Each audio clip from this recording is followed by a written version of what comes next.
क्या मैं और 10 किल मार पाएगा? Listen, it is the sound of the winds. Messi. Battle spell is ready. Ay. Oh, wait. The ultimate waste.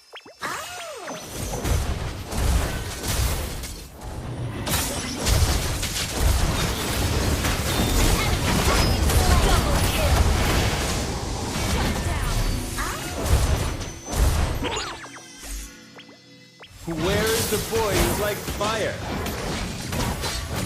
ये क्या है? लस्सी क्या है ये क्या बेचा? एंगो लस्सी है। अब लस्सी खा के सबको पेल लगे। मैं रुके, एक को पेल दिया,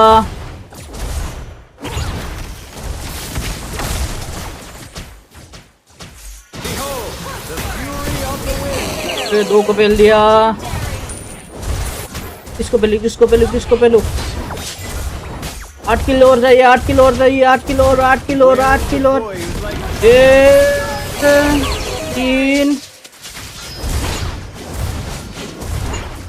7 किल। इन मत कर।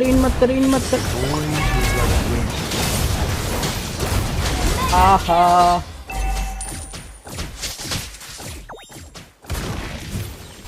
Storm is coming. Your team destroyed. Messi. 6 किल। इन मत कर भाई, इन मत कर। 6 किल।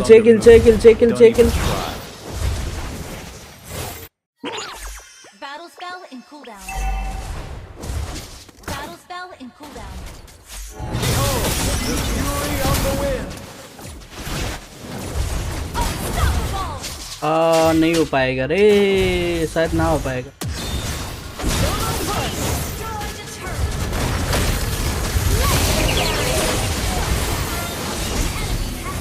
और कितना चाहिए? खत्म ही हो गया।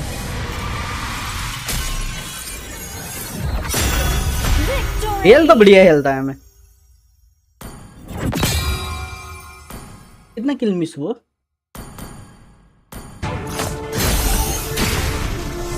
आ 5 किल नहीं हुआ।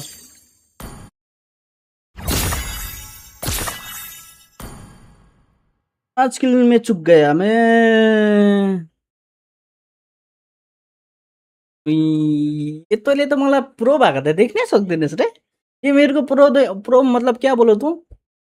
मैं प्रो अरे क्या बोलते हैं हिंदी में? मेरा मुंह अटक रहा है, छोड़।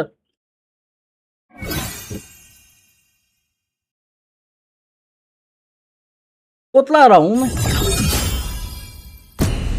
भाई। एक बंदे ने धोखा कर दिया मेरे से। अब भी था तुम्हारा 9454 सब्सक्राइबर था, अभी घट गया एक। भाई किसने अनसब्सक्राइब मार दिया? भाई सब्सक्राइब करो भाई, धोखा मत करो भाई।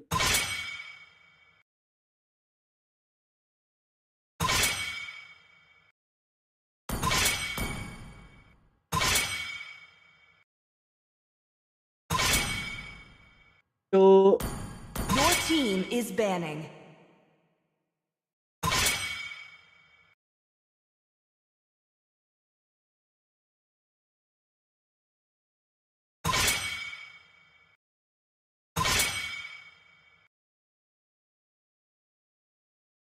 Your team is picking.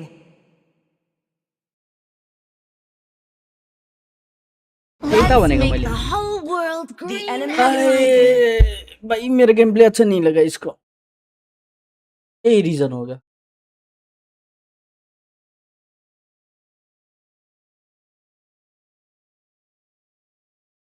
क्या खेलूं इस बार?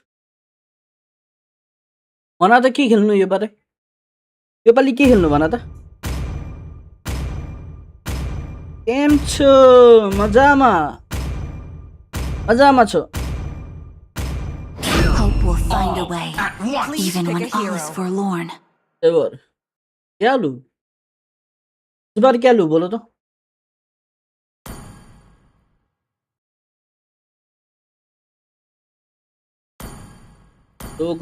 सो करो।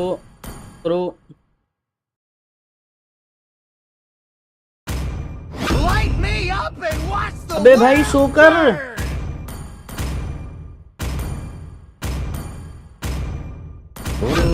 अब इस टाइम पे सो कर रहा है The क्या enemy is picking. जी खेल जंगल रिपोर्ट मारेगा मेरे को फिर Let them play the hero. Report मारेगा ये लोग फिर I will be the truth अगर मैं this भेल world जंगल गया desperately तो needs.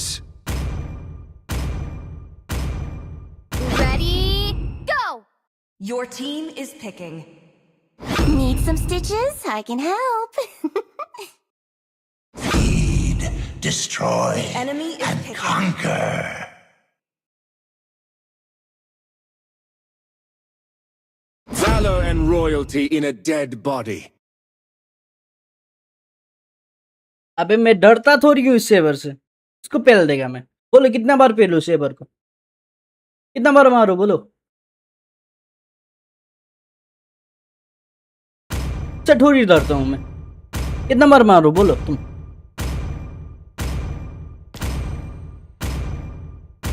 उल्टा पेल देगा मैं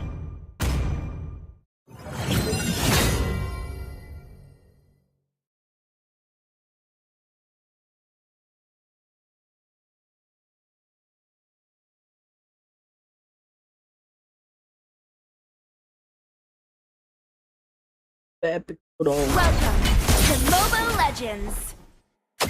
देखो देखो देखो काउंट करना ठीक है कितना बार मारता हूँ और कितना बार 5 मरता हूँ उससे आप seconds till the enemy ठीक है reaches the battlefield. Smash count them. करना काउंट करना With teamwork. All troops deployed. ये सेवर को मैं ये मेरे सेवर को कितना बार मारता हूँ वो भी काउंट करना और इसके हाथ से मैं कितना बार मरता हूँ वो भी काउंट करना ठीक है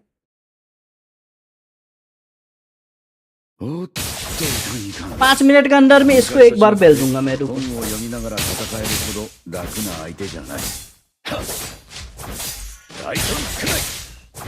जंगल लेने सेवर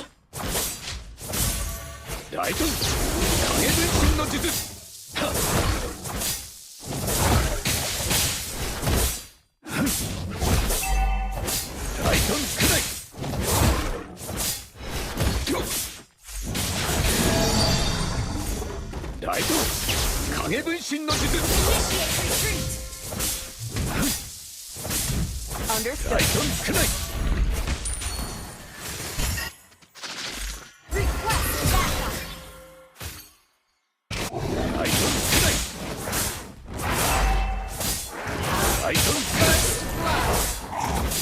कौन मरा जल्दी क्यों भाग रहा है बे अब मैं अब देखो ये मरेगा देखना Okay.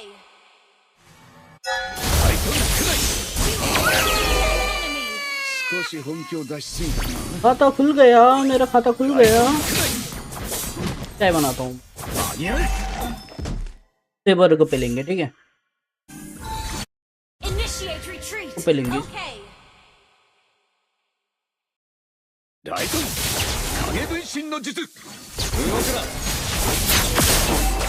ओ 108 मिनट होना चाहिए था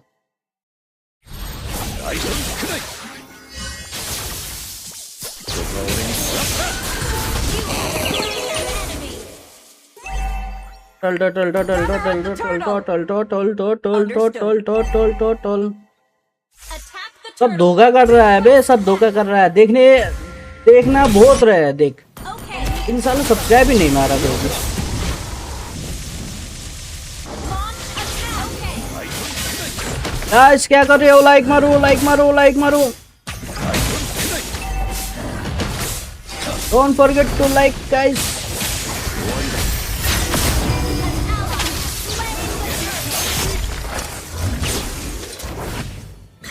Launch attack. बे चोरी नहीं हुआ Request backup. Launch attack. अबे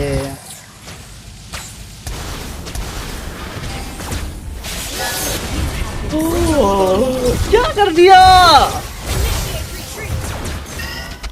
क्या कर दिया यार Okay. Move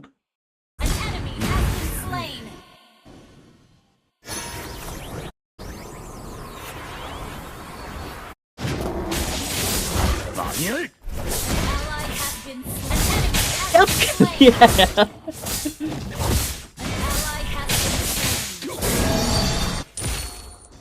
An ally has been slain. An enemy has been slain. お前は死ぬ。ライトンスクライ。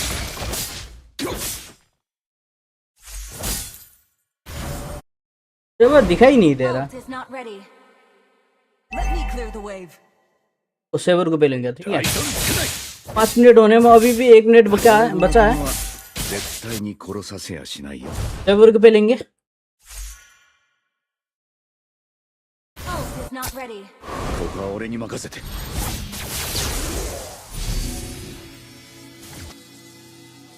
क्या कैम कर रहा हूँ? मेरे मुंह में घी शक्कर। 一人前の忍びなら決まりやルールをちゃんと守るのが当たり前でしょうよ。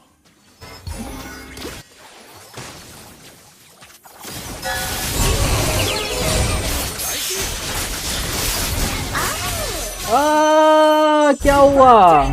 नहीं पेल पाया अबे इसको ऑलमोस्ट लेकिन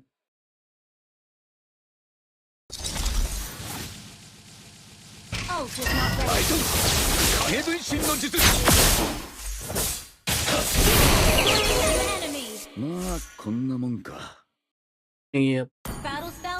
ライトンスクライ。ライトン影分身の術。ライトンスクライ。 रेडी नहीं है कोई तो आओ। ये एनिमी के टीम में आ गया अपना कब आएगा? अरे क्या बोलूं मैं? Ally has been slain. ライトンスクライ。終わりだ。 Our turret has been destroyed. Keep an eye on it. Understood. Turret is under attack. 俺には勝てん。動くな。ライトンスクライ。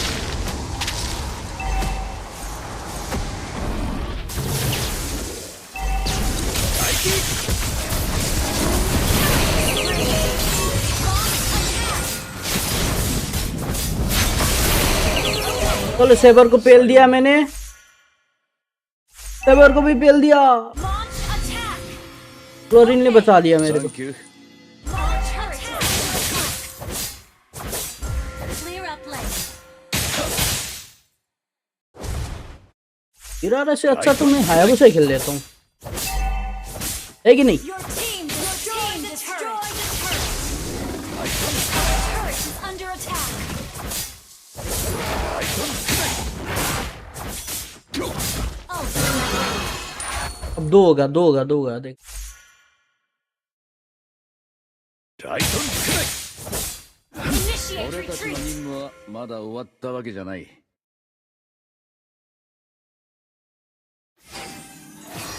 ライトン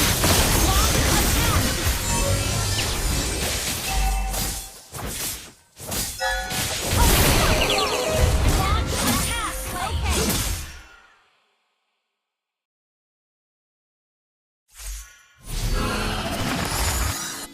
saver आ रहा है, सेवर आ रहा है, सेवर आ रहा है, सेवर आ रहा है। क्या मार पाएगा मैं? क्या मार पाएगा? He has been slain. 俺に任せて。ライトンスクライ。もらった。大気。ライ Initiate retreat. まあこんなもんか。 Attack. तो नहीं मार पाया। छी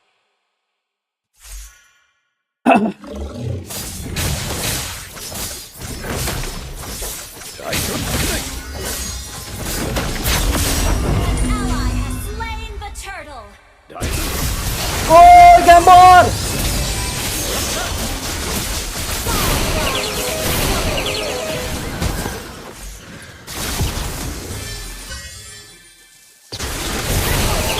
मीनियक Herb healing. क्या बोलूं मैं? छी यार मीनियक ले लिया मेरे मुंह से। That was amazing. धोखेबाज साला।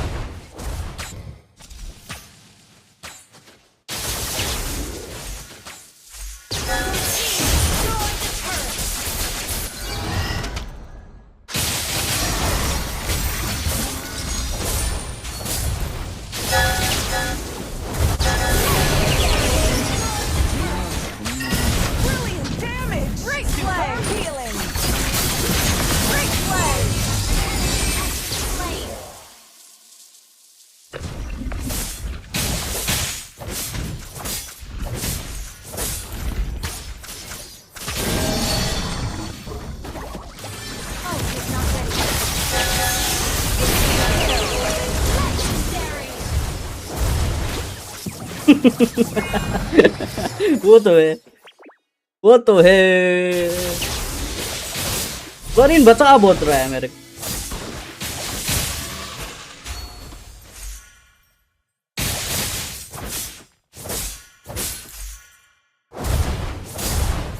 You destroyed a turret.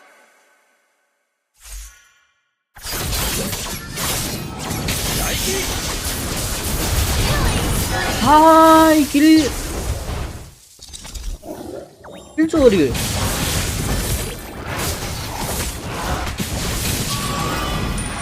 Attack the Lord. Attack the Lord. Fuck the Lord.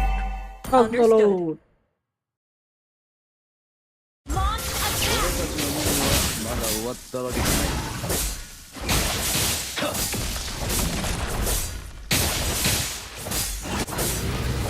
ライトン少ない。ライトン少ない。動くな。An ally has slain Lord. ライトン。消えて神の術。力を貸してもらうぞ。Launch attack. Understood. 俺の仲間は Launch attack.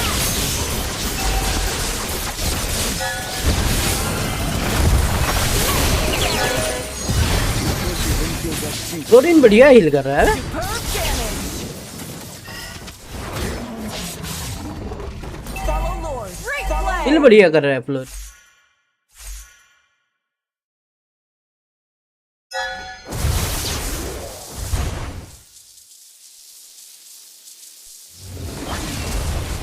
Your team destroyed a turret. 一人前のチームなら決まりやルールをちゃんと守るのが当たり前でしょう。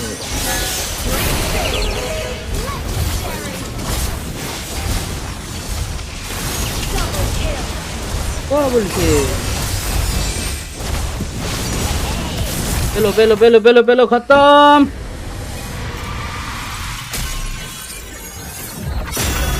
Victory. खत्म, जीत गए। अब बोलो को Hayabusa ने sabre का पहला या sabre ने हायाबुसा का पहला? बोलो किसने किसको पहला? बोलो।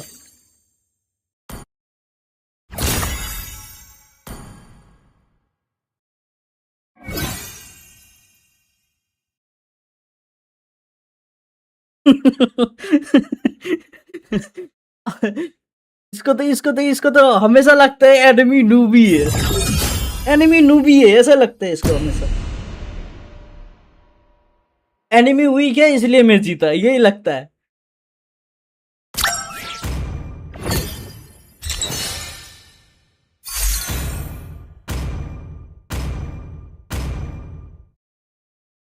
Please ban a hero.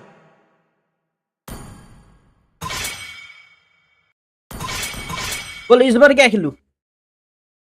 क्या खेलना है बोलो? ओ स्किल प्ले।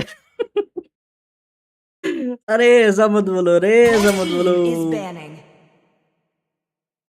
तो नहीं बोलते।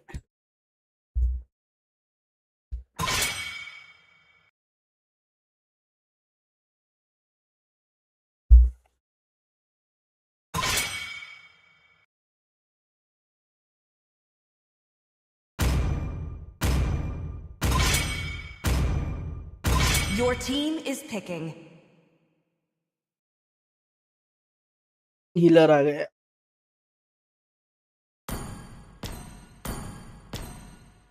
एनिमी, अगर एनिमी की टीम में हीलर होगा तो हमारा परेशानी, अगर अपने टीम में होगा तो हमारा मजा ही मजा है। Love and hope are the two The enemy is greatest picking. inventions. बड़ा एंजिला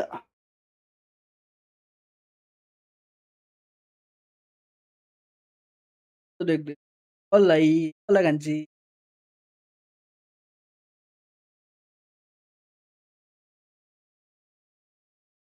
हम लोग देखे दोनों से कैसा रहा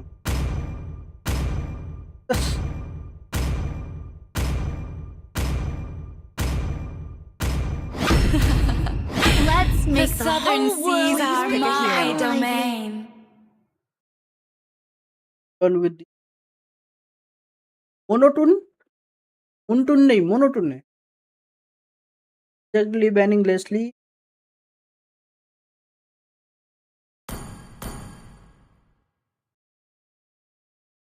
It's my way or the highway. Chacha, so karo na chacha. Chacha. 俺は畑かかしって名前だ。 The enemy is picking. इस बार मेरा खेल खत्म। सर शायद मेरा 6 किल से ऊपर नहीं होगा, देखना। 6 किल से ज्यादा नहीं होगा मेरा। 6 किल से ज्यादा नहीं हो पाएगा मेरा। Ludo player, but I am Ludo player. You can even ban Paramis. On the case, 24/7. It's the proof that I'm Thirdly, still banning alive. Leslie. Cool.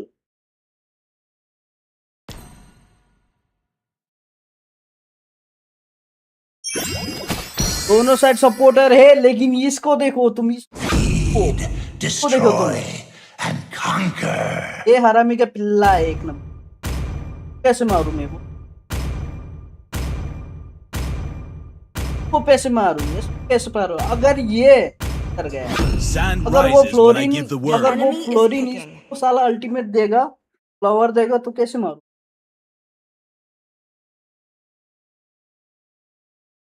Even the fullest bloom pales before the scattering petals.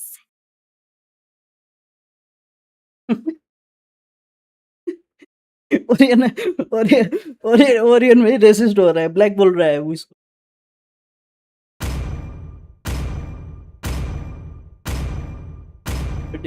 इन लोगों के क्या है भाई?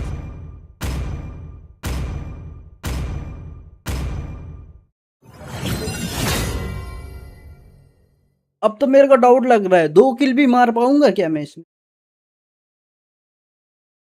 इन अपने पास भी है,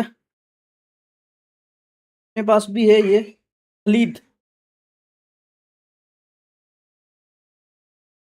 और ये अपने पास मेज है। ये मेज शायद तुमको DHS बनाएगा तो किल देगा रेडिन को। हीरारा भी है,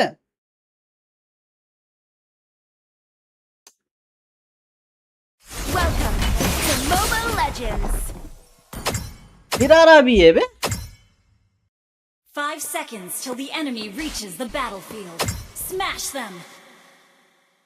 All troops हीरारा को तो deployed. देखा ही नहीं मैं।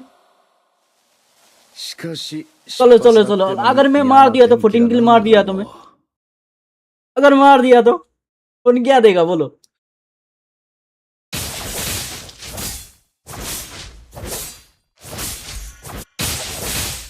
तो 14 किल क्या 15 किल मार देगा बोलो?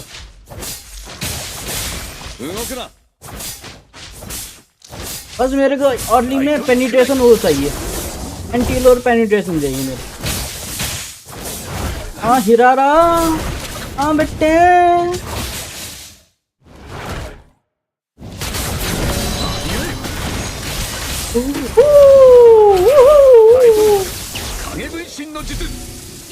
अल्लाह। Okay. Enemy invading jungle. तो आपको पानी पूरी, ओके ओके, लेकिन मारेगा देखना, बढ़िया मारेगा देखना।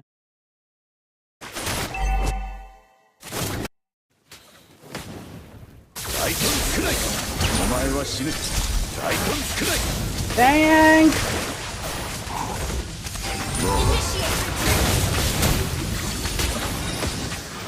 Where are you, tank? Enemy invading jungle.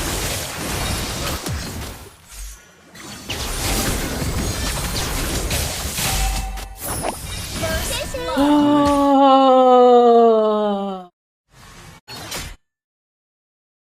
क्या हुआ? नहीं मेरे को स्टारलाइट।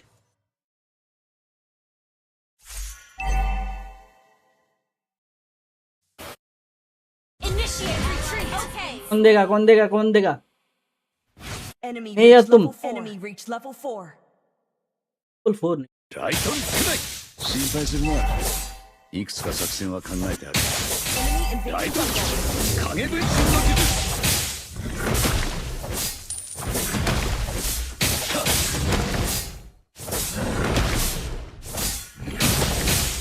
जल्दी आओ जल्दी आओ जल्दी आओ जल्दी आओ जल्दी आओ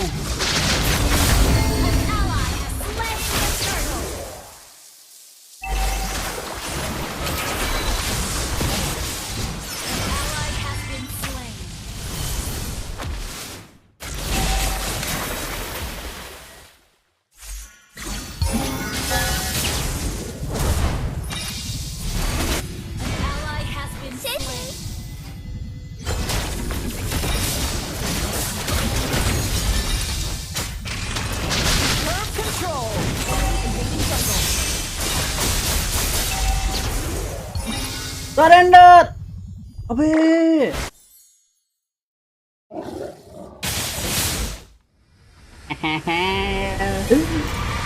अरे यार इनवेट हो गया ना इनवेलिड हो गया वरना इजी पीजी मार देते मैं 15 किल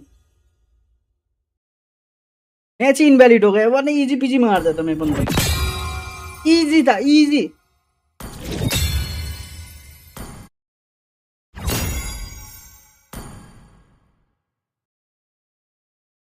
ओके तो मजा लगा रहा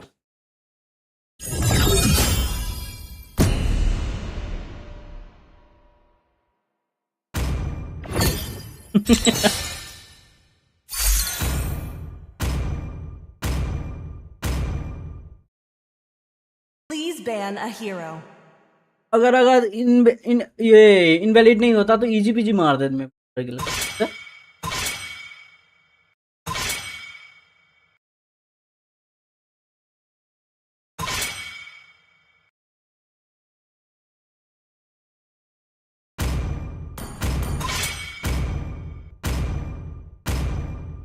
Your team is banning.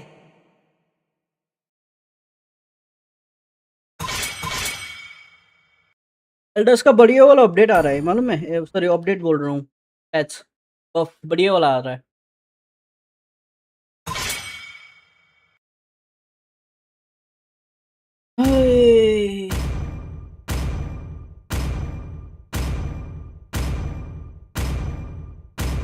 Easy PG पे देता है कसम से Please pick a hero. For honor! The enemy is picking. इस बार कौन सा हीरो खेलूं सजेस्ट करो कौन सा हीरो सजेस्ट करो कौन सा हीरो खेलूं इस बार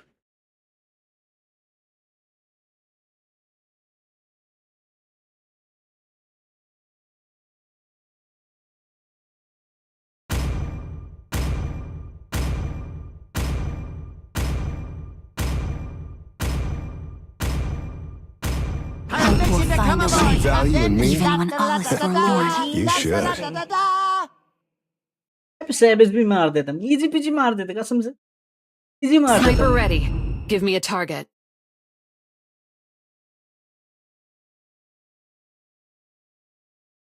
इस बार भी आ गया ये आ गया फिर से आ गया ये टैंक ले ला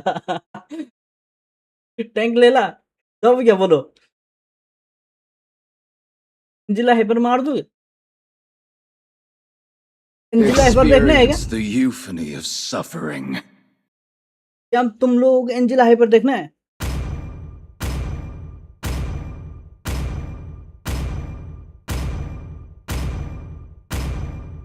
Loophole found. Please pick a Ready to hero. infiltrate. Line up ऐसा है एनिमी क्या देखना अब बोलो क्या लूं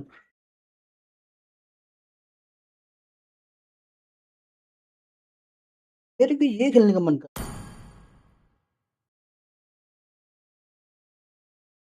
ये लेने का मन था ये ट्राई करूं क्या ये ट्राई करूं क्या बोलो जल्दी बोलो Call me a hero. Ask my Because I fists. saved my enemy is nation from picking. falling yo apart. Singh खेलेंगे तो मजा नहीं आता ये ऑलराइट गाइस और एक बंदे ने सब्सक्राइब मार दिया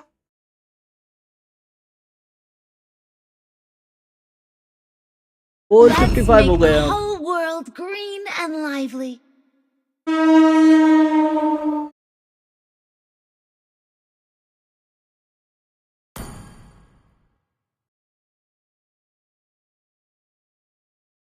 कितना किल मिलेगा बोलो? मेरा विन रेट देखो, मेरा ट्रिपल किल देखो, और कितना किल मार पाएगा ये डिसाइड करो तुम। होगा जल्दी होगा। बोलो तुम लोग को, बोलो कितना किल मार पाएगा मैं। तो तुमने किया था पहले, नहीं किया था क्या तुमने? बोलो गाइस कितना किल मार पाएगा मैं इस मैच?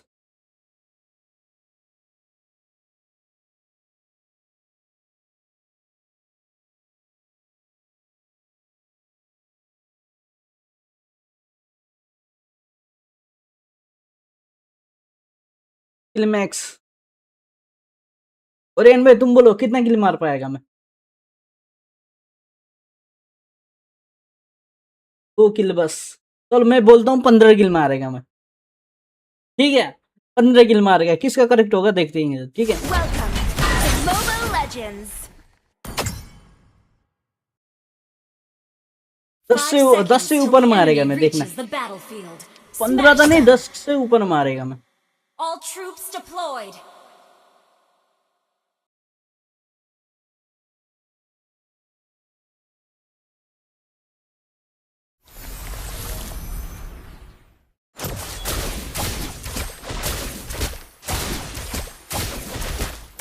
दस से ऊपर मारेगा ठीक है।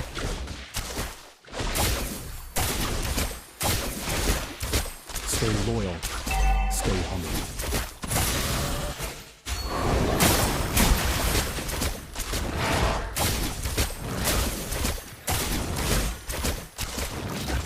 I go wherever the wind takes me.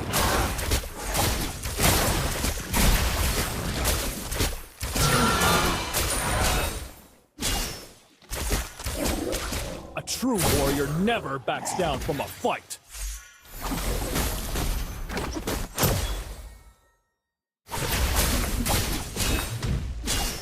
A good army should be flexible, like water.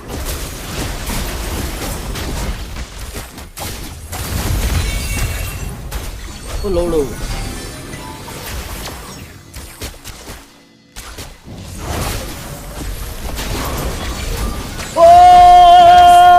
मेरे पति किल।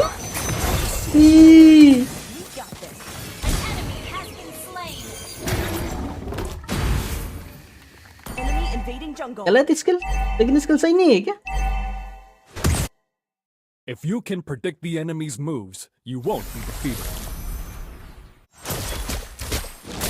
Solo kill. Well played.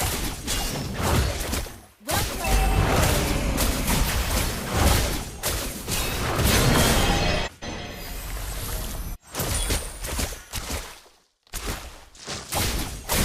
Ally has been slain. Our victory will be decisive. An enemy has been slain. चलो खाता खुल गया मेरा। Level 4. और किसी को कुछ बोलना बोला। A worthy death for a true warrior.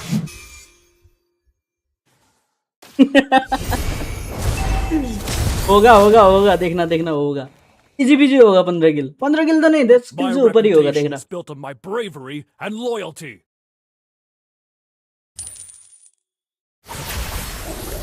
Only by facing the enemy can one know his true self.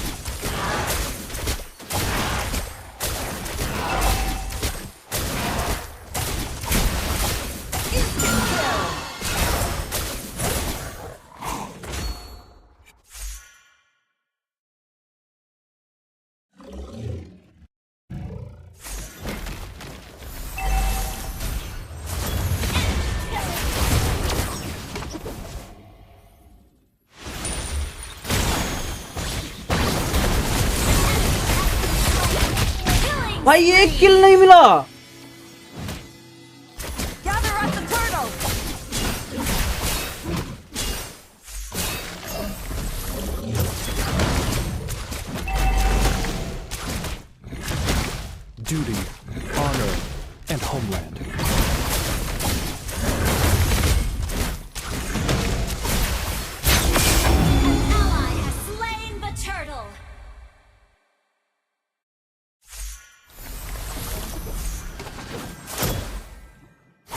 can predict the enemy's moves, you won't. Request backup. Ult is not ready. इनका hyper कौन है? चली ना? A true warrior never backs down from a fight.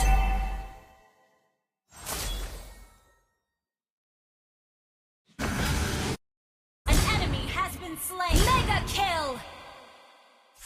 A good army should be flexible, like water.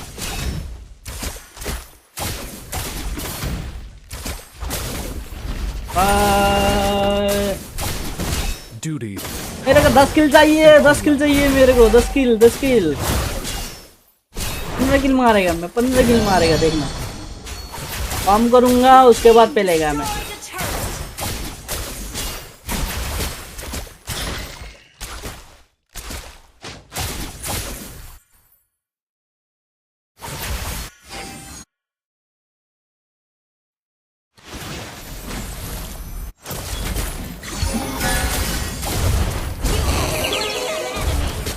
चलो चलो चलो चलो चलो और किल चाहिए, और किल 8 किल और 8 किल और हमें मार पाएगा 8 किल। Victory will be decisive. इनमें किल I go wherever the wind takes me. Enemy invading jungle.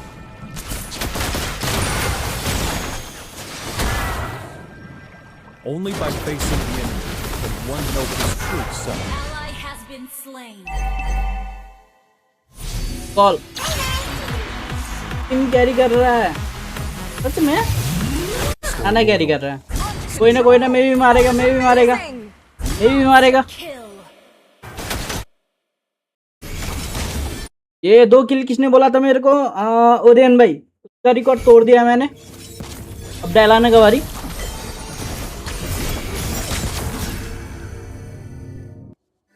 डैलाना का रिकॉर्ड तोड़ेगा अब मैं।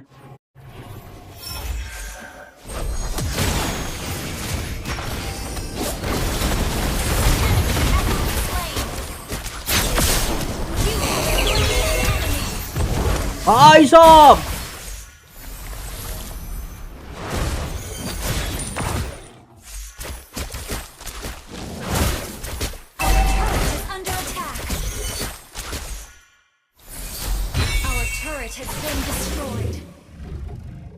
क्या बचाऊं यार, पता ना, बढ़िया खेल रहा है।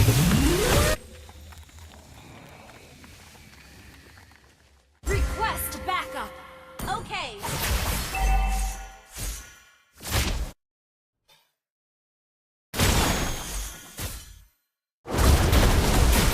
Our turret is under attack. Stay humble.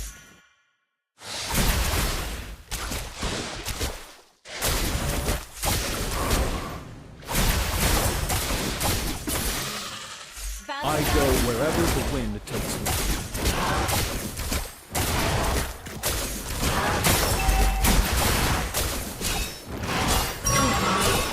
My reputation is built on my bravery and loyalty. अरे 2 किल से ऊपर नहीं जाएगा क्या मेरा?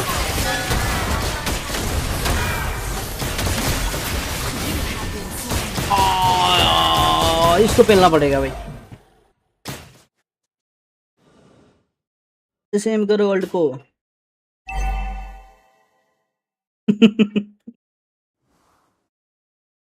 सेम करना पड़ेगा, अच्छे से करना पड़ेगा। चलो इसको क्या बोलो तो, इसको पेलना पड़ेगा। Army should be flexible, like water. इनके एमएम का टारगेट माना, मैं क्यों जाती हो? किधर जाऊं? Duty, honor, and homeland. मेरे को इतना अच्छे से खेलना नहीं आता रे। If you can predict the enemy's moves, you won't be defeated. Our turret is under attack. Our turret has been destroyed. Starting. Warrior never backs down from the fight. Enemy double kill. An enemy has been slain.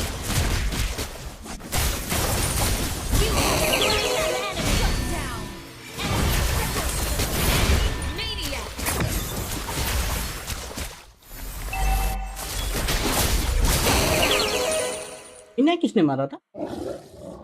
चलो डायलाना, तुम्हारा भी record तोड़ने वाला है अब।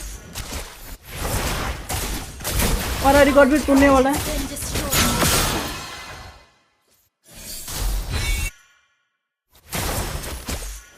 Push first.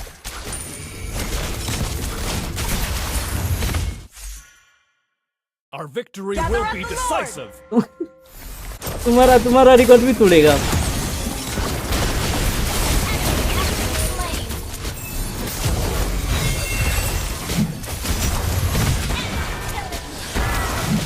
भाग लाला भाग।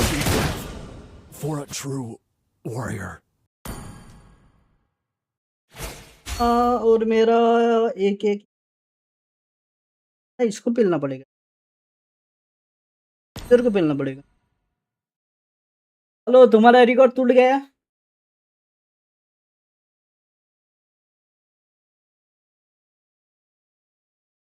The किसका enemy रिकॉर्ड तोड़ूं has मैं? slain Lord. Only मेरा by रिकॉर्ड facing the टूटेगा, enemy देखना। can one know his true self. An ally has been slain. Good kill game. बनाना है इसके लिए।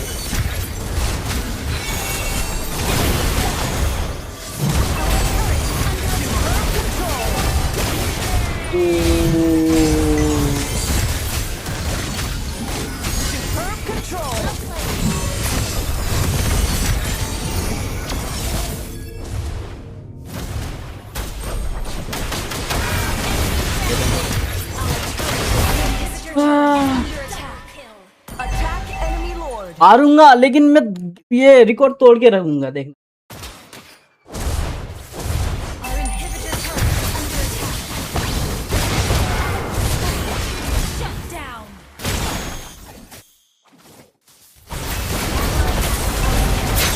Under attack. You have been slain. भाई Superb tanking. That was amazing.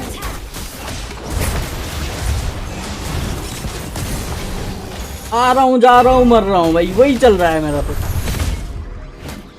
Our inhibitor turret is under attack. इसका game play देखना पड़ेगा मेरे को एक बार, अच्छे से कैसे खेलते हैं। Our turret has been destroyed. एक बड़ी वाला गेम प्ले देखना है। सब ये भी ओए ना ऐसे है तुम। Our inhibitor turret is under attack. एक बढ़िया वाला गेम प्ले देखना है इसका। तो नेक्स्ट मैच में देखते हैं, ठीक है। Army should be flexible, like water.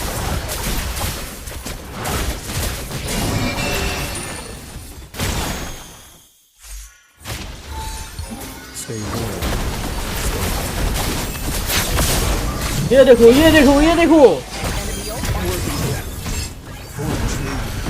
नहीं हो रहा है बे, क्या करूं मैं। लेकिन तुम लोगों का रिकॉर्ड तो तोड़ दिया मैंने, मेरा बस अपना रिकॉर्ड नहीं तोड़ रहा है। इसको टारगेट करना है स्टार्टिंग में। इसका मतलब कौन उसी Our inhibitor turret is under attack. उसी बल को किसको रिफर कर रहे हो भाई?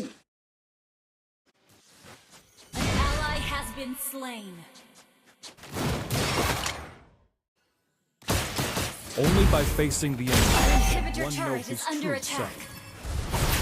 An enemy has been slain. Our turret has been destroyed. Brilliant damage.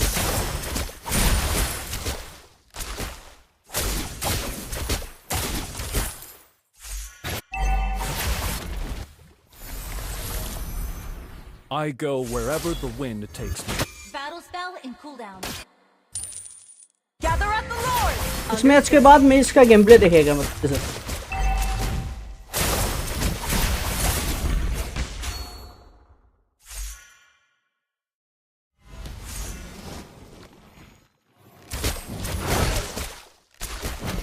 My reputation is built on my bravery and loyalty. Follow me.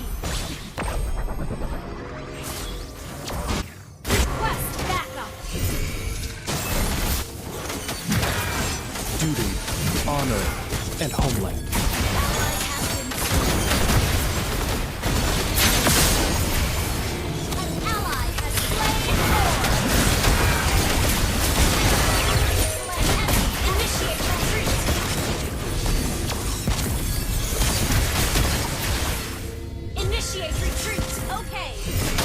बचना ओ बचना बचना बचना बचना अब एक अल्टी मारेगा मैं मरा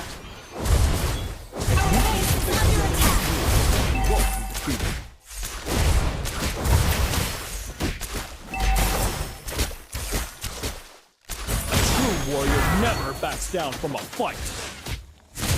दादा Ultima tank Our victory will be Hey. decisive.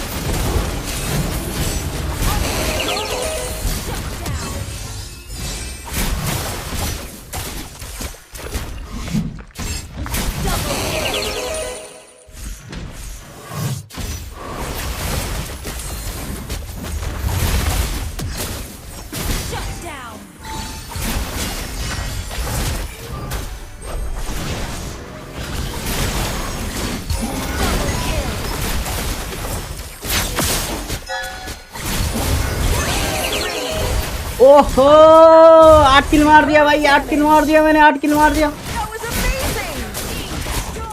8 किल मार दिया Launch attack! Request backup! Your team destroyed a turret! Request backup! Ult is not ready. Your team destroyed a turret!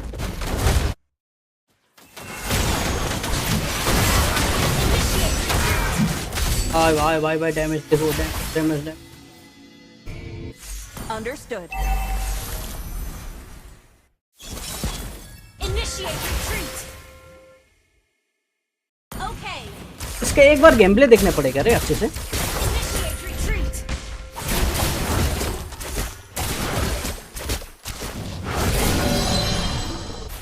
Only क्या by चलता है facing कैसे the चलता है enemy वो मालूम चलेगा ना is true self.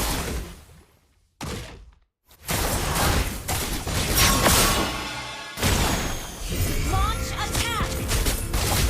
A good army should be flexible, like water.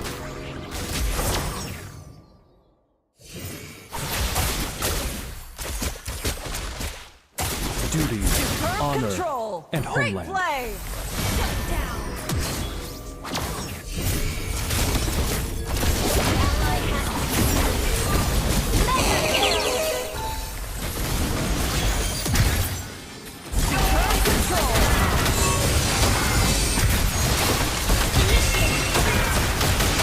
आई छी अल्टी होना चाहिए था इस टाइम पे Our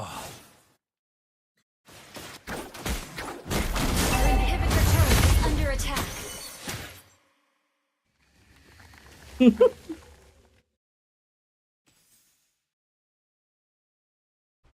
Our inhibitor turret is under attack. Passive मारने के लिए मतलब क्या बोलो तो डायरेक्ट फाइट लिए नहीं पड़ता है बे पैसिव मारने के लिए अच्छा पाएगा ये लोग Our base is under attack. Launch control. An enemy has been slain. Great play. Double kill. Killing spree. Base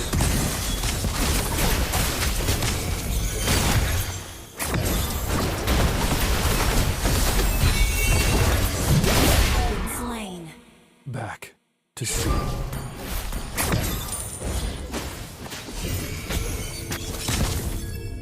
फिर से गया मैं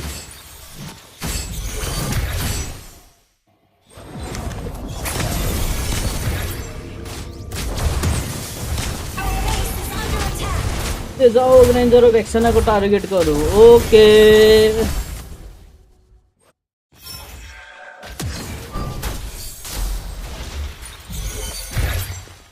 ट्राई करता हूँ ठीक है रुको Request backup. Understood.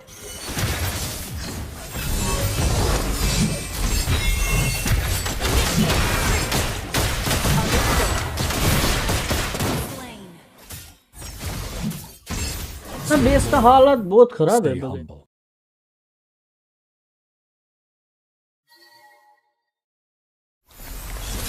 My reputation is built on my bravery and loyalty.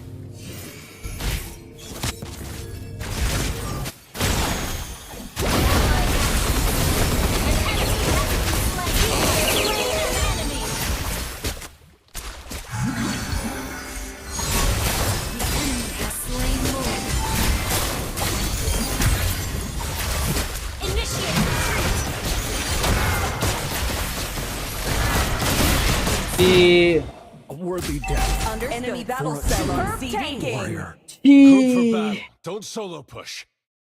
Record टूट गया मेरा 10-10-13 देखो Request backup.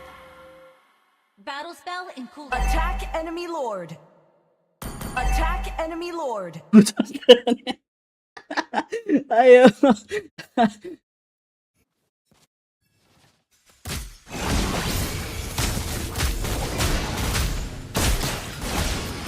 अपना टैंक बढ़िया खेल रहा है लेकिन पसंद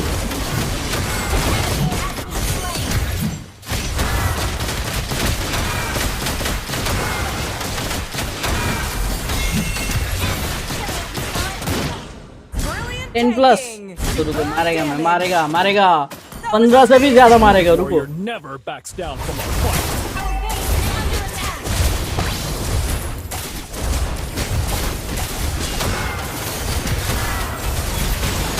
Double kill.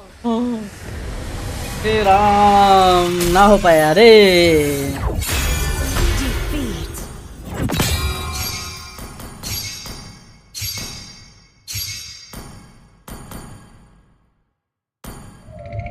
इसका एक मैच देखता हूँ ठीक है अरे वाह चॉकलेट नहीं मिला बे इसका एक मैच देखता हूँ ठीक है उसके बाद बढ़िया वाला प्रैक्टिस मारेंगे रुको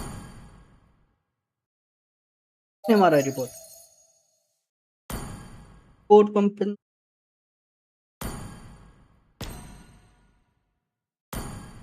एक मैच देखते हैं तक मैं वॉशरूम जाके आ रहा हूँ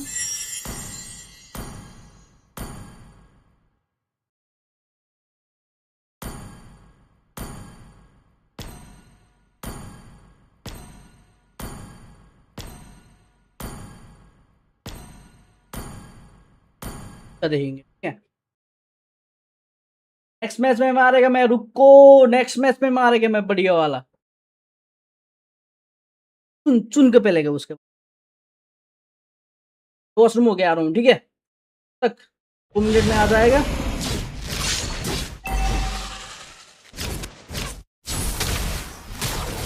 और तो बढ़िया आ रहा है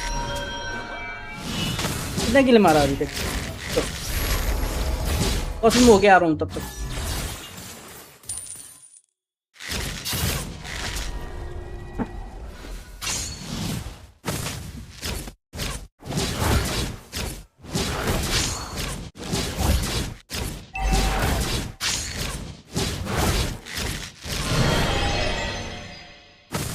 An enemy has been slain.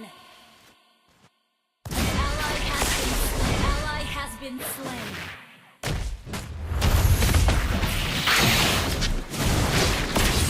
You have slain an enemy.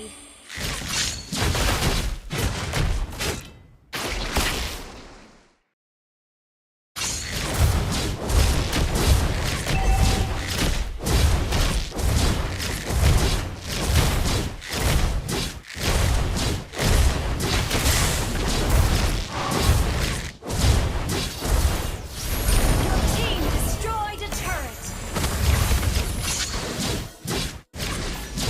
Launch attack.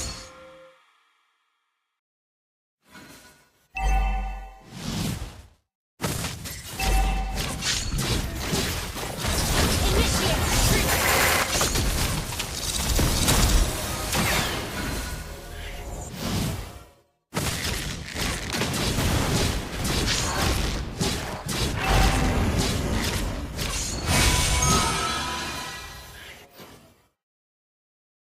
Launch attack.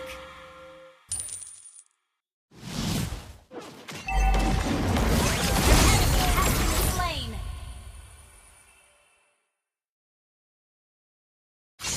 The enemy has slain the turtle.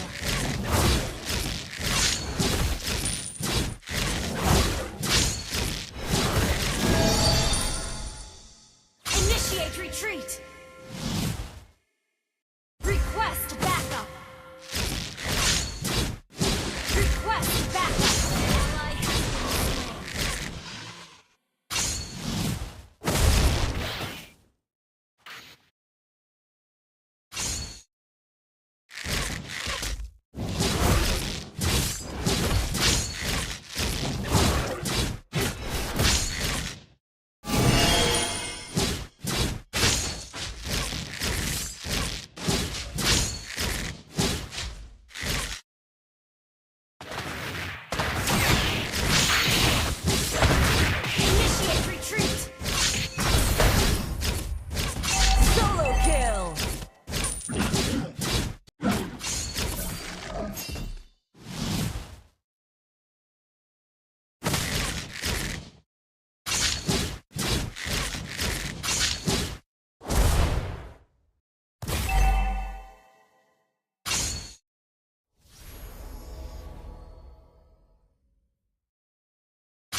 turret has been destroyed.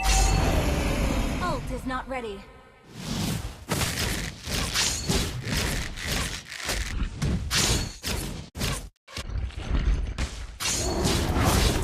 Initiate retreat. Initiate retreat.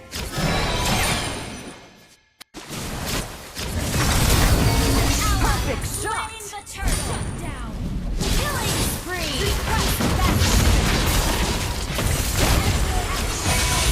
Double kill. An enemy has been slain. Launch attack.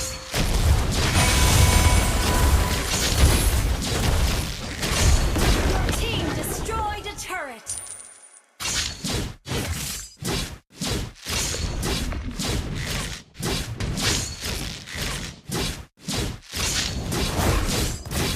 Your team destroyed a turret.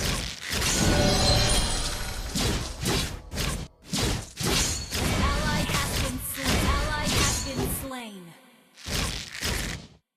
Good game.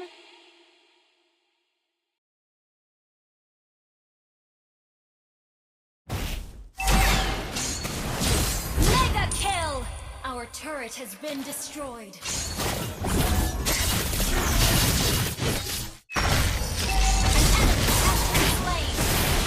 Request backup. Our turret has been destroyed.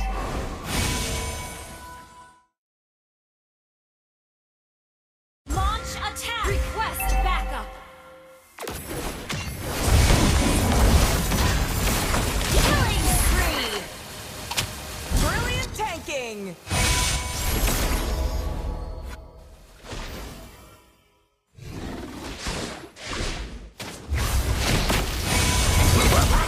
Slain.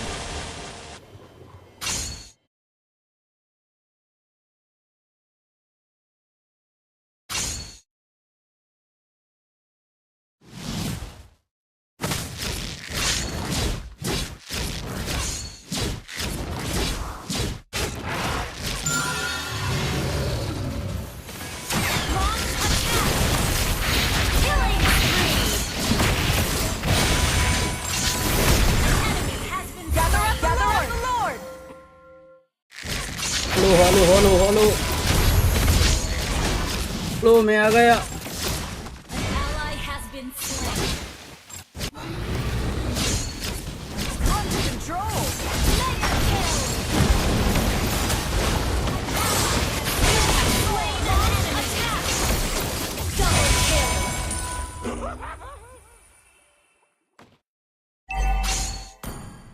लेकिन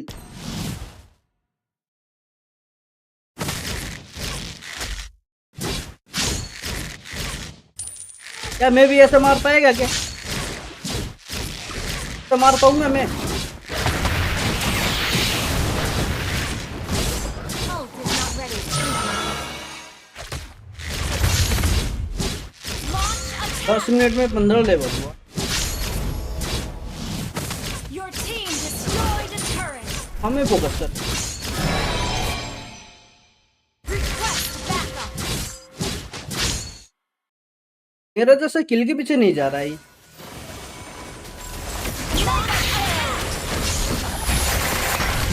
भाई 2 week before आपके खाना का क्या आता है? ओ क्या बोलो तो? हमारा ये 10th एनिवर्सरी में नाना का फ्री स्किन मिल रहा है. नाना का फ्री स्किन कलेक्टर वाला लैला का और 100 का मिल रहा है और ब्लू का मिल रहा है. सारों से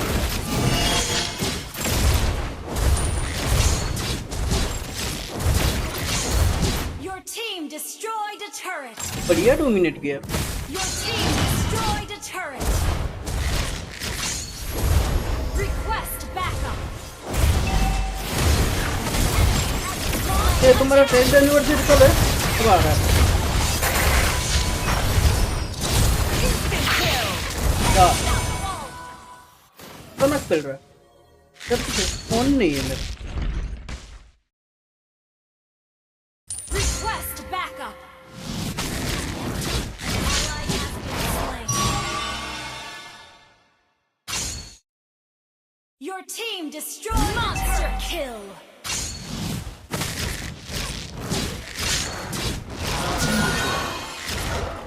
ज्यादा ही फार्म में फोकस कर, ऐसा ही करेगा रे तू, किल के पीछे नहीं रहेगा।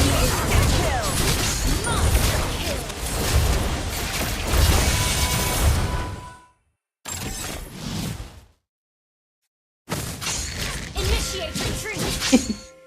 ये तुम्हारा 10th एनिवर्सरी कब है? तभी आ रहा है। नाना की स्किन फ्री में मिल रहा है, You वो destroy लैला का कलेक्टर, काऊ का एलिट स्किन और ग्लू का भी एक बेसिक होगा, या सॉरी काऊ का स्पेशल स्किन और ग्लू का एलिट स्किन मिल रहा है। सारे स्किन फ्री में मिल रहा है एनिवर्सरी। नहीं इस बार नहीं बहेगा, फार्म करेगा, ऐसे ही फार्म करेगा। ये बढ़िया खेल रहा है।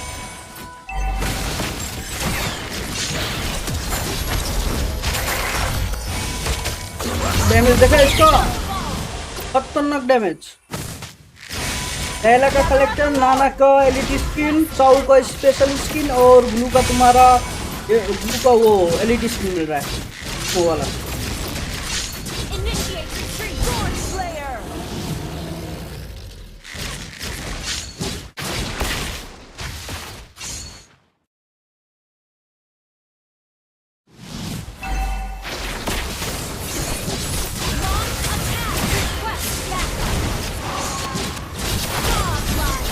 बढ़िया खेल रहा है ना, मत है लेकिन। हाँ फ्री में मिल रहा है। एक कलेक्टर, एक एपिक स्किन, एक एलिट और एक Monster kill. Request backup.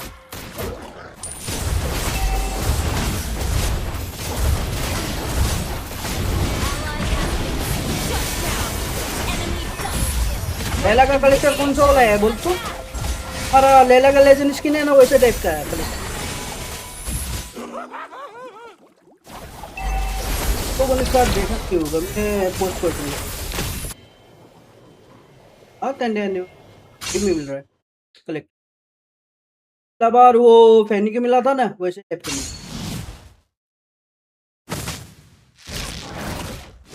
ना वो लैला का लेजेंड स्किन था ना, वैसे टाइप का होगा।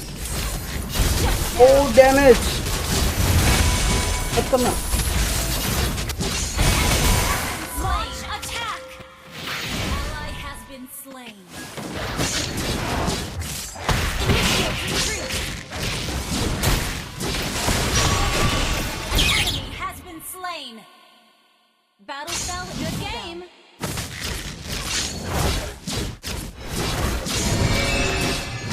Sorry 9th anniversary. Launch attack. Request backup. Ult is not ready.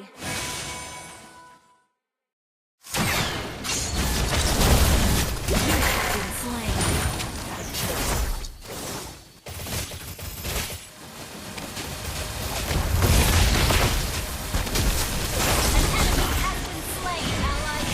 वो तुम्हारा जितना भी सीरीज आ रहा है ना 10th एनिवर्सरी में, स्पेशल स्किन के नीचे 10th लिखा होगा, जैसे 9th एनिवर्सरी में 9th लिखा हुआ था ना, वैसा टाइप का होगा।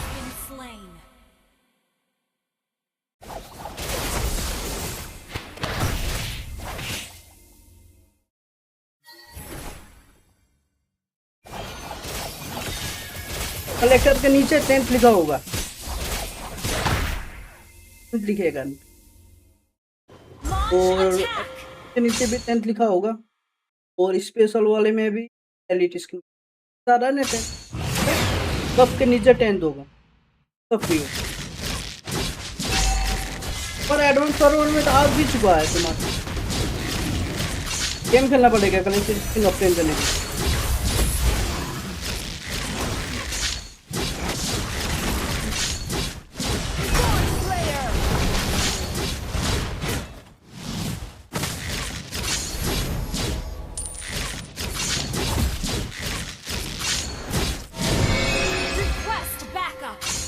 और नेक्स्ट मंथ ये तुम्हारा किसका बोलो तो यूसेंजी का कलेक्टर भी आ रहा है, मैं तो नहीं लेकिन उसमें आ रहा है कलमन के साथ। एक था Good game. कलमन होगा शायद।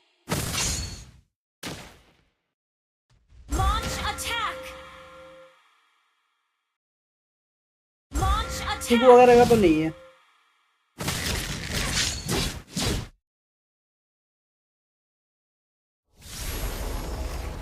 Battle spell is ready.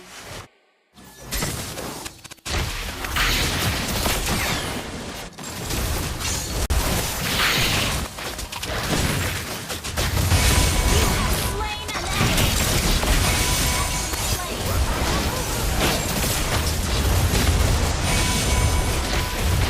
Double kill.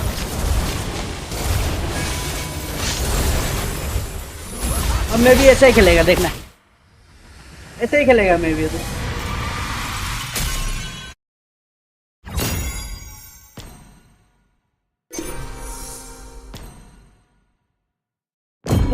ऐसे सेम टू सेम खेलेगा। रुको मैं तुम लोगों को दिखाता हूँ।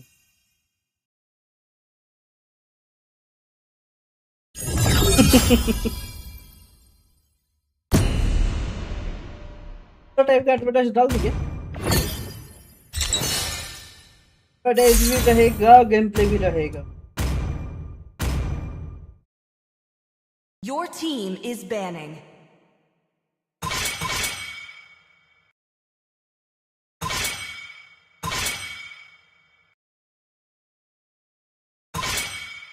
Please ban a hero.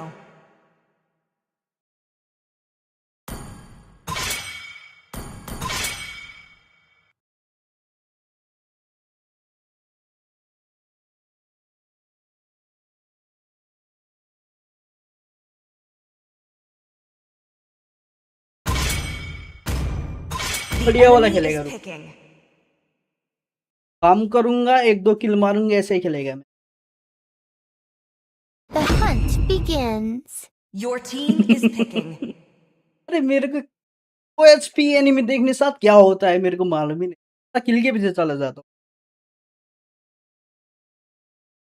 तब जब लो HP एनिमी देखता हूँ ना, तब चला जाता हूँ मैं।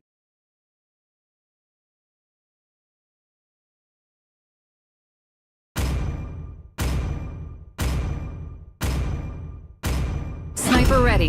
Give me a target. For honor! The enemy is picking.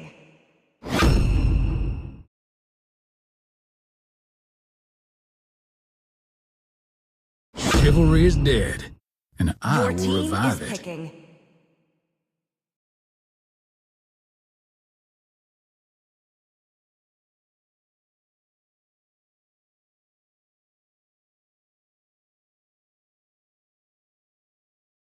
Crowned by heaven's mandate, my legacy shall endure.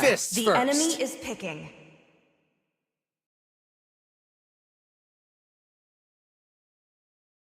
Now Kai enters the scene. भाई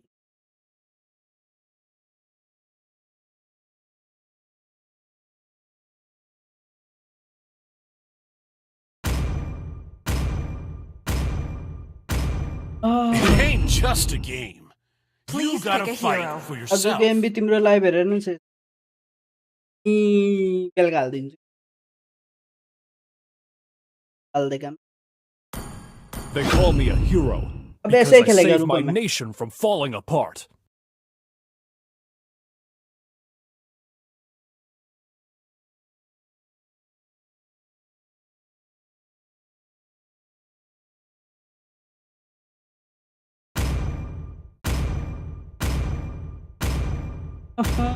कैलाने चिल्ली भेजा।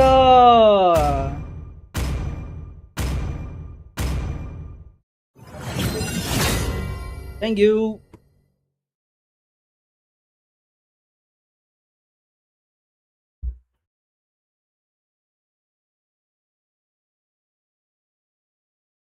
लगा Welcome to Mobile Hello. Legends. तो 5 seconds till the enemy reaches देखो the 10 minute में मैं भी 15 level को Smash पहुंचाएगा। रुको All troops deployed. 10 मिनट में 15 लेवल पहुंचाएगा मैं। हो पाएगा मेरे से?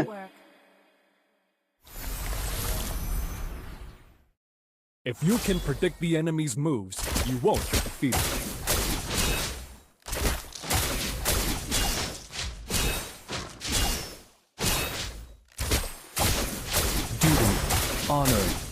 homeland.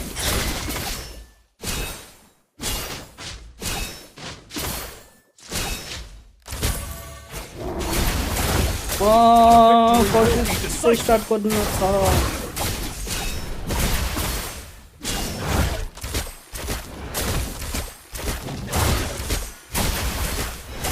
Only by facing the enemy can one know his true self. First blood.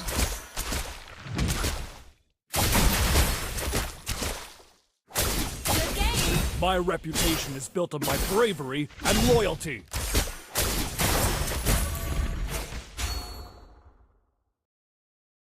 A good army should be flexible. Initiate retreat. Like that. Ally has been slain. Understood. I go wherever the wind takes me.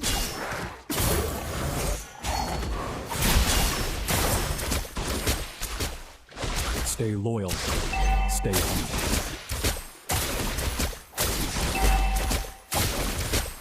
Ally has been slain. A true warrior never backs down. Enemy Worthy undefeated. death for a true warrior. रुको ये नुप Enemy reached level 4. A good army मलाई should लाग्दो be रहेछ अल्छी चाहिँ like water. मजा आउँछ हेर्ने मान्छेलाई त अल्छी नै लाग्छ नि The खेल्ने enemy मान्छेलाई has पनि मजा आउँछ slain the turtle. Enemy invading Stay jungle. loyal. Stay humble. क्या हो रहा है अपना टीम शूट कर रहा है Has been slain. Duty, honor, and homeland. किलाई खेल्नु नआएको टिम खुद जानिस I go wherever the wind takes me.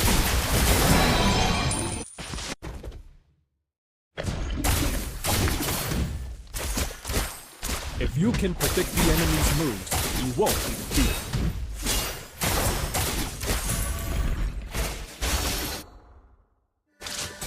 A true warrior never backs down from a fight.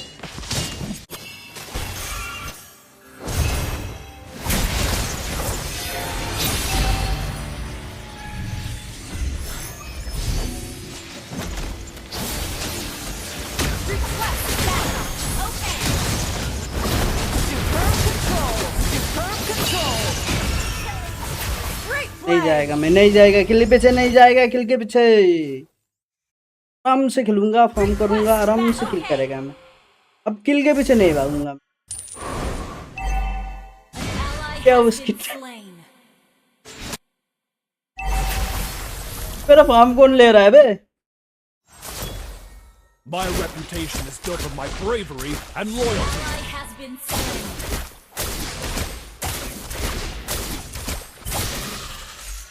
Our victory will be decisive.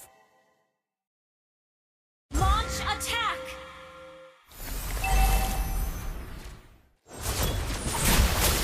Only by facing the enemy can Enemy one battle know his spell on true self. CD. Feed कर रहा है अपना team सब पे सब feeder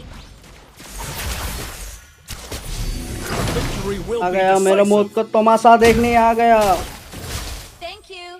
Request backup. Understood. Form करो form करो form करो My reputation is built on my bravery and loyalty.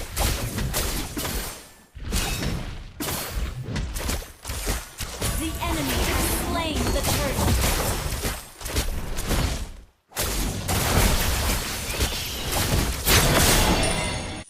Request backup. Okay. I go wherever the wind खाता खुल गया गाइस मेरा मेरा क्या बोलूं अपना टीम का ही खाता खुल गया If you can predict the enemy's moves, you won't be defeated. Our turret has been destroyed. Our turret is under attack. Launch attack. अभी अल्टी मारेगा Stay humble. ओ मागो क्या था ये? Our turret is under attack. था Request backup.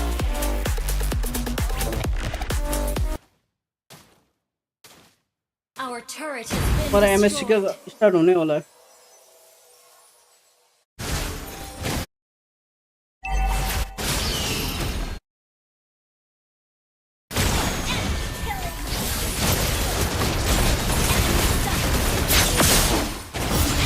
Triple kill. नहीं मरा. Media. अरे See. Thank you. Don't give up. क्या टीम है बे? Try again. आई 3-3-3-4-3 क्या है इस? कब मर रहा है?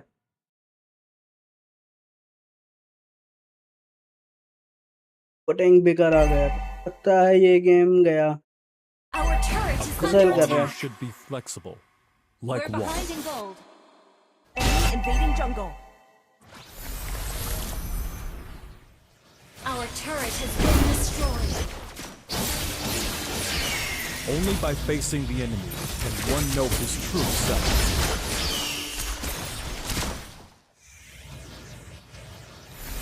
मुझे लगा था ये मैच जीतेंगे हम लोग. Slain the turtle.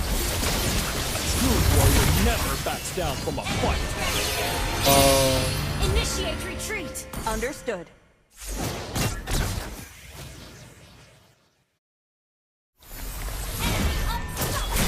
सब के सब फीडर है बे.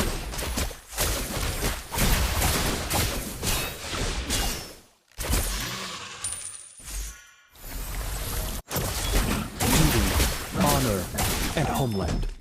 Our turret is under attack.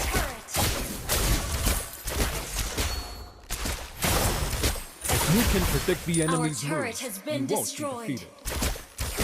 Launch attack. Dominate. Enemy double kill. Enemy triple kill. भाई enemy double kill enemy triple kill ही सुन रहा हूँ मैं तो. Under attack.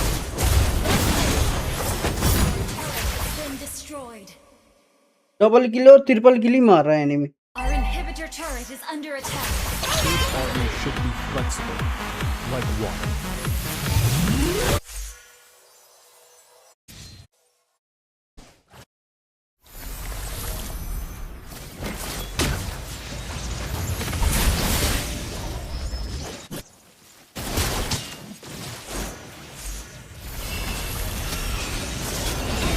Legendary. और टैंक को भाई इसी वजह से मार रहा है. Under attack. Our turret is under attack. Tank को इसी वजह से मार रहा है. Inhibitor turret is under attack. Our turret has been destroyed.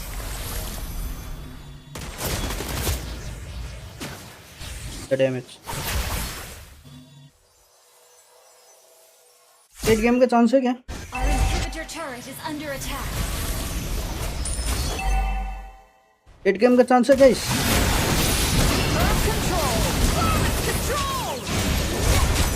Inhibitor turret is under attack.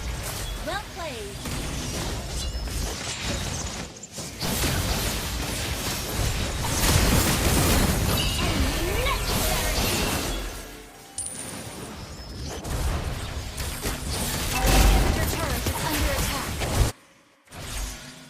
होगा.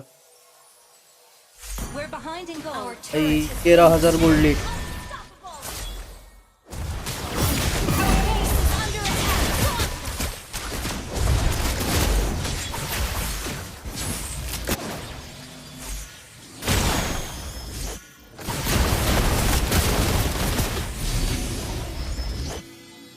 Our inhibitor turret is under attack.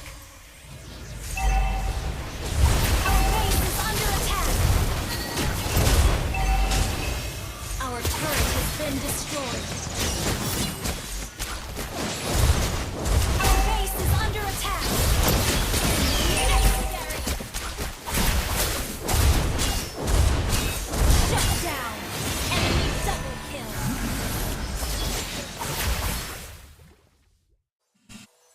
Our base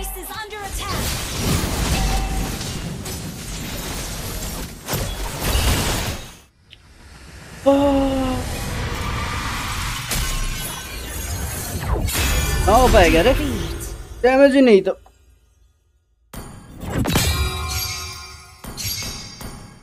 हाँ भाई, 2 घंटा खेल के जितना प्लस किया था पूरा का पूरा घट गया मेरा। ये सब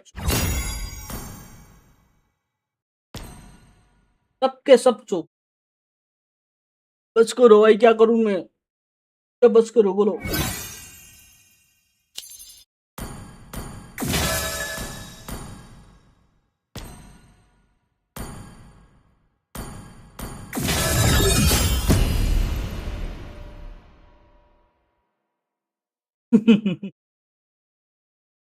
तो मेरे को भी मालूम है, अगर मैच खेलेगा तो मैं जीत जाएगा, मालूम है मेरे को भी, लेकिन मैच खेलने का मन नहीं करता।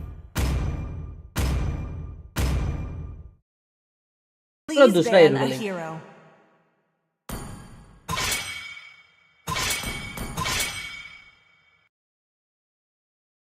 This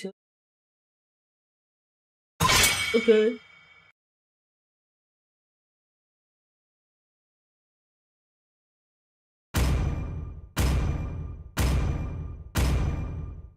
Your team is banning.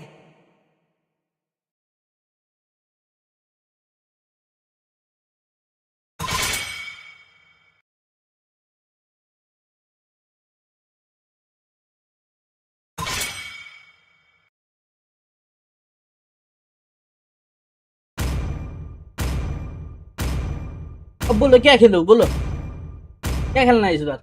Please pick a hero.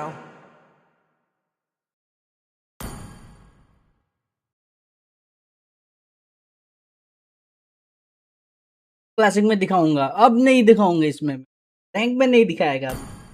The ocean is not just The our enemy home. is picking. बोलता हूँ नाना It खेलो is का। who we are. The southern seas are my domain. बख्श दो मेरे को, बख्श दो, minus हो रहा है मेरा, बख्श Please दो pick a मेरे को। hero. अभी नहीं खेलेगा। Hope will find a way, even when all is forlorn.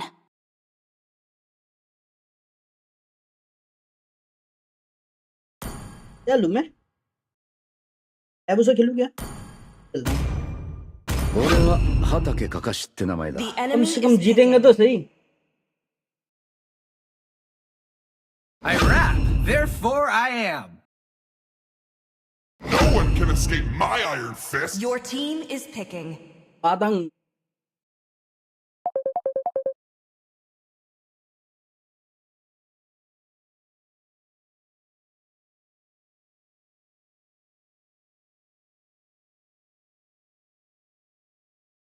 I am भी मार दूंगा vengeance मैं इसे। incarnate.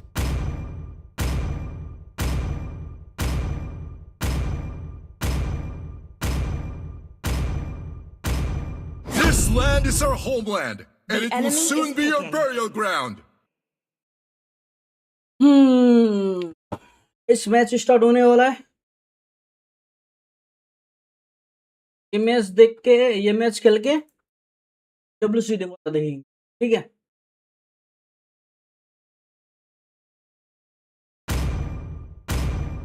और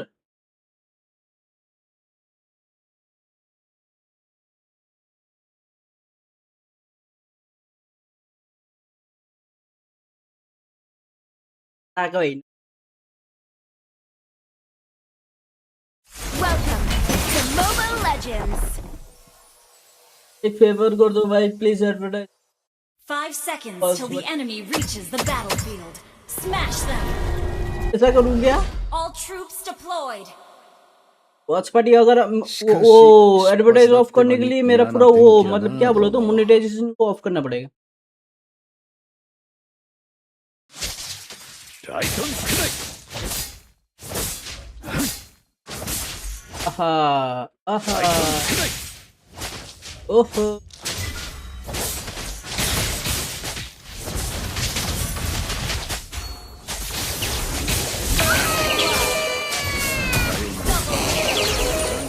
ओहो एक करोगे 動くな。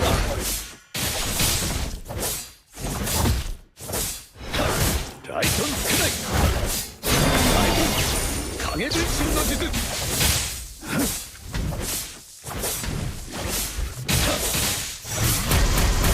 間に合い。ライトン少ない。देखते हैं क्या होता है। मोनेटाइजेशन ऑफ कर दिया तो आज का जितना भी लाइव करूंगा उतने का अर्निंग चला जाएगा। 終わりだ。वो कर देगा मैं, ठीक है।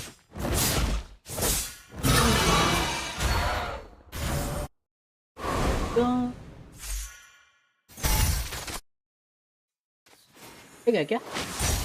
心配するな。いつか作戦は考える。अच्छी Ally has been slain. やれ。 Gather at the turtle.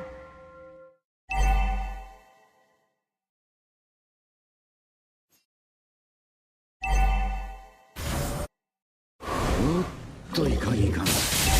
昔と違って本を読みながら戦えるほど楽な相手じゃない。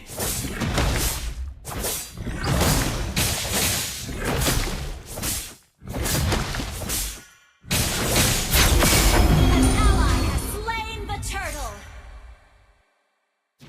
ライトン An enemy. ここは俺に任せて。ライトン影分身の術。お前は死ぬ。 छी मिनियन मार देगा अब मेरे को।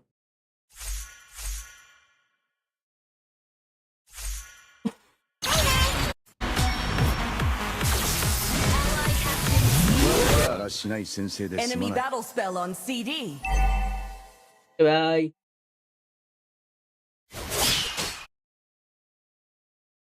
Enemy battle spell on CD. ライトン少ない。ライトン少ない。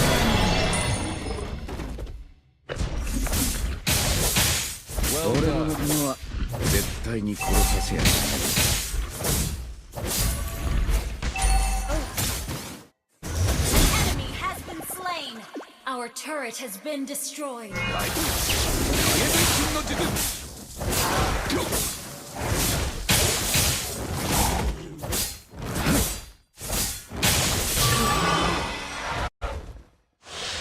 ライトン少ない。言っておくが、俺に2度同じ術は通用しない。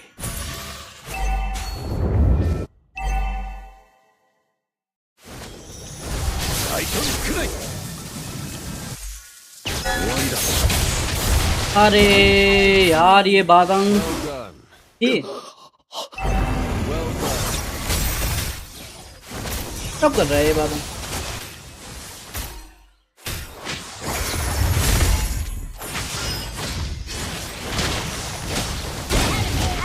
Slain. やれ。 An enemy has been slain. Our turret is under attack. ライトン影分身の術。 An enemy has been slain.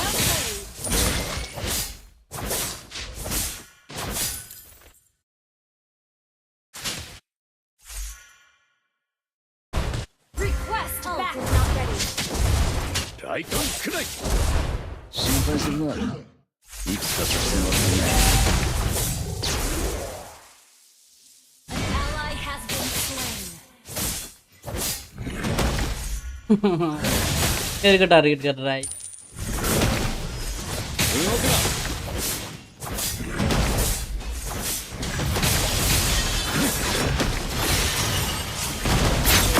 छी हक दिया। अरे जल्दी मार दिया अभी अल्टीमेट रेडी जल्दी मार दिया मैंने। Our turret is under attack.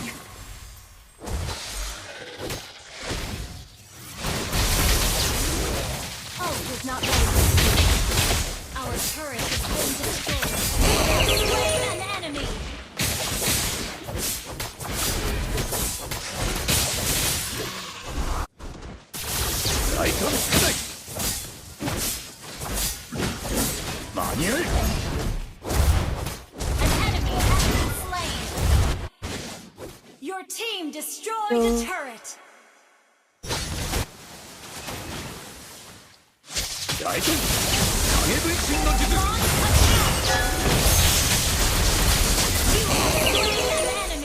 さようならだ Our turret has और मैं been कैसे खेल रहा है? destroyed.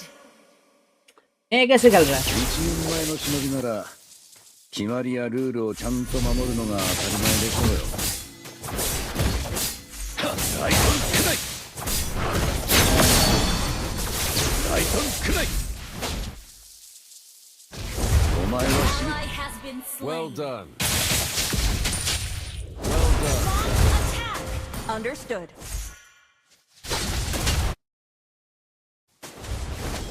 俺たちの任務はまだ終わったわけじゃない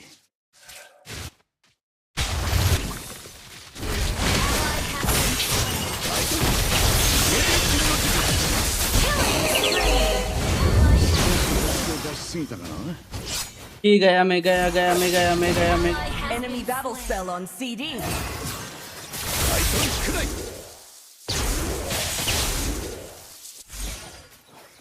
Our Not turret bad, is at under last. attack. Set कर ओ एटलास की वजह से मेरे को किल मिल रहा है ये बोलना चाहती हूँ क्या ना ना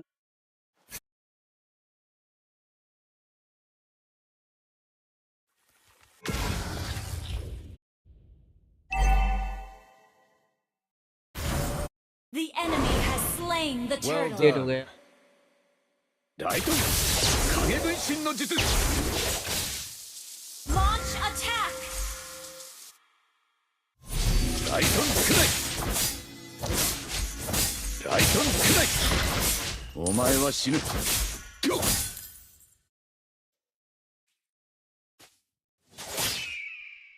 胆大義大胆少ない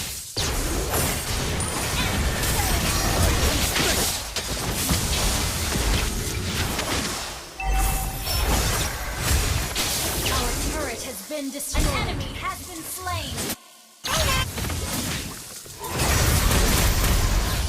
Our turret double kill. 疲れたな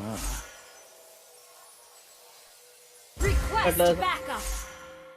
Our turret has been destroyed. छोड़ो वे सोलो ही खेलेगा अब एटलास के पीछे नहीं जाएगा मेरे अकेला किल मार के दिखाएगा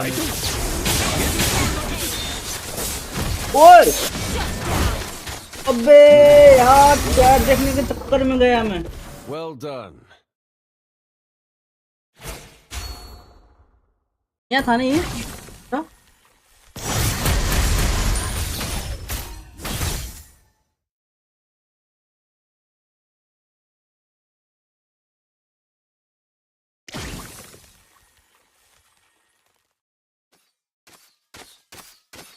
やられたぜ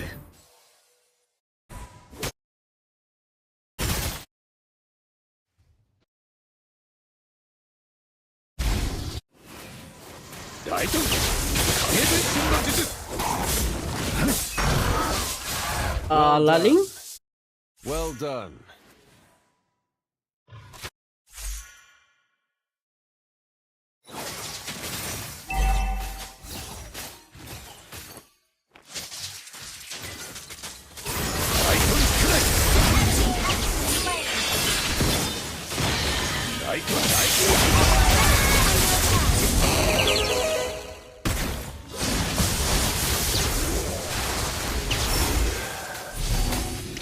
Has been slain. だらしない先生ですまない अरे तुम्हारा चैट देखने का An enemy has been slain. Our turret is under attack. Understood. 間に合え Shut down. Killing spree. 影分身の術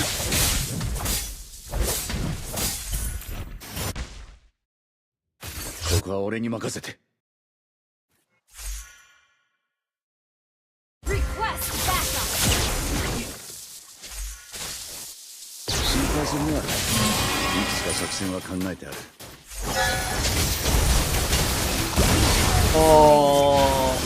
बात तो नहीं बचा Destroyed a turret. अच्छा नहीं पाया क्या करूं Attack.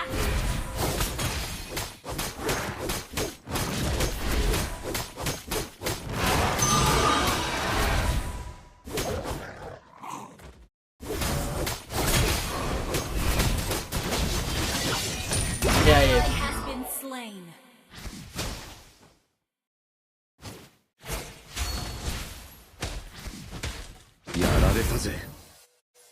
मिनट दिखा रहा था ये मैच के बाद हो जाए 8 मिनट 8 मिनट और स्टार्ट हो An ally has been slain. Team start होने में 8 मिनट है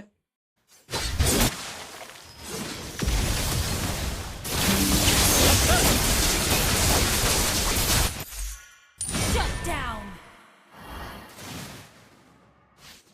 Initiate retreat. Okay.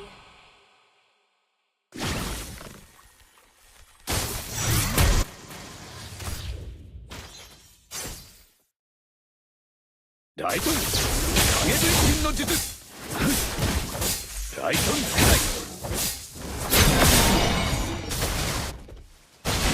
Thank you, has Zara. been slain.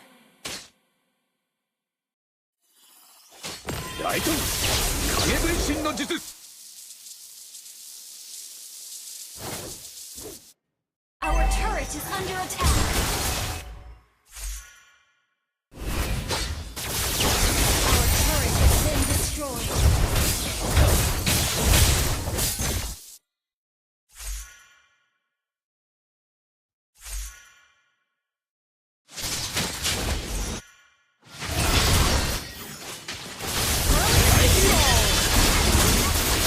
Ally has been slain. Instant kill. Ally has been slain.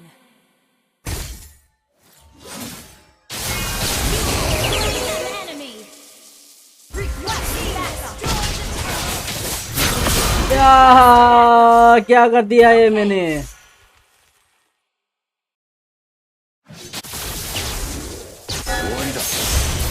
An enemy.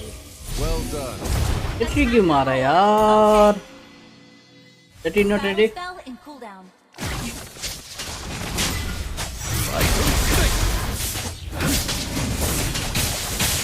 Your team destroyed a turret. An ally slain Lord.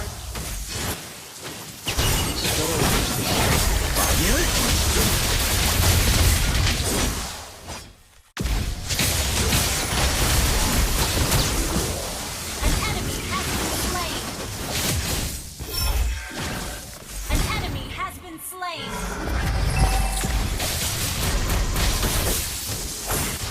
Double kill. किल था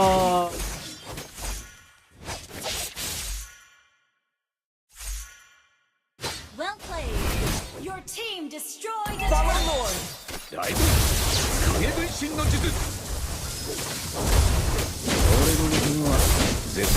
Team destroyed a turret. Killing spree.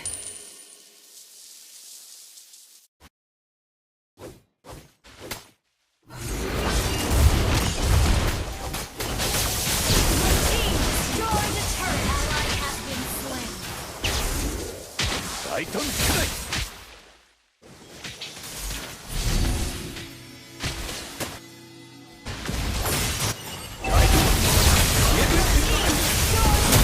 मारना बे अल्टी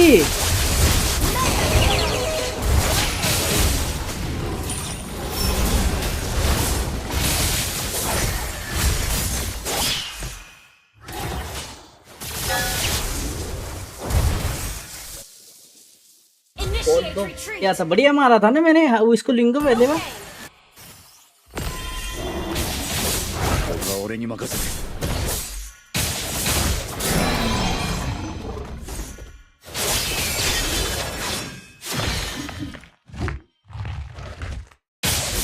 お前は死ぬ。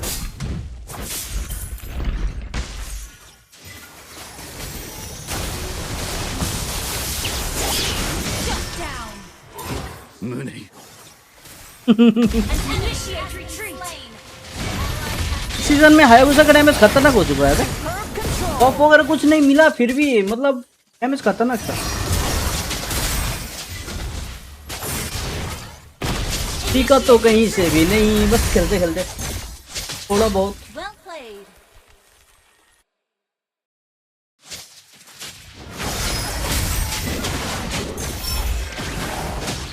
Hey.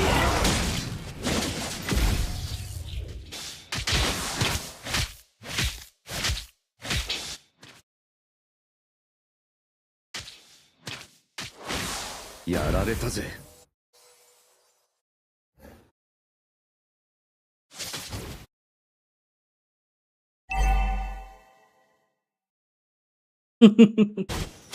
Initiate retreat. मुझे experiment करने का जुल्म मचा हुआ था मुझे, Outplay. वरना मैं खेल लेता That was हूँ। amazing. Good kill. Well played. Ult is not ready. Well played. Slain.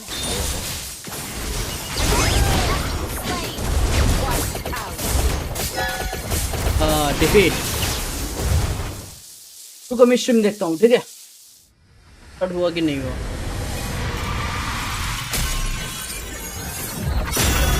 Victory. Advertise वगैरह आ रहा है। चलो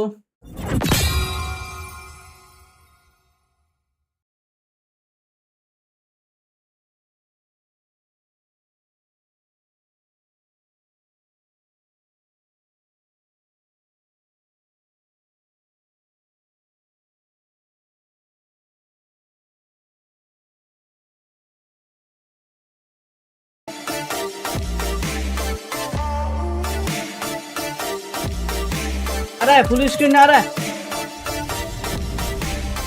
फुल स्क्रीन आ रहा है ना?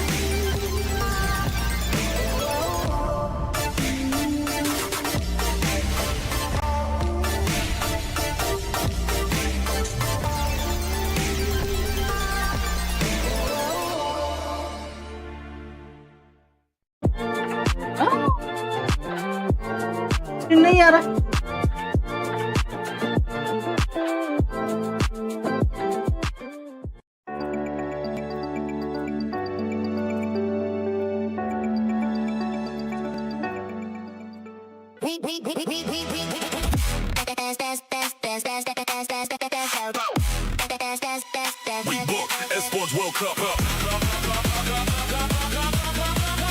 स्टार्ट हो गया, स्टार्ट हो गया, स्टार्ट हो गया।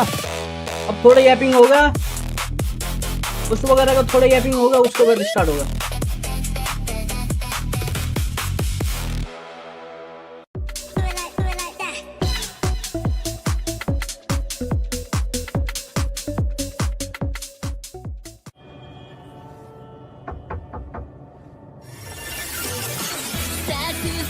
ये नहीं मिलेगा। वो स्ट्रीम में तो सेलेक्ट तो हुआ हूँ।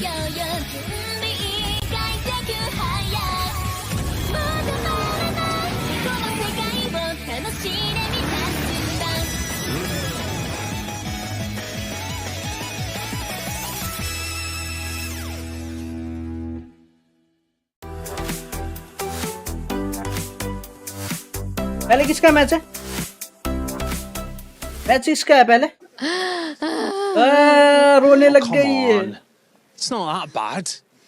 Oh, I mean, looks like I'm not remotely sad about that. I couldn't Now care you less, actually. feel how I feel.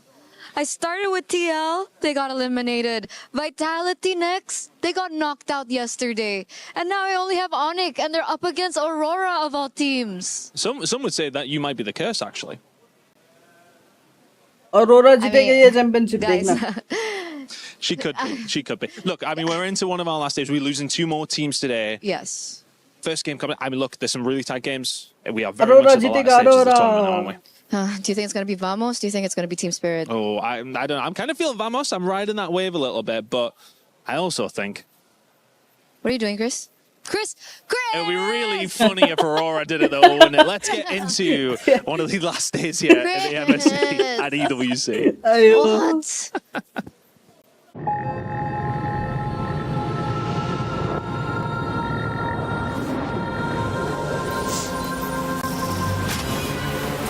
In the past, we were always in Asia. This year, we came to Paris. What stories are still left untold? Aurora जीतेगा देखना. Finish it. A new lineup, new chemistry, new fire. Once champions, not settling for podium finishes. World champions, defending MSC champions. As the final boss of MLBB, can anyone stop them? आज निकल जाएगा और Stars have risen, but now they need to show the world what it takes to rise above. This time, the world is bigger than ever. But every year, new challengers step on to the world stage. Some carry the ambitions of 2 continents. Some fight for the pride of home turf. आज देखते हैं कौन निकलेगा कौन बचेगा देखते हैं Who आज. will finally rise to clinch the title? This is where unresolved stories find their ending. A new shot at glory.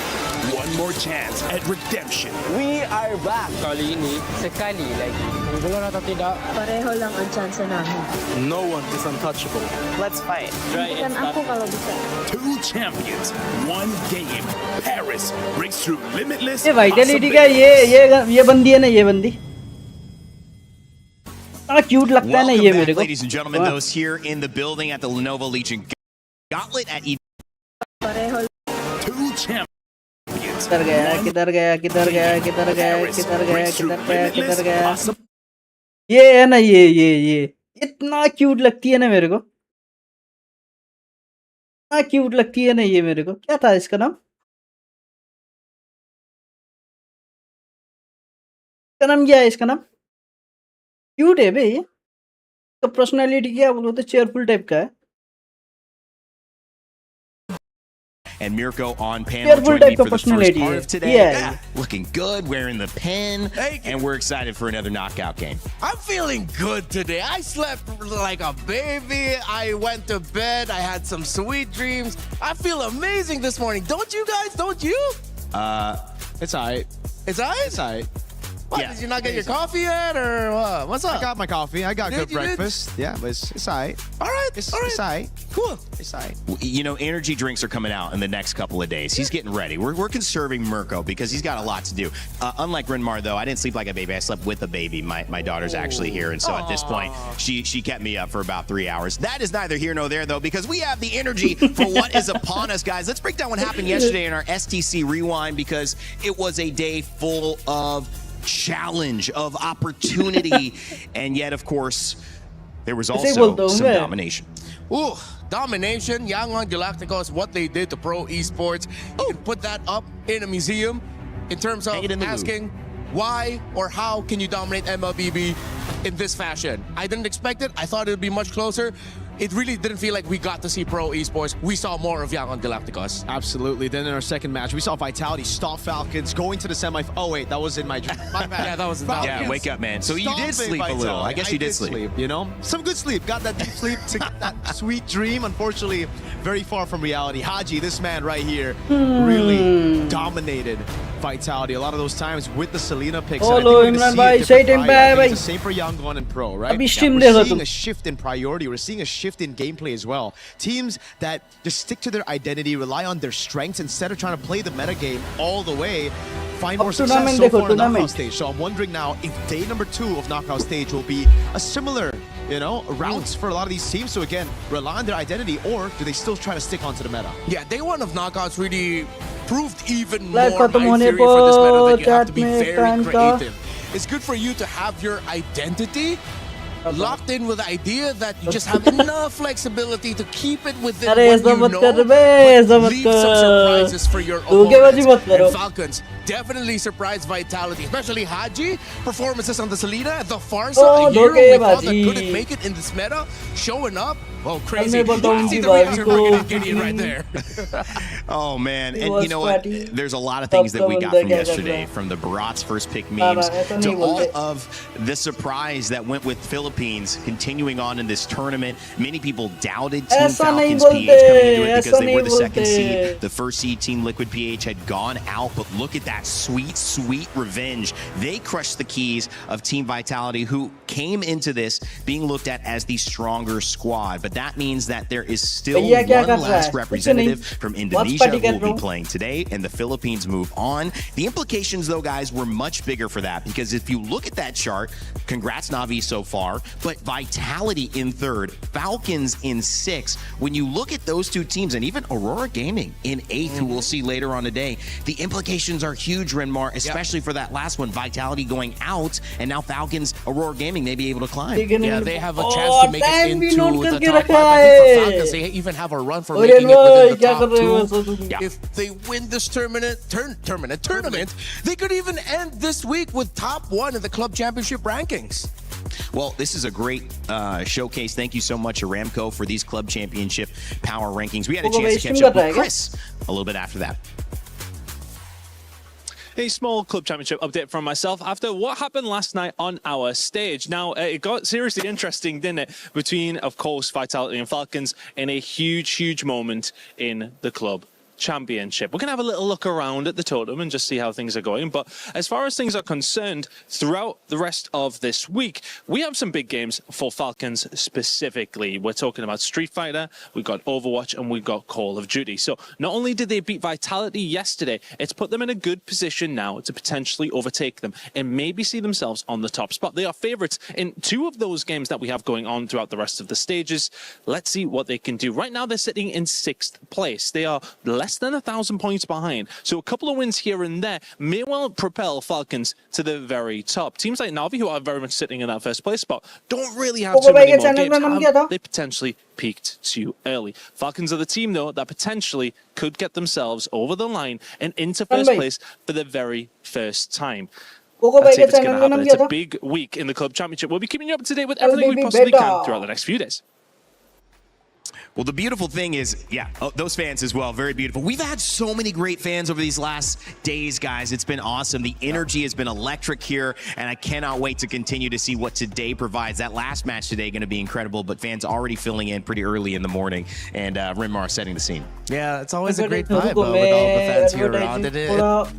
You really think of MLBB as a European game, but the Europeans are showing up here from everywhere in the continent, and it's great to see. Yeah, a lot of Filipinos as well. You know, it's just We're everywhere. And they're coming here to support Falcons again, doing such a good job at it as well, especially as they won yesterday. Yep. Just got to keep reminding myself. Yeah. I did. I know. Yeah. Over Vitality. Yeah, Mirko had some tough moments accepting that key crush. And here it is for one of the teams. Yangon Galacticos took down Pro Esports, who made a great run, but it would be Yangon who would really, really show their dominance in that set and make a claim for being one of the strongest teams here, undefeated so far. When you look at this one, Mirko, I mean, Vitality, obviously on that side, but to be honest, Falcons from the very get-go showed that they had a better pace and understanding of the meta so far. Yeah, I think all the way from the group stage as well, right? They were the ones actually dictating the tempo of the game. Yeah. It was just Vitality who were able to beat them in the later stage of the game. Yeah, Team Falcons, PH, and Yangon will face off. This will send one team home. That is not going to be an easy match. Yangon again, undefeated. They look like one of the strongest teams. I kept saying in the Galaxy because Galacticos, how can I not think that way? But now we go on the other side of the bracket, gentlemen. It's Team Vamos versus Team Spirit to kick us off. You already saw some Team Spirit fans in the house, and we also have Aurora Gaming versus Onyx. That is going to be an incredible matchup as well. And I want to remind you that if you think you know who's going to win, we've had some upsets. This has kind of been the MSC of the unpredictable. Make sure to get your pick'ems in. You can earn your share of $300,000 and the opportunity to just say you were right. I mean, which is, I think every human being wants to say that as well. Also, another thing, before we get started, it's still Rhino Day. This day continues. It keeps on going. Make sure to get your emotes. If you don't get your emotes, by now, you just don't deserve Streamer it. diamond Because we've मिलेगा, been telling ये you खोल के every रखना single है। day. It's Rhino Day. All right, बस gentlemen, let's diamond start करके talking about दो this बार या matchup. तीन बार Get into मिलेगा। these players because, of ऊपर course, दो it's bar. Team Vamos and Team Spirit. They arrived दो earlier बार in the नहीं, building. Renmar, चार। what's your take just ये heading चार into बार this one? मिलेगा। Well, I'm looking more at Team Total Spirit and 40 diamond asking या them, 50 have diamond you rediscovered yourselves? Was the GZG and, of course, the loss to Vamos the wake-up call that you needed to get you back in form so that you have a shot at solidifying yourself in the top 4 and maybe making a run for the grand finals? Because Vamos look like they're just a team that completely know who they are and how they want to play heading into MSC. And it almost just seems like after seeing their chaotic team fights, मेज after में seeing मजा their नहीं weird आता। identity, their awkward style of team fighting as well in MPL Malaysia, that they लेकिन would मैं just do Kagura का well in Kagura को internationals, निकालेगा, right? देख। Going up against these teams who are just so Kagura का good legends at को निकालेगा। controlling that slow tempo game, playing it disciplined, but then the patch hit and everything turned around. Even for Vamos, they felt the confidence. They played on script. They क्या have देख their लिया own मैंने? identity now, and it's so ये weird क्या to देख see लिया? because it's such a big contrast compared to Team ये क्या Spirit. देख who, लिया again, अभी मैंने? coming into this tournament was also favored. Everybody thought about, all right, how is their discipline style going to work out? भैया They're आप going to mid probably Khelo, dominate the group मुझे stage, but jungle they खेलने didn't. So again, दीजिए। seeing that jungle matchup बढ़िया all over खेलता हूँ। again, seeing Spirit's ठीक है भाई, very ठीक है, slow तुम macro तुम build-up जंगल ही up खेलो भाई। against a team that just wants to constantly pick these brawls and bring it onto you. I'm excited. I'm excited to see if, again, like you said, Redmar, Everybody, yeah. Spirit have actually done what they need to do to adapt. Yeah, it looks like they're doing some unique new things for setup. It's like they're testing their reaction time. अगर ना मेरा ये MCA so pause में है अभी, अगर खुल गया ठीक है, अगर खुल गया और मंथली मेरे को डायमंड मिलने स्टार्ट हो गया तो मैं हमारा ये कागुरा के लेजेंड स्किन निकालेगा ठीक है, एक लेजेंड स्किन तुमको भी गिफ्ट करेगा मैं ठीक है, पहला ना तुमको भी गिफ्ट मारेगा मैं एक लेजेंड उस टाइम नॉट फाउंड मैक्स और and the validity all the way. SRG out for Malaysia. It would go all the way. SRG out for Malaysia. It really all relies on Team Vamos now.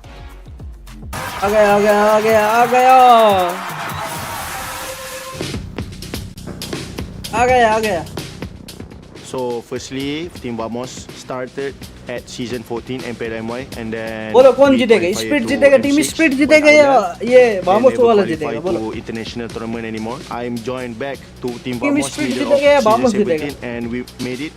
We go to MSC right now. Team split For season 17, Team Vamos is a last minute roster, right? For me, I think going to EWC is a miracle lah. So when we qualify to MSC, I'm so happy and also proud lah for my team. We expect that Team Falcon Mena will be a strong team also because they make it to the main stage and we just focus on our strength. We will not underestimate them. We treat them like all other teams and we will give our best. Just keep improving in our practice. Yeah, मेरे को बोल रहे हो क्या? SRG always get the podium right in top 3 in every tournament. Number 2 of Malaysian team need to step up to become like them. If we doesn't have तब तक SRG, तुम्हारा then ये Malaysia क्या is बोलो like तो nothing, right? तब तक तुम्हारा ये मेरा MC अभी पॉज है ठीक है, डायमंड नहीं मिल रहा है मेरे को अभी उधर से, अगर ये लेजेंड स्किन आते आते मेरे MC स्टार्ट हो गया, डायमंड मिलना स्टार्ट हो गया तो तुमको भी मैं ये कागुरा की स्किन गिफ्ट करेगा ठीक है, अगर मेरे को डायमंड मिला तो I always had a dream to help my mom, especially about money, right? So being able Kagura का आ रहा है और तुम्हारा इसका आ रहा है, कागुरा का so big, I think that और क्या था उसका नाम? डूनॉक्स। कागुरा का बढ़िया है लेकिन भैया हाँ आपको ही बोल रहा हूँ, क्या बोल रहे हो मेरे को? Sapat talking about helping his mom. ये There. गलत It's an बात है, amazing तुमको भी story, चाहिए क्या and I think that skin? you could tell there's so much energy Imran भाई तुमको भी around चाहिए? Era 404 in this team. Whether it's the highs of the emotion of qualifying, whether it's the lows of crying and finding लेकिन बढ़िया है stability बे with his skin वो, teammates, that's an amazing Kagura का वो journey. But when छतरी you वाले look on skin the flip बढ़िया है। side of things, they're going up against Team Spirit, and this is a different journey. A team that had an identity but lost it after they faced a few tough matches earlier on. Hopefully, some of the changes that they've made to allow Kid Bamba to do what he needs to do, and Zaur Egoist, who is the youngest player in this entire tournament, hopefully in the jungle they can find a way to fly. MCA pause हो गया अभी, कितना महीना हो गया? मैं अप्रैल में join किया था ना, अप्रैल को मिला मेरे को ना अप्रैल में Spirit in the very first season and in MSC. Sorry एक ही बार मिला मेरे को, अप्रैल में ज्वाइन किया था, मई से मिलना स्टार्ट किया। एक को एक बार मिला 7,000 डायमंड मिला मेरे को, एक बार मिला या 2 बार मिला मेरे को। So in this MSC we have Zaur Geeks in jungle and not one shot and oh sorry 2 बार मिला। अप्रैल को मिला था मेरे को 7,500 डायमंड और मेरे को मिला था 5,000 डायमंड, his mechanics बस 2 ही बार मिला। great, so we trusting him a lot. Pause हो गया है एमसी, चल ही नहीं रहा है अभी। That everything came this way and he's only in the team now, but obviously the good thing about him is that he's 16 and obviously very talented, so I have ऊपर से ही मतलब क्या बोलो तो ऊपर से मतलब एमसीए के हेड से ही बंद कर दिया है उधर, इसीलिए नहीं मिल रहा है अभी, टक्स वगैरह नहीं मिल रहा। You know that even if you have a 7, 8, 10,000 gold lead, the game can still turn around. It's very sad to lose like that, especially in the last game where we had a 10k gold lead and then to the rest of the world we have been known as a team that's more concentrated on their micro, more on fighting. ऐसा कर रही है, ऐसा कर रही है ये। That's the opinion of the other teams, but this year, this tournament, we have new goals. Omni भाई गंदा है, on our attitude. क्या गंदा है ओमनी भाई को बोलो आपको स्ट्रीट फाइटर वाला डायरेक्ट कर देगा। अरे बेकार है वो, अच्छा नहीं है भाई वो स्किन।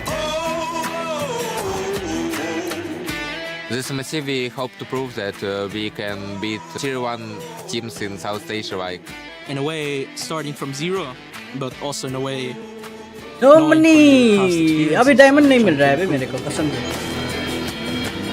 एमसीए से डायमंड नहीं मिल रहा है मेरे को। अगर मेरे को डायमंड मिलता तो मैं आराम से दे देता। like better results and not only words. ये क्यूट है। ओमनी भाई बोलिए मुझे नहीं मिलेगा, अगर मेरे पास डायमंड होता तो तुम मुझे दे देता। मैंने तो बस एक ही स्ट्रीट फाइटर और इसके निकाला, डायमंड नहीं मिले थे। वो भी अपने पॉकेट से पैसा डाल के 2 बार वीकली टास्क कंप्लीट किया, ठीक है। उसके बाद कितना डेली एक डायमंड करके स्पिन किया, मतलब एक बार करके डायमंड स्पिन किया। उसके बाद सीधा कितना 500 डायमंड मिला था, 700 मेरे पास 500 ऑलरेडी था, वो मिला के एक स्ट्रीट फाइटर की स्किन निकाली। बताओ मुझे भी चाहिए, किसी को कुछ भी नहीं मिलेगा, डील कैंसिल, किसी को कुछ भी नहीं मिलेगा, अब छोड़ो, no diamond. And this has to be it, especially after हाँ भाई मुझे नहीं दोगे, किसी को नहीं दूंगा। This is the proving ground. This is the time to पहला ना तुम्हारा cancel, Hiko said, put action into the Agura के words. स्किन कैंसिल Hey, तुम्हारा। they had the Vamos run in the group stage, right? They were the ones that actually went undefeated last year. Yep. They were the ones that chose Onyx Philippines, and that's why it hurts so bad for them that they lost earlier. I mean, we saw the clip, Bomba devastated by that loss. Yeah. Against Vamos this time around, they're coming in as the underdogs, and I always feel like for these regions, Spirit, Aurora even, and Yangon, they do better when not a lot of people are actually thinking they will win. Not looking at the votes, though. There are a lot of people who think Team Spirit are going to win. 73% of you think Team Spirit is going to win. Why do you think that is? I mean, you mentioned yourself, Mirko. Vamos coming in, I would say Vamos seem to be the stronger team coming into this. Same. For Team Spirit, तो they तुम्हारा went through saver that का रहा journey है, of, वो okay, 300 we फेवियस are की, ये 3 this, skin but add then they हुआ went है। down. It's a journey of It's a system. self-discovery. Meanwhile, Vamos has been consistent. Kill Now they're cancel at that कर point where दिए। they're innovating. Yeah. Our Spirit now at that point where they can match that, because if not, then they're going to be falling behind in the drafts. We are so lucky to be able to see a meta like this evolve. We reached 70 unique heroes. I think 90 is the number we wanted to reach. It's still a few days, and we'll see how many games this goes. Yesterday's games were quite short, but today, do you think we're going to get to our final best of 5? Do you think we're going to see some 4 or 5 game sets here? I think so. I think especially for our second match, right? Yeah. This match, it really comes down to who gets a tempo. I feel like if Vamos stop Spirit game number 1, we might be on track for a 3-0. But if Spirit were able to, again, slow it down, then we can get those 4 or 5 games in. Yeah, and you know what? Also, I think Zaur Egoist and Air 404, we talk about this. Who's going to take over? Because initially it was Hirara, Ling. And now that conversation has completely changed, Renmar. Yeah. It's going to be a little bit more difficult, I feel like, for Zaur, because now you have to keep up options for for utilities open. Error 404 has just been on an absolute tear, incredibly talented. But I'm looking more in the gold lane. We need to feel some Hiko mania up in here so Team Spirit has a chance. I feel like take him away from the clock. Okay, come put him karo, into faster Diana scaling ko gold lela ka laners. access I agree, you know, put him on a winning matchup, put Sour on a hero that can capitalize on that. We were talking about it earlier, or not earlier, yesterday, about those picks for Young Gun Galacticos as well for Pro. So right now for Spirit, it's the same thing. Set your side lanes up for success and capitalize with an assassin. We've been focused so much on the jungle and the EXP because that's Okay, kind of the सबको दूंगा natural लेकिन मैं। symbiotic relationship. But the gold lane has सबको proved to देगा मैं, don't be worry। the answer or the problem. Which one will it be तब for मेरा Team ये Spirit MCA and फिर Team से start होगा Vamos? ना, Both teams coming मैं दे in देगा, with a lot ठीक है? to prove. Let's सबको kick it एक over ना to the एक stage and skin तो begin दूंगा मैं। our series 1 of the day. चलो गेम नंबर 1 स्टार्ट। फोन खोल के बैठो गाइस, फोन खोल के बैठो। रिडीम कोड देगा अब यहाँ। रिडीम कोड देगा। Dude, Milosh, Mirko. Are you okay? No, bro. Is it? It's Oh vitality. no! Yeah. Who gave him the vitality he नहीं wants? मिलेगा। I think he stole it outside. He's You the my biggest goats, vitality. जब आएगा तब दूंगा It's- लेकिन। We know. It's we okay. know. अगर आ It's- गया look, तो। they'll be so much better. M series, right? It's a few No, months. they won't, bro. Oh, wait, are you choking like vitality? No, you can't say Oh, that. I'm sorry, He's I'm already sorry, I'm heartbroken. No, they'll be okay. sorry, I'm They'll be sorry. fine. It'll be... Look at my goals. Wait, Dude, I are you thought you'd record- be used to it by now. Look, you can't do that. This is a private moment. Yes, my friends. अरे ये Heartbreak, क्या देख tears लिया? left on the cutting room floor, and that is only वही तो the बोल रहा हूँ, जब beginning आएगा वो of तब our दूंगा मैं। knockouts. Yesterday, day number 1 sent 2 teams home, and what a way to say goodbye to Team Vitality. The Bees have buzzed away back, and on the other side, oh well, YG, they had a hell of a day, Rose. Yes, indeed, Milosh. But इन्हें कभी नहीं today, मिलेगा। we will find out the last 2 semi-finalists that will be competing for the grand finals ticket tomorrow. Today, 2 best of 5 will unfold no here way, at wait a minute. MSC at EWC 2026. 2 keys will be shattered and 2 will continue their journey. It's the beauty of the tournament here, and it's a beauty that we have so many, well, pretty much every single rematch that you could ever ask for inter-regional, and that's what makes MSC so damn special. But we got our day ready to go. Yes, indeed. So, for our first matchup of the day, ladies and gentlemen, join me in welcoming Malaysia's finest, Team Vamos! This is what they call a last-minute director, roster उसके who लिए क्या? now carries the hope and dreams of Malaysia on their shoulders. They have defied the odds by taking down favorites and showing the world what they are made of. But can they continue flying? Can they win the matchup they asked for? Will Hala Vamos come out on top? It's a big ask, but if anything, we're getting the best part of it all because their opponents are ready to roll. Please join me in welcoming Team Spirit! आ गया गोल। They've made statement after statement in MLBB, but failed एक to लड़की stop तो the Vamos सुंदर। rising tide in the jungle in our group stage. The Dragon, my friends, hungers for victory. The Egoist yearns for a second chance. And revenge? Oh, it smells like Team Spirit, all right. ये team speed You know कहाँ का what, team है? Milosh? Will the किधर का team है ये? gatekeepers gatekeep or will they be gatekept? Only one way to find out, boys. You may place your keys and take your seats. And of course, to our captains, अभी don't reading forget board to देगा। meet in the middle for a ऐसा ही लग little रहा है। handshake, fist bump, or maybe nothing at all. बोलिए भैया इसका नाम भेज दीजिए, मैं पैसा ट्रांसफर कर दूँ। Respect ओके, between our किसके लिए teams, पैसा भाई keeping क्यों Slay ट्रांसफर कर Queening, रहे हो? and they're ready to get into it. Oh Only one मतलब will head direct to the case की निकालने के लिए है क्या? semifinal, and the other, he's crushed just like their dreams. So, who will come out on top? Only one way to find out. Let's head over to the Land of Dawn. The first half of MSC EWC 2026 knockouts delivered a story of revenge and redemption. Day 1 opened with 2 long-awaited rematches. First, with Yangon Galacticos denying Pro Esports revenge, securing Myanmar's second top 4 finish since MSC 2022 without dropping a single game. ये मेरा voice और game का sound ठीक ठाक ही है ना? कुछ घटाना बढ़ाना पड़ेगा क्या? Vicious win, a sweep in the quarters. In match 2, revenge was served as Team Falcons PH eliminated Team Vitality. Now, Team Falcons PH are just one step away from returning to the grand finals. Team Falcons क्यों बोलो तो वो skin निकालने तुमने result तक show कर complete किया था क्या बिना तो भाई मिनिमम ना होने First with Team Vamos versus ये डायमंड तो आराम से लग जाएगा Team Vamos were the first to choose during the draw. ये डायमंड के एटलीस्ट 8000 पड़ेगा 8000 या 8500 पड़ेगा 4 of MSC. मत निकालो बड़ी स्किन अच्छा नहीं है Then comes our match of the day. ऐसा वेस्ट हो Aurora जाएगा Gaming versus Onyx, a rivalry that started in MSC 2025. 8500 लगेगा एटलीस्ट 6000 डायमंड लगेगा भाई Champions still haven't found redemption. 6000 diamond 6000 as the tournament favorites to win it all. 2 teams will rise, 2 teams will fall. Who एक will skin rise ये above? मतलब street fighter वाला skin निकालने के लिए I didn't realize what it smelled like until Milos said it, like Team Spirit. That was a good one, my man. We were listening to some jams as well. Shout out Nirvana. And shout out what they will be feeling, which is exactly that if they can get a win.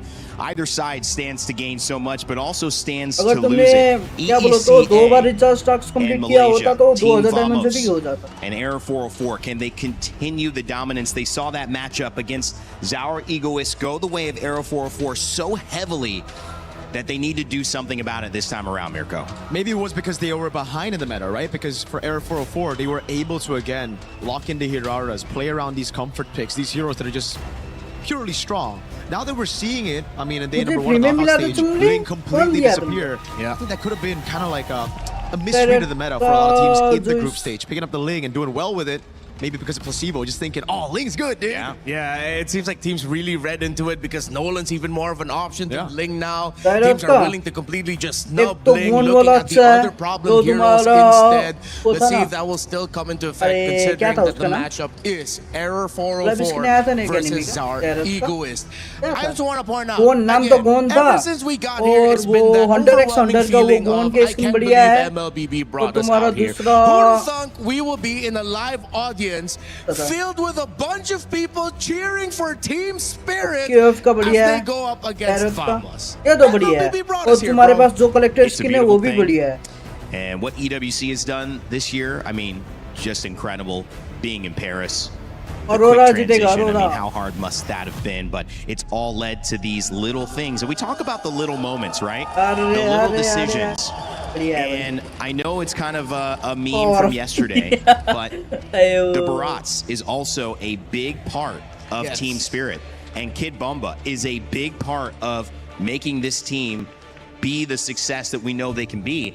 My question is, after seeing yesterday, having gone 3 wins with Barats and no losses, do we see the same prioritization? Does that become an Achilles heel that they play into, or do they go, wow, let's pull back? I feel like as long as they don't stretch it to its limit, maybe for a game or two, if they want to prioritize it, sure. But the moment it stops working, change your priorities. We were talking about it with Vitality yesterday and Shogun. He was fantastic on the Barons. But ये मतलब eventually street fighter Falcons वाला read into it, and it उसमें became लगेगा even more तुम्हारा demanding for the 6000 EXP 5000 leader diamond to pull off at least properly.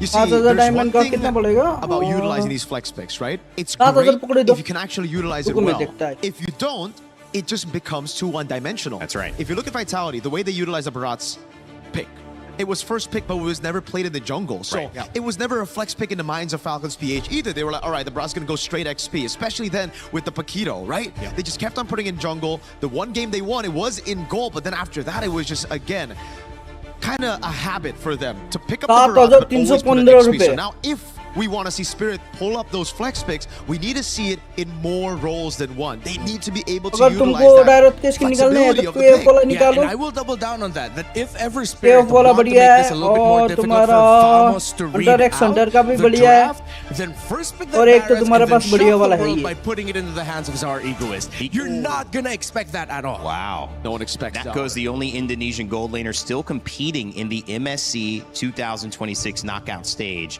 Wow. All right. One of the 2 Indonesian imports over there on Team Vamos. Oh yeah, We do have an ID team in Onyx, but I guess not an Indonesian gold laner. Yeah, at first I was thinking, no wait, they have an Indonesian gold laner in Onyx. Wait, no, that's Kelra. He's Filipino. He's Filipino. So Vero was part of this lineup last year, but no longer. Natco's been amazing, by the way. I just gotta say, in MPL Malaysia, mechanically, even in MPL Indonesia, when he played for Evos, mechanically he's always great. It was just the decisions that he would make in the lane and in around these team fights where it was just too bombastic. Yeah. I love that.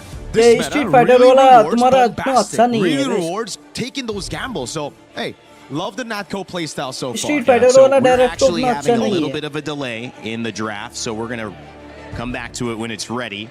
You might have seen a couple of hero shots. We will let you know when it is all set.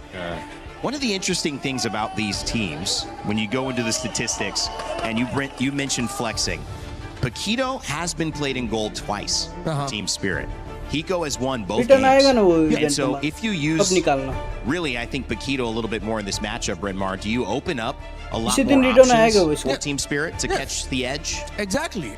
If you pick up the Paquito, you have options to flex it if ever. Right now, though, we're probably not going to see it in this specific game. Yeah, but you're cheating. You're cheating because you're looking. No, but we gotta. Yeah, but we don't know, though. The audience doesn't know yet what's happening, so we're just creating questions. Yeah, no, it's okay. We read it out. There we go. There we go. Finally. Now you guys can see. We can see here, but not for you guys. So here we go. Okay, we didn't know that was actually banned out. So even Vamos was considering, okay, the Paquito is an option for Hiko is way too good. So let's take it out. In Spirit, I feel like this is smart. They take away the Freya.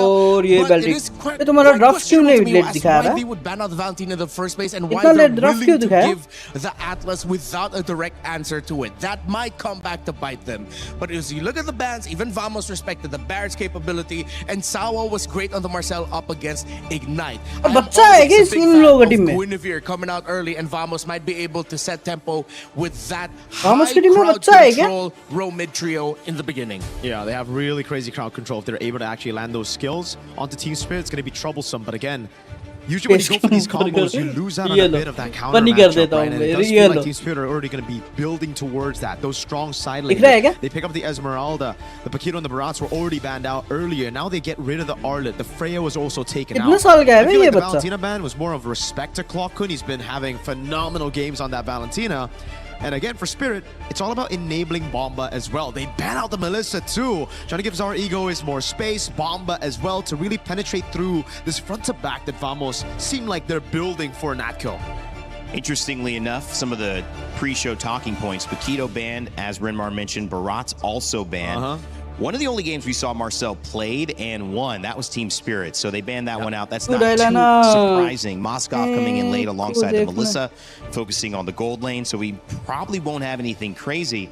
But one of our only games we've seen Atlas let through. So three really strong heroes to start off. Claude joining the roster of Team Spirit. Brody. इस बच्चे का mummy कौन है? It's really looking like Vamos just won across the board. High crowd control, row mid trio that could give a lot of difficulty for this assassin Herrera early on. The Brody into the Claude. They might have already just won with 4 out of the 5. Wow, that's इसको निकालने के लिए अगर तुम All right, what can Spirit do event here? के starting में निकालोगे तो तुम्हारा एटलीस्ट लगेगा 5000 से 6000 डायमंड एटलीस्ट और जब तुम्हारा रिचार्ज टैक्स वगैरह आएगा ना तब निकालोगे तो रिचार्ज टैक्स कंप्लीट करके और तुम्हारा डायमंड 2000 एक्स्ट्रा डायमंड लगेगा. That's a Khalid, never mind. We've been seeing this, by the way. Benedetta Khalid. Wait, so is that is Benedetta? मुझे क्या मालूम? मेरे को तो मालूम ही नहीं है. It looks like it's Benedetta. Okay, it's Benedetta. हमको नहीं मालूम. It's funny, this has happened a lot. It happened yesterday too. Yeah. So we're looking for mid guys. I think could be. उल्टा फंस गया Farsa showing up really well. I was thinking of Farsa or Yves against the Brody, but the Benedetta should already stop that, and that's why they're gonna have to go with a safer choice in the Vexana, try to peel away against the Atlas and the Guinevere. Yeah. All right. This Vexana pickup, I feel like, was the great balance of it all, but then you have to pick up Purify, which means you won't have the flicker, but at least you'll have the counter engage with the fear right up in front, and then the knockup from your ultimate. वो बच्चे का नाम क्या है? बच्चे का नाम क्या है? We're gonna see Vamos take control of this game. That Roman trio is deadly. If the team fights are all AoE and if Vamos can force those 5v5s, I agree. But if Spirit can utilize those lanes and punish them before the team fights, they can do it. Childish type का तुम्हारा उसका behavior है, plus कैसा बोलो तो? But if he can get it, his team Energetic Spirit, the team वगैरह to beat here. Team Vamos comes in as the favorite, but you think it's going to be Spirit. Let us know in the chat again if you think that's going to go that way. As we kick off for Series 1, Game 1. And it's going to be, I believe, Leo and Trex. Hola and privyet everyone. 5,000 diamond का dish लगेगा तुम्हारा 7,300. अगर 2,000 diamond add करोगे तो तुम्हारा लगेगा 3,000 रुपये. I am extremely excited for this series here. Yesterday we had some fast ones, a 3-0, a 3-1. This one can honestly go the whole distance, Leo. I'm glad to see that despite the rocky road that Team Spirit had to go through in the groups, they've evolved. The past 72 hours since we last saw them in action has seen them evolve their drafting patterns, which our panel actually did well to point out. Looking at the emblems right here. Did you see this Vexana coming through? I mean, debatable, but this is one of those picks that we saw one before. It has worked. It has given some options, especially against something that wants to kind of more walk towards you or dash towards you. It's not the most, and the non-flicker mages are kind of coming back too. And she is forced to flicker here, given all of the straight lines that Vamos are drawing through. The heart of the lineup, Sepat on that Benedetta.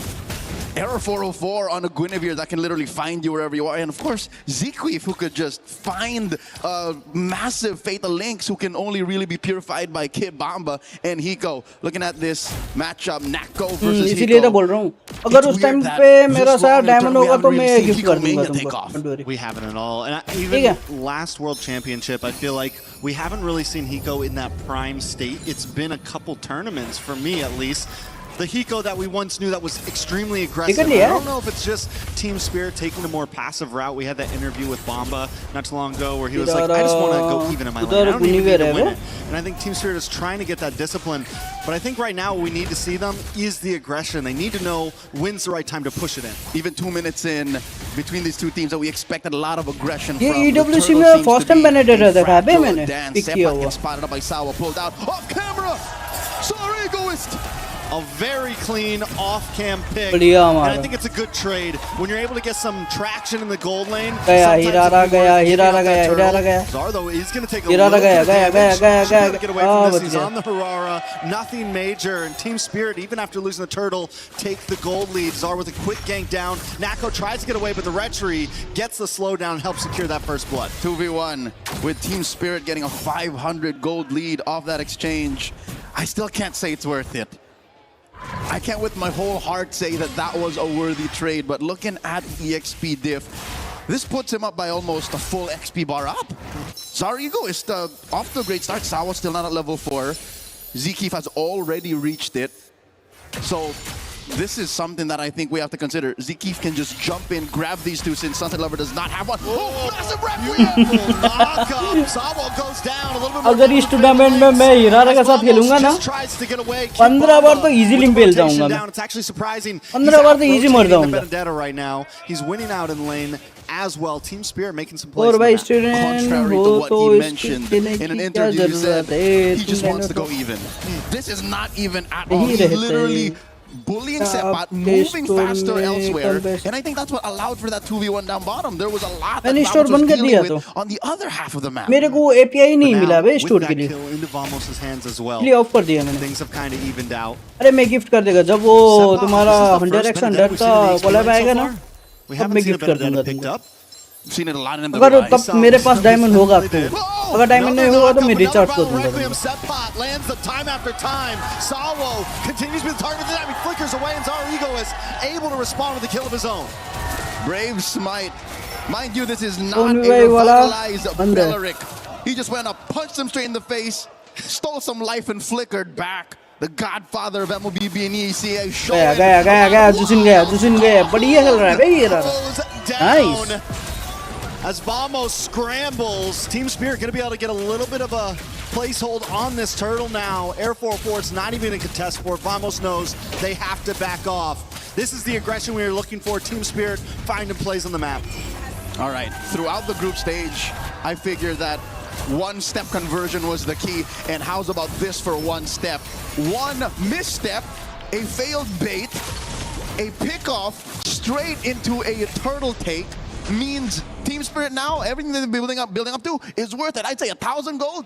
That's enough evidence to say that the first 5 minutes belongs to them. What's amazing about that last play too is Sawo willing, knowing I'm gonna hang out just a little bit. Oh, बढ़िया ulti. Into a purify. Kid Bomba might survive this. Oh, Very clean in this. One is भी निकल गया बे. Bomba up in the CXP lane, just dominating down on the boss side though. Hiko with a nice blazing duet. Zaki forced to go back onto the tower. Natko wants to try to get involved with this as Clockin walks up as well. Team Spirit though, got what they came for. They cut the wave. They're back on the map. Approaching the 2,000 gold mark. The Dragons are soaring towards a strong mid-game berth. Treks throughout the group stage. Team Spirit has had a love-hate relationship with the Claude. It's a good hero on Hiko, don't get me wrong, it's just they've always paired it with a weird Ling or a lineup that's always dead on the other half of the map, but this time, I'd say with Kid Bomba finding his new footing, getting a little more of that Bomba swag, I think the Claude is doing much, much better for them. Yeah, and I'm just happy to see Hiko on a marksman again, obviously. Nice pick on a Sawo. Sawo will be okay, but the knockup ये तुम्हारा batting बढ़िया है लेकिन इस season में कितना बोलो तो टॉप 4 में है टॉप बैंड में बैंडेड ज्यादा है इसका टॉप 4 में अभी The kill on Anako secured.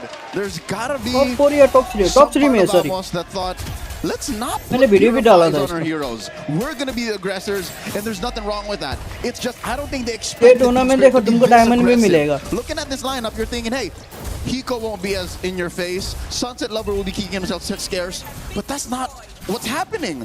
Team Spirit has picked up the pace. This is not the same Team Spirit we saw in the groups. Yeah, and it's like they see every single attack coming before Vamos can do it. Here comes Kid Bomba though. Sawo as well with a nice Wrath of Druid. On to Natko and Sepas. Pat unable to get an angle in, but Sawo taking a lot of damage. Torn memory secures the kill onto Sawo. Now Hiko comes in, able to find Sepat. Air 4-4 as well. Will go down. Zakif holding back as Team Spirit loses the turtle, but comes out and wins and kills. 1 for 1, I'd say a roamer for an XP laner.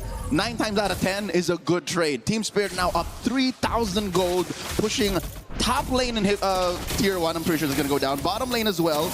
Look at how well Spirit took this fight. That one pickoff, that one trade, the fact that Sawo got his ult right where he wanted it means Team Spirit was going to go where they wanted and get that conversion. Top lane falls eventually. Team Spirit not only winning out in gold, winning out of the map as well. And as I was saying, it feels like every time Vamos wants to make a play happen, Team Spirit knows it's coming and is so quick to respond. From about the second fight we saw happen where Saw was able to get that flicker away to down in the bot lane, when Zaur shows up in the nick of time, every time Team Spirit is right on top of it. So far, Hiko is just everywhere. Needs to be in the neutral objective pit. He's there. Double waving. He's there. Natko, I can't say the same. Again, taking this down to the fact of it's hard for them to get vision, and it's hard for them to get the engages that they need to, since they're both thinking, we need to find the perfect fatal links, and we need to threaten Sunset Lover and Hiko. It's just, Hiko has a purify. Sunset Lover will be hiding himself up until the very last moment. It's hard for Vamos to play the same pace that they did in the groups to be able to be the #1 team out of all of the teams. Fastest games, cleanest record. They're trying to repair that now. And it's going to start off of Zkeef. I think if Zkeef can, for some reason, pop the purify on both side laners, then that's a start. It can't be off of Sawo. You can't do fatal links on Sawo to start off a combo. It's very true. I think ये MSC में तो पहली बार देखा मैंने Benedetta वाला. How do they even get there, right? They don't have. I guess you got to get the. First time देखा मैंने. The knockup from Air 4-4. Someone needs to bait it out. Somebody has to make it happen. You do have the Petrify as well from Sepat, so there is ways to combos. Into the backside. Net गया था guys, net गया. Into the backside. Net गया था guys, net गया था. Finisher and more of आ गया. these two aren't starting anything until they figured out that silent situation and Zeke finding the perfect entry. It's a tough entry at that. It's a grocery list of to-do things against Team Spirit right now. Get a whole chore list right now. Get everything done, and then you can have some fun after. And they're not able to make it through. Lord coming down the bottom side. Vamos, and another big problem with this lineup is because you have this more burst marksman, a little bit of a slower attack speed, it's going to be a little bit harder to shred down these Lords. You don't exactly have a big answer for that right now. Lord marching through तब मेरे पास बढ़िया वाला पैसा होगा ना तब ठीक है मैं अपना वाला स्क्वाड बनाएगा मैं slowly worked on by Sunset Lover. Oh, I think that's it. They're going to commit Grand Theft Orange. Oh, who they put it on? Oh, Arrow 404 still gets it. बड़ा वाला कंटेंट क्रिएटर बनूंगा ना So, अब अपना squad बनाएगा मैं They're definitely able to at least defend something, but Team Spirit do such a great job of layering these waves. They take the top tier 2, bottom tier 2, mid tier 2, should fall next as Kimbaba zones away Vamos with that falling star moon. Sawo keeping vision as well. Luckily for Vamos, they do keep their inhibitors up, but Team Spirit not quite done yet. Oh, even Zeke can't stand under 2 seconds of Hiko's basic attacks. In comes Bomba. Bomba to the backside, maybe a little too deep, but Sawo jumps in and Hiko follows it up with a beautiful blazing duet. Arrow 404 is down, and next will be Sepot and possibly Kakun. But Team Spirit decides to back off. They got what they came for. They take the inhibitor. 3 for 1. Part of the trade, but the fact that Team Spirit are already inside the base, Sour looking for more. Iframes perfectly used, a mid lane, Holy Shield still standing. What is Team Spirit looking to do? Are they just holding Vamos hostage? Are they looking to end possibly? Whoa! They're gonna move in, a lot of damage from Hiko onto Sapat. Zakif comes out though. He does have the fatal links, could be bad. A flicker from Sunset Lover, but he does get grabbed and pulled back. Sawo tries to come in to at least zone Vamos away, but in comes Sapat, able to get the kill. Burning! Now into the backside to get out of town. This is the first time they actually caught Sunset Lover. One might think the fact that there's an extra body compromises Zeke. No, I think that was more of just Team Spirit overstaying their welcome. Auto connect हो रहा है अबे OBS मेरा disconnect हो गया automatically हो रहा है ये तो बढ़िया है मेरा But Vamos was able to hold it together, and now Team Spirit ends up losing a bit out on that. They could have reclaimed some space in the map. Sunset Lover goes down. Nako getting that kill as well, which is something they need right now because he's got those Sky Piercers. But look at the damage on a Nako. A nice knockup. And down goes Hiko. Arrow 4-4. Able to slow them down a little. So with Hiko off the map, traded out for a roamer, this is one of the first few jabs that Vamos has actually put up against Team Spirit's chin. I don't think that's enough to stop him from actually starting up a slow but dominant Lord dance, which is something I love. In the knockout stage, we started the dance again. It's definitely been a slower pace, especially even in the groups. We had a little bit of that here and there, a little bit of the macro play. Right now, Vamos does have to worry about that long lane right now. Team Spirit can take it slow. ठीक है भाई इमरान भाई ठीक है मैंने करो on top side and that bottom tower going down. Yep, long lane in control of the Dragons of the North. मेहनत करो एक दिन पहुंच जाओगे आराम से. Doing his darndest. All they can do really, Vamos, is send the Sepot. He's the fastest rotator from the team, besides maybe Zakif. He can try that too, but oh, Sawo looking for the conceal, finding the engagement. 10 seconds off of it. Requiem already? On a Kid Bomba, but they do buy the time. Zawa able to get the Lord, but a lot of damage lands on a Bomba. क्या मिल रहा है बे? Sunset Lover finds a Keef as Hiko looks for Vamos still not giving up ground just yet. Team Spirit might want to try to push in. ये range बढ़िया है ना इसलिए मजा से पल रही है. Oh, he forced a flicker, but he went in too deep. Klokun, Crimson Beacon back. Hiko finds him. A nice blazing duet, able to get some nice damage, but Air 4-4 not giving this up. Will get taken down for his sins, staying too long. Team Spirit now looking for the push back in. 3 for 1, massive win for Team Spirit, holding that 8,000 gold lead, waiting for that Lord to spawn. Kid Bomba will be up. Flying Clouds will be a boon to Team Spirit's final push. This could be it, Trex. Team Spirit, one big hit. They don't have a wave on the top or mid though, so it's all gonna have to come from the bottom here. Sawo comes in.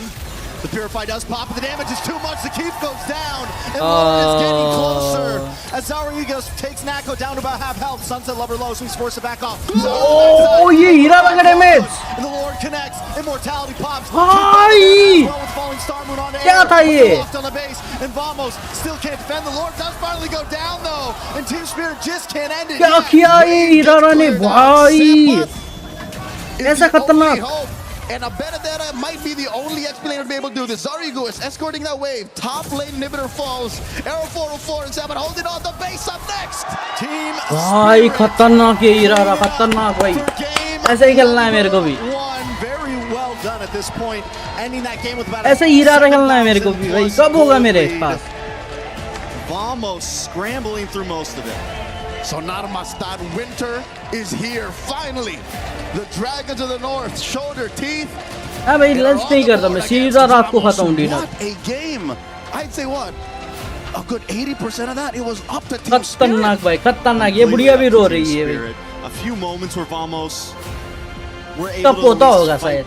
क्या माँ है इसका? even in team fights, रो but रही even a है. few moments that Team Spirit messed up, like when they stayed a little too long in the base there. Just a punish. Cutie भी रो रही है. Just a punish. And they were trying to finish. So far, this is the best shape we've seen Team Spirit in MSC. इस जन्म में ही होगा. Guangzhou clincher, they weren't this clean. They figured out who they are in this metagame in Scarlet Embers 2.0. ये जितना भी मेहनत करूँ क्या करूँ? टीम ही ऐसा मिलता है मेरे को तो. Spirit.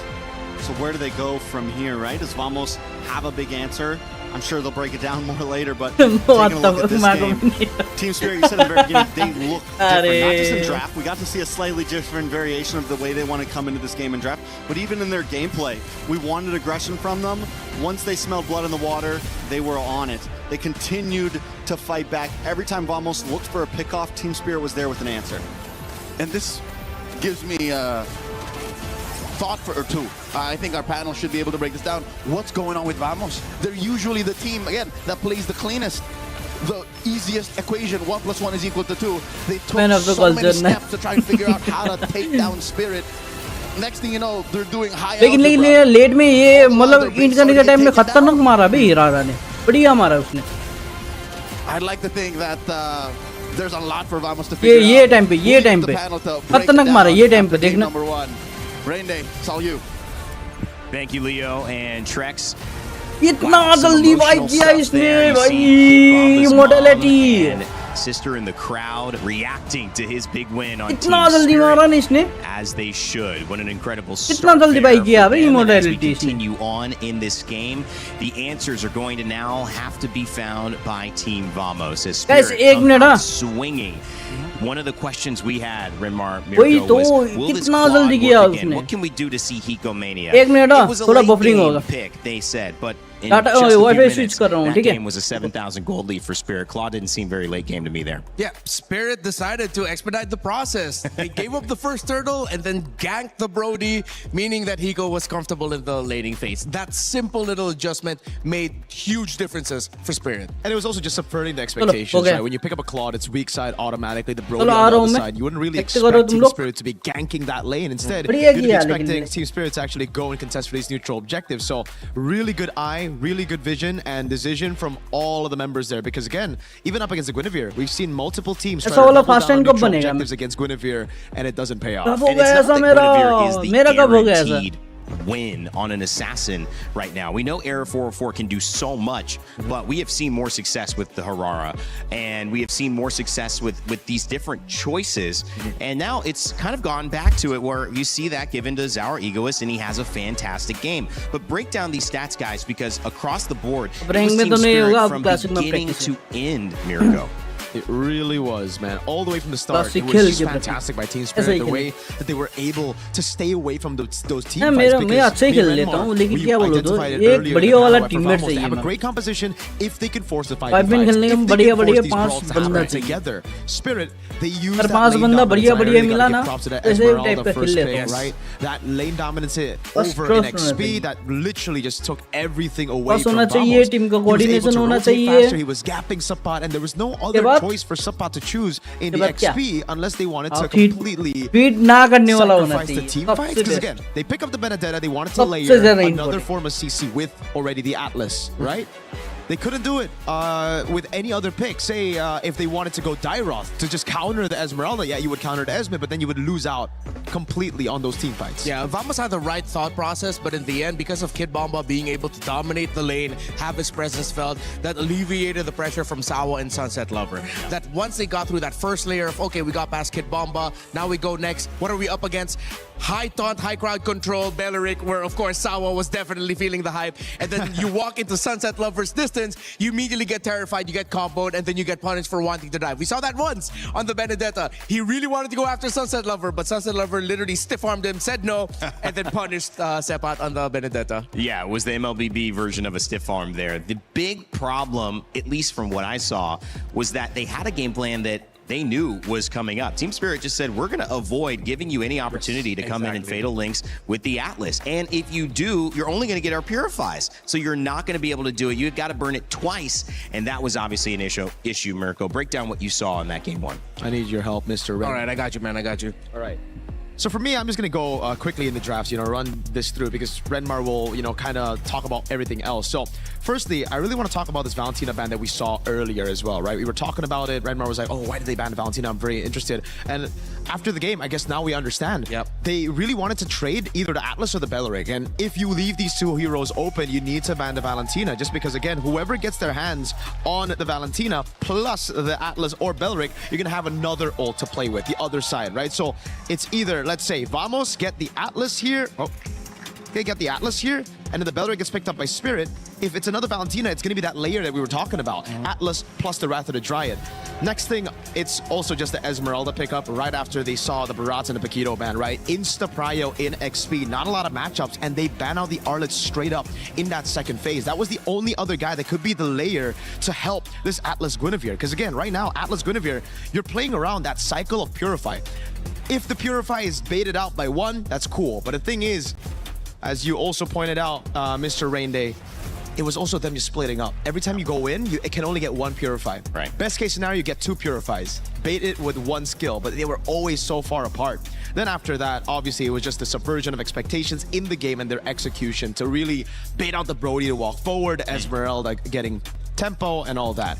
Yep. Well, it's going to be my turn now. Give me a second. All right. I got you.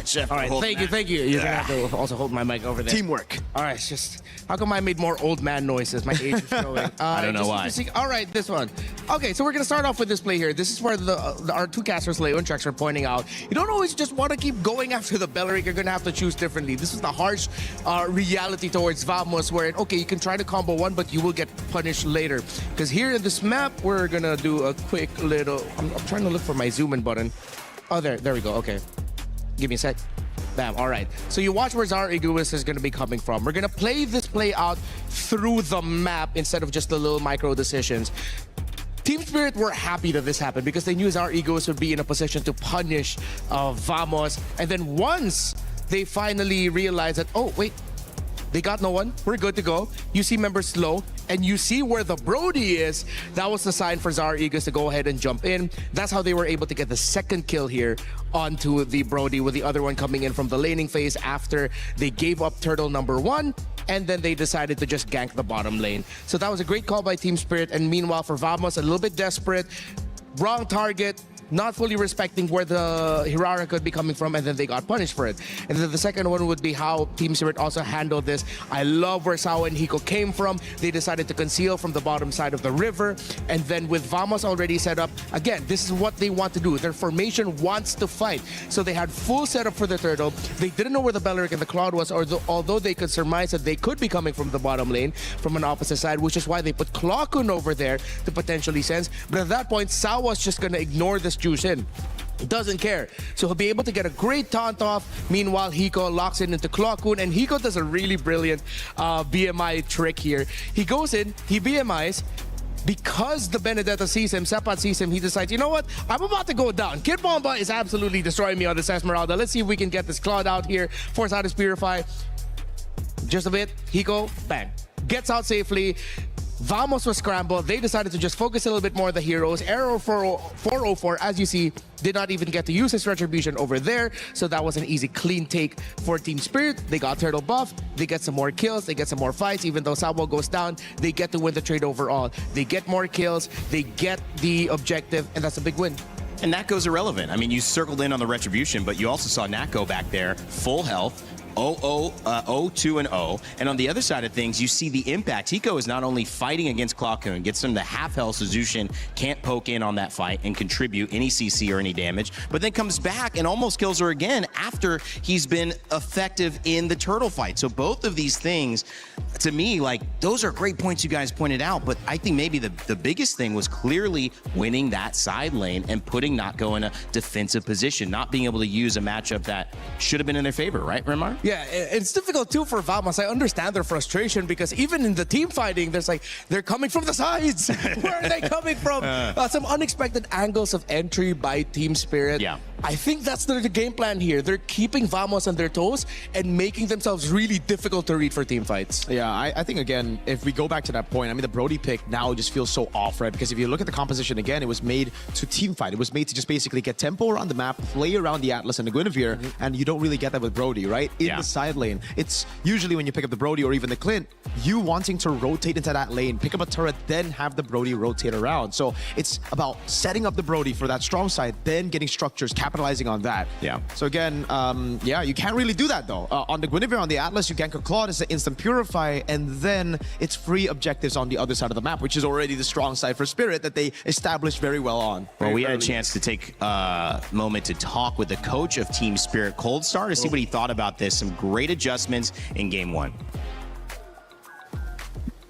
Eterna here now with Cold Star, Coach Cold Star. Welcome, Hello. Coach. Hello, thank you so much. How are you feeling coming to this next match? Great, feeling great. Full energy, ready for a competition. Ready for competition, ready for revenge? Exactly, for sure. Exactly. So I'm getting the vibes that you're very confident today. Yeah, very confident. Is that the same sentiment to, the players as well? Of course, yeah. We are feeling super confident today. We're going to show Bahamas that they made the mistake that they chose us.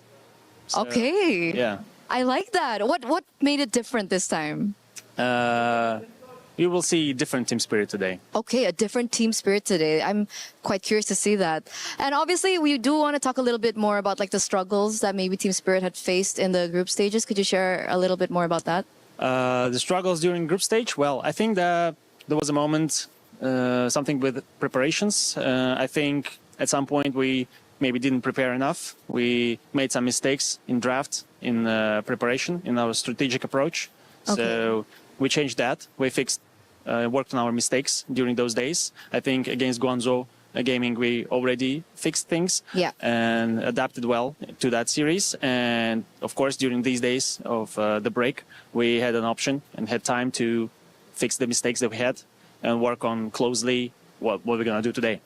We're getting a lot of information from players, from coaches as well, that it's always a lack of preparation. Is it the meta that's causing that, or what's going on? Lack of preparation? Well, it depends, of course, and especially when the tournament is very short. I mean, kind of short, comparing to M Series, for example, when you have more time during the tournament, more matches, like when you play the Swiss system with best of ones, you have more time, more days, more games. And of course, when it comes to one game, it's not only about preparation, but also about mental state of the team at exact that day. So I think, well, there is a lot of things, when it comes to a competition of the highest level, it's always about, small things. The smallest things matter. So that's why it can come to preparation as well. And lack of preparation obviously will make it much more difficult to win, but also it can be some sort of mental thing.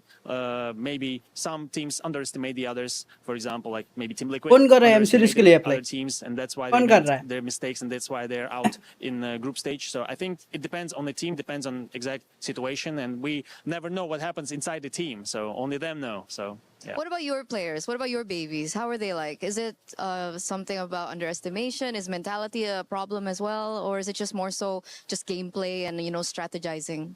It's a good question because, well, I think that for the group stage, the match that we lost against Bahamas, everyone made a small mistake. It's like a little bit from everyone, from me as well, from players, so a little bit from every side. So, and as I said, when it comes to the highest level of competition, those small things matter a lot. So that's why I think it happened.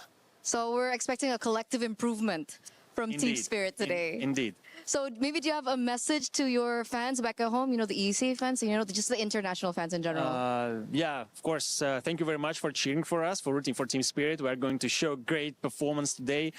Keep cheering for us, guys. We're going to show great performance. Let's go. Thank you so much, Coach, for this interview. Good luck for your next match. And we're going to throw it over back to you guys. Thank you. An emotional performance, an awe-inspiring performance from Team Spirit. EECA, like I mentioned earlier, only a few years of being a part of MSC as it's expanded internationally, and now you could see what it has done to the fans. And that fan right there, Kid Bumba's mom, just really emotional after that first win. You could tell how much has gone into this, how much pride is on the line, how much it must mean to see your child on stage at this moment. Yep. And then coming out on top. You got Kid Bomba on stage, you got Mom Bomba and Sis Bomba. I like that. Triple Bombas. Yeah, they're very proud, like, and they're very sweet. Like, they came up to me yesterday after the games, and I thought, oh, what did I do? Am I in trouble? Like, I don't know them. It's like, oh, we know you. I'm Kid Bomba's mom, and they introduced me to the sister. They're very great people, and I'm very happy to see them here. Of course, if I'm not mistaken, this might be the first time they get to watch Kid Bomba in a major international. Yeah, I mean, live for sure, and a Moontown event for sure. Yes, like a Moontown, like MSC M series, or yeah. And it's so good. You can already see, I guess, the morale boost. I mean, the Spirit fans are being in everywhere here as well. Yes, I love it. I love the support for Spirit. I love that it actually boosted them as well. And just like Cold Star said, that positive energy, that mental state coming into the series, everything's looking great. They even called it. You're looking for a great show. It could be one thing, the tiniest things, Cold Star said.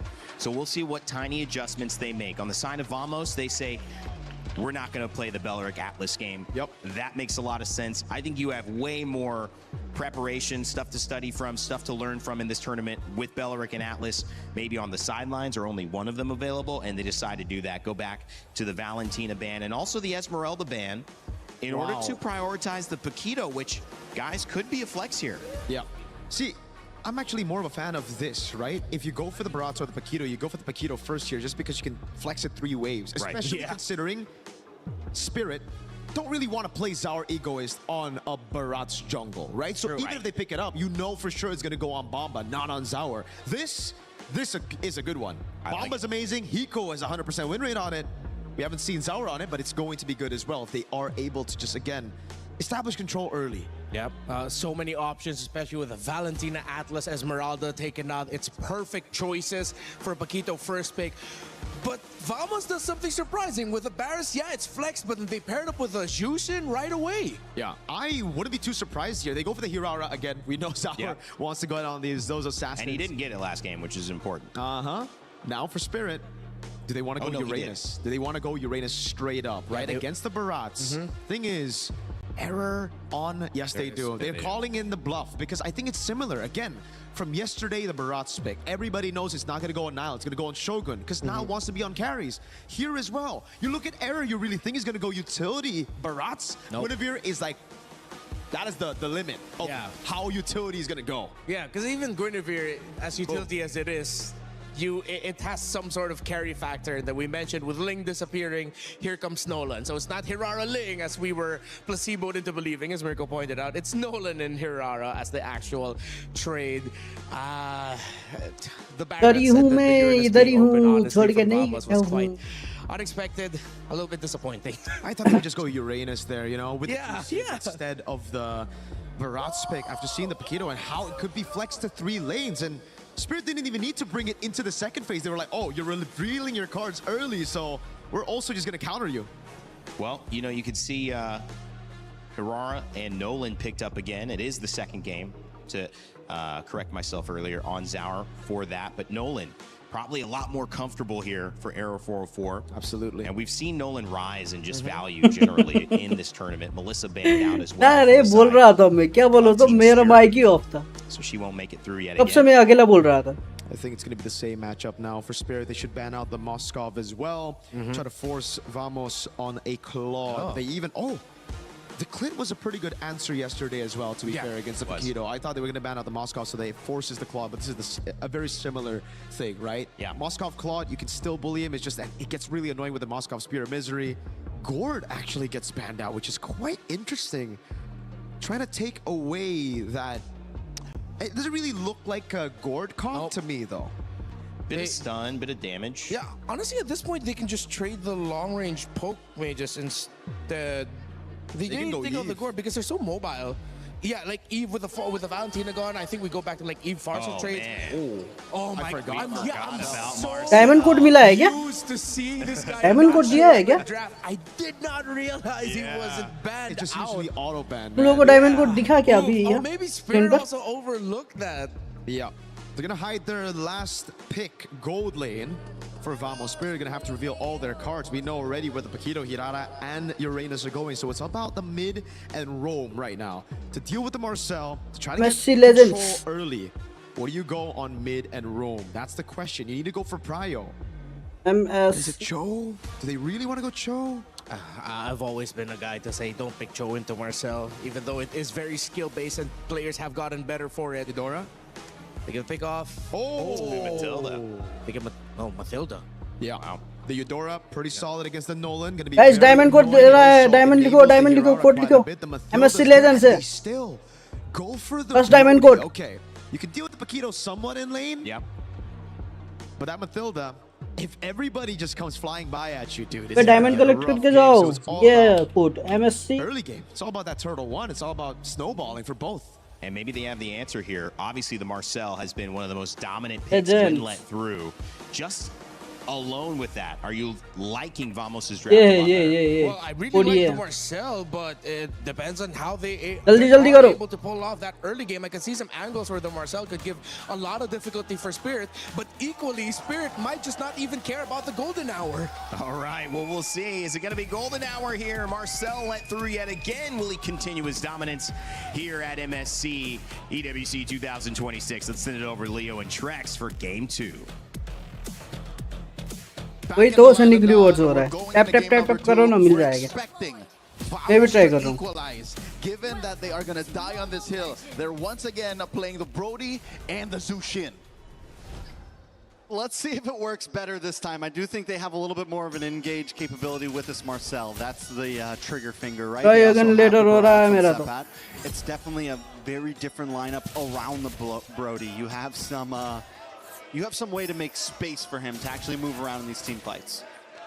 And you're winning in the jungle. Again, the Nolan into the Hirara is a slightly more advantageous. Oh, G-Keef taking a bit of damage here. As I was saying, a bit of a more advantaged head-to-head against the Hirara, which Oh, redeem हो गया है मेरा. one must consider. ये देखो मिल गया 10 diamond. The same hero pressing load game. And we already see the momentum that he's trying to create, even as routing. Instead of just going straight to he makes a quick pit stop in the mid lane, looking for some possible pressure. They're able to get the Litho Wander, so Team Spirit already showing after the momentum of game 1. They want to keep on. One else other than the Matilda, it would have been a difficult situation to try and clap back. Maybe just a Minotaur with the motivation roar would have topped you off from the burstiest hero on paper in Mobile Legends. This is a equal turtle dance that we're starting up. Looks like Sour might go for his purple first. Nice deadness, welcome. Sabo able to flick back though, but still gets pulled in. Sunset Lover looking for the engage as well. All of them brought back in. Vamos. But look at the damage from Bamba. Arrow 404 goes down. Turtle goes into Team Spirit's hands as well. And it's hell for Vamos right now as 3 members drop right when they thought they had it. I'll take that deal any day, twice on Thursdays. Sawo for 3 and a turtle. Let's see that again. All right, everyone gets brought back in. A nice play, and Vamos feels like they have it, but Kid Bamba in the midst of them, continuing to get damage. Oh, they're just too grouped up. All right, triple stacks on the Ionic Edge, I think, is what did the job. And I think just Sunset Lover getting superconductor stacks on everyone. Sawa says it's worth it. Oh, okay, so top half of the map, again, different story from game 1. Can they get it flipped over on the bottom side? At least it's a better situation for Natco. Natco did not die in the first 2 minutes. Natco hasn't gone down, but just about everyone else has. Sakif takes a lot of damage. Vamos, how do you recover from that in a fight where you just felt like you had it? And it's the same as X Story as game number 1. Vamos creates this engage. They almost get it, but Team Spirit always responds. तुमको मिला क्या? You mentioned it last time. Who do they keep on targeting? Who do they? तुमको मिला? मेरे को तो मिल गया. Getting the kill on Sawo, but it just doesn't matter, and it's the same as X Story as game number 1.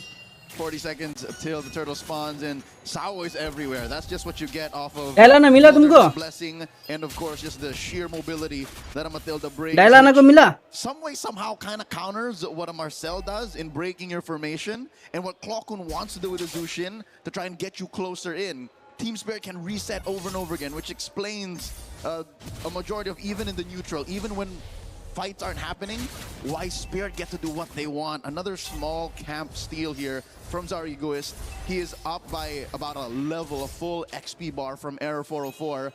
I'd say Vamos still have to be very cautious about taking this next objective. Spawns in the same spot. Not only that, Sepa takes that long rotation down to boss side, and now he just makes his level 7. अरे click करते करो Forcing Air 404 away as Team Spirit gets the second turtle.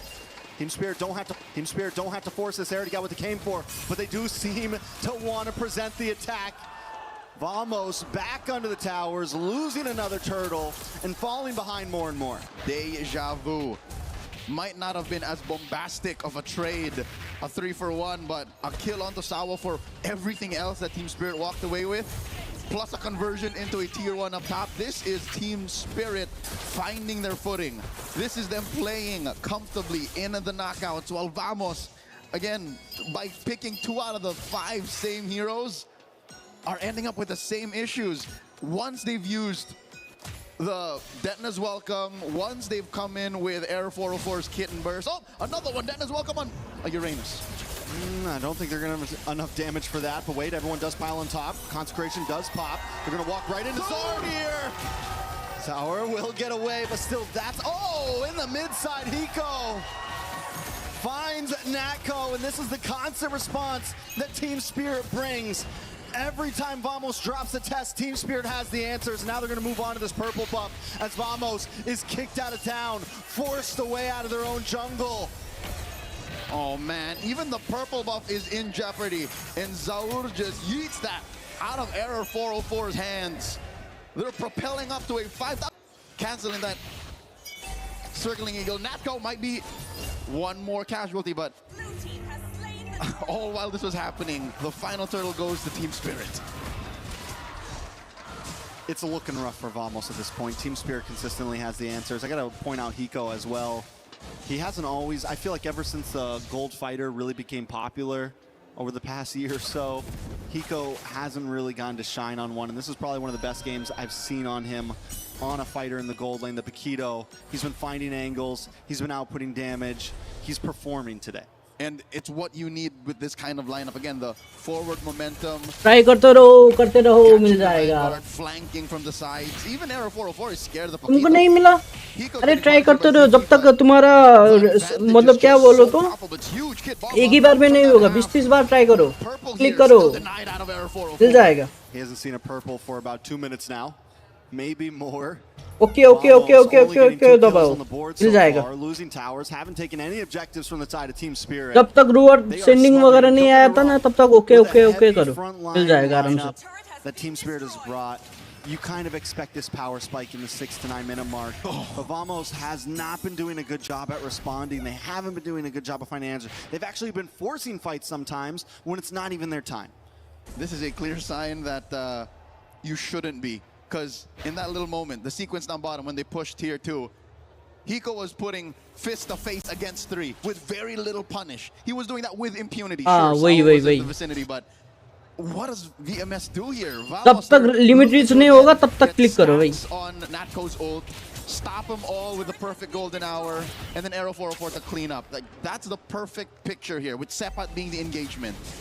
That is, for now, again, deja vu, the grocery list of things that Vamos has to do to maybe cut this lead in half. I'm not saying even get a lead of their own. I'm just saying to staunch the bleeding.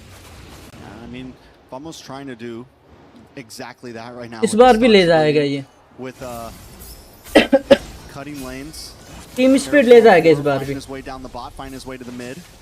But I don't think this is a fight they want. I think at this point you just give up this Lord. Sawo unable to be caught by Marcel. Team Spirit having so much movement on the map that Vamos just isn't able to keep up anyway. But also in the micro, in these small fights. Normally Zakif wants to run in on Marcel, get stuns on everybody, but all they're waiting on is Bomba. Oh, even Spirit looks for this orange now as well. Even the orange will be denied from Vamos. Now at an 8K gold lead. Putting myself in Malaysia's finest boots, all right? सबको मिलेगा, जाके try करो, जब तक limit ribs नहीं आएगा तब तक मिलेगा सबको. Team Spirit from even pushing off lane, because even the long lane is under the Dragon's control. Mid lane gets taken down, no one turns outside the base. Even an ideal flare will do nothing, because Team Spirit is literally 2 or 3 tax brackets above Vamos. Oh, they tried to go for the pop before the Lord connects onto that inhibitor. They weren't quite able to get it, but still down to nothing but inhibitors. Team Spirit could try to really break this down. Another wave comes in, waiting for the top side. Team Spirit builds up as the bottom crashes as well.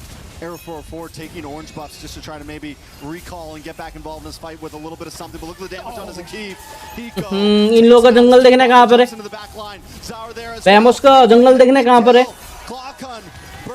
Base खत्म होने वाला है, अब recall मार रहा है ये. Team Spirit want to close game 2 out just as fast as game 1. They refuse to give anyone over. They're backing out for the mere fact that there's no more wave, so they can take their time here. Bottom lane does have that chubby wave, taking care of that tier 1. And I think Team Spirit will continue to play Hunger Games. This is where they continue to just deny everything away from their opponents as they push mid lane inhibitor. Oh, another pick by Kid Bomba. Nice golden hour. Vamos trying to output some damage. A nice Detnos welcome. Brings it back. Oh, yo, bhai. गया गया गया गया. अच्छी. अरे क्या क्या? बचा दिया बे. Nice. अचानक डिफेंड किया. For Vamos. They risked life and limb. Look at all these corpses lay about. And they were moments away from losing, but again, did they die? No, they didn't. They're still in it. Game 2. The base still stands. And with the game being just past the 12-minute mark, about 30 seconds for the Lord, Vamos could bide some time to start to scale. Team Spirit, though, do you think that was an overstep? Do you think they should have tried to end it there? Do you think it, you know? All right, if you're going to ask me, I'd say the smarter move would have just been to back off, wait for it. But this is a Team Spirit we know and love. If they OBS disconnect हो रहा है बे मेरा automatically. They will try to find that end. Truth be told, if they stay there 2 more seconds, free hits. OBS disconnect हो रहा है मेरा automatically. So I don't blame him for finding and trying to end it right then and there. But still, who's to say that this isn't over just yet? They're up by about 5,500 gold. Vamos looking to contest. Team Spirit secures the Lord. That's a golden hour started up. The beacon comes in as well. Golden hour unable to help Vamos stop that Lord or pause it all. But Hiko gonna get pulled back in as Arrow 4-4. Gets the connection, but Hiko still doesn't go down. Nako finally takes him out. Team Spirit forced to back off. Lord goes down. Zaura looking for the re-engage along with Bomba. Vamos down about 70% health amongst all members. Asawa looks for an angle in as well around the backside. Able to get the knock up. The rest of the team split up. Vamos. Let's go. His triple all gets found out by Zaur and Kid Bomba between 3. Will go down. Double kill for Zaur. Sunset Lover just hanging it out. Team Spirit now with an opportunity to fully end this. Now with an opportunity to finish what they started last time. And Zaur on the backside gets the triple. Looking for the Maniac. Can't quite get the final kill. But he doesn't have the ego right now. He just wants to end the game. But in comes Air. A Maniac for Zaur. One-sided हो गया ये match. Zaur wants to go for it, but he just can't. One-sided हो गया. Goes down, and Team Spirit take game 2. The Dragons of the North are at match point. One-sided match भाई. भाई ये क्यों रो रही है भाई? किसका माँ है भाई?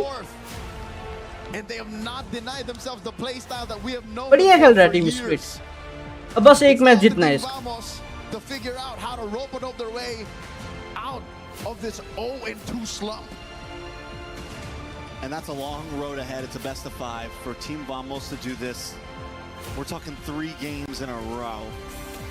Did they land? And it just bites them in the back end, you know? It just completely reverses onto them. And it's the same exact story as game number 1. Looking at the math, 3 out of 5, Team Spirit was still winning the lane draft equation. 2 out of 5, and again, in the small moments where Sepat was able to find an ideal Detna's welcome, even an almost perfect missile expert displaced the formation. The match is just a check out. So now, Vamos has to go back to the drawing board and revisit how they ran a perfect run in the group stage, because they gotta get to try and claw their way out. You gotta respond. You gotta fix the hair as well, Mirko. Of course, they're coming to you on the jib, man. But you gotta also respond to the emotion. You know, I would say if you saw that clip, you think the series is already done. But what we know in MSC, despite how good it looks for Team Spirit, is that you have to expect the unexpected. We have seen upset after upset, but guys, Rinmar, Mirko, Rene back on the desk, it's really hard to think that Team Spirit is going to let this one go. EECA having a great performance. Yeah, I think we're just going to start it off like how we started off yesterday. It seems like Spirit really just learned from their loss against Vamos. बहुत सारे लोगों ने ये try कर रहा होगा redeem करने के लिए, इसलिए अच्छे से रिडीम नहीं हो रहा. So that they make it to this point, Vamos look like they're just absolutely shocked about what kind of team they're up against now. Absolutely, man. There's so many moments in that game where I just had my hand on my head, and that's why I gotta fix it real quick. Dude, I can back that up. Yeah, definitely. That's what happens. Bomba has an unkillable buff for some reason. Again, could be the family buff here. It's the family buff. It's for sure the family buff. But my goodness, 2 times now, right? In game 1 with Esmeralda, game 2 with the Uranus. He gets away from a 4-man gang, this time chomped down, and Nolan comes around as well, and he baited the entire team. And that, I think, was the big push to the snowball for Spirit. Yeah. There's actually so much... It feels like so much prio in-game from Bomba's performance, but not in draft. They're not like, hey, let's first pick this and just leave everybody else to figure something out. Esmeralda was open, so they took it. Uranus was the 3rd pick for them. They're not giving anything away to get these great picks. It seems like, funnily enough, even though Team Vamos did everything they could to diffuse Kid Bomba in their first meetup in the group stage, now it seems like they're overlooking him too much. Yeah. I feel like, again, for Vamos, they're really taking these picks a bit too fast, and they're really afraid of those flex picks from Spirit, right? Like the Paquito came in and they insta-rushed the Barats. I feel like, again, this is going to be a very good thing for teams who actually have utility jungles in their composition.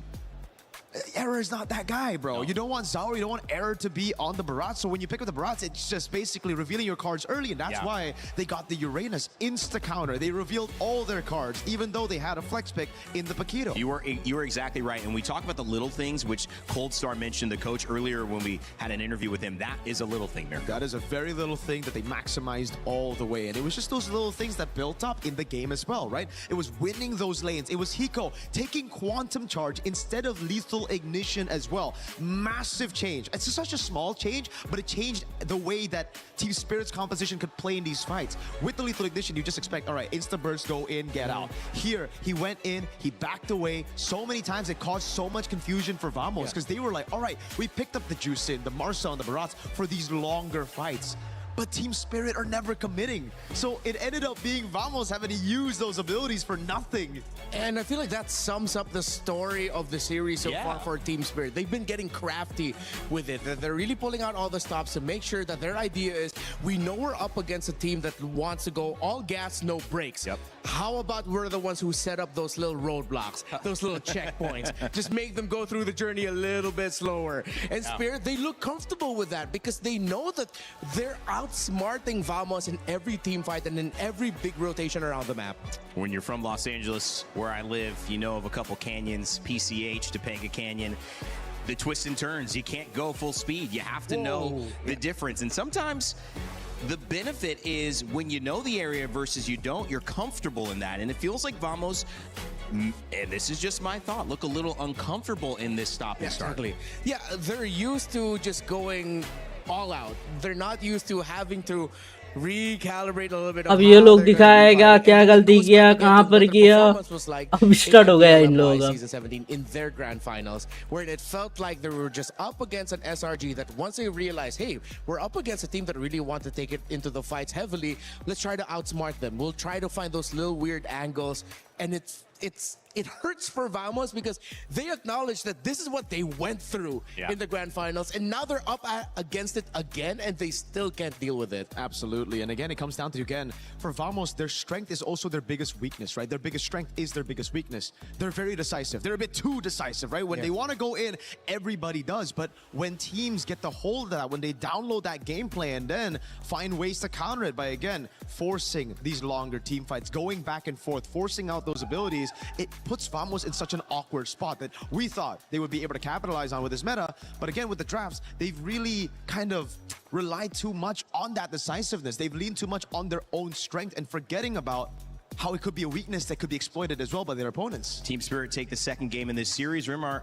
let us know how. All right, so one play I feel like encapsulated a lot of what happened in early to mid game and why Team Spirit just ran away with it. This looks so good, right? Oh wow, they get one. That's the Mathildas. That's the Roamer. That's perfect, guys. We're setting up for the turtle. Zoom out. You get the Eudora. That's just right there. Sunset Lover is rubbing his hands together, feasting. Oh, I see 3 members of Vamos all together. And look what happens once they start the play, once they decide to go for it. Sunset Lover gets a 3-man stun right away, which will set up for Kid Bomba. And again, this is early game. This is first turtle. There's no golden hour just yet for Vamos, but they're fighting as if they already have the golden hour. And Kid Bomba coming in from the wings. It's now his turn to rub his hands together and start to feast, as it becomes the story of the little creeping realization that we may have just overcommitted way too early. We don't get a full vision yet onto where Zar Egoist is. Yes, we Roamer, but this is early game. This is where you don't have the damage and items just yet to really pester a Uranus. You took best of 5. Sorry, top 5 बोल रहा हूँ. Best of 5 का game है. Error 404 has to drag out this fight. Vamos has to drag out this fight in the hopes that they'll at least get a turtle out of it, because I feel like this is where they now realize we're probably gonna get punished and lose all the bodies here. Might as well try to get the objective. They try to hold on. Error 404 already committed the dash inwards, meaning that he didn't have the dash out. Zar Egoist got a kill, Kid Bomba got a kill, and again another brilliant stun by Sunset Lover to finish it off. अब ये match भी team spirit आराम से निकल जाएगा, उसके बाद aurora versus ऑनिक का देखने में मजा आ जाएगा. मजा आएगा. And it was replayed as well. Turtle number 2. Once they had the golden hour, Hiko was right on the money. He saw the Rome Marcel, he saw Zekif, and he decided, wait, I'm up a Quito. I'm actually a really busted hero. Let me full combo this Marcel. He took the Marcel out, even with shields. Man. A reminder, again, how brutal a Paquito in the gold lane is. Yeah, and that's why I gotta go back to the drafts again and think, all right, it's just so strange for Vamos to see that kind of composition and go, all right, I want to go ban for ban. I want to go fight fire with fire, when again, in the group stage, they didn't do that. They went for these team fights. Yes, if it worked out in the early game, that's going to be good.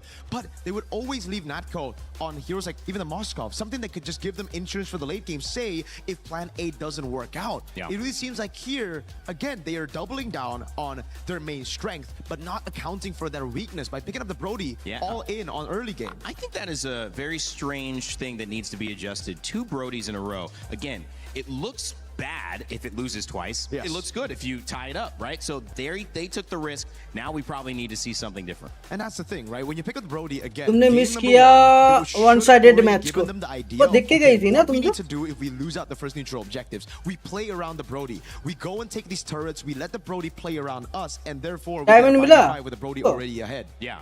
They didn't do that in game 1. We thought that was a mistake that they could have fixed. Game 2, they did it again. And it's clearly what Team Spirit are doing so well. मैंने जिस चीज को भी code भेजा सबने redeem कर लिया. Yes, Team Vamos are out of तुम लोगों sync. का क्यों नहीं हो But रहा है? partly it's because of the way Team Spirit are forcing them to play their game. Team Vamos मैंने want to play कितना differently. They have 3-4 not been बंदों को able to do भेजा that. था The सबको Atlas मिला was not available in game 1. Now you're seeing the Brody 2 games in a row get behind and the Paquito shining in gold lane. Team Spirit are dominant, but can they stop it? We still got more action. Game 3 coming up in a moment, but before we go to that, we want to make sure you guys know that you can be a part of चलो कोई ना, EWC. You can दूसरा code use co-stream and get your journey आने वाला है started वो। here. Again, I mentioned everybody on the talent team, MLBB, doing a great और job of streaming, posting, making content. You want to be a part of that and earn prizes as well. तब not तक just तुम्हारा game वो followers. Well, join limited our हो creator जाएगा। program. You might be able to get और all the way up वैसे that तो list Anik का सेकंड because मैच of में the मिलेगा watch time कोड you फिर। get. So you never know. Could be the start of your streaming journey. You certainly have some great competitions to be a part of. Scan that QR code and join us. As we take a little bit of a respite before Game 3, I also want to let you know that there is a new way to play We Fly Together in Acecraft. It's a co-op mode, so check it out.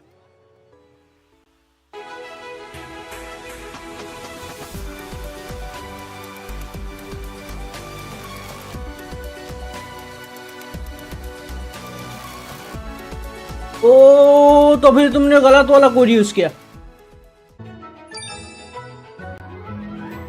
उस code को इधर copy paste मारो तो। अभी मैंने जो pin किया था ना कमेंट वो वही वाला पेस्ट किया ना, वही वाला यूज किया ना। ओ घंटा जैसा छी, तुमने गलत वाला कोड। अरे छी छी छी छी छी छी छी, मैंने गलत वाला कोड दे दिया ना तुमको। कोड ये था MSC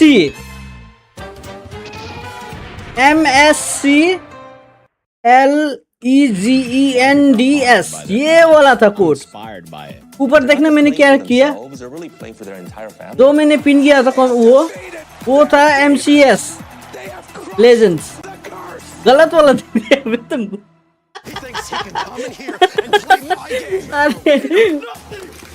अरे छी, sorry sorry sorry sorry sorry sorry, गलत वाला कोड दे दिया तुमको मैंने। ये वाला है, ये वाला ये अरे छी यार, ये वाला यूज करो।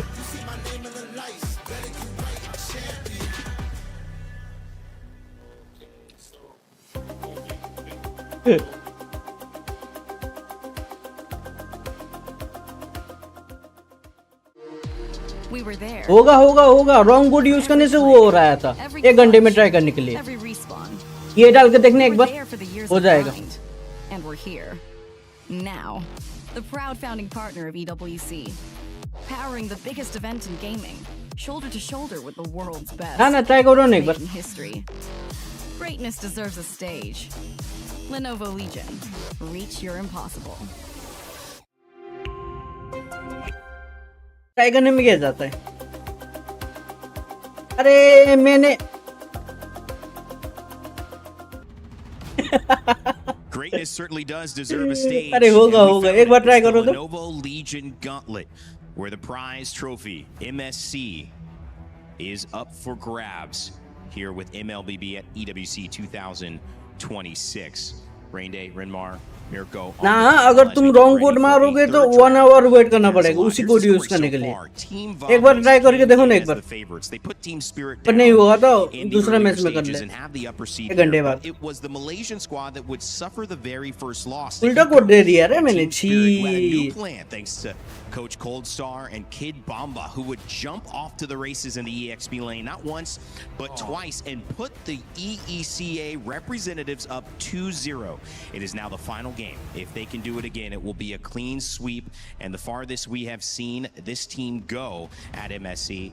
And if not, we will have another game with Team Vamos maybe getting back on track. But Mirko, all that stands in between them in that game is a better draft. How do they do it? Oof. It's by setting up those flex picks, it's by picking up those prio picks, it's by understanding the fundamentals. ये रहा नया code, नया code guys. Again for Vamos, they revealed their cards. Guys नया code use करो, maniac 26, maniac 26 2026 new code. New goat. Super early, even the Exactly. saw that. Spirit, they improved, they adapted through those losses, man. Yeah. Because again, they had to rediscover themselves. They had to ask themselves, You're right. How do we actually play MLBB again? How do we team fight? अब ये 1 hour के बाद try करना. नया गोट मिला है, नया गोट. This guy He wrote that after they Maniac 26. He got it. He got all the way from the start. I mean, it's looking like it's going to be the case unless, well, to credit Vamos Maniac 2026. You see the members of the coaching staff still being able to share laughs with the players. It looks like they know that, hey, we still have a chance into this. You know, it's all about the mental now. While Team Spirit, knowing Team Spirit, they don't want a first round exit at the knockouts again. They're gonna want to go to the second phase. They want a chance to either get revenge against Onyx and what they done to them last year, or get a chance to face off against a team that they are always facing off against when it comes to scrims, when it comes to improving in the region in Aurora. I know they're going to be going for the throat. I think you throw out the calculated decisions here, you play decisive. I think right now, Spirit, they're also just thinking about winning the whole thing. If they get past this stage, top 4, I think it's anybody's game. Anybody can win this tournament. I think especially after the favorites all got knocked out, the S-tier teams. What is even an S-tier team at this point? We have teams and that's it. We have contenders and that's it. And right now the lights are so bright that any little thing, we've mentioned it, could be the difference. And so the drafts, all the way from the bans to the final pick, are going to determine if this is our final game of this series and if we will see an EECA representative in the semifinals of MSC. चलो दूसरा diamond भी मिल गया मेरे को. Freya, Valentina, Paquito, Barats, and Beleric taken away. One more ban before we get our first pick, gentlemen. Ooh, Same bad as game 1. Yeah. Spirit need to watch out. अभी new गोट क्या है? ये Maniac. Going to be available for them if they give the Atlas. MA a different roam pick here. I mean, NIAC 2026. They want tempo breakers. They get Badang. That goes up against the Vamos playstyle. Whoa, So they hard. got Hirara. Whoa, they let go of the Fanny. So if you go Atlas, Yeah, naya you want to good. go for the Fanny and possibly the Cho to beat the exactly. Atlas. And that could be an opportunity. They take the Fanny instead, making the Atlas Cho less of a valuable pick. ये वाला है नया गोट. 10 diamond मिला मेरे को. It's going to be very difficult to lock down that Fanny. Yeah, it's going to be the Atlas. I think the Eudora should come through as well. Then they're going to go for the Red 3 Moskov, and I think they have a crazy composition to deal with the Fanny already. He'll be very demanding for Error 404, and then that means Vamos would have to build around it incredibly well. You still have heroes such as the Esmeralda नहीं होगा heroes, शायद. up on board if ever they want a presence that could potentially get into the objective first, to get vision, and that would require a lot of resources by Spirit to take them down. You need a really tanky front. They run. Eudora notoriously horrible. Eudora notoriously horrible against the Atlas. The Melissa pick is so good against the Fanny. They pick it up early, and it's going to be good against the Harrod too. Yeah. So right now what Spirit Automatically needs to do disconnect is हो रहा है मेरा either OBS. they again set up for Bomba, or they have a crazy pick for later, right? They save it and they just pick up a jungler now. Because the thing is, oh my god, is it too crazy to say that they can go for Baksha? The jungle? To I was gonna say Baksha for the Esme and the Harith, but instead they go for the Harley, trying to capitalize on that Melissa winning lane. Marcel's still available, guys, again, if they want to try to go back to it outside of Vamos. Yeah, with the Valentina gone. Yeah, they might be able to run it back this time around. But the Marcel with the Harith, it has never been a great combo. Marcel against a Harith, yes. But teams haven't really been able to crack the code of how do you layer their skills together so that you don't waste the Redeem नहीं हुआ मेरा तो हुआ तो. Fair enough. So if you're Spirit now, you ban out the Cho. Maniac 2026 हुआ तो. What are they banning the XP or mid? That's the question. Eudora, I'm thinking if it's crazy enough for Spirit, Redeem नहीं हुआ क्या तुम्हारा? They're gonna be slower in the EXP lane. A glue would mess up the lineup. if I was Vamos, would still respect the Farsa. I know the Farsa isn't that good against the Fanny, but you have a Melissa right there with the go-away, could plant it down in these front to backs, and then the Harrod's going to struggle, but instead ban out the Eudora. That could still come through. It's going to be very, very good to deal with the Fanny on top of everything they already have. Yeah, we saw it yesterday against Team Vitality. I think Farsa definitely warranted. I'll ban it alongside the Eudora, and then whatever mid laner that Sunset Lover's going to end up with, it might be another thing that you can expect, which is the last time we saw Melissa with a Vexana for Vitality in the group stage against Falcons. That worked out well. They might be able to play into that. हाँ वही करो, click करते करते रहूं जब तक limit reach नहीं होता. We also have the Valentina मिल जाएगा. band, so you can't see that. Zhu Xin still available, which we have seen Vamos try to rely on. It hasn't had the same impact. However, you might be able to argue that that's because of the other heroes selected. So maybe feeling a little more comfortable here, going back to that and still available. They banned the glue, expecting that it might go into the roam role. I think Team Spirit are trying to signal to Vamos, like, we know what options are left for you. We know that the Badang might look good. Is Spirit setting up for a Phoveus pick? Is that why they banned the glue? That's a possibility too. Against Yeah, the Harris, against the Fanny. Yeah. It is still around. It hasn't been, picked up at all in the knockout stages. Last time Spirit did pick it up, that was when they lost. It was Zeke who held them down with the high-lows. But this time, if Spirit just hide it all the way to last pick, it could just be great. Yeah, might have been overlooked. Yeah, they banned the Vexana as So expected. they should be Farsa, and then if they go Farsa, I think it's confirmed Phoveus to peel in the back with the Melissa. Yeah, but Vamos will have a gacha option for them in the roam. At least they'll have a little bit of a revitalize. Whoa! This is Selena. This is not the first time Sunset Lovers picked up the Selena in a while. Like, when was the last time you saw Sunset on Selena? I don't think we saw it this tournament. Might have been last year. Yeah, not in this tournament. Might have been last year, maybe even earlier this year in the world stage. But no, this is a rarity. Wow. Team Spirit, they're proving my theory that they're just going to go in for the throat. They don't want any calculations. They just want to go tempo, tempo, tempo, aggro. So with that, I think you scratched the Phoveus, right? Now it's Alice, I think, that they might be going for. Alice would be fantastic. Not a lot of answers for it early on. That would force Vamos, if ever, once the Harith is already ready for Turtle 2, Turtle 3 to come out, putting it in the danger zone of Team Spirit being able to take it down during a team fight. Meanwhile, Vamos will be able to lose it. Gatot Kacha does get picked up, and then they go for the Lilia just for some semblance of poke and control in the center. A lot of bursts from Lilia. Might be able to get a pick early. We know they like to fight early. Vamos going to be okay with that, but just setting themselves up to be able to match the mid-pressure that Eudora had brought or the Rome had brought on the side of Team Spirit. So now the final pick. What beats Esmeralda in lane? Oh, they go Ruby instead. A little bit more lock, and I mean, it's a very good way to deal with the Fanny and the Harith. And you don't lose against the Esmeralda, it's just a dead lane. Yep, great pickup here. Early fights, yeah, we look at Turtle 1 and Turtle 2 again and how these two teams handle it. Whoever wins those with extra kills will win the game. It's going to be hard to get a pick on that Fanny, but Error 404 came in as maybe the star so far at MSC in the jungle role. Can he find a way to take on this jungle matchup?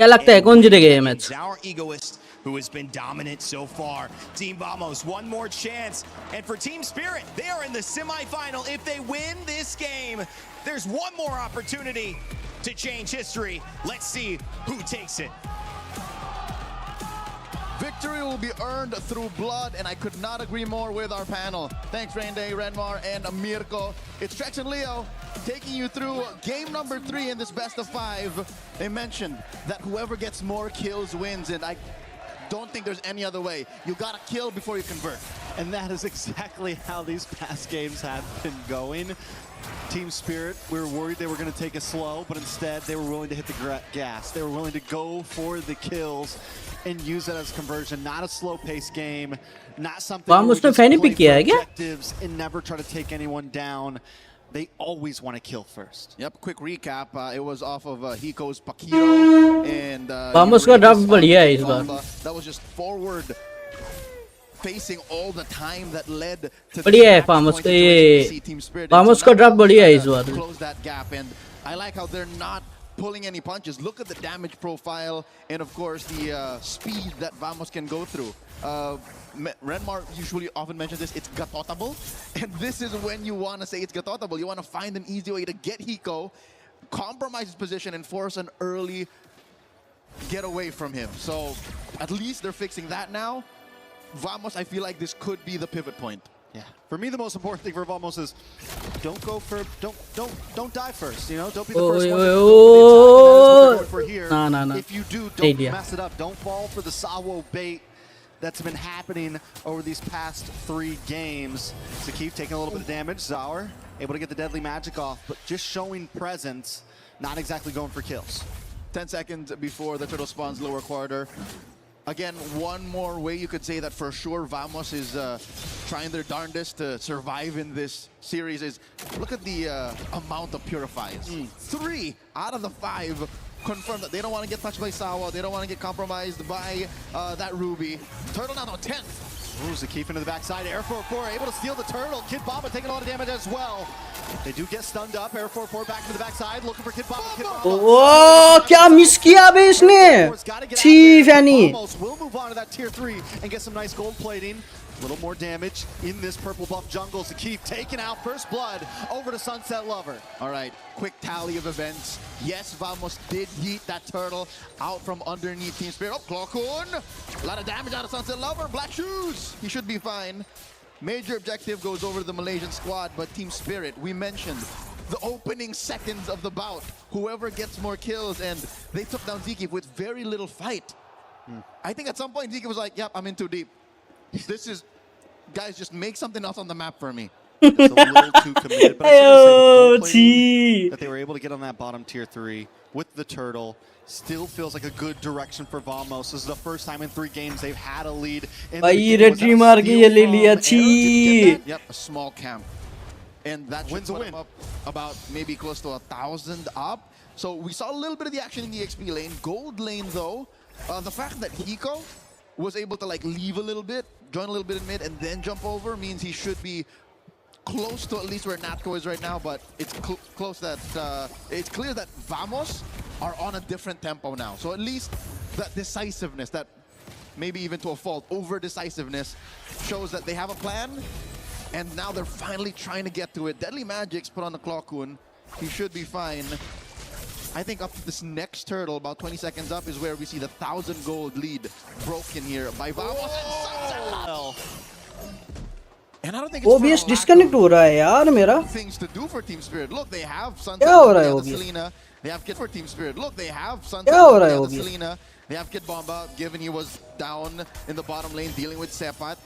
Sawo couldn't exactly get a confirmed freeze, or I don't think you're going to waste an ult on a Fanny from underneath tier 1 like that. So I think Vamos have found the perfect speed. This is the Goldilocks spot for them. Not too cold, not too hot. Just the right amount of pressure to be able to get to that 1,500, maybe 2,000 gold lead up leading into Turtle 2. And it all started with the draft, I feel like. Them taking that blue side instead. Up on the top side, though. Air 4-4 gets the solo kill on Dezour. Finally punishing back. And this is what we're talking about. Vamos have a plan in their head. They have a winning image. And sometimes it doesn't have to involve the major objectives. It sometimes involves just stepping on your opponent's neck and stopping them from moving. Zakif engages, in comes Error! Error does get knocked up, pulled up by the Fatal Links, but Klokun still able to get the kill on to Sunset Lover. They're going to move on to this turtle now. Dezour is nowhere to be found. No way for Team Spirit to contest this. As mentioned, the award-winning film Whiplash, this is to my tempo. This is Vamos just rolling that drum to their beat, taking a turtle to handily here. And Team Spirit, for the first time in the series, are on the back foot. You'll see here, minute 1, Trex. Minute 1, they've been trying to condition Team Spirit to take those fights underneath tier 1, and we saw, I believe, an ult out of Sawo to try and punish that dive from Air 4-4. It wasn't enough. So where does Team Spirit go from here? They do seem to be slowing it down a little bit. Unlike when Vamos was losing, where they would kind of over-engage even when they were behind, Team Spirit isn't exactly looking for fights, but Vamos is closing in its grasp right now. With that tier 3 down on the top side, we're going to be able to start seeing Natco getting involved in these fights. They're going to go for the rotations around the map. It's not just going to be a 3v3. It's going to be a 5v4, something of that nature. More than involved, I think Natco will start fights. Sometimes even with just a rogue Zaman force, because that's how ahead Vamos is right now. Just to put it into context, Sepat hasn't been in the bottom lane for maybe 30, 45 seconds, and that's enough for Kid Bomba to try and equalize. But look at where the turrets are. Literally. Air 4-4 can just visit, maybe sneeze on the turret, and it would fall. That would be permanent damage to Team Spirit's potential to farm, because top lane has already fallen. So this is what we were looking for. In the early days of the group stage, this is what the meta demanded. Easy conversions, kill for a turret, quick take, and then it snowballs. That's what's happening. Sepa jumps in. Nice. Falling Star Moon does come from Sepat, but the damage starts to come out from Hiko. Oh, nice pulling with Fatal Links, but the spawn force drops down. And Vamos doesn't run away. No, अब मारा भाई मैंने ने Team Spirit loses Sawo. अब बढ़िया खेल रहा है फैनी Shots off of Vamos, not giving up on this push. Able to take that mid tier 3 down to about half health. Vamos का जीतने का चांस बहुत है इसमें They dive down and Hiko gets the kill onto Sepat. It's 1 for 1, but Vamos still holds a lead. Oh, error locks in. Oh, gee. So Roll कर रहा है क्या ये? I believe the window is closed. Trex, Zauri Egoist can no longer threaten a single member of Vamos, not alone. It cannot be off of his back. This is where I think we've seen over the past 2 to 3 months the heyday of, I hate to say it, the utility Harley. He has to just either be cleanup or just the gap closer to take these objectives, and then he goes from there. He has to use his space escape to try and push waves, because right now it's all off of Hiko. Hiko might be the only hope for Team Spirit to get a good mid-game berth. Sawo, though, going to look for an engage, even with Team Spirit being behind Air 4-4. Able to get the turtle. ये match में interesting लग रहा है Does have to go away. Might not be the right target. ये match देखने में मजा आ रहा है He's going to move off. They're just controlling lanes at this point. Little poke here and there, but nothing too major. And this is all Team Spirit could do. Make sure that the damage dealt to their side lanes doesn't extend to mid. So they see this big fat wave down bottom. They're standing Kid Bomba. Top lane, it's Zaur who's going to clear that up. And Vamos, all they're doing is finding that next big fight. Finding where Sawo's willing to fade the links, where Kid Bomba might think, oh, I'm offended here.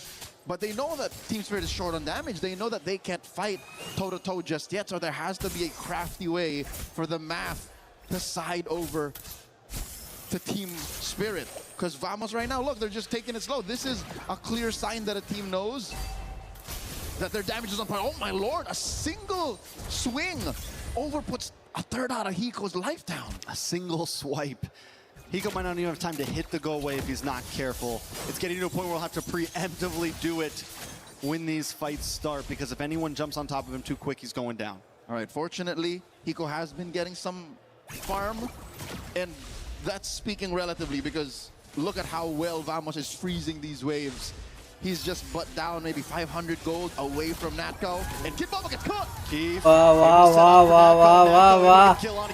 बढ़िया मारा इसने Jumps on his hour. Sawo trying to come in and help out. Does have the fatal links. Able to pull one in. Purity does pop for Natko. Hardly तो कुछ कर ही नहीं रहा है इस मैच में brings down to about half health as Team Spirit doesn't really want to force a fight. They just don't want to lose a tower at this point. But Air 4-4 does want to force it. Jumps on. वाह भाई क्या पहला इस फैनी ने And Vamos moves on to the mid side. Nice and easy. Vamos was corralling Sunset Lover. I think they were just cajoling him to say, all right, you could do this, and then says, psych! Throws him underneath the bus.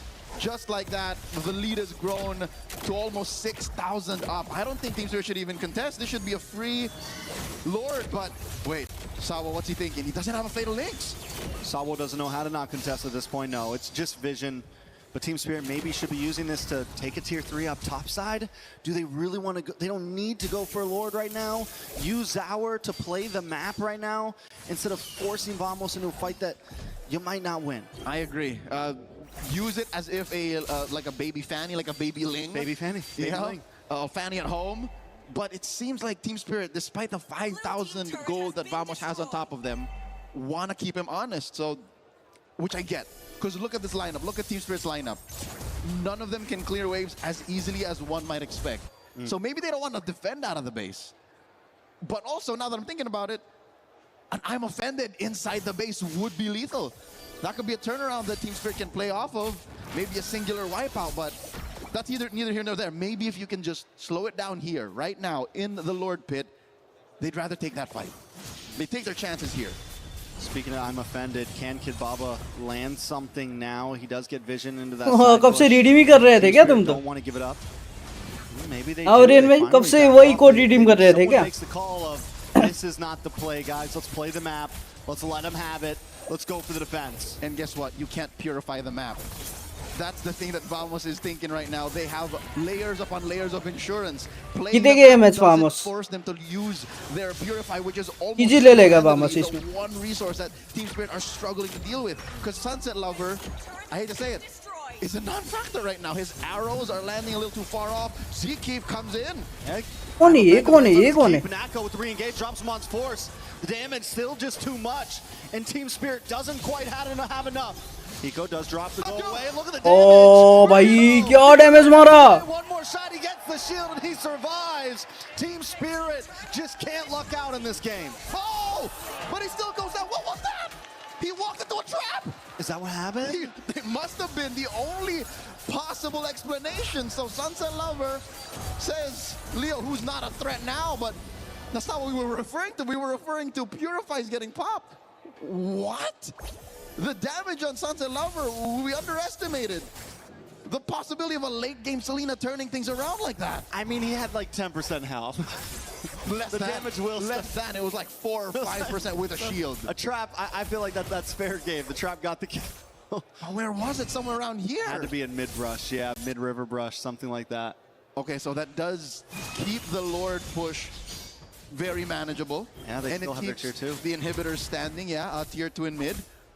But that doesn't stop Vamos from staying up. And look, you got to respect Aero 404's diligence. This is him saying, we're not so sure just yet, so let me build RGM. We respect that, Selena. I'm offended. 8 game में शायद ये मनीषा भी दिखा सकता है game Manisha और ये तुम्हारा क्या Salina You might be cooking Seppat here in the middle of 5. Pat once again taking so much damage. गया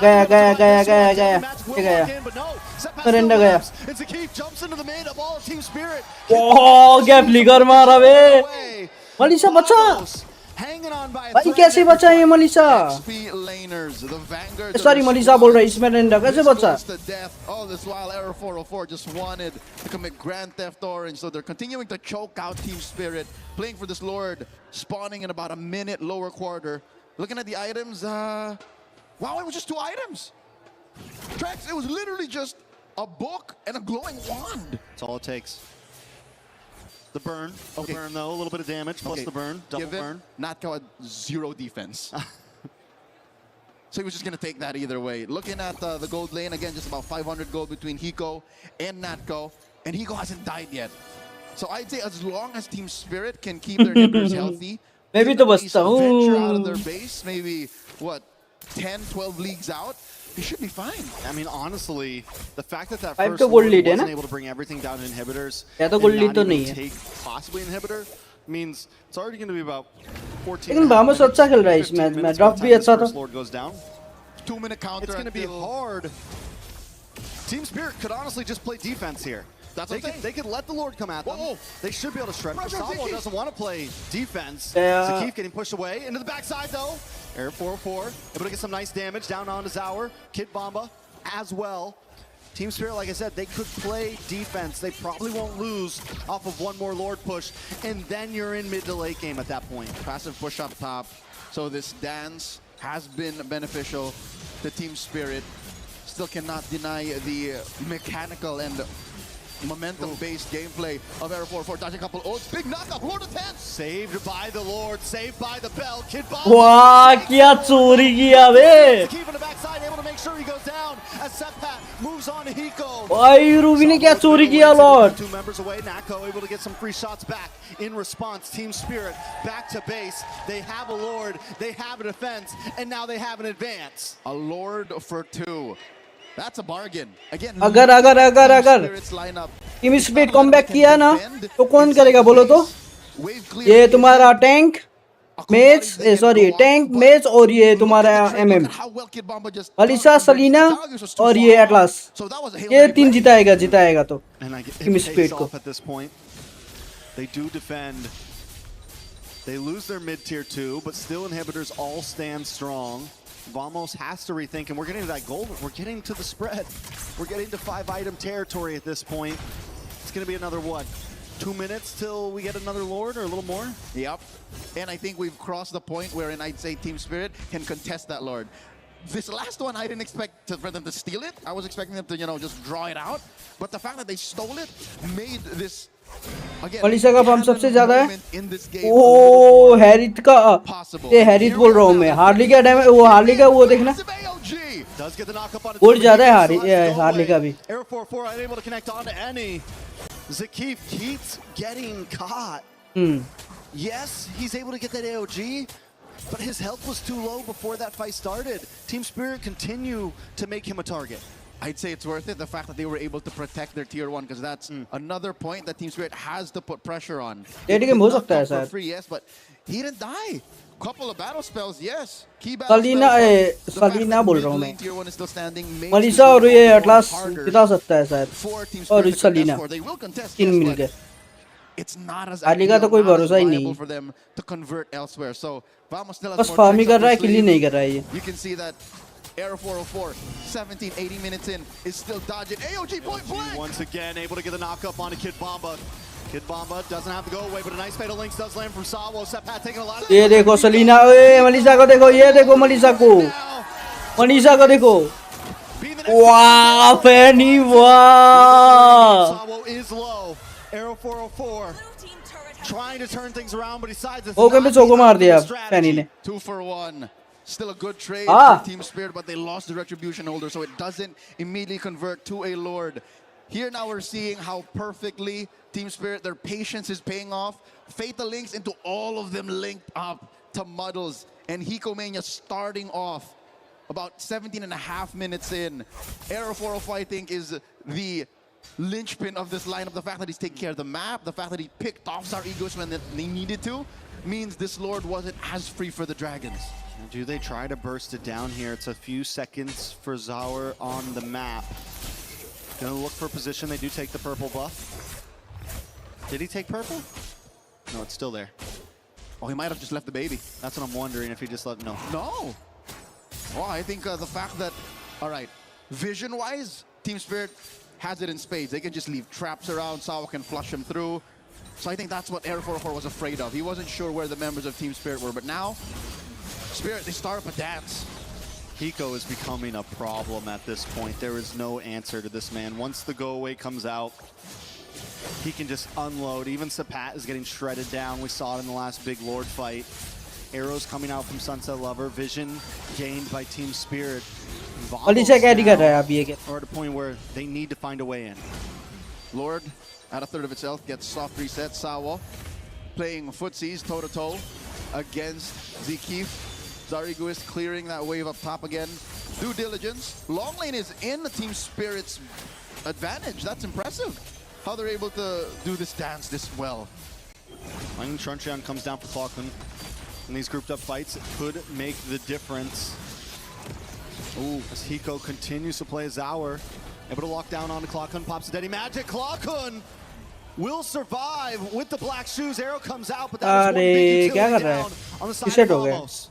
Another soft reset for the Lord. Ult spent on either side. Zekif here has an immortality already, so he can use his body as a shield. Can engage. Lord at half health. Man, the way that Hiko is consistently pressuring this Lord means Vamos can't take the risk of playing the long lane. They can't play the map right now. They need a full reset. Step out on the backside. Look at the flicker in, and Sawa finds error! Sawa will pay the price for that. Vamos without a jungler have to make this play happen now. They have to change. यार मेरा OBS क्या हो रहा है? Automatically reset हो रहा है. Restart हो रहा है automatically. Sepat's on the run. Clockun's on the run, and Kid Bomba won't let him get away. The mid, Zekif with the AOG back to the base. Team Spirit take the win and take the Lord. Onigar उसका match नहीं देखना है क्या? The lead is gone. They've evaporated the 5,000 up they've been sitting on for the better part of 10 minutes. Hiko underneath. Okay, good night. Bye bye. Life stealed his way to अच्छे से नींद पूरी करो. members of Vamos out. Kid Bomba now forcing a black shoes out of Clockun. Kid Bomba doesn't have to offended anymore, so he should be safe, but he's never gonna give it up. Sepat there as well. अब लग रहा है ये Team Spirit वाला लेगा. Marching down top side. This is the only advantage that Vamos has right now. Lord is Team Spirit लेगा जैसा लग रहा है ये match. As soon match. as this makes it into where fights happen, Team Spirit is going to be calling the shots. That's a Spirit Lord. And at this point too, Vamos, they have their tier 2, so that's at least one advantage in this push, in this defense, I would say. They can slow the inevitable. They can slow the inevitable. Big wave in the mid side. Air 4-4, because of this slow push on the Lord, he's able to kind of play the map a bit, but Team Spirit doesn't care about the other lanes. They want to Hail Mary it down this top side. Okay, a lot is on Clockun right now. He's going to need his Purify in 20 seconds.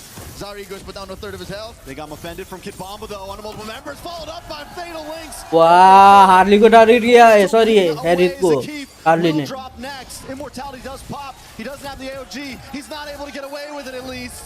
And Lord breaks through. भाई देगा क्या ये match? इतना बढ़िया draft था. ले गया ये भी. वाह भाई, टीम स्पीड भाई, क्या ये? 3-0 मार दिया. वाह भाई वाह, क्या देखना पड़ा भाई.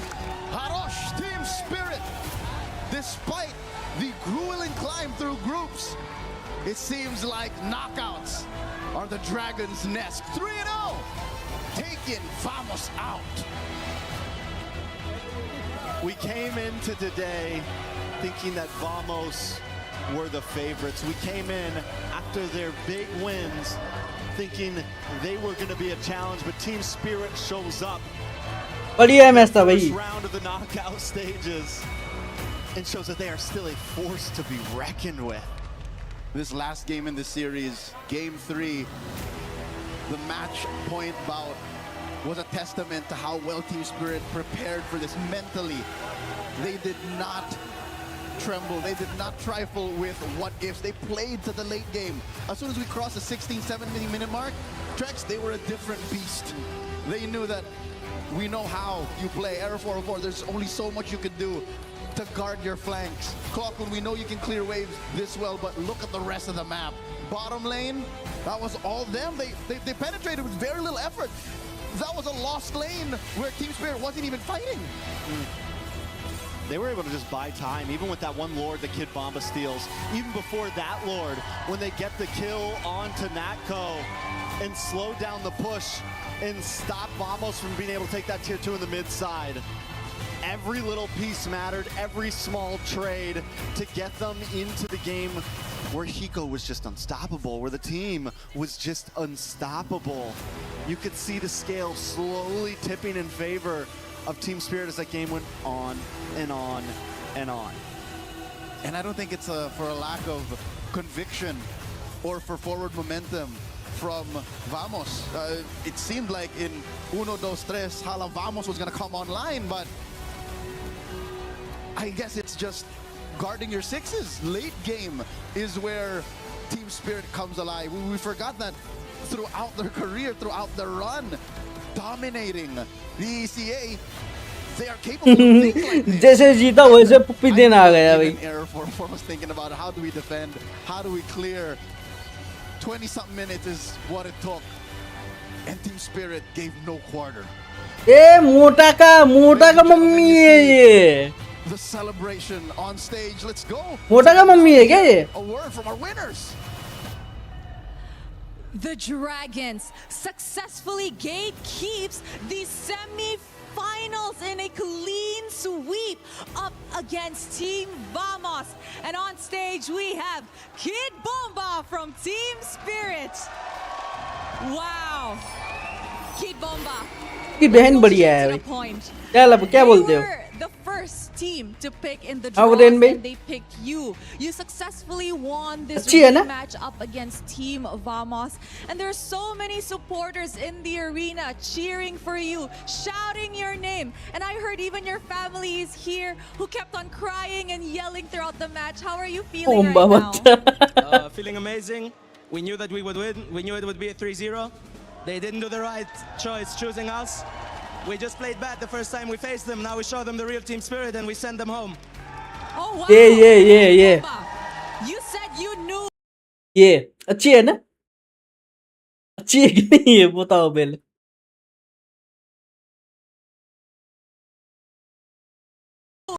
Grim results. Every team here knows that. Every team knows we're a threat. We just had a rough start into the tournament. Now we're back to our prime form, so everybody can be scared of us. Oh! What preparations did you do for this matchup? We really studied them better this time. We didn't underestimate them. And 3-0, that's the result. Yeah, I really do think that underestimating is the most important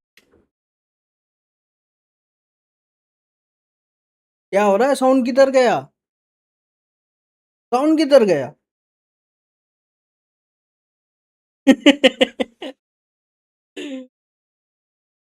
sound किधर गया? Sound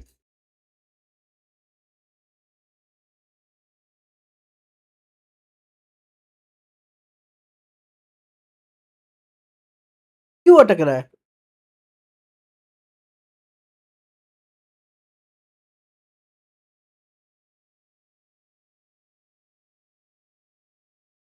net गया है क्या मेरा?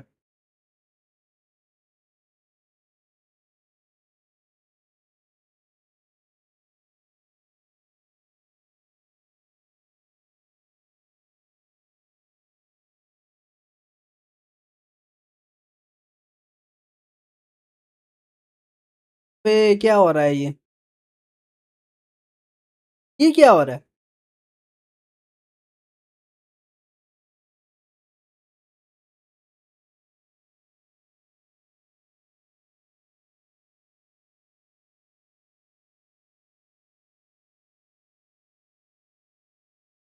Are you having sound problem? So do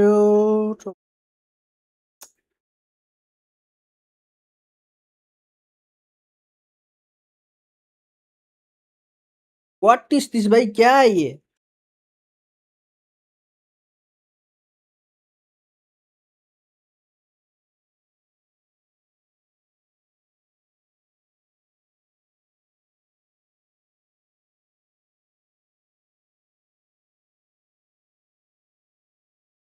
ये क्या हो रहा है बे?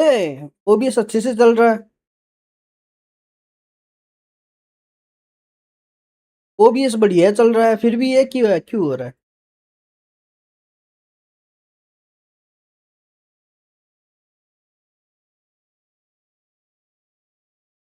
अरे मेरा नेट नहीं चल रहा है, मतलब चल रहा है मेरा नेट। रुको हाँ।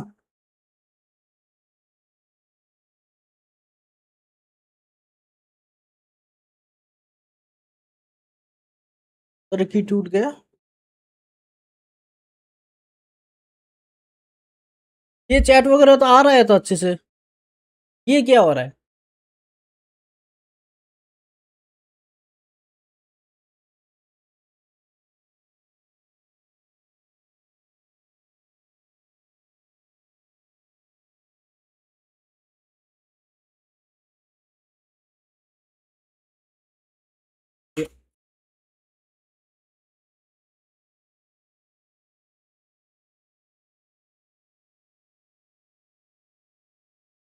भाई नहीं हो रहा है बे।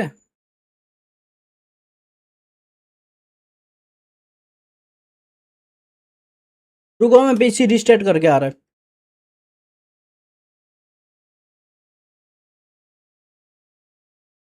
पीसी रिस्टार्ट करके आ रहा हूँ मैं। Because this is my first experience on a knockout stage in the international, so yeah, it's really hard. So I would try to take it as a lesson. Take it as a lesson. And despite everything, I think everyone is saying that you are a potential jungler that will go to many lengths in the future. Do you agree? Are you satisfied with your performance? I feel like I could do more, but I think I try my best. So yeah, for the next tournament, I think we'll do better, we'll improve more, and yeah, we'll promise a better result. I'm feeling a little bit of like overthinking on something. Is there something that's bothering you? Was it the last game that we saw? No, I just think Kurien भाई थोड़ी देर देखो, मैं आ रहा हूँ, ठीक है? mistakes. Washroom से आ रहा हूँ मैं। Not like usual, not like our usual gameplay, because we're normally very disciplined, but today I think everything went wrong. So yeah, I think just we lost because of our mistakes. You lost because of your mistakes. Did you feel like Team Spirit were a different team in this match? Did they study you too much, or? I think they're just the same. It's just yeah, they maximize our mistake and they know how to punish us. So yeah, they're the better team today. So what happened? Was it your preparation, or was it the adrenaline that was happening on stage? I think it's just the consistency of us. Like we're not really consistent, so that's a thing to fix. Okay, so in coming future, you're gonna take that lesson with you. Yeah. Error 404, what's next for you? We'll just try to win another tournament, and for MPL, we'll do our best also, and we'll come back stronger.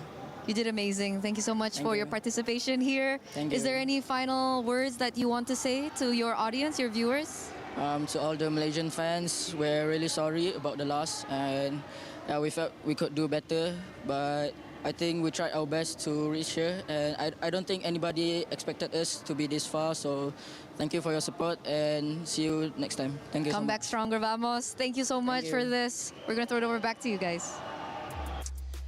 I mean, we might have to stop calling them exit interviews, start calling them therapy sessions at this point if Eterna asks any more questions when somebody is that down, because they're processing. It's like grief processing right there. No doubt about it. Great interview. Again, consistency, took advantage of the mistakes. Team Spirit take the win 3-0 over Team Vamos, and that was Error 404's reasoning as to why. A lot to be discovered. Coming up, it's Aurora Gaming and Onyx, the big match of the day. I know many people online, many people in the building have been looking towards what many consider the new final boss here in Aurora Gaming. Gonna have a chance to prove it. Before we go, guys, I know we're switching off the panel, so just any final words before we switch off. Renmar, Rico. Congratulations to Spirit, and I'm excited to see Aurora and Onyx because Spirit is saying that they're ready for both of you. So let's see if they can put their money where their mouth is. Yeah, I'm happy for Spirit. My goats are out, so at this point, I'm just enjoying the show, bro. I'm just enjoying the ride. All right, they're settled in. It's been a great panel with them. We've got more coming up as well. On the flip side of this, we're going to hear about all those teams, Aurora and Onyx. But for you, if you think you know who's going to win, make sure to get your pick'ems in. That's right. Earn your share of $300,000. Pick who you think is going to get the victory. I believe it was Team Spirit who actually had the lead in this one for the majority. So you guys are right. Will you be right about Onyx? Will you be right about Aurora Gaming? We'll find out after this break. And pay attention because we've got Renmar's confessions. It's your turn, buddy. Oh no! Have fun, bro.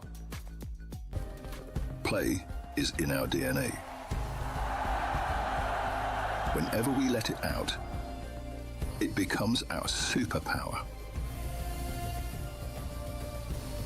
Now imagine an entire city being built to supercharge it. Kadir City, powered by Play.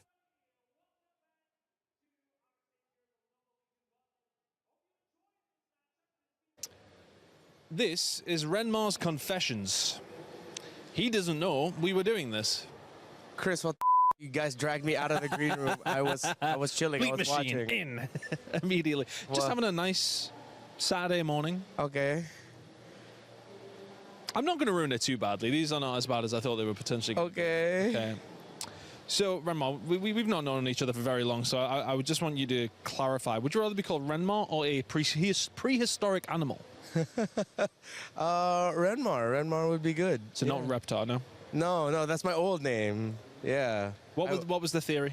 The what? The theory behind that. Why Reptar? Yeah. I think. Oh, I know. I remember because someone in a work group chat wanted to type out my name, and they typed out Reptar. And they said it was a typo, but I don't believe it because there's no way you can typo Reptar typing out Renmar. No, it's completely, yeah. The letters from the keyboard are too far. So I think they just called me that on purpose, and it stuck. You don't like that anymore, no? We've moved away. I still don't mind getting called it. It's like a throwback. A throwback, okay, Yeah. okay. I'm just checking if you spilt anything on your clothes today. Wait, what's going on? I've been told you are a clumsy boy. Yes, I am. I am a clumsy boy. That is actually very true. If you'd spilled coffee today, you'd have been fine. Exactly. I think that's why I wore brown today subconsciously. I was Just like, in okay, case. I feel like I need extra coffee today. What's the worst thing you've spilled on? Not on myself, but on a coworker back in the Philippines. Yeah. Hot soup. Oh, 30 minutes before broadcast. Makeup had to spend a lot of time drying it out. no. He smelled like hot soup for the rest of the broadcast. But I mean, if it was good hot soup, then that's fine. It was. Okay. Someone has dubbed you as the most likely to fall in love with a stranger. Could you tell me why that is? Was it Eterna? I don't know. Why do I feel like this was Eterna who said that? I am a very proud, hopeless romantic. Not so hopeless now anymore. You are in the city of love, though. So, I mean, yeah. you know, you've been any lonely walks, you know, like taking a book. Not lonely walks, but like I had the day where I walked like 25,000 steps around Paris. Nice. Yeah, it was sweet. Yeah. Nice. Anyone in particular, little romantic stroll along Next to the Eiffel Tower? Nothing romantic. I did go up to Sacré-Cœur.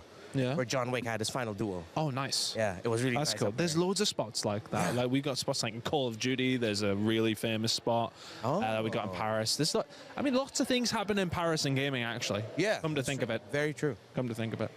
So what was your actual like esports journey been like, considering you may never be able to escape Rennie's shadow?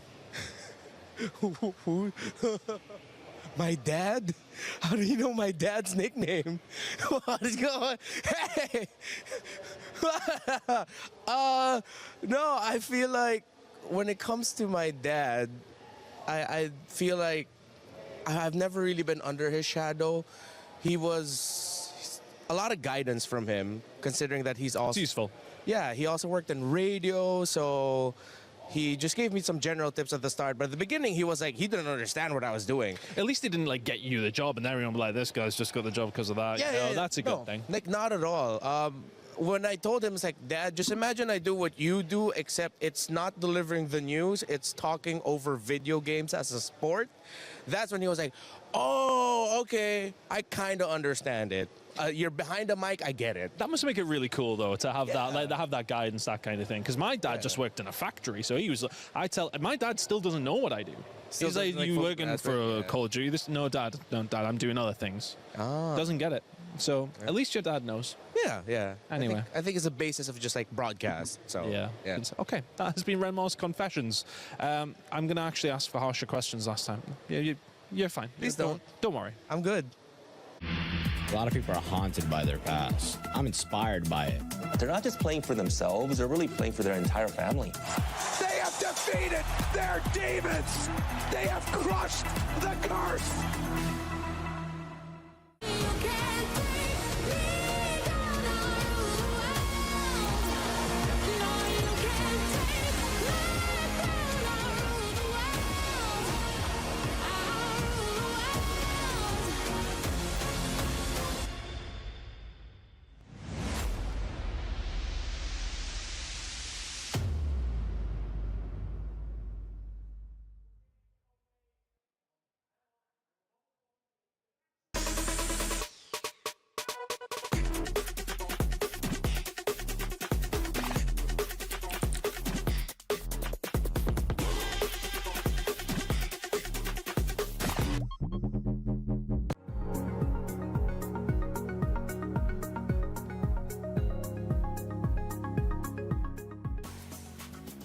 It's Turkey A versus the defending champions of 2023 MSC. If they lose, that means we will for sure see a new MSC champion coming up at EWC. So excitement for this second match of the day. It's going to be Onyx going up against Aurora Gaming, and we have so much to talk about. I'm Rain Day. Welcome back to the panel. As I want to introduce you to who we've switched out with. It's Brigitte and LaFell. And it's starting exactly how I would have thought. At least you're not quacking today, Brigitte. How are you? Not yet. That's actually true. Not yet. Who knows what kind of sounds we'll be making? Yeah. I mean, like, here's the thing. Rain Day, you probably didn't notice, but me and Brigitte, we're more calm today. Yeah, Our you're energy relaxed. is a bit lower. Uh-huh. We're just having a vibe, subdued. right? Yeah, Right? we have to. I'm worried. Guys, I'm actually afraid of what this panel is going to look like. At this point, we have to get into the Crunchyroll story of the day, which is an important one because we look at Aurora and we have seen Final Boss go down again and again and again. So maybe you don't want to get labeled the Final Boss because we've seen so many favorites fall from SRG to Team Liquid PH, but is Aurora Gaming the new Final Boss? Brig, I'll start with you. I'm not sure how Midnight feels about us labeling them as... I stole one of your Knock on wood, right? Okay. I stole one of your cards, but it should be okay. Hey, I don't think that's fine. But yeah, I don't think anyone at this point wants to be labeled the final boss, considering what has been the outcomes of whoever gets labeled the final boss in the past 2 international tournaments. I mean, like, you can't spell Aurora with a R, am I right? Ooh. I mean, like, here's the thing. Or with that aura. Not only do they win, but they win convincingly, right? So I think Onyx is like the greatest team ever, and I think they're gonna win this hands down 3-0. Like, to no contest? Brig, you want to answer? I'm not sure how serious this is because I am expecting this to be a really close one. So is everybody else. You always say that. I think Indonesia. Hey, this is come on. I know this is funny because both of these teams have come in with different approaches to it. ONIC representing Indonesia, one of the top 3 regions in MLBB's history. We also see Europe having its moment, and this is specifically a moment that Turkey is having. Istanbul is where the M Series will be held later this year, and one of the amazing things about that is that Aurora Gaming from Turkey have a chance to not only set themselves up for a win there, but a win here leading into it if they continue to be on top of the meta. And that's why this is such a dangerous team break. They have so much to play for. They've got such a great story, but also no one's been able to really figure them out yet. Yeah, and I feel like that is why they are going to be considered, if not like the final boss, the team or one of the teams to beat really here, at least in MSC, just because of the fact that even for the teams you expected to come in the strongest have not really lived up to expectations. And yes, they may have transitioned from being once underdogs to now actual contenders, but the way that they've really introduced themselves and maintained that kind of domination in every single series that they've been through here in MSC really is a statement for them. I feel like they've had more dominant runs than any other team we've seen so far. Green Day, let me just say, I am ready to just throw away the script. Wow. This time, I'm so ready for a non-Southeast Asian team to become a champion. Right? Right? Why is that coming from us, though? Yeah, no, you were the one that says, I don't want any Southeast Asian teams to become champion. That's what you said. Did I say that? Yeah. Now that Malaysia's out, you seem like you're pretty okay with letting that go. No, this is all the pent-up aggression that I've had. Like, even since morning, Brig has been messing with me, and she just kept on doing that. Well, I think it's going to continue, and we'll see if LaFell actually picks up that note card and you see it in his hands later on, because there's a lot of stuff written on there, and if he really leaves it, I'm excited to see how that goes. But let's mention Aurora Gaming, because this is a team that has shocked the world. Maybe they had it in them all the time, but coming into this tournament, there were other teams that we had our eyes on, from Lunar to TNZ, Rosa, Pagu, and Siggy Boom, who I felt started this tournament with a bang and continues to try to be dominant. It's interesting to see if Aurora will be able to keep surprising their opponents. We had a chance to catch up with TNZ, their jungler, before this. क्या लगता है कौन जीतेगा बोलो Hırslı ve kazanmaya aç bir oyuncu olarak tanımlayabilirim. I think TNZ is very obsessed with the game. Is very obsessed with like winning. He's always trying to be the best. He likes to gossip a lot.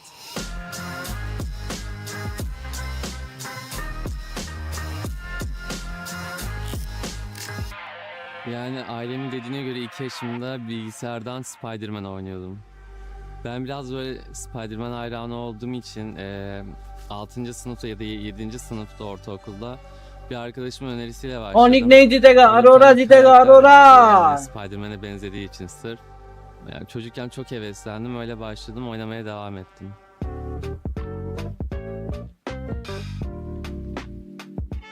Önce e-spor olmadan önce başladım. O zaman e-sporcu olmadan önce böyle e-spor hakkında çok bilgim yoktu ve e-sporcu olacağımı düşünmüyordum. Yani normal bir çocuktum, yani diğer çocuklar nasılsa öyle bir çocuktum. E-spordan sonra değişen, yani ilk seneler çok değişen bir şey olmadı çünkü Türkiye'de o kadar e-spor gelişmemişti. Evde oyun oynuyordum, sonra turnuvalara katılmaya başladım, şu an buradayım. But look at this crazy move by TNZ. I mean, a tad bit of luck, obviously. The fact that the piercing spear. अरे मेरा फिर से disconnect हो रहा है. Oh my God. Niall from Team Vitality says, for me, top jungler at MSC is TNZ. We just saw that proven pretty well in game 1. Şöyle karar verdim. O zamanlar yani daha yeni başladığım için tabii benden daha iyi oyuncular da vardı. Oyunu bilmiyordum. TNZ is different in a way that he's always trying to win, like no matter the result, right? The Turkish region wasn't always so good, right? Like how it's right now. And even though he kept like pushing, trying to improve, going to every single tournament, maybe the results weren't perfect, but over time it's becoming better, right? And I think everyone can see it. One of the most ambitious player I have seen in my life. The one thing I like about TNZ is that he will listen. If what you're saying makes sense, he will listen to you, and he will try his best to understand and also like accommodate changes that needed to be done for the team. I think he's reach that version that he wants to be. You know, like he wants to be a very good jungler. Now everyone knows that he's an exceptional jungler. In the current meta, I think micro-wise, TNZ is the most skilled jungler there is right now.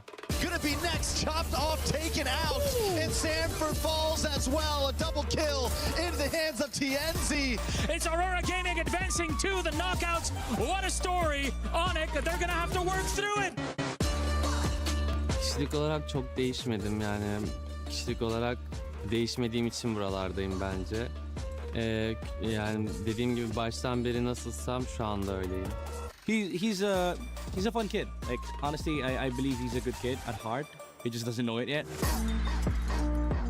Playing with TNZ, we're trying to be very perfectionist. We're trying to fix every small detail, trying to improve as much as we can, trying to be basically the strongest. Bu turnuvada birinci olmak istiyorum ben. Bunu da başaracağımıza inanıyorum takımla birlikte. Bu kadar.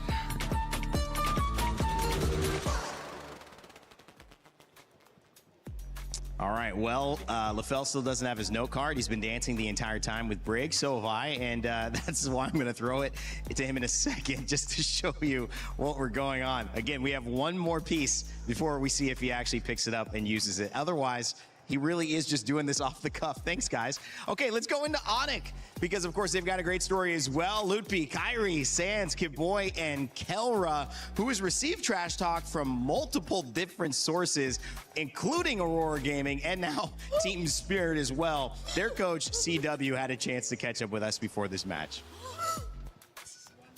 It's Erna here, and now we are with CW, Onyx coach. CW, we haven't heard from you just yet. How are you feeling? Pretty good. Pretty good. Yeah. What about confident? Are you confident?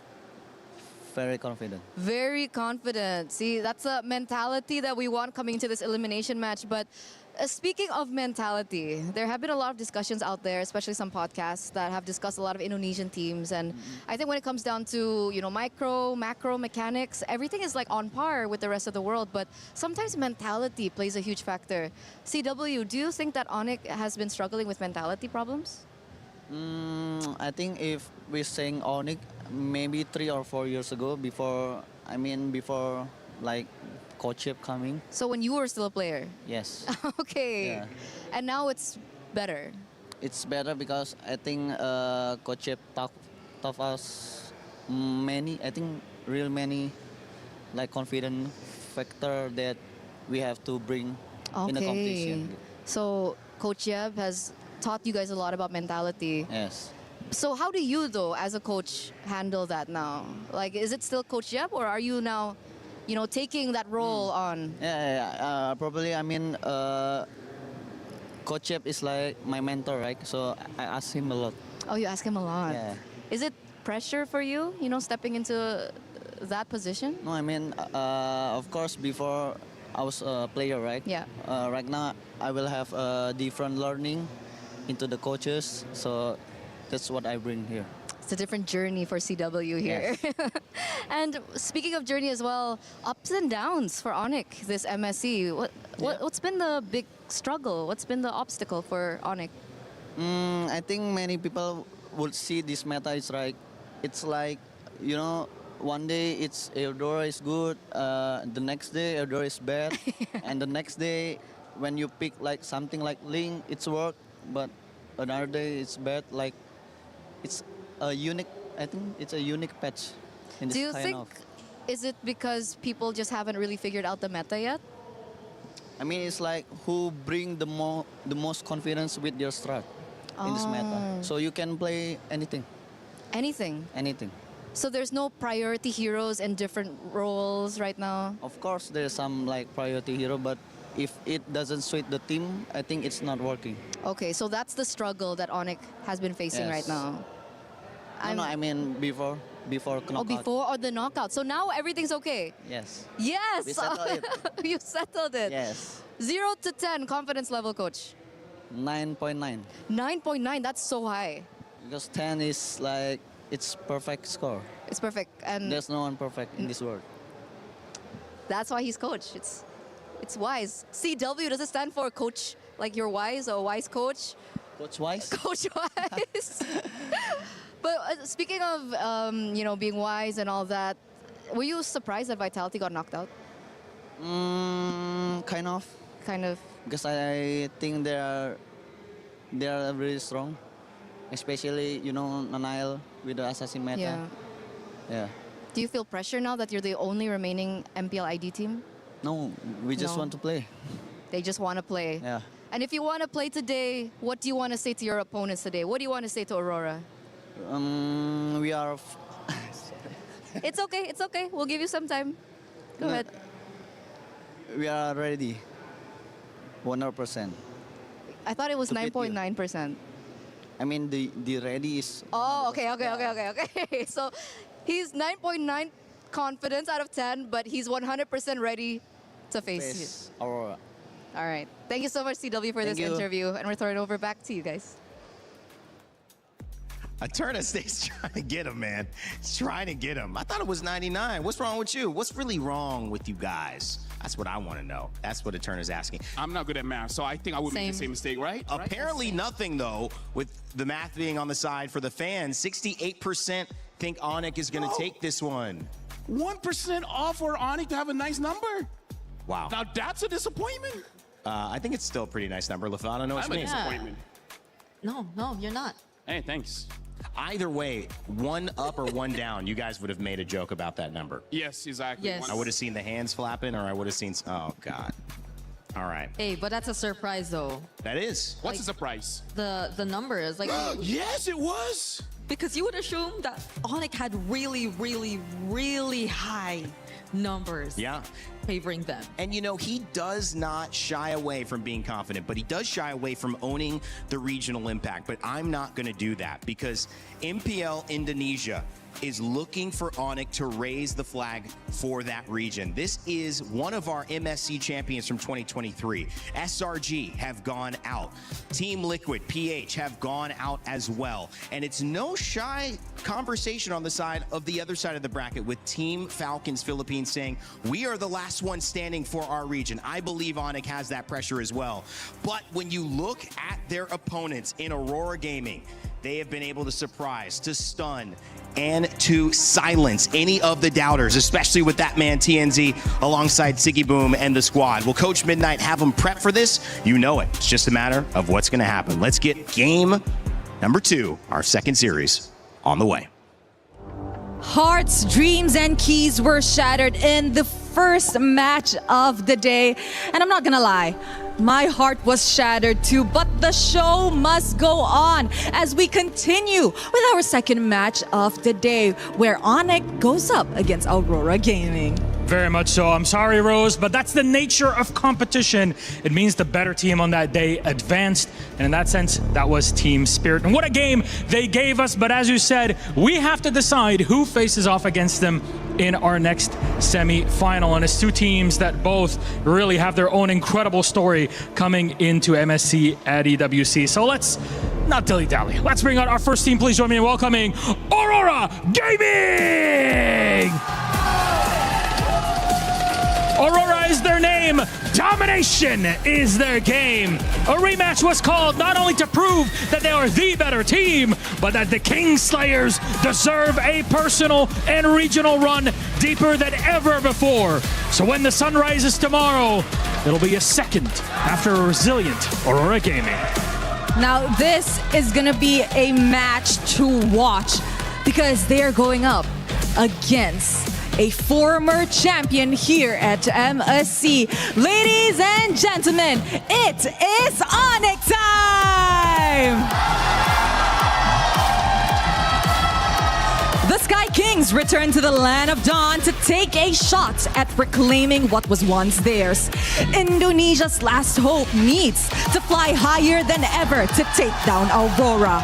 Can they successfully dim the northern lights when they are shining brighter than ever? I'll tell you one thing, Rose.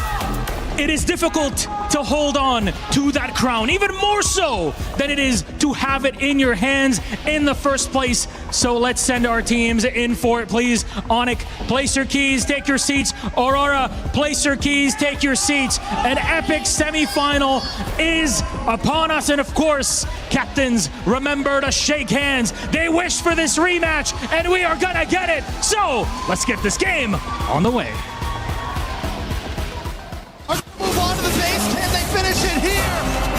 Another team crumbles. Another team falls. We're in a very good shape. We can beat any teams here in MSC. Onyx crumbled at the end of it all. Aurora Gaming can advance on to the knockout stage. Of course, I want Aurora. Yeah, I want to take the revenge. Yeah. I just want to prove that we can beat them twice. Like, they want to get the revenge. We just want to play our normal game and win. Super Fritz tries, but Aurora Gaming made it happen, and Sigiboom did it too on the Ruby. What a game 3! We'll punish them more than they punish us. So when we beat Onyx, like, it proved to ourselves that we can actually win the whole thing, and hope that we don't choke in the playoffs. We kind of miss our tempo. We met them 2 times and then we win, and this time they win in the group stage. Semua about in early sih. Dia kalau early-nya dapat, press-nya dapat, snowball, dia udah kuat banget, jago di early. Maka kalau dia nggak dapat early-nya, mungkin udah GG. I feel like if they sometimes get the snowball in early game, then they can use it pretty much. Like, when the gold laner can play the game, I think it's kind of hard for us to play. Whenever they struggle in mid lane, it's kind of over for them. I was a bit surprised when they stole some of our heroes when we played our first match. So I think this time Onyx is going to be more ready. They're going to come more prepared. They know they cannot play late game. They always priority the early until mid game heroes.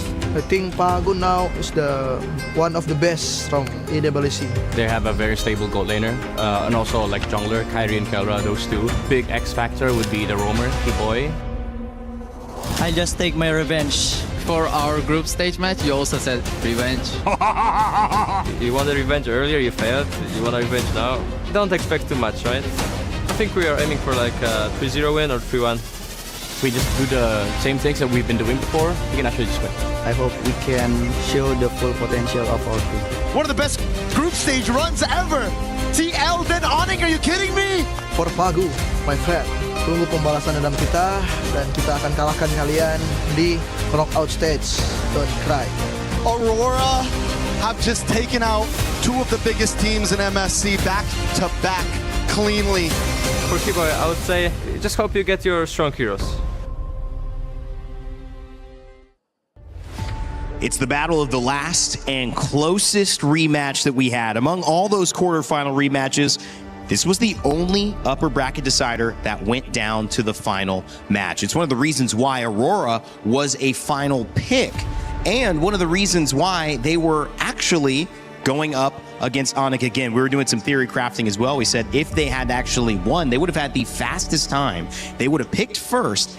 And the question is, would they have picked Onyx again? Because the rematches went before them, they were forced into this rematch, but I think they're both happy to say, we want to prove we beat you for real, or to give Onyx a chance to say, we want to get our revenge. Yeah, I can feel it. I can see it, and we, I think, would all agree that Onyx also want this rematch to happen, just because of how things really went for the past series that they've been up against each other. And even Midnight was very vocal about how he was already surprised with how Onyx stole away a couple of the heroes that they were planning or expecting to use themselves, and he's just expecting that Aurora or that Onyx this time would be much more prepared to go up against them.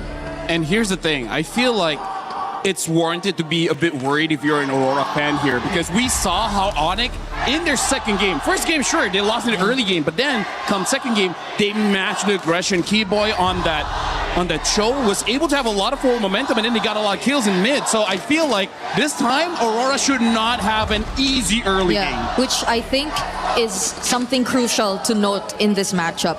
It was mentioned that, at least for Aurora, they've observed that Onyx, everything crumbles, especially when things go wrong in their mid. But Onyx acknowledged that Aurora probably also doesn't want to play for late game. Yeah. So the drafting might be something that will reflect that, and whether or not they've already adjusted to these things that are probably a bit lacking from their playstyle. I mean, here's the thing. If you want that to happen, you kind of have to take down Sigiboom. But here's the thing. I don't see Sigiboom losing any of his lanes. So I don't know. So far, Aurora, in terms of marksman, they only use the Melissa. Yeah. I don't know if they have anything else. I think that's another thing to take note of, because I think a lot of question has been put onto Onyx and their gold lane. Yes, he is indeed acknowledged as one of the most stable gold laners there is out there, but we're yet to see how stable he is when you're forced to put him on a fighter gold lane. On the other hand, though, Sigibum has been nothing less than stable, has been nothing less than consistent in terms of the gold lane, regardless of whatever hero you decide to put him on. Speaking of the gold lane, Kelra, he's had 7 different heroes that he's played over the course of 7 different games. Hero pool is one thing, but effectiveness is another. And that gold lane matchup is going to come down to if they can figure out a way to get him flying. And on the other side of it, make sure that he has a chance to get to late game. The Selena was one of those conversations in mid, so was the Rafaela. The Selena banned early from Onyx. They're already taking away one of the plays. And I'm really liking that because you gotta respect Rosa on the Selena. Unless you yourself want to pick up it on the second phase. But now Aurora, they kind of equalize the whole ground. They ban out that Eudora. I feel like for Onyx, they gotta open up the draft a little bit. But if you want to ban anything, I feel like Hirara would be a solid ban. But instead, they banned the Fanny. And yeah, that's the thing. If you ban out the Aurora, it shows your intention that you do want to have an assassin. And you being on first pick gives you the Hirara. Yeah, they'll get their hands on that finally this time. But for Onyx on the other side, I would immediately assume or think of a Belleric, but this is Onyx, this is Keyboy. He was mentioned to be the X factor here for Onyx, but they still decide to pick it up. It's gonna be a safe option. Here's the thing, Aurora, they first picked this Hirara. I remember before, it's a hyper Hirara where first item is gonna be that Sky Piercer and then basically all utility, including that Rafaela in the mid. This could be interesting there. Aurora setting up for the opportunity to go an interesting mid. Valentina picked up as well, can copy the ultimate of a big roam or somebody who has a big impact on team fights. So warding away certain picks, still, things like the Uranus available. I feel like Aurora should pick up the Paquito because that opens up a double fighter composition. The Paquito is actually still open. Yes, a flex that they can eventually put onto Sigibum. Yeah. I agree. But aside from the Paquito... I mean, like, even Barat's Paquito is already pretty strong. So they pick up the Barats here. And they pick up the Cho instead. And again, I feel like this is just them showing that they just want a lot of early game here. And do they want to take it away from Keyboy, who had a really good performance as well? Yeah, they gotta be very careful about their jungler here. There's just so much setup potential. And it's very specific. It's a lockdown type of composition from Aurora. We haven't seen the Ling, and hearing from scrims, it looks like Ling has really fallen off. So, I don't know. The other junglers, Nolan is still pretty good. If you want to go for utility, which I guess you kind of can, but... Or the Harley. I think the Harley would also be okay-ish. Yeah, there it is. Go for the Harley. I think this is better. Because if they went utility, it's still not going to have a great time. Yep. Even the Akai is just going to get chomped by the Barats. And any other assassin, because I think Kyrie's only used 3. Yeah. So now in terms of the ban here, I feel like for Aurora, just ban... I think banning out a Paquito already helps you out quite a lot here because I feel like for Onyx, one of their win conditions is to force Aurora on a traditional marksman, giving much more value for this Harley. And the Belleric. There's a lot of marksmen that Kelra can actually still pick up if they really want to go for Shred. Because here's the thing, Aurora, I think what's smart about them is that they have this Cho. Meaning that they can use something like a carry. Right? Like, having a Cho really opens up quite a lot in draft. Uranus banned out from Aurora. And the Rafa. Yeah. But it's Onyx picking next after this phase. So fun fact, Uranus and Rafa, they have a relationship together. Really? Did they really? Yeah. In the Land of Dawn? Yeah. Are you like, lying? Uranus is fond of her for some reason. Yeah. Brigitte can't believe it. Yeah, I mean... Just play the hero. You're spilling the tea. Yeah. Spilling the tea. I mean... Did they want that coming out at MSC or trying to keep that on the down low? Well... it's out now. Knows, yeah. It's out now. Nolan also abandoned his daughter. Okay. Nolan and... Wait, who's his relative? Layla. Layla. Yep. Why'd you point at me? I didn't abandon my daughter, man. She was took her to breakfast this morning. You're a great daddy. Thanks, bro. I appreciate it. Just dad. Oh, even the juicing. Okay. I think an Alice would be an okay ban as well, but they banned out the Lapu here. So I feel like they're just going to have it looks like they might go for a traditional marksman. Right? This will tell us a lot here on the side of Kiboy picking up. We see the Zushin band, the Lapu Lapu as well, which is, I thought it looked amazing yesterday. Esmeralda is there if Onyx wants that to deal with the Barats. Yeah, they might just match the lane. Even the Yuzong would be pretty okay here against Aurora. My question is, are they doing something funky? I mean, that's my question on this. And I know it's going to be very clear probably after this that they're not. But Belleric EXP, I mean, it would be weird. Yeah. But if you get something that can win outside of that, that catches Aurora off guard, I'm just wondering if Onyx are trying to play this in a way where they surprise Aurora. No, honestly, that's a good point because Belleric is not great if you're going up against a very fast EXP laner, right? Like a Benedetta, like a Lapu. But you're going up against a Barat, so you're equally slow. It makes it so that it's not a bad pick. So, yeah. Onyx can still flex the Belleric, honestly. And you can pretty much say the same for the matchup in mid. If they really want to rotate faster and utilize their advantage, then maybe just put something alongside the Valentina that can just be as equally aggressive. But Aurora, pick up the Paquito since it wasn't banned. But the Luyi is the surprise here. Actually, I really feel like if they pick up a Yuzong, they can win this matchup quite hard because it wins against the Barats. And then the bad thing about the Luyi is you have no dash. So once an EXP laner gets onto you, he's going to stay there forever. Final pick here. Onyx, to me, could make a statement. Come out here, try to catch Aurora off guard. And they don't. They go Esma. That's a very safe pick. It kind of nullifies that lane. Yep.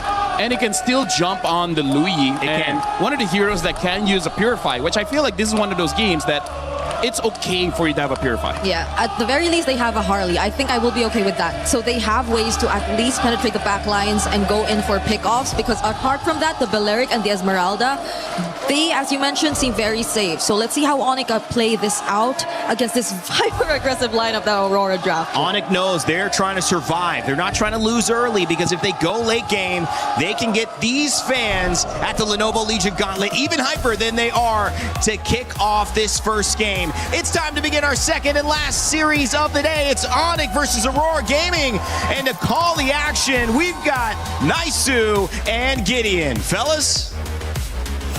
Thank you so much, Rain Day. Welcome, everybody. The series that everybody has been anticipating for. It's Aurora facing off against Onyx in a best of 5. Everybody's had their opinions of Onyx, but everybody has seen Aurora as a legitimate threat to the throne. But who is going to come up on top here? Man, you know, today and the past couple days have been a whole lot of sweep action that we've seen, and hopefully this one goes the distance here, because you know, moving forward, semifinals next, you want to go ahead and see them bring it the distance, and the drafts will have the distance for Aurora. I mean, the Louis Yi pick has only been brought up, what, one time? This is now the second time Louis comes through. Again, leave it up to Coach Midnight to make these drafts interesting, right? And sometimes that can work for you, sometimes it works against you, but we have seen some amazing setups with that diversion play. Yep, some really great stuff across the board, and I want to see how creative they actually went through. We saw, you know, Coach Midnight already talking very expressively to the rest of his players about what exactly may or may not happen, or certain mechanics. We're not 100% sure here, but really that diversion could be the difference maker. They're playing a double fighter comp, which is already pretty scary when you don't have like a dedicated scaler, so we know that Aurora are the ones on a timer in comparison to Onyx. We're seeing Wilderness Blessings, we're even seeing a Brave Smite coming out of Rosa, which is atypical for Loyis nowadays, because dear lord, like LaFell mentioned, once Lutfi is on top of him, it's going to be difficult for Rosa to get away. I would say if you look at this for Aurora Gaming, one of the great things about the composition that can go against that setup from Lutfi or anything else is they have a ton of options to just set things up, you know, between pick-off potential here. Looks like Tienzi's going to do a little bit of damage to Keyboy, but just keeps him at bay. And whether that's the kick, you know, from Pagu with that Way of the Dragon, or, you know, Lunar jumping in. I mean, how many times now have we seen the Barretts be placed into that XP lane? The amount of ground coverage Barretts has, especially with a flicker in Daytona's welcome combo, is kind of insane. It is. It's really good, but at the same time, right, there's still also the Valentina coming in from Sans. Now, this fight could be a make it or break it here, as we can see that they don't have first position, but here comes the TP. Well, Pagu just trying to buy some time for that diversion. This Aurora comes through. There's the Daytona's welcome. There's going to crash on the wall. Sans is gone, but Kyrie will be able to secure the objective. And now Lunar Gonna try to fight it off here, but gets taken down. So Onyx winning the trade. Really nice trade so far. It's a little sad for Lunar, but somebody has to take the damage, right? Really nicely played by Onyx side. This gives Kelra just a little bit of time to actually breathe for the moment. Listen to this replay one more time, right? Because Aurora understood one thing. We are going to fight for this neutral objective. Unfortunately, we don't have Pagu to actually open up the map any further. Yep. But at this point, trading out against them just isn't worth the time. We already got that one kill onto Sans. At this point, we just need to make sure that we're minimizing the losses. Because unfortunately for Lunar, despite Lutbi eventually going to outscale him, he manipulates the waves really, really well.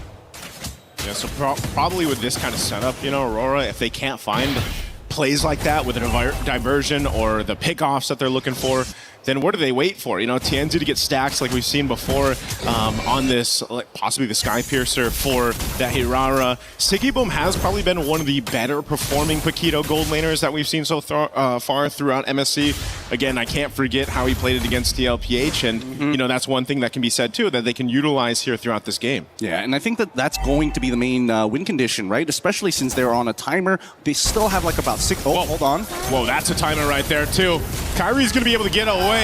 Taking out Pagu, man. It's just, again, all you have to do is play around that deadly magic once it's up. Yep, and most importantly, wait, hold on.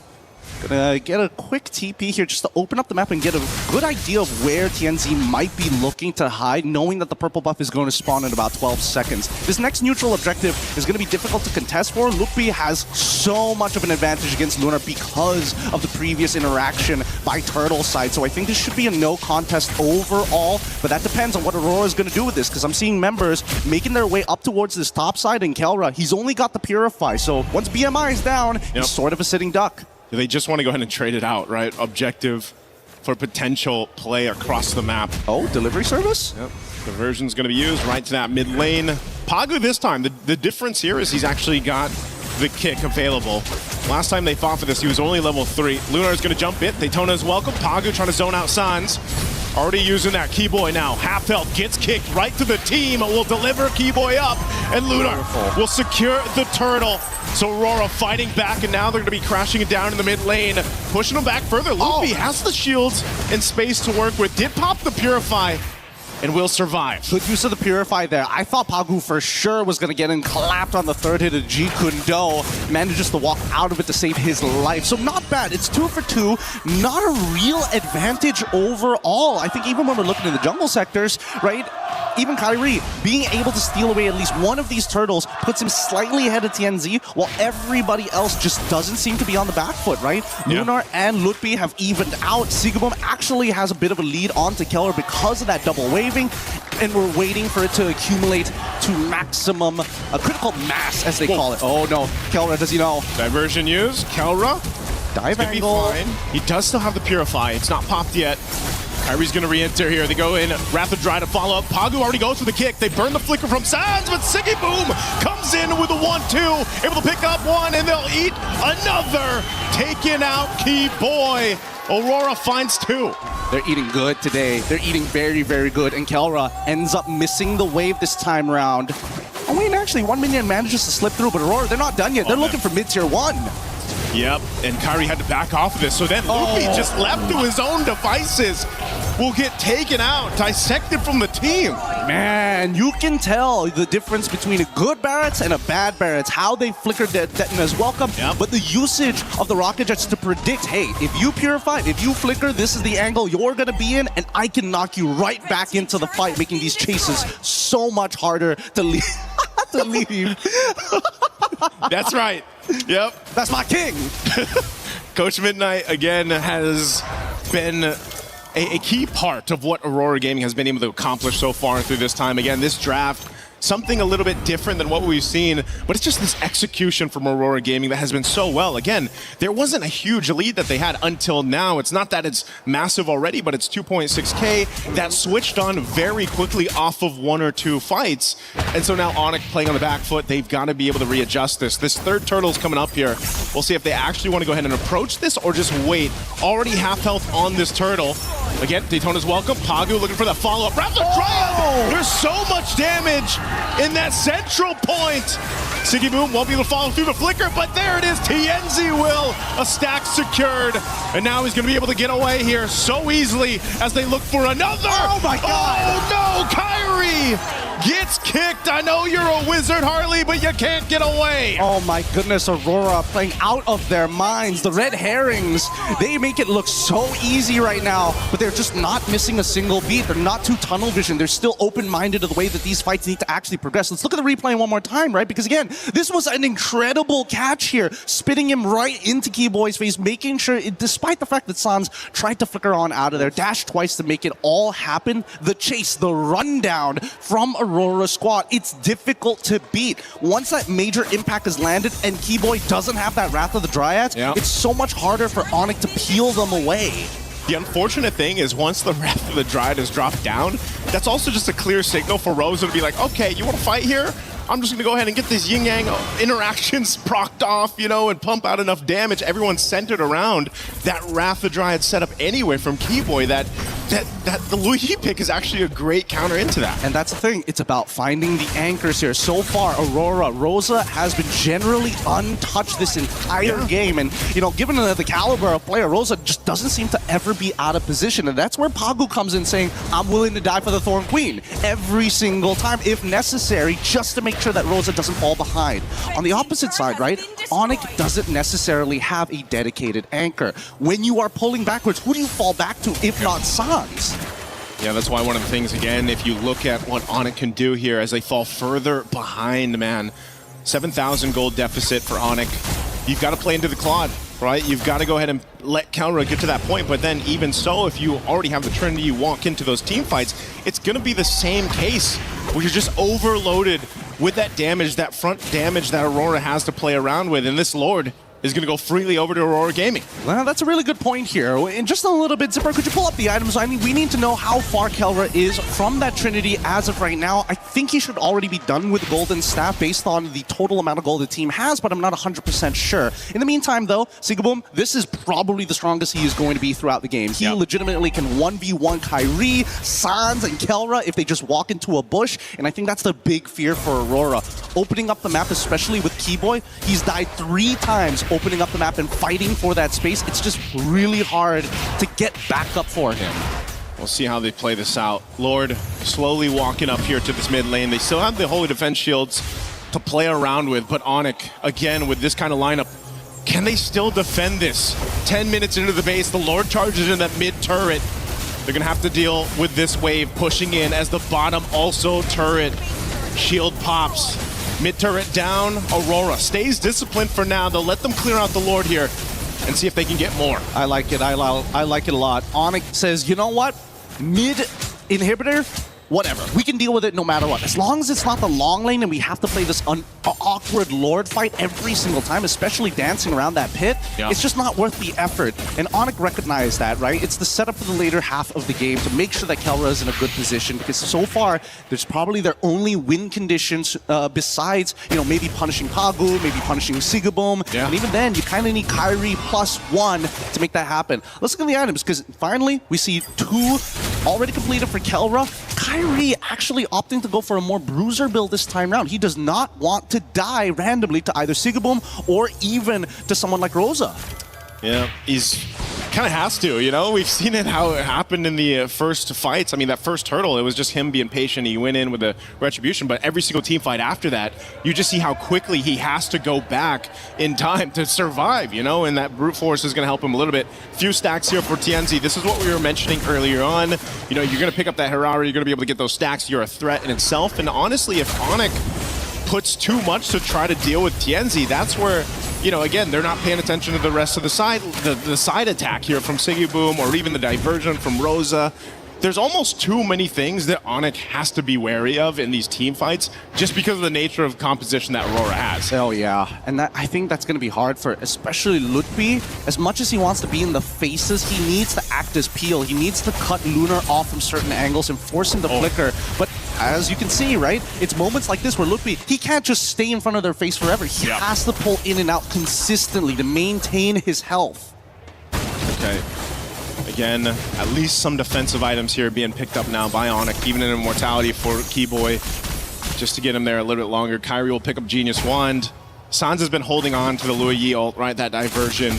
Maybe there's some trickery that they can go with to set them out for this fight for the Lord, or potentially take it. I think the winning play is if Sans steals the Detna's welcome, and he is able to combo with the Falling Star Moon to guarantee somebody gets locked against the wall during a neutral objective. That's my best guess. Because so far, I feel like Aurora are hyper aware of specifically Keyboy. They're like, Kelra, okay, sure, we got flickers, we can get out of it. He only has Purify, so after the BMI, there's no follow-up after that. The next problem will be whether or not we're too low and Kyrie is able to kind of clean this up. Yeah. Considering his build, we're not going to get one shot. It's over a duration of time. So it really just boils down to how Lutpi, Sans, or even Keyboy finds an out-of-the-box play. The out-of-the-box play is going to have to happen in the defense, man. Again, with the backs against the wall. This Lord should still be able to be dealt with, though, given the fact that you're 10 minutes in. You know, you've got pretty good clear with this. They can lock it down if they have to, if it's sacrificing that Wrath of the Dryad to go ahead and keep this thing forward away from that crystal. That could be a play for Onyx. But just like them, Pagu's got his own immortality. Yep. They've got their defensive items to work with too. They're going to go ahead and push it in. They want to take this top turret down first while Onyx deals with the Lord. They're going to go anyway. Daytona's welcome. Right on target. It's the tankiest member. It's going to get kicked away too. Keyboy dropping down the Wrath of the Dryad with the back line. TNZ is there zoning everyone away. It's a split fight happening here with already Keyboy buying so much time. Finally goes down. But now Aurora looking to cap out game of one. Onyx on this defense. They got to clear out these waves. They're still charged up. TNZ will jump in. Able to take out Kelra. And that's going to be it for game one. Onyx facing a tough loss against Aurora Gaming. Beautifully played by TNZ. That's how you maintain your lead as Hirara. Just abuse the fact that a lot of her damage is directly tied not only to her items, but specifically from the level. So once you hit that level cap, it's only like 3 seconds before you get both of your combo abilities back up. That's why he's going in and out constantly, baiting those spells, baiting a reaction from Onyx. And that's something that they're going to have to remember for the upcoming game here. Great game number one coming in from Aurora, at least for Onyx. Now we see what the first set of cards are going to be. Let's see what the next combo is for game number two. And I think a lot of it is trying to find that punish in the jungle. Man, if they, again, when it goes to the draft, it's like there's always that one pick or that one curveball that you can almost expect from Aurora Gaming. And it's not that the Loi was that entire reason why they won. It was just, again, executing around the diversion that they had. Sigibum having a hell of a game in the Paquito gold lane. And just even Pagu, man, the amount of times that he was able to lock on the right target, get the kick, serve it up to his team, was hard to play against. It's very, very difficult because imagine if you're Keyboy and you see Pagu doing moves like that. He shouldn't pose in front of your face. Yeah. Do you go for the punish, or is he going to flicker a third hit of G Kundo on your backliner? Keyboy can only do so much. And the problem is that TNZ can do the exact same thing. It's a logistics problem that they solve with Rosa on this Loi, but we're going to let our panel break it down for you as we throw it back over to Rain Day.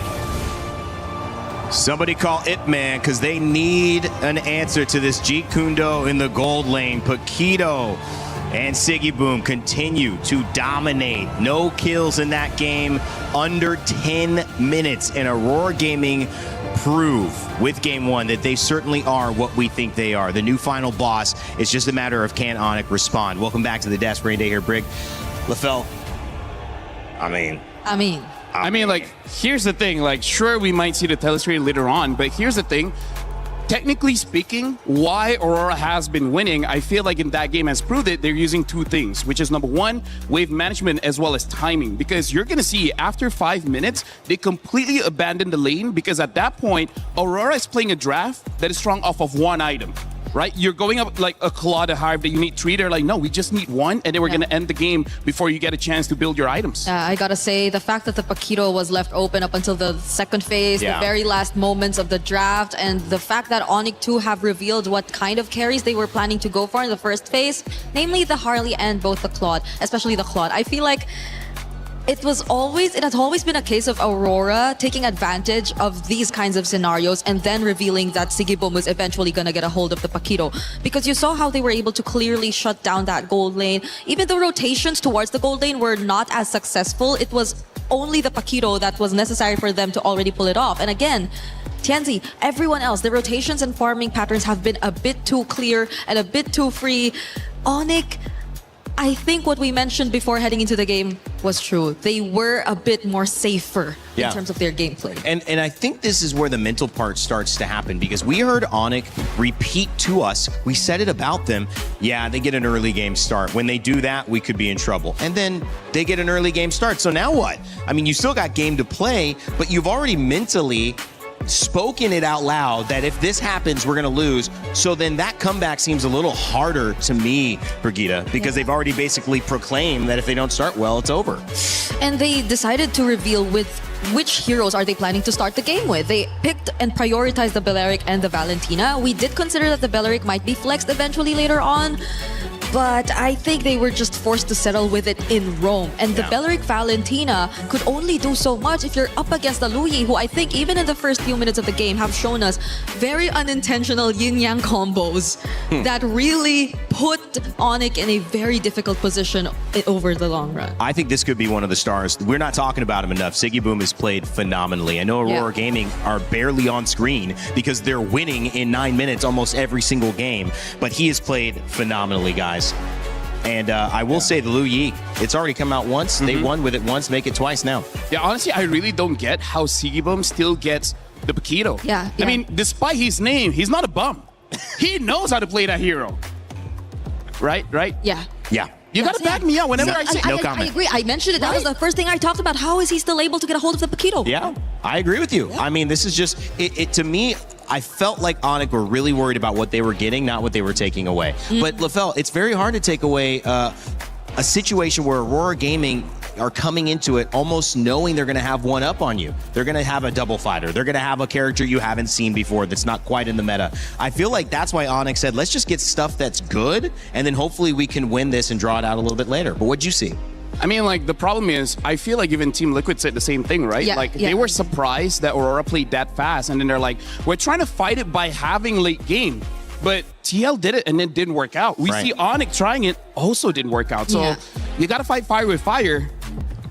You come to me. I'm not gonna stand up. Okay, here. Hold posture, man. Here's the line thing test that we gotta talk about. What's important in the draft of Aurora is actually, yes, the Paquito, but also the Cho. Because here's the thing of what Aurora has been doing. They need at least 2 people, which is this, to open up the map. So that's step number 1. And then the interesting thing about Hirara for TNZ is that it's strong early game, but because TNZ builds the Sky Piercer, make it so that he has scaling, right? Coming to the late game, if he can delete you in one combo, you don't need a marksman because you can eliminate their marksman. Because really I would say the weakness of the draft coming in from Onyx is surprisingly Claude, because again, he takes so long to actually do something in the game. And against Aurora, you need map presence, and we're gonna see why. We're gonna be looking at a clip here where the important thing isn't what's happening, but it's actually the time. It's 6 minutes into the game. Before this fight, we actually see Aurora, all 5 members rotating top, able to get a kill. And then look at the minion wave. They let the minions go inside the turret all alone. They're not destroying this turret. Why? For them to deny minions, right? So the longer the minions stay at that turret, the less gold that Onyx is gonna farm. And also, again, we see how all members of Aurora here, 5 members, 6 minutes into the game, try to get this mid lane. And here's the thing, they keep on doing that, just different lanes. We're gonna be seeing like some action here. They're just positioning themselves in a way whoever is in front, they can punish. And that's why the Cho is there to open up the map. And then the Luyi is there kinda as a backup. If you're trying to catch any of our map openers, then we can deal with you. And this is something that I feel like yesterday Vitality tried to do, right? By having this barrage, you have basically gap closers. And I think that's the best way to express what Aurora is doing, early game and gap closers. Because when they engage into the fight here, again, the timing, 7 minutes, 16 seconds. At this point, if you're well fed, you have 2 items. But with 2 items, they really can't do much against the draft of Aurora because the front line of the barrage is just too much, and the damage coming in from TNZ and Sigibum is also too much. So I feel like if Onyx wants any hope of winning this one, they really just got to make sure that they step by step eliminate the heroes that has a very strong early game. Why did I pick this clip again? I don't even remember. That's because you threw your note card away and you still haven't grabbed it. Don't need it. But yeah, honestly, that's the important thing, is that you have to realize Aurora, they're gonna spend the first 5 minutes just torturing you in lane. Yeah. Afterwards, they're gonna get out of lane and then they're gonna move as 5 and grab as much objective as they can. And by the time you try to fight back, guess what, buddy? You're not strong enough. Yeah, I agree. You really can't play slow against this team. It's something that's proven time and time in every single series that they've played. And I can't help but go back to the point which he brought up earlier, because it's very similar to how TL ended up losing against them too, I agree. And it's also reflected in the picks. It's all reflected in the matchups. And I think that plays a crucial role, right? Yeah. The fact that they really went for the Claude, revealed it earlier, and even the mid duo. So it's like you've already shown Aurora how the rotations are probably going to look like, the pacing you're probably going to play with, and who you're playing for. Well, let's take a listen to what Pagu had to say earlier on, because we had a chance to catch up with him before this game. Cho looked good in game 1. We'll see what he thinks coming into game number 2. We are now here with Pagu from Aurora Gaming. Pagu, welcome! Hello. What did you say to me before this interview? Watermelon? What's that about? Just testing the comms, right? Oh. So the sound is right. Where did you get watermelon from? My coach always says it. I don't know. Is it midnight? Yeah, it's all midnight. Always all midnight. Always midnight. Midnight. But, you know, going into this match, I think a lot of people are talking about your jungler. Tianzi has been popping off. I think people are saying that he's #1 in the jungle position. But as a roamer, how do you support a jungler like that? So, in this meta, because it's majority assassin jungle, right? So it's important that he's being protected and he can farm safely, right? So you have to provide him vision. You need to protect his Grim camps always. So and the blue buff majority of the games, right? So yeah, you just need to protect him at all costs, even with your life. Okay, protect him at all costs. And what happens if you fail to do that? What does Tianzi do? If I fail to do that, the game gets harder, first of all. And second of all, we have to be more aggressive to regain the green camps from enemy side. Does he get angry? In some situations. I mean, if it's our mistake, but sometimes it's normal. Just keep up the good mindset, right? The game is not done. So how do you, keep him calm and nice and so on and so forth? Is there something that's special that you do, or you just have to protect the green camps? If there's a mistake, we try not to repeat it so it doesn't happen again. Yeah, just learn from mistakes, basically. Learn from the mistakes. We really like that. We really, really do. Is there something that we don't know about Tianzi, maybe? So yeah, as you said earlier, when there's no green camps, he might make sure that next time the green camps are there. Okay, so still about the green camps. Tianzi and his green camps. There's something about that relationship, but that's really good insight. Thank you so much. And we're also really curious about the rest of your team. Like, what's your team like? Because I feel like in interviews, you guys are very stoic. So who's more emotion? Like, where's the emotion come from usually from your team? Is there a certain player that's a little bit more emotive? When we're talking about hype, I would say Lunar is the most one. In games, when he gets the energy boost, right, if everything is working out in games. So Lunar. Lunar, when it comes to energy, right? Hype, Lunar. Who's most calm? Most calm for me, I think it's either Siggy or Rosa. But personally, I think Rosa, right? As a mid laner, just work for the team, right? Listen to the calls a bit. I get the vibes. What about most nervous before a match? Most nervous? It can be me, honestly, sometimes. Oh, really? I mean, with the green camps, as I said earlier. And you're more nervous because of your own teammate. If you let your teammates play, then game is good, right? If they're having good match. That's a job of a roamer, right? Just play for your team. That's true. You're a really good roamer. Is there anyone that's a little bit more, does they tilt easy or they get upset fast? Are you going to say me? Green camps. Oh, okay. Okay, we got it. So coming into this next match, are you confident that you can win against Onyx again? Out of 0 to 10? Out of 0 to 10, I would say 7. I mean, anything can happen. Maybe the draft will be something crazy. Who knows? But so far, if we just play our normal game, I think we got this. Okay. We'll take your word for it.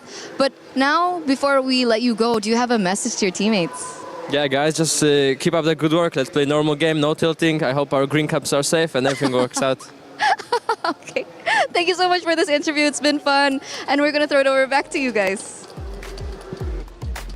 I never knew green camps were that important. I mean, you can see Pagu sweating, thinking about, he has nightmares when he doesn't get the green camps for TNZ. But at the end of the day, Aurora Gaming leave us with a sentiment that we all felt, which is if they play their game, they're going to be okay.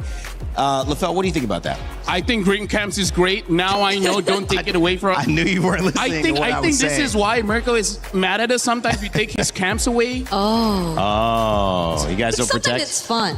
Yeah, exactly. Do you play the game to win or to have fun? Yeah, to win, for sure.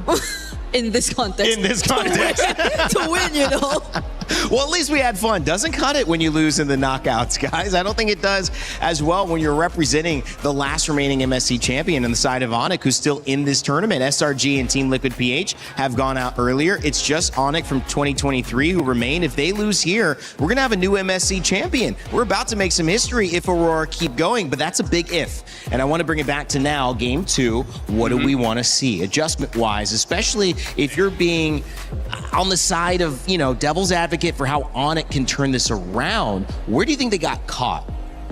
First of all, for me, you know the story of the rabbit and the tortoise and the hare. Tortoise and the hare? Yeah. That doesn't apply everywhere. Right here, you gotta go fast. You can't be like a turtle. Slow and steady doesn't win the race always. Turtle and rabbit. Yeah. Right? Yeah, tortoise and but hare. hare is a different Hare way to is say a way rabbit. to say rabbit, and tortoise is a different way to say turtle. Crocodile and alligator are different. They are different, you're right, but So are turtles and tortoises. so you guys only heard of the turtle and the rabbit story, huh? Oh. And the tortoise and the hare. Hey, the The difference. rabbit wins. Just kidding. It's a turtle. It But is yeah. still the turtle or the tortoise. But still, it's just that you got to fight speed for speed. That's like the main takeaway for this one. Yeah. Because if you lose by the first 5 minutes of the game, Aurora is just the kind of team that won't make a mistake that gives you that avenue to fight back. Well, I think the problem when you get into a major tournament like this is there's a lot of people, a lot of chefs, a lot of cooks in the kitchen, and they all have an idea. You also have an identity as a team, which got you here. And if the identity that's working against you is not the identity that you know is your best way to play the game, it's difficult, Brig. I actually agree with that because I feel like Onyx still just played with their identity. They played to their strengths, but it's something that's being exploited again and again by Aurora because, again, they have so many cards up their sleeve. They have so many ways to deal with what has been considered the meta and the strengths of Onyx for the longest time. We have a special mention here from someone. Midnight. It's a dinosaur. Wow. It's a dinosaur. Oh. Speaking of dinosaurs, the Barat does seem to be quite a problem. It's just that, hey, I feel like the reason why Aurora keeps on winning, they keep on winning the side lanes, right? So stop that. Stop that. If you can't deal with the Paquito, hey, ban it out. I agree. I think Paquito should be banned. It's not like it's prioritized by Onyx in a major way. And it's obviously not only a potential flex to gold lane, which we've seen that again, but it's just too powerful. And when you combine that with the Cho and the Barats, they have two literal solo ISO ults and moments to displace members on Onyx, and that's exactly what you don't want. You want to play steady, you want to play Onyx way, and so how do you do that? You eliminate the things that can disrupt you, and I feel like we should see not just a Selena ban, guys. I feel like Cho should be banned second phase if possible, and Paquito.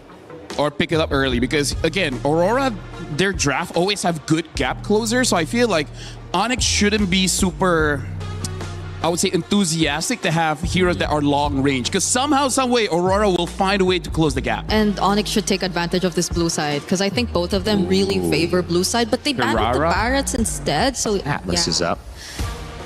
Okay, it's still gonna be Hirara for Onyx, but as you mentioned, the Atlas, even the Belleric, and the Paquito is still open. What did they all want over from again. this? Are they trying to open up Paquito early? I mean, I feel like for Aurora, because they battled the Valentina, they should be picking up the Atlas here. Atlas +1. The +1 is going to be the big question. I feel like it's not a bad time to pick up a Paquito. Because he could... Oh, you're... the Uranus. Wait. Uranus and Belleric. That's interesting. Oh, but here's the thing. Uranus and Belleric are very high sustained heroes. So in terms of marksman, I can see the carry doing quite well here. Yeah, but are they baiting Onyx just to pick up the carry? Because if so, then they will no longer have a choice of a Paquito Gold. And that's something that Aurora can eventually consider still over to their side. So Onyx have to be very particular about their choices here because the carry really looks good, but you also don't know what other range options would come out from Aurora. You don't know what Rosa's playing in mid just yet. So they will go for a Esmeralda. This is looking like a dead lane in the EXP, at least for the matchup. The gold ring is really what matters at this point. We also saw the Atlas picked up, and it did not work. It was Vamos trying to do a lot with the Atlas, and they're actually going to go away from it. Zushin, and then the Rafaela right back. We see you, buddy. Okay, Onyx, this is a problem. They don't have enough bans to take out early game junglers. I feel like maybe they can take out Nolan, because I feel like Nolan with the Belleric and the Rafa, I think is just a bit too much. That was a very fast Rafa pick, and I feel like it's going to be good to deal with all three members of Onyx here. Just the slowdown by itself, speeding up the Uranus, he's going to stick onto them, and here's the thing. They won't have enough damage early game to potentially deal with the Uranus. Yeah, because you're already seeing the Jusin, that's that.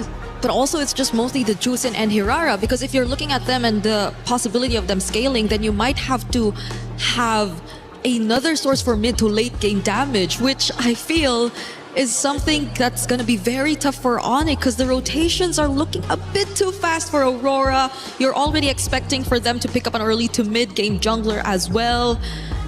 At least the Paquito's not there, but either way, I think it works out for Aurora. They'll have late game heroes as options later on. Yeah. I feel like Onyx needs to pick something up like a Hylos, something that can slow down Aurora here because they're looking very fast with this Rafaela. Because Cho would have been the best option, but again, Cho gets banned out. Aurora has one more ban here. And I feel like Onyx should ban out something like the Nolan. But the problem is, we just don't know. Maybe there is a surprise pick coming in the jungle later on. They might still force a Ling for all we know. But at the same time, if they go Hylos, that's pretty much the same idea we saw in game number 1, where they're just going to play slow. They're going to be a lot more passive than we want them to be. And Aurora, they've been doing such a great job at baiting Onyx into drafting these kinds of patterns. Yep. They've been fantastic with it. This has been a draft masterclass so far from Aurora yet again. You look at just those 3 heroes at the front on Aurora's side, it's going to be difficult. It's going to be an early game problem. And if you're looking at Pagu's pick here, but more importantly, the response that Onyx can have after the Hereth is shown, there's got to be a win condition on the side lanes. That's the issue that Onyx have faced. They have not been able to do their thing and get to late game. They have to figure that out here. I feel they need a carry here. Yeah. They just need a carry. Okay, I'm also looking at what Kiboy could actually pick up because I feel like AoE would really matter here if they want to slow Minotaur, things down. maybe? Minotaur is a great option. I was thinking of that. And you also have Sustain. So if Aurora actually go in for the dives, then they might have ways to last a bit more longer in the team fights. And if it's sustained team fights you're looking at, yes, you have the Esmeralda, but what is going to be the carry? I really feel like Minotaur carry is going to be a good enough pick. Or the Atlas is still open. It's just the gold lane here. I wonder if they want to go for a Brody. I don't think Brody is a good shot. Ranger is worse though, I think. The only reason why I was iffy about the Atlas is because I feel like at this point in the draft, you're going to settle with pickoffs. Rafa also counters the Atlas and Lucas. Unique hero. Lucas in the jungle. Or is this going to be like Lucas EXP and then Uranus jungle? This is tough. This is tough. I can see Uranus jungle as well. I think it is Uranus jungle. Oh wait, no, they change. Wait. All right, Lucas jungle then. All right, so Uranus on the EXP. I think Onyx, they might have overthink this because Atlas kind of gets countered by the Rafa with the speed up and slow down. Yep. The Granger, I think it's just because his Kelra's comfort. I don't think it's going to be good enough though. You can't really burst down Aurora. And even if you do, there's a passive that Rafaela can utilize to just bring them back in action. So this is looking like a really good game for Aurora, honestly. It feels like more of the same. The early game problem. Don't know if Onyx have found a solution, but this is the time to test their theories because they are only a few games away from getting knocked out. Aurora trying to go 2-0 up here over Onyx. And the game begins. So far, the statement has been set by Aurora. Hey, we've already taken game number 1, and we're still going to be whipping out some new tech against Onyx. And look at this. Once again, we do see the Rafaela, this time paired up with 2 tanky boys, a particular Leonin who scales up very, very quickly and very, very deadly, and of course, the man himself, Lucas. Well, I love this. Again, some unique heroes come through. Leave it up to Aurora Gaming and Coach Midnight to make this happen. I remember specifically, I think it was LaFell that was asking about the Lucas jungle, even back in the wild cards to go through. Well, finally it comes out in the knockouts.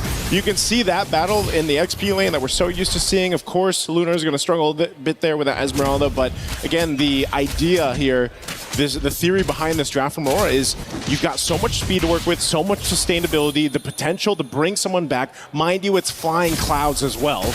So that's a whole nother thing too.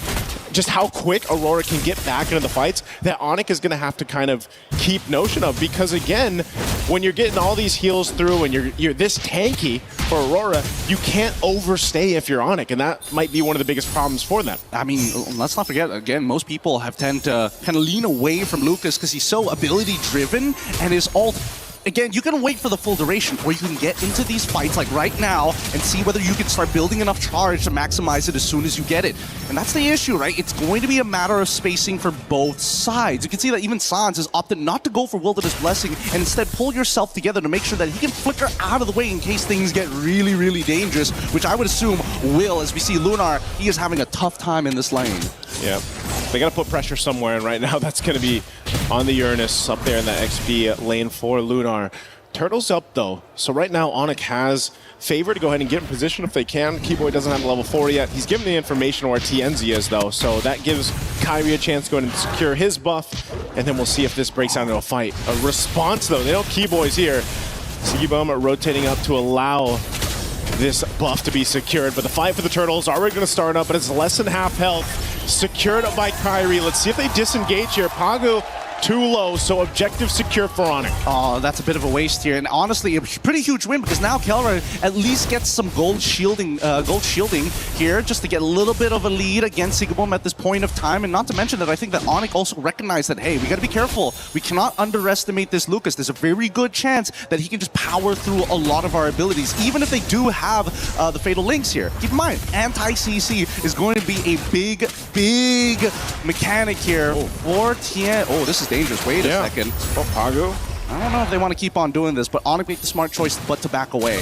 Hey, you know what? Hey, you can still say, Pagu, that wasn't a green camp. You know, that was a buff that went over in the hands there of Kyrie, but still kind of trying to maintain this jungle. Skypiercer is picked up by Kelra. That's kind of what we were thinking with that Granger being picked up here. Again, it is a comfort pick, but also if you can start to build those stacks for Kelra, obviously that's really going to help. And he has to play at range against this kind of lineup here that Aurora Gaming has. So off to a pretty steady start for Onyx, building up already a nice little lead. And they don't mind not interacting in these early stages of the game until everybody's got their ultimates and they find the right position to do so. And I think as long as Aurora recognize this, hey, we need to fight on our terms and only our terms, there's a lot of things in the early game that actually don't matter. Here in the mid lane, this is going to matter. Keyboy fallen. First blood to the hands of Sigibum. What a rotate here through. It's not over. It's not over. Oh, Lunar's going to get thrown around. TNZ, though, they're on this side. He wants this purple buff if he can take it from Kyrie. This is a bit of a risk, but they're going to go for it anyway. Loopy on this offside goes in with a falling Star Moon, able to find 2. Pushes them back, but again, they just don't have that follow-up damage just yet. They'll bring back Lunar. Lunar might try to split things up, just sacrificing himself to keep the rest of Aurora up as Lutfi will take Lunar down. Okay. At least he gives that kill over to Lutfi instead of Kelra at this stage of the game. But for now, you can see that Aurora, they can kind of fight forever. And Onyx also recognized that. Now, at least first item's already done. Turtle goes into the hands of Onyx. This is going great for them, but it's an ever-moving pendulum. Now, Sigibum gets a catch up back on gold here. He's got a kill in hand, but now that he's got the extra planing as well, he should finally have a slight lead against Kelra. Okay. Didn't have to pop the Purify, just dropped down the Zaman Force, but yeah, as you mentioned, he got a lot of the extra gold off that turret. That's kind of what Sigibum needed, but again, he did get that first kill too. He knows the Zaman Force is down. Kelra will go in! A quick kill! The killer instinct for him, knowing Zaman Force wasn't available.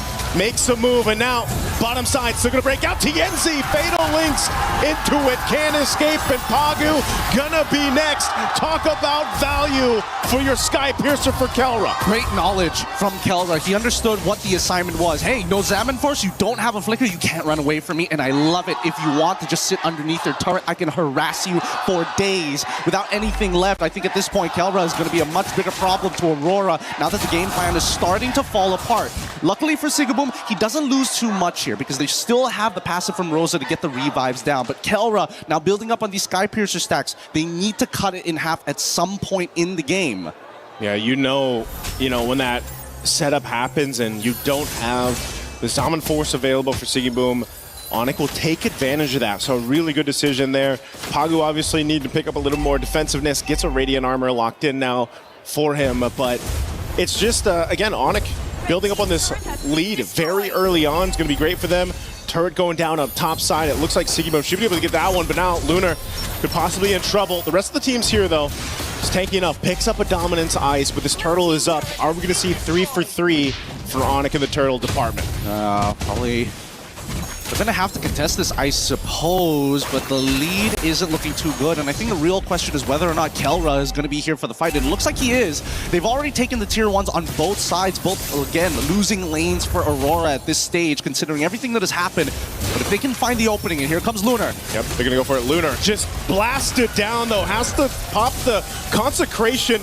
TNZ looking for his own opening. Wrath the Dryad locks down Keyboy. They get thrown out by the Lantern, and Loopy's gone. Kelra flickering defensively. They're going to fight it out. Kyrie able to get the Turtle. Taking out Pagu, too. It's a trade. And now with the speed, they're able to get some distance here for Aurora Gaming. They're going to go ahead and respawn, revitalize Pagu back up.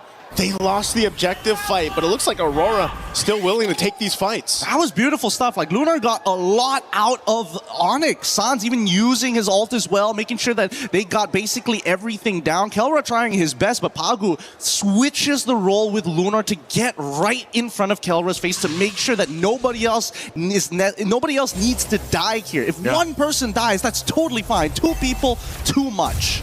Ooh, Malefic Roar now picked up too. Again, a final, well, Fatal Links, instant kill. Eventually, you're not going to be able to just keep respawning Pagu now. Whoa. Again, Sans up here in the front of it all. Rosa trying to get away too. This is a messy fight in between 2 turrets as they back off. Meanwhile, up top, Sigaboom, he's been dealing with a lot of pressure on this Harith. I mean, Onic now is not letting up in the jungle. Yeah, it's really tough for TNZ at this stage. Unfortunately for TNZ, in this matchup against Kyrie, on Hirara, I don't think it's very easy because unfortunately for TNZ, a lot of Lucas's moveset is one-dimensional. You don't have a way to kind of delay the timings of it. You don't have a way to kind of come from different angles. It's very straightforward. I run you down. I'm pushing you back either into my team or away from my team. But Hirara is so different, especially with the iframes as well. Oh, this could be a punish. Pagu could be in trouble again. Doesn't have a flicker available. The rest of the team has to help support him up. They're going to throw themselves into the fight. Lunar trying to get away. And now Pagu on the disengage too. Loopy up in the front side. They call it off though. They don't want to overcommit to this.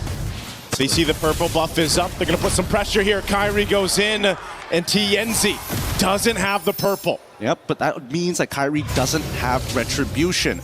So far, this could be a forced fight here. They know that Keyboy doesn't have the Fatal Link, so they have a very short window to try and punish. But so far, Lunar has not been able to open up the map convincingly because of the fact that he's been losing. Oh no. Flicker forward, Wrath the Dryad, Lunar taking some shots, the Rapsy shots.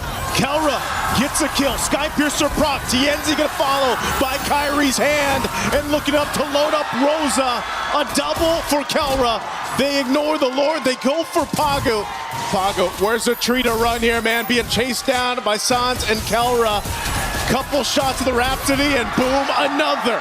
Man, Sans and Kelra are playing out of their minds right now. Sans, hyper-aggressive here, really big punishes on TNZ, making sure, like, even though TNZ has anti-CC, doesn't necessarily mean he's safe, right? He still needs Rosa to bail them with the extra movement speed to help close that distance, because that's Lucas's biggest problem, right? TNZ jumps into the middle of this fight, tries to make something happen by pushing Lutpi out of the way, but unfortunately, the entire time, Sans is just building up the butterfly stacks on top of him. Rosa can try and bail him out of there. But once you are committed to the quick step, it's just too much to handle. And I think they just need to take a breath here. Think about it for a moment. So far, their main win condition is going to be Sigabum. The early game is done for Aurora. Yeah, this is tough too, because meanwhile, when all that happened, there was a great kind of split push happening with Onic. You know, Loopy taking out that top turret, that defense shield. You can see it here in the mid too, being down. Max stacks here for Kelra. Just so much value on this Granger. It's comfort for a reason, and now they're knocking on the base turrets of Aurora Gaming as the mid turret falls. Lord makes its way down bot. Lunar, half health already. Even on this Uranus, he's gonna pop the Consecrate. All turrets are gonna be stripped out of the base of Aurora Gaming. But now with Onic, a 10,000 gold lead. They dealt with this in game one, and now it's their turn. Keyboy looking for an opening here. Lord's gonna be worked on. Keyboy jumps on in. Final. Oh, Fatal Links comes through on 3. Still on the defense too. They got to hold it together. Kelra firing off in the backside. He's got the space to work with. Siggyboom. All the shields in the world. They got to go heal back up, but the crystals are going to be locked on. TNZ up on the front side. Kelra gets another. Make it a triple. Can he get the Maniac? They line it up. What a way to take game 2 for Onic. A convincing win for Onyx. Sans, man! Gilak Sans is back. And not to mention, every side laner was winning. Kelra was winning. Lutfi won right at level 1. And I think a lot of this just boils down to, man, our laning phase kind of sucked. And what we need to fix here in the draft is to make sure one of these lanes need to win. And if it's going to be Sigaboom's lane, they better make sure that he has Flicker rather than the Purify. And that's something that you can't really control, especially since half of those spells are dedicated to this Atlas. Yeah. And, you know, just as we saw how Aurora made things work for them in game 1, especially with the draft that they brought, this one stopped in its tracks. It's nice to see the Lucas. You know, it's nice to see a new hero come to play, but it just didn't work, Gideon. You know, this was a struggle from the start to the finish.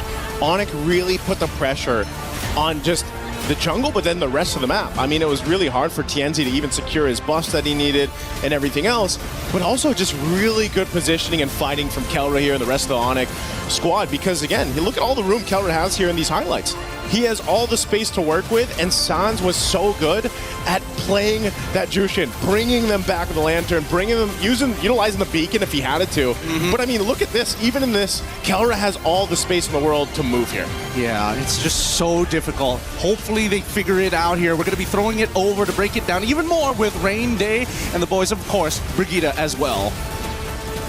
Thank you so much. I mean, this was the gold standard in action. Gideon and Naisu, you guys didn't have too long of a cast on that one either. It's been quick, decisive games on both sides of it. And now Brig and the fell, or maybe I should call you both the boys. How are we feeling? She's our boy, man. Yeah. You're one of the boys, Brig. I can We're Lagada. accept that. Lagada? Do you approve of that name? I don't know. I don't think so. Bell, whatever. Yeah, it's your call now, right? Yeah, no, or I don't LB, think so. we're pounds.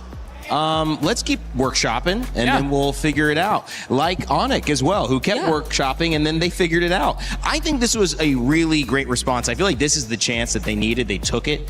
They finally answered back to Aurora's early game, and they punched them right back. And now Aurora, your move. Yeah. The Rafaela coming out was something that really I thought was going to be terrifying, was especially terrifying for Onic and their potential early game. But it was very visible in that game, also mentioned by the casters throughout the game. They won out big on their laning phase, and that's what mattered the most. That's what prevented Aurora from actually maximizing the capabilities of this lineup. Because honestly, on paper, Rafaela, Lucas seem really scary.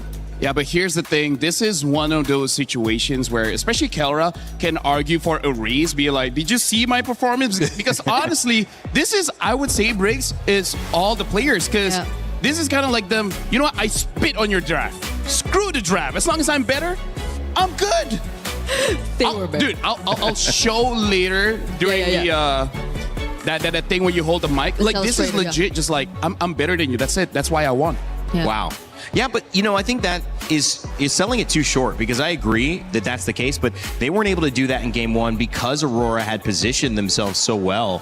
What went wrong in this one? I mean, how did they get to the point where it's like, yeah, let's have an even fight and I can just show them better? They don't have Paquito.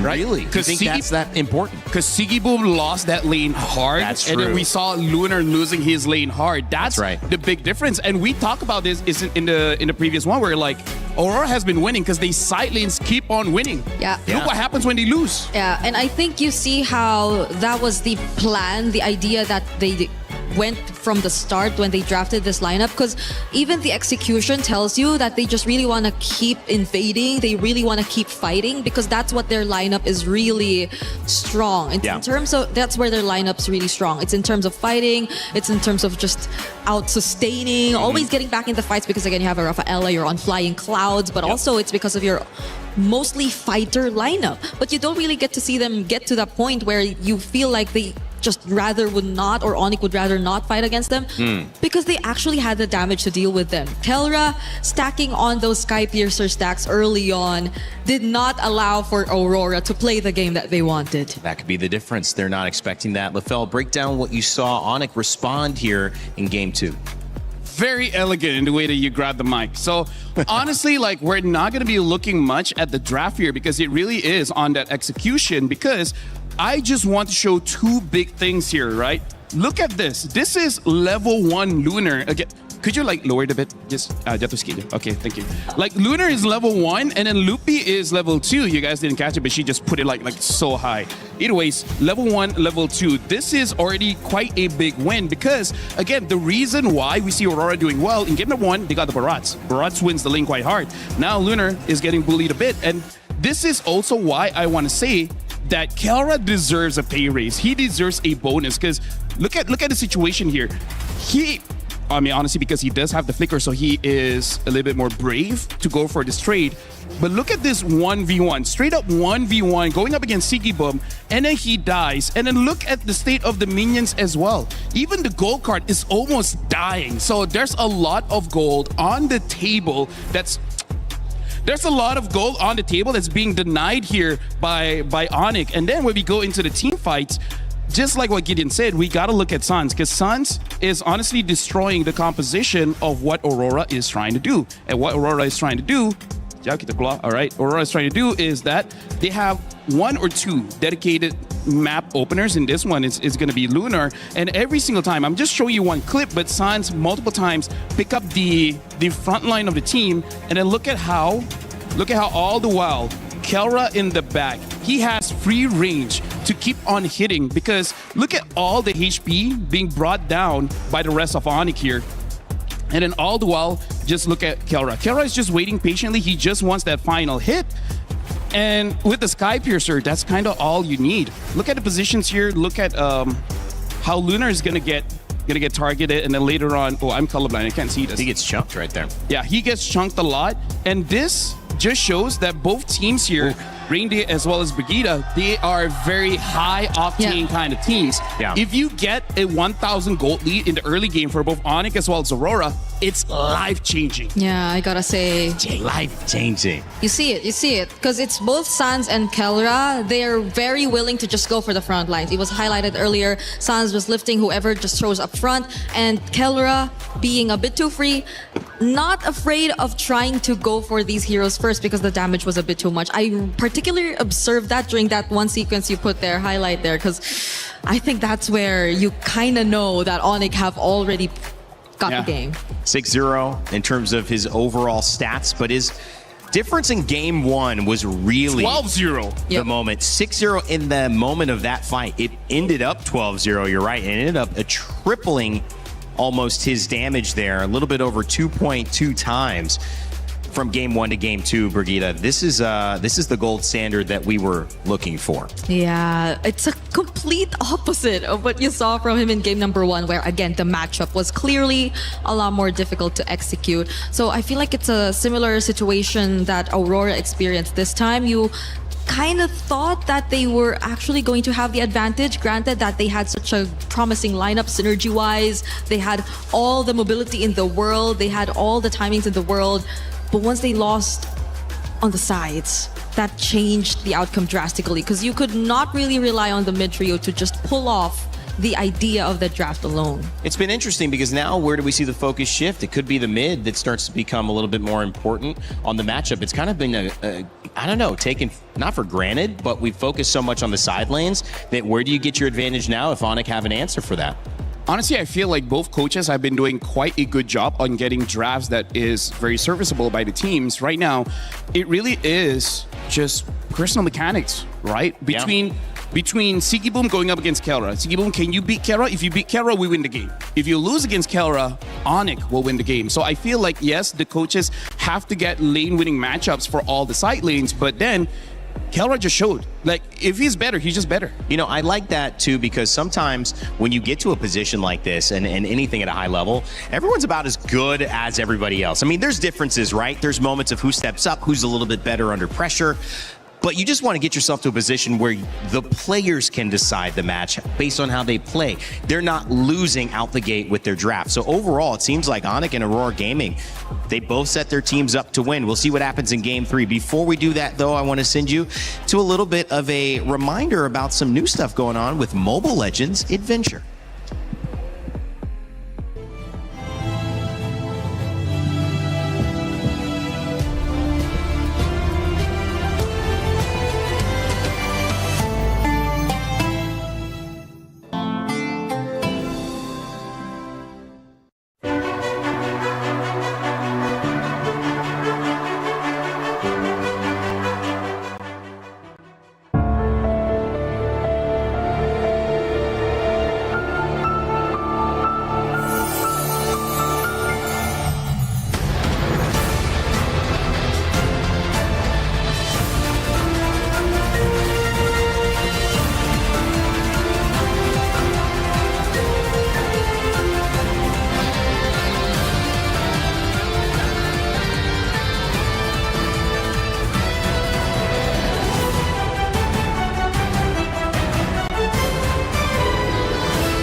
Hi, welcome back. The Indonesian powerhouses of Onic just take a win over Turkey's representative Aurora Gaming. Big stakes on the line because Indonesia's last hope is basically going up against where the M Series will be hosted, which is in Istanbul. Both teams fighting to have a chance, not only in the end of this series year for MSC and MLBB, but also for this moment right now. And it is up to this Game 3 to see who's going to take the lead. Rain Day, Brigitte, Lefel. Guys, we have a couple minutes before the draft starts again.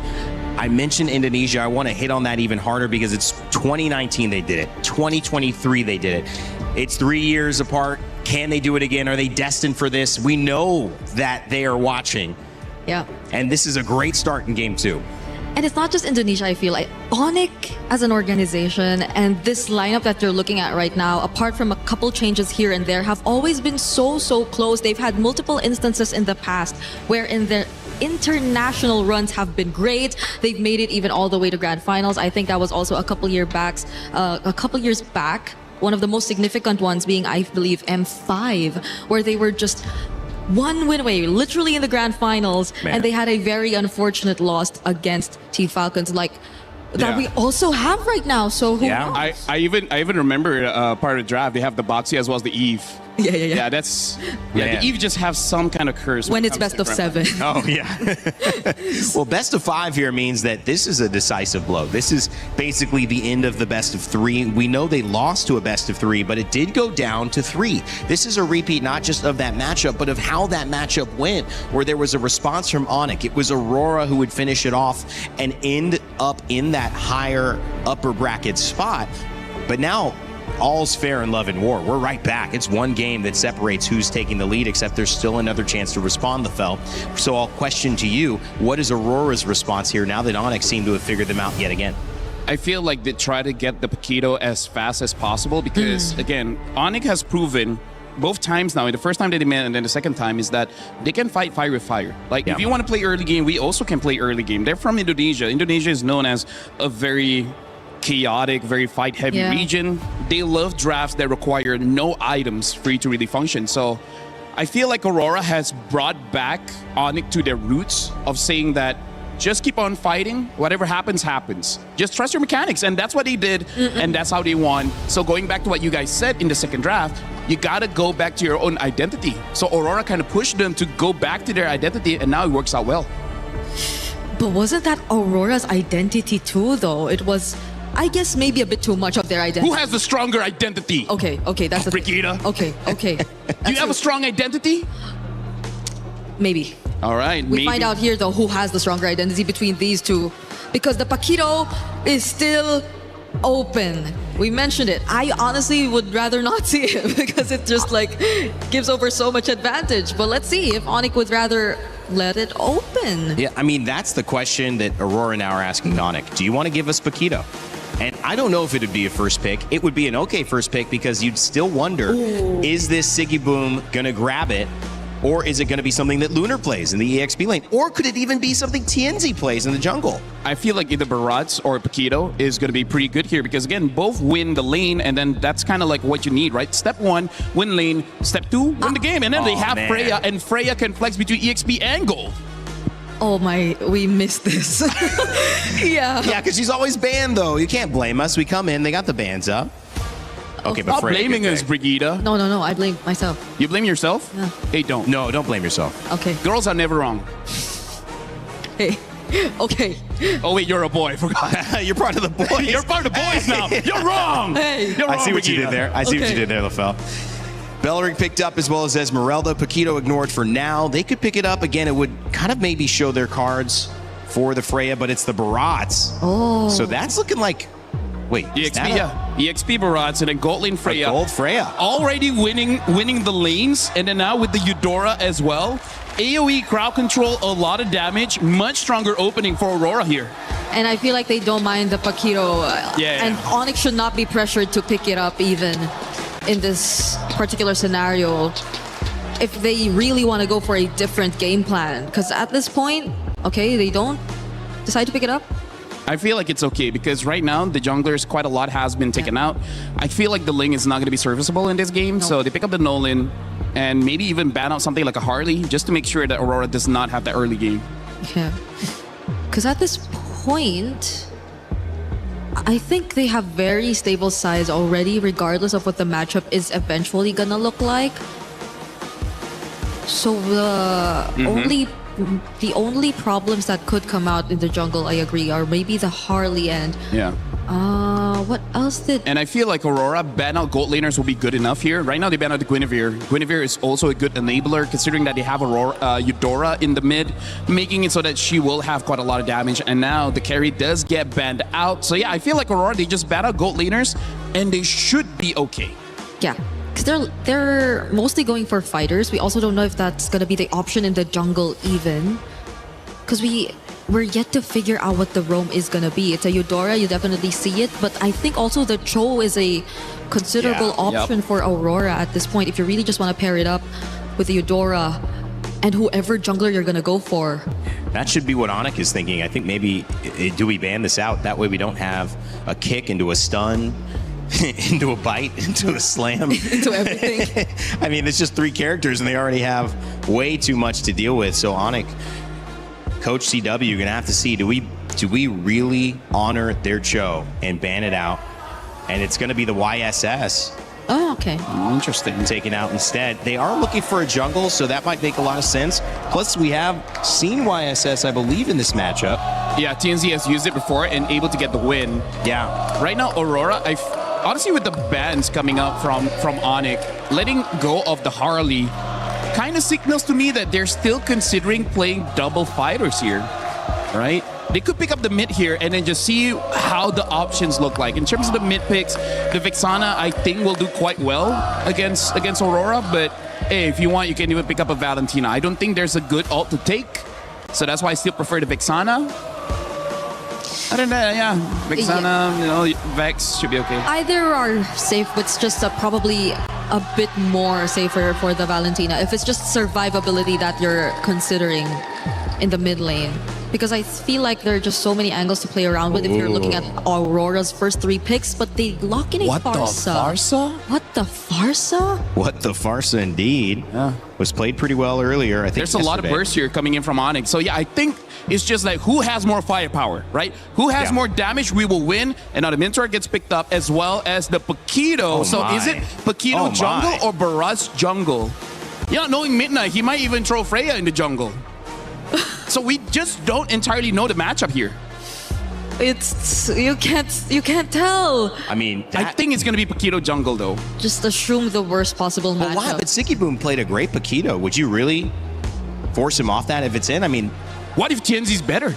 Didn't think that one, huh? He could be. He could be. We do for sure know it's gonna be. I think it's gonna be Barat's EXP. Because I feel like even if you don't like win it out through the Paquito, the Freya is still gonna do a relatively decent job. Is it the Lapu gold or an Esme gold? Lapu gold!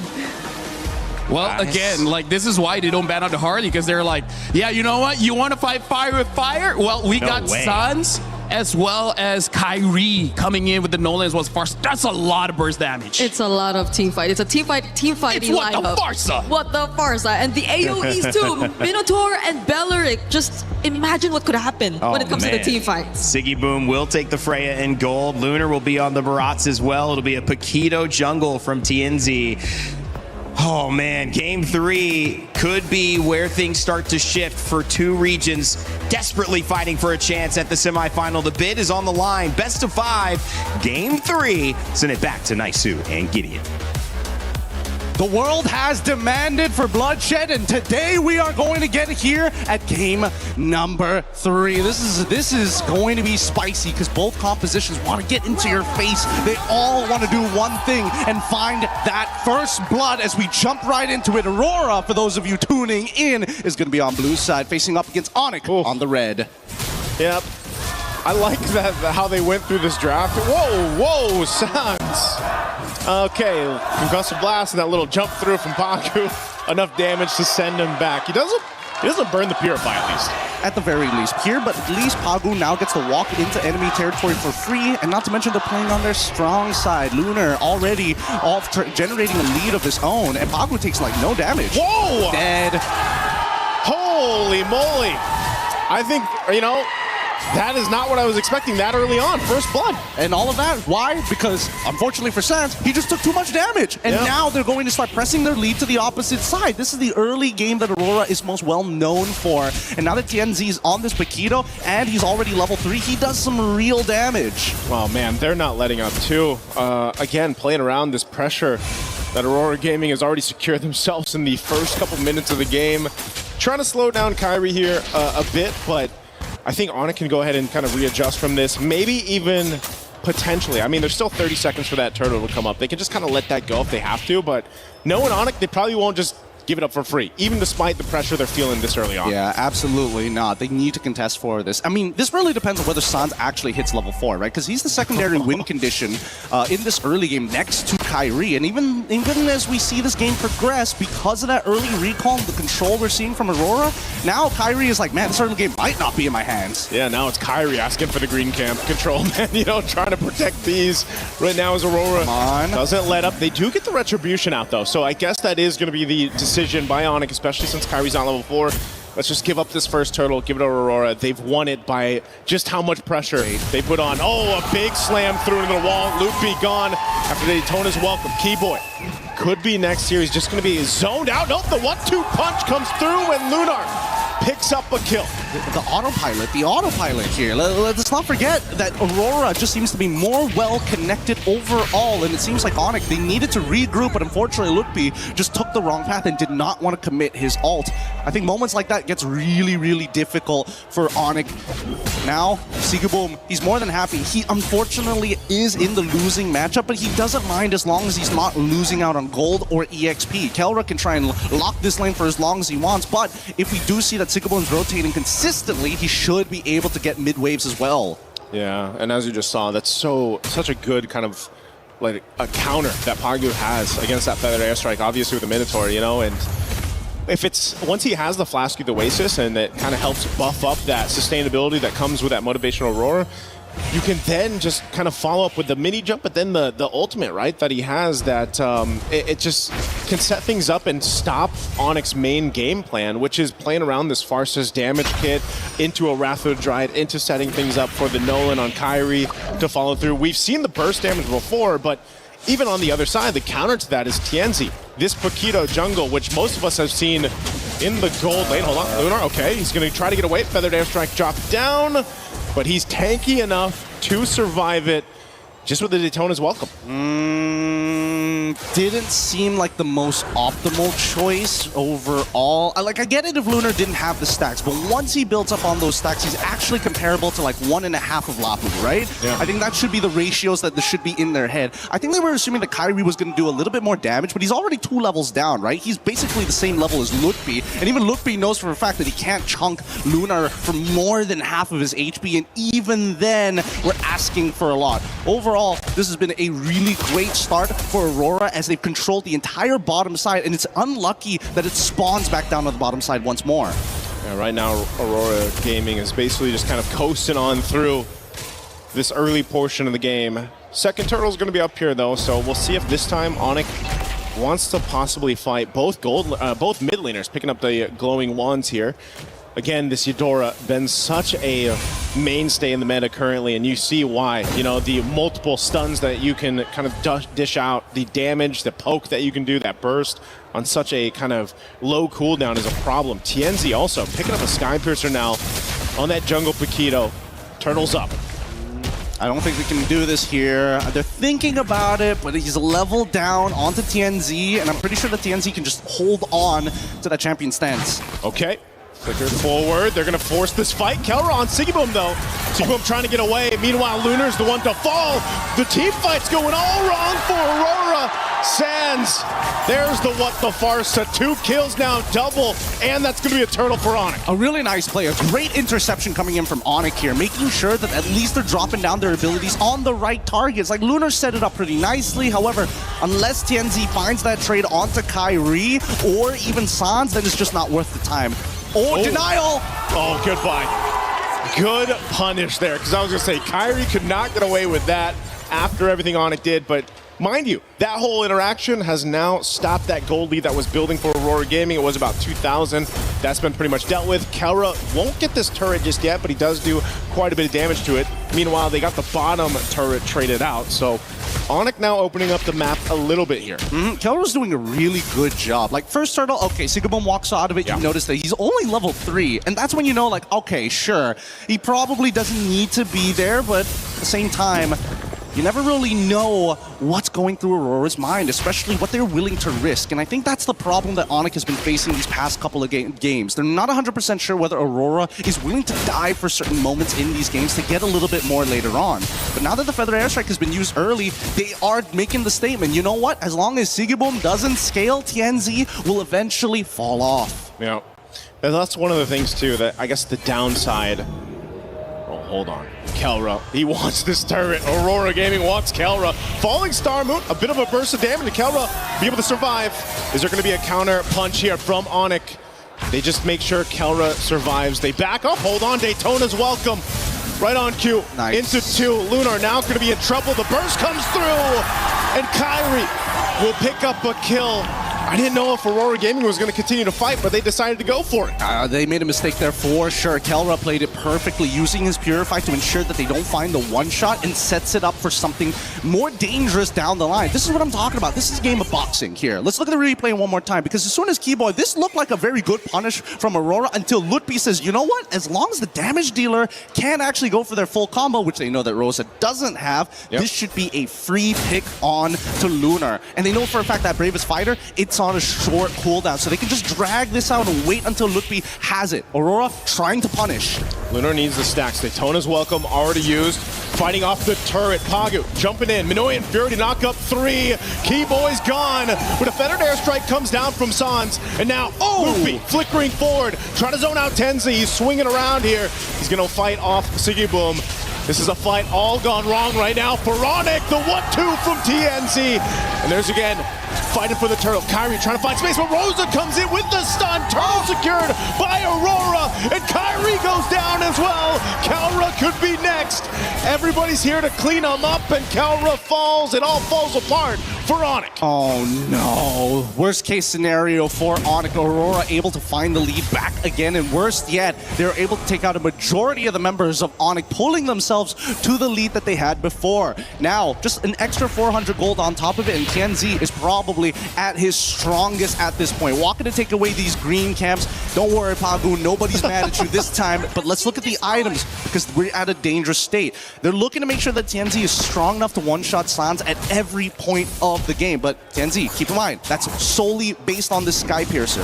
Man, TNZ has done an amazing job just kind of farming up here. You know, yes, he's got 4 kills, but even with that Sky Piercer, and you see the gold lead that he's had, and a lot of that is supplemented because of the way that Aurora Gaming has played the map, you know, from the start to up to now at that 9-minute mark, which will set themselves up for a good Lord take. But Onyx has showed us that they're willing to fight. A lot of these team fights are kind of weird the way they play out, right? Because it's either going to be started up by Lunar.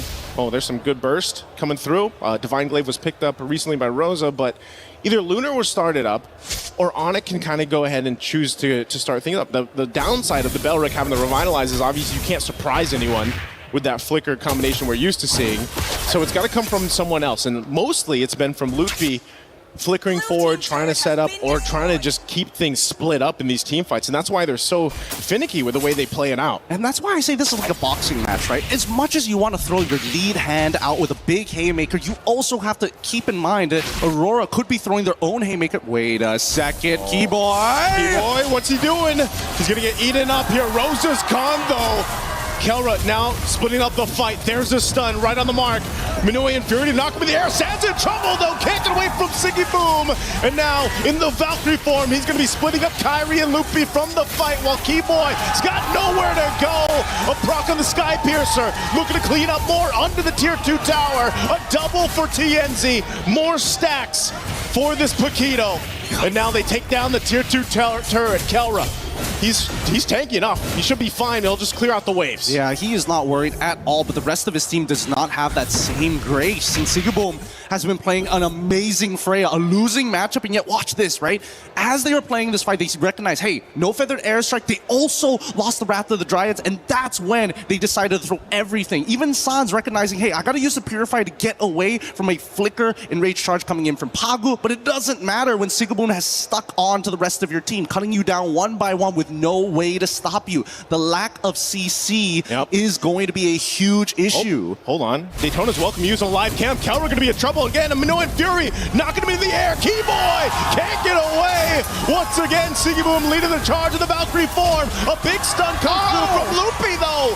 Able to stop him in their tracks, but he gets dropped back by the Rockets. But Onyx, they want to fight back. Kyrie trying to get away with Lunar.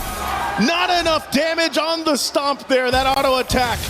Not going to be able to take out Kyrie, but man, what a fight in the jungle. This is a beautiful game here. Despite being 5.6k ahead, Aurora lose out on Sigaboom in comparison to Keyboy. An upward trade for Onyx, but the economic damage is not done just yet. Another structure falls in the favor of Aurora. Another buff taken away from Kyrie. He's struggling this game. He's 1-4-4, and every single person he wants to go for the kill has some form of damage reduction, has some form of anti-CC, or worse yet, just raw sustainability.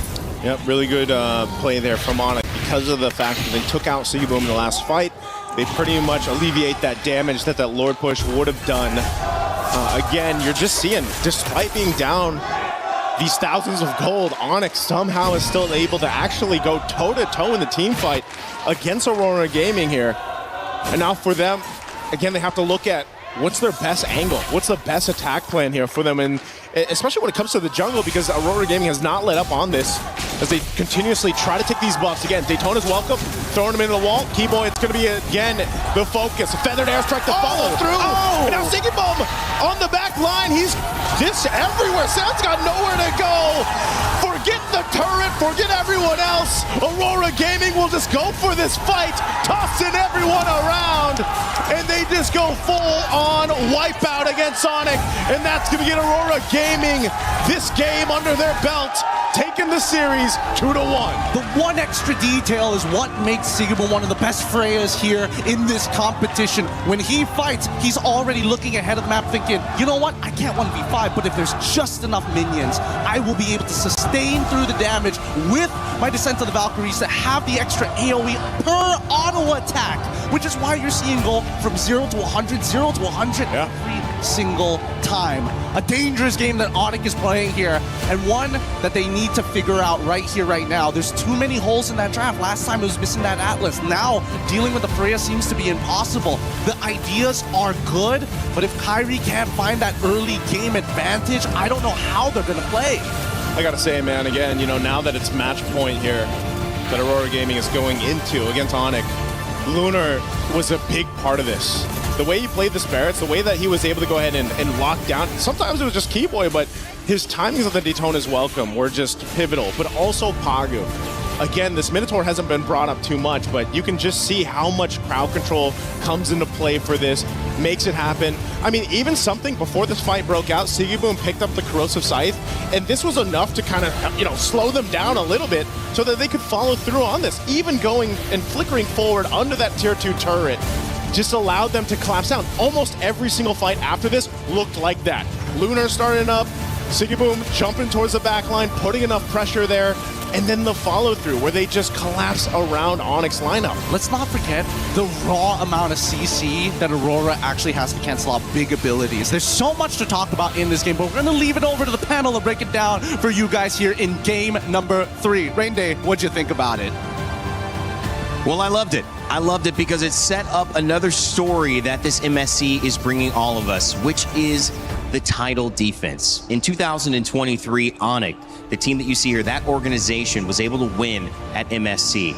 In 2024, it was SRG. They were able to take the crown again, and then they would go to another final, a grand final against the defending champions, Team Liquid PH. But as we have seen for the former two, they have been knocked out of the competition. Onyx is the last remnant of a championship that may be falling again. And with one more game, Aurora could put the final nail in that story's coffin. Here's a little bit more about the journey, about the stakes, and about what has happened up until this point for the champion defense of MSC.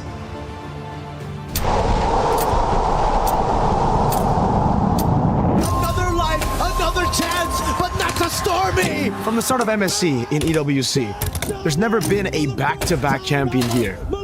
It started with SRG, Selangor Red Giants in 2024. They won it all, went all the way to the grand finals in 2025, but unfortunately had to suffer defeat against Team Liquid. They came in as strong contenders, looking to be the one to break the curse. The back-to-back was strong up until we saw the biggest downfall ever. The biggest upset in MLBB history. Team Liquid dropped out of the competition in groups without a single game victory. Now the question is, what happened to Team Liquid?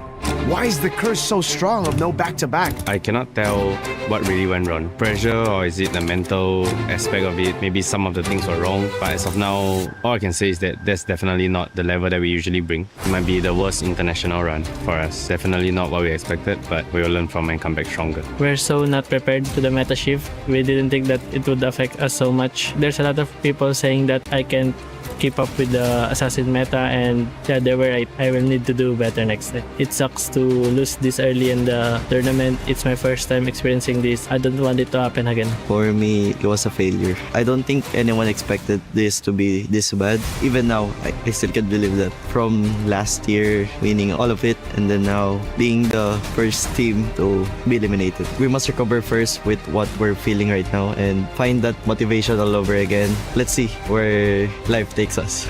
I think Liquid came in thinking that they were prepared, but it wasn't enough. They didn't cover a lot of their bases, especially with the new patch, with the new meta. From us, honestly, we just didn't care because we played our game. The biggest disappointment came from when they lost against E7. I don't know if they did this, but maybe they've underestimated all the teams here. That's the curse of being number one, and I think that's what happened. They just didn't think that people would catch up to them. Team Liquid getting eliminated from groups without a single win, I'm just as shocked as the rest of the world is. It felt like I wasn't watching Liquid. Underperforming, I think, for the results of Liquid here is an understatement. It didn't feel like Liquid. It felt disconnected. For me, Carl, I know Carl since I've been playing with him since my rookie season, which is season 6. I know him and I don't think that he would give up that easily. Yeah, I hope he would still try his best and I really hope to meet him again in M8. The PH team got shocked in some of the pocket picks of the other teams. We are not really familiarized on that hero, so we just got us good and I think we can still adapt if they try pocket picks again. This MSC at EWC has brought us tons of surprises and shocks. We set our sights to see, again, who can rise above and be the champions this year.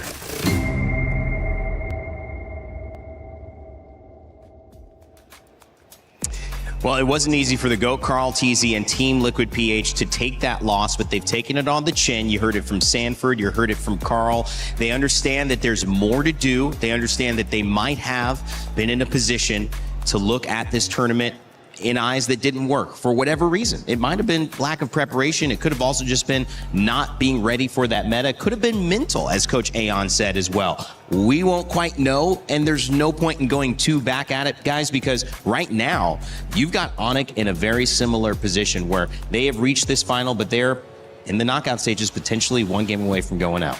Yeah, one of the, again, you mentioned, few remaining remnants of a champion, MSC champion left here in this tournament. And they're currently up against Aurora, who are already at match point. So we are about to literally rewrite history here in MSC 2026 if ever the script does not flip in Onyx's favor. And the way we're seeing it right now, it's constant adaptation and Aurora being the better prepared team every single time. What does it do to look at the rest of this tournament and how it's gone and apply that logic to we may see the remnants of a championship falling? Because to me, it feels right in line with what we've seen. We've seen a new meta. We've seen old players and new players struggle with it. We've seen dynasties already fall. I mean, wouldn't it be apropos, since we're in France, to see a new champion here at this MSC? What I see during this MSC is that this is a new beginning, right? Because for countless years now, Southeast Asia has been dominating the MLBB field. But this shows with the right tweaks of the meta, with teams getting used to the pressure that Southeast Asia usually put on tournaments, now we can see that this meta is an equal playing field. And just like what Coach Midnight said, I think it's not exclusively for TL. I feel like every single team, even if you're coming in here as the underdog, as a dark horse, you tend to underestimate your opponents. Be like, they're not that great. We can take them down. And now this just shows that MLBB is just in a state where everyone can win. And I think that's a very healthy spot for the game. Yeah, and it's very timely because it's, I think, the first time we actually held a tournament in this part of the world. Yeah. And we're finally seeing the more newer regions really stepping up and being the quote-unquote final boss now, if really Aurora gets to maintain this kind of performance, which they likely will, unless Onyx get to pull out something and definitely reset out of what happened in that game, because it was pretty fast again. And it's always been the case. It's always fast games, and I don't think you really want to go up against or go through those kinds of games, especially in crucial moments like this. They have shown a little bit of weakness, but it's the exact same. This is basically exactly how the first series went, LaFell. What did you see breaking down game 2? And then, of course, game 3 here that we just had that has put Aurora 2-1 up against Onyx. Well, first of all, we got to look at Onyx draft here. The king and queen here, Nolan as well as the Farsa. This is going to be the main damage coming in from Onyx. Now, here's the thing. Nolan pseudo gets countered by the Minotaur and as well as both of these fighters. Just because they're tanky, it's hard to take them down. And the Minotaur heals them back up. So it makes it so that Nolan's damage is nullified. So then the biggest problem is you got to take on the queen, which is the Farsa. Farsa is honestly able to win the entire team fight by herself, creating just so much damage, and then the rest of the team, they just got to clean up. So we got to look at how Onyx won in the early game, and then what changed that made them lost, right? We're going to be looking at the first clip here. So this is going to be pretty interesting. Well, we look at the early game, this is still what Aurora and Onyx, both they want to do. And we heard from Pagu, the green caps are very important. We see here that four members of Aurora just to get this one camp. This just shows how important the jungle really is in terms of getting gold for yourself as well as denying gold from your opponent. So that's something both teams have to look out for. And then we got to look at the laning phase here. Look at how Kelra, he has won against Sigibum, but this is not the important part. We see what moves on later on because we will see Sigibum and Kelra both going to the Turtle Pit. And this is where I really want to bring this up. The reason why Onyx has been winning these fights is because there's a good focus on making sure that Sigibum is not part of the fight. And the one that's doing that is Kelra. Kelra is doing an amazing man-to-man defense, making it so that Sigibum is not part of the fight. So why is that significant? Well, number one is that we're going to be looking at a team fight here. And this is what we see. We see Lunar engaging into the fight, able to get Loopy, and Keyboy is there. But look at how free Sans is, right? Sans is completely free here so that he's able to deal out a lot of damage and untouched. But more importantly, look at Sigibum. Sigibum has been stopped by Kelra. He has no more HP and Kelra is stopping him. So no damage to the damage dealers. And this is why we see Aurora is just not enough firepower in the fight.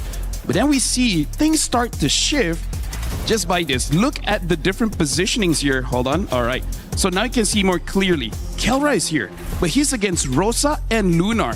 You don't see Sigibum there. Sigibum is all the way here, right? So even though he's half HP, he's not super healthy, but as long as Kelra is not man-to-man defense on Sigibum, look at how different the team fight looks.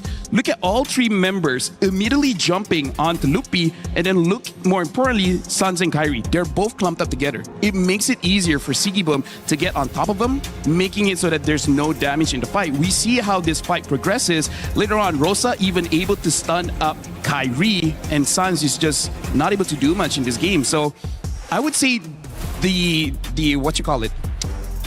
change that happened is that Sigibum knows he has to avoid Kelra. As long as Sigibum and Kelra are not at the same part of the map, Sigibum is just free. And this is why Gideon even said both teams are trying to throw haymakers. Yeah. Kelra has been blocking that shot time and time again. The moment Sigibum is free, there's just no damage coming in from Onyx. That's why they kept on losing.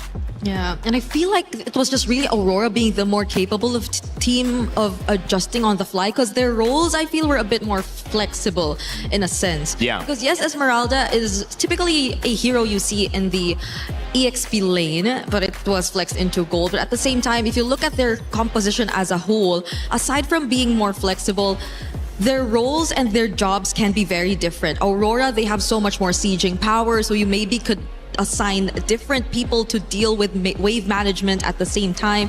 And on top of that is the fact that, again, they can be more creative with their angles. You could say the same too for Onyx, but at the same time, it's coupled with really good damage. I don't think you could totally say the same for Onyx, who have sort of really opted to just build more defense, be more protectors rather than damage dealers as well. But on the other side, Aurora, individually, they're just players that you could really, or you should really be aware of. I feel like Onyx, a quick adjustment is to understand who's the threat and making sure they're able to deal with it. The moment they know that they can't deal with it, then it starts becoming a problem. Because I feel like the way that Kelra played, I think Coach Yeb and CW are saying, like, make sure that Sigibum is taken care of. And I feel like just in the mid game, is just Aurora able to make sure that Sigibum is never get caught. So I feel like on the fly, they got to change the plan. Kelra, if you can't do it, someone else has to do it. As long as Sigibum is not in the map, they should be good. They just couldn't adjust. Handling that problem with the Paquito is a tough one because you're letting it through the draft, so you got to deal with it. But if Kelra's the only one who can do it, the only game that they won, Kelra was 12-0 or something like that. Yep. I mean, he needs to go off. And if his role is just making sure that Sigibum goes 2-2, yeah, but he goes 0-2, I mean, that's not enough. You need a win from Kelra. I agree. It's always Go back to your ace. Yeah, it's always been the case for Onyx though. The carries have always really been Kelra, Kyrie, I think a bit of Sans here and there. Specifically in that last game, I think they really attempted for Sans to be one of the main ones because they've shifted Kelra into a role that was not so carry of him.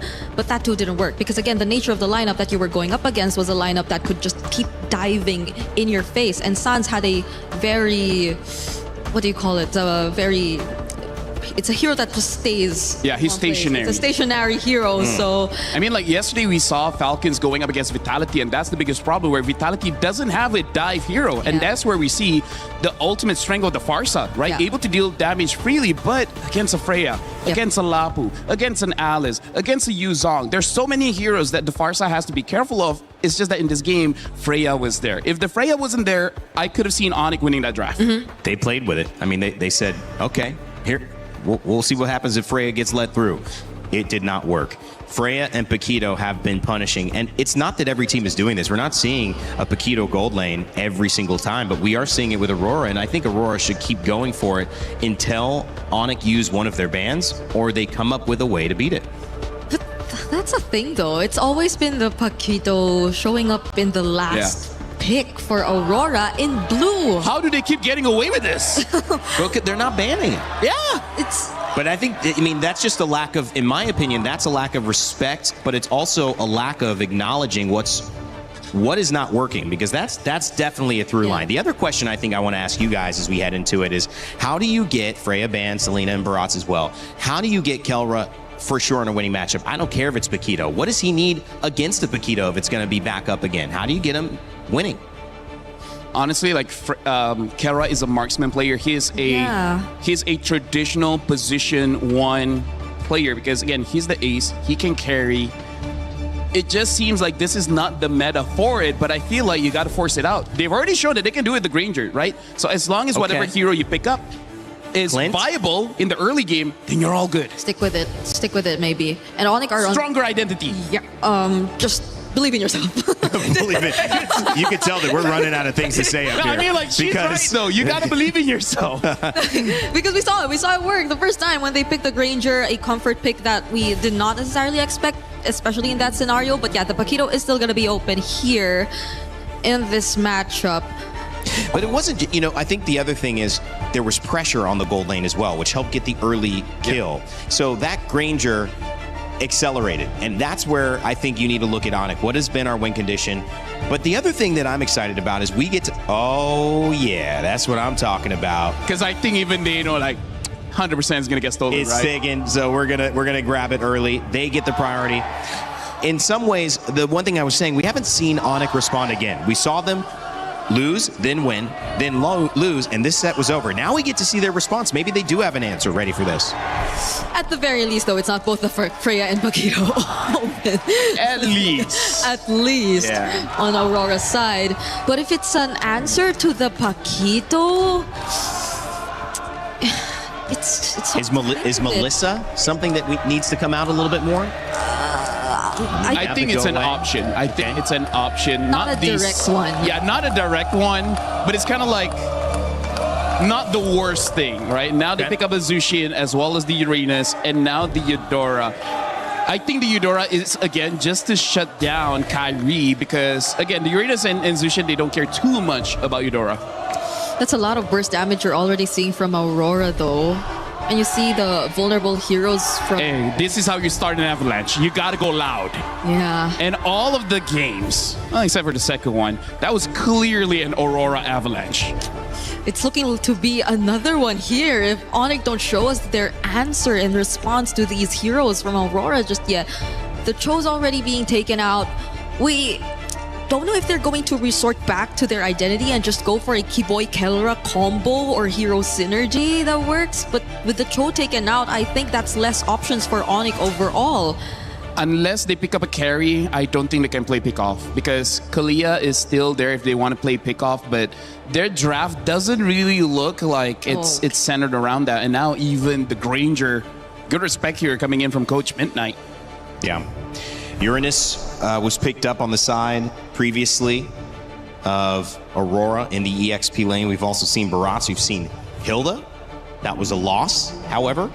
So forcing something different. The Freya also banned as well, saying, let's just see if we can get a little bit of an advantage here. The Esmeralda also banned. So a lot of the EXP answers that Aurora have gone to, not available this game. There is the Alice still, if they want a front line that can kind of engage into the fight. We haven't seen a Terizla, but it could be viable. The only problem is that Zushin. So I feel like Alice might be the safest if they just want a front line in the EXP. So if they go Alice, then that's... Or, oh yeah, it's Mayban, yeah. So it's all the more reason for Onyx to at least pick up a source of Shred or DPS. But you don't really want to claw against the Paquito anymore. Carry, you need a carry. You Or Moskov. A Moskov carry is an option, but... Melissa is also not bad. Yeah, going up against Eudora, it's very awkward to pick up a mid-range marksman. Pagu on the pick, trying to figure out what's next for Aurora. They've caught Onyx by surprise. Really not too much. It's been clear what they've wanted. We expected Midnight to throw some crazy stuff out there. It's pretty much been double fighter, Paquito in the gold lane that's caused problems. And another Harith. So it's not Paquito in the gold for Aurora in this game at least. So maybe... It could be jungle or EXP. Oh, wow. And they're still flexing that opportunity. Yeah. So maybe Kelra could feel a bit better about picking up a gold lane matchup towards or into the Harith this time, regardless of how they want to play this. But Keyboy, his options in Rome have been limited as well. You need the information. There's a Eudora that's just gonna be... I feel like Hylos is going to be pretty good because you just need someone to absorb that burst, give a lot of space to the Uranus, as well as a good combination with the Zushin. Yeah. If they don't, I can see a Gatot doing okay. Because it's dangerous grass, so I think it's all the more reason for Aurora to just keep going in for the surprises. But they go for Brody Gatot. Yeah. Oh. Got Akacha potentially a little bit of counter engage with the ultimate if somebody gets in.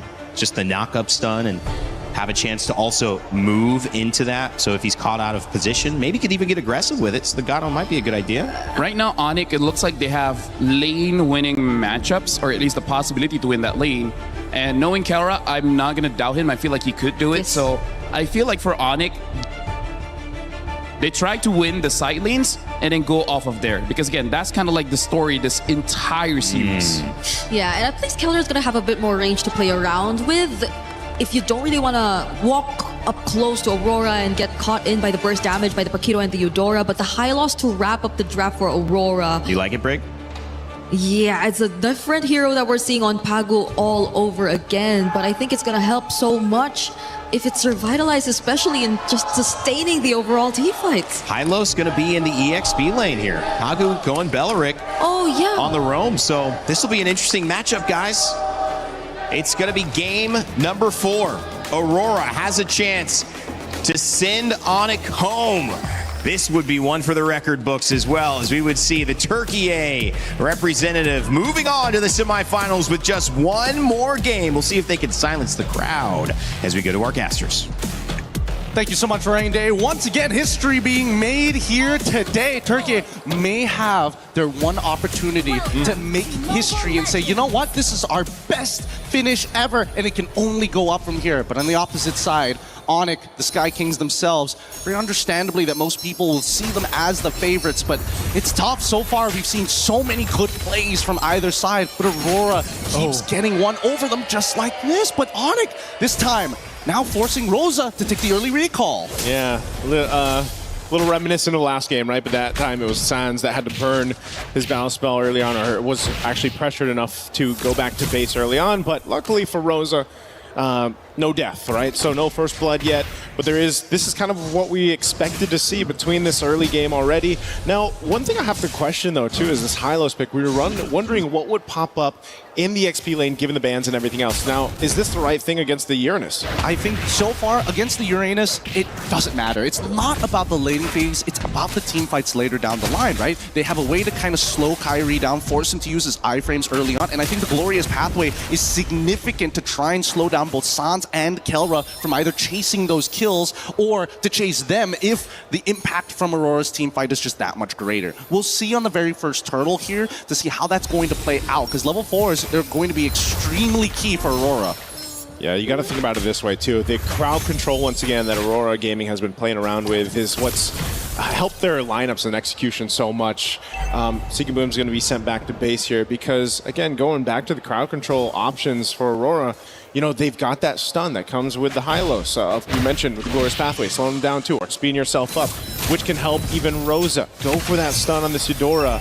And then, of course, you have Pagu and the Belric, right? This time around, too, you've got a Flicker because of the fact that you have the Hylos with that Revitalize, kind of that sustainability to work with. So Pagu's surprise factor can be beneficial here. So Onyx, as they approach these fights, you know, they have enough crowd control themselves. They have sustainability with their own Revitalize. And, you know, that's why when you see these compositions come through and you see the Revitalize come to play, it extends these team fights, which can be favorable, again, to have a Jushin, to have Kelra's space here. Oh, a couple punches. Okay.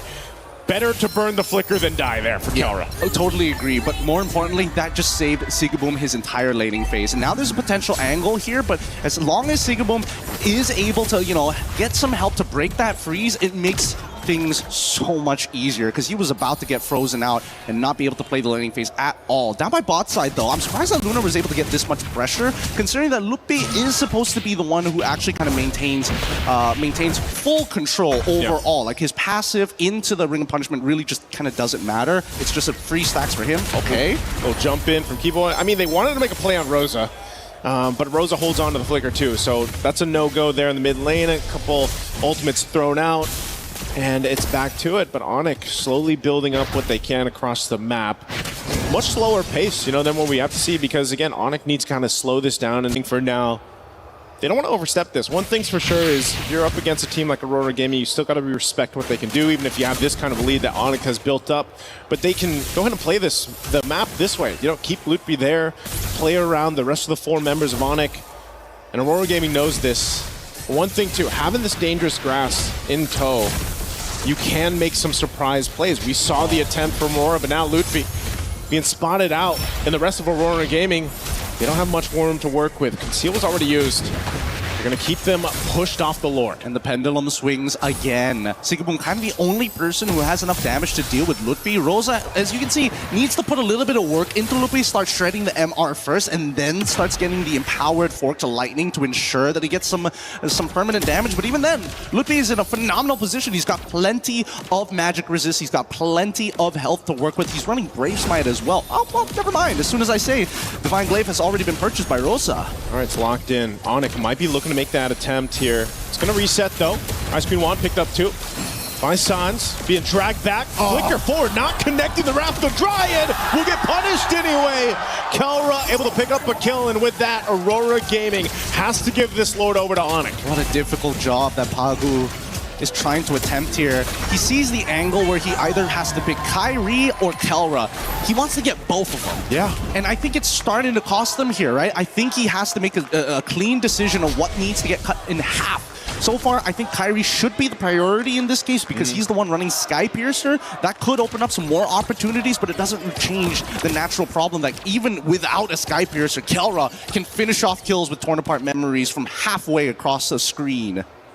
Yeah, that range advantage is what makes Brody so deadly in this case here. And a POD picked up for Kyrie now. So maybe, yeah, Pagu just needs to go ahead. If he can catch Kyrie, catch one of them, might be better than what we've seen the past couple interactions right now. They got to deal with this Lord up top. They clear out what they can in the mid. Where's Pathway drop down? They're going for Kelra. He's going to get stunned. Avatar of the Guardian. Now Kelra's in trouble. Pagu will find him and just punch him in the face. Locking him down. Keyboy gone. Kyrie on the run. Luffy trying to get away too. What just happened to Onyx in this side of the jungle? They do shut down Tienzi. And now Sans looking for more. Burns the flicker from Rosa. Lord is still there. Sigibum's got to deal with it. But man, Aurora Gaming might have found a little bit of life and wiggle room in this game. Yeah, honestly, that was pretty good coming in from Aurora. I'm pretty sure that Keyboy didn't have his taunt ready to go, and they recognize that Kelra still doesn't have his flicker for a couple more seconds, so they find the punish. Let's watch this one more time, because it felt like Kelra just kind of ate it. And Keyboy, out of position, uses the AOG to try and close the distance, but by then it's already too late. The damage has already been done. Not to mention that also, you know, passive coming in from Pagu, shredding away at the little bit of life that Kelra actually has, but now he's got the Berserker's Fury on top of the Haas Claws. He's got some real damage in his belt right now, and unless Sans can keep him protected, they want the traditional front to back. If Onyx didn't have that Lord that Aurora Gaming had to deal with, Aurora Gaming would have followed through in that fight. Seaboom knew he had to go back, clear it out. So, and they maintained the base turrets. again, falling from this deficit, Aurora Gaming able to go ahead and find a moment, but I think that was just, you know, a little mistake from Onyx. Again, they still have a great lead. They still have Kyrie didn't go down, so he's, you know, his stacks that he's built up over this time has been okay. And as you mentioned, Kelra now has another item locked in here. Even Sans getting a little more defense locked in with that Bruce Force breastplate. This is where things are going to be a little dicey all across the board here. And Keyboy already making sure he's able to slow down the auto attacks coming in from Sigiboom. Chastise Pauldron, a pretty important purchase in case that he just needs a sliver of health to survive. A lot of brute force breastplates across the board as well. No, they again kind of help with this physical damage throughput, especially with Tenzi. The way he's built up. I mean, he's even got a little mix of defensiveness there with the Queen's Wings locked in.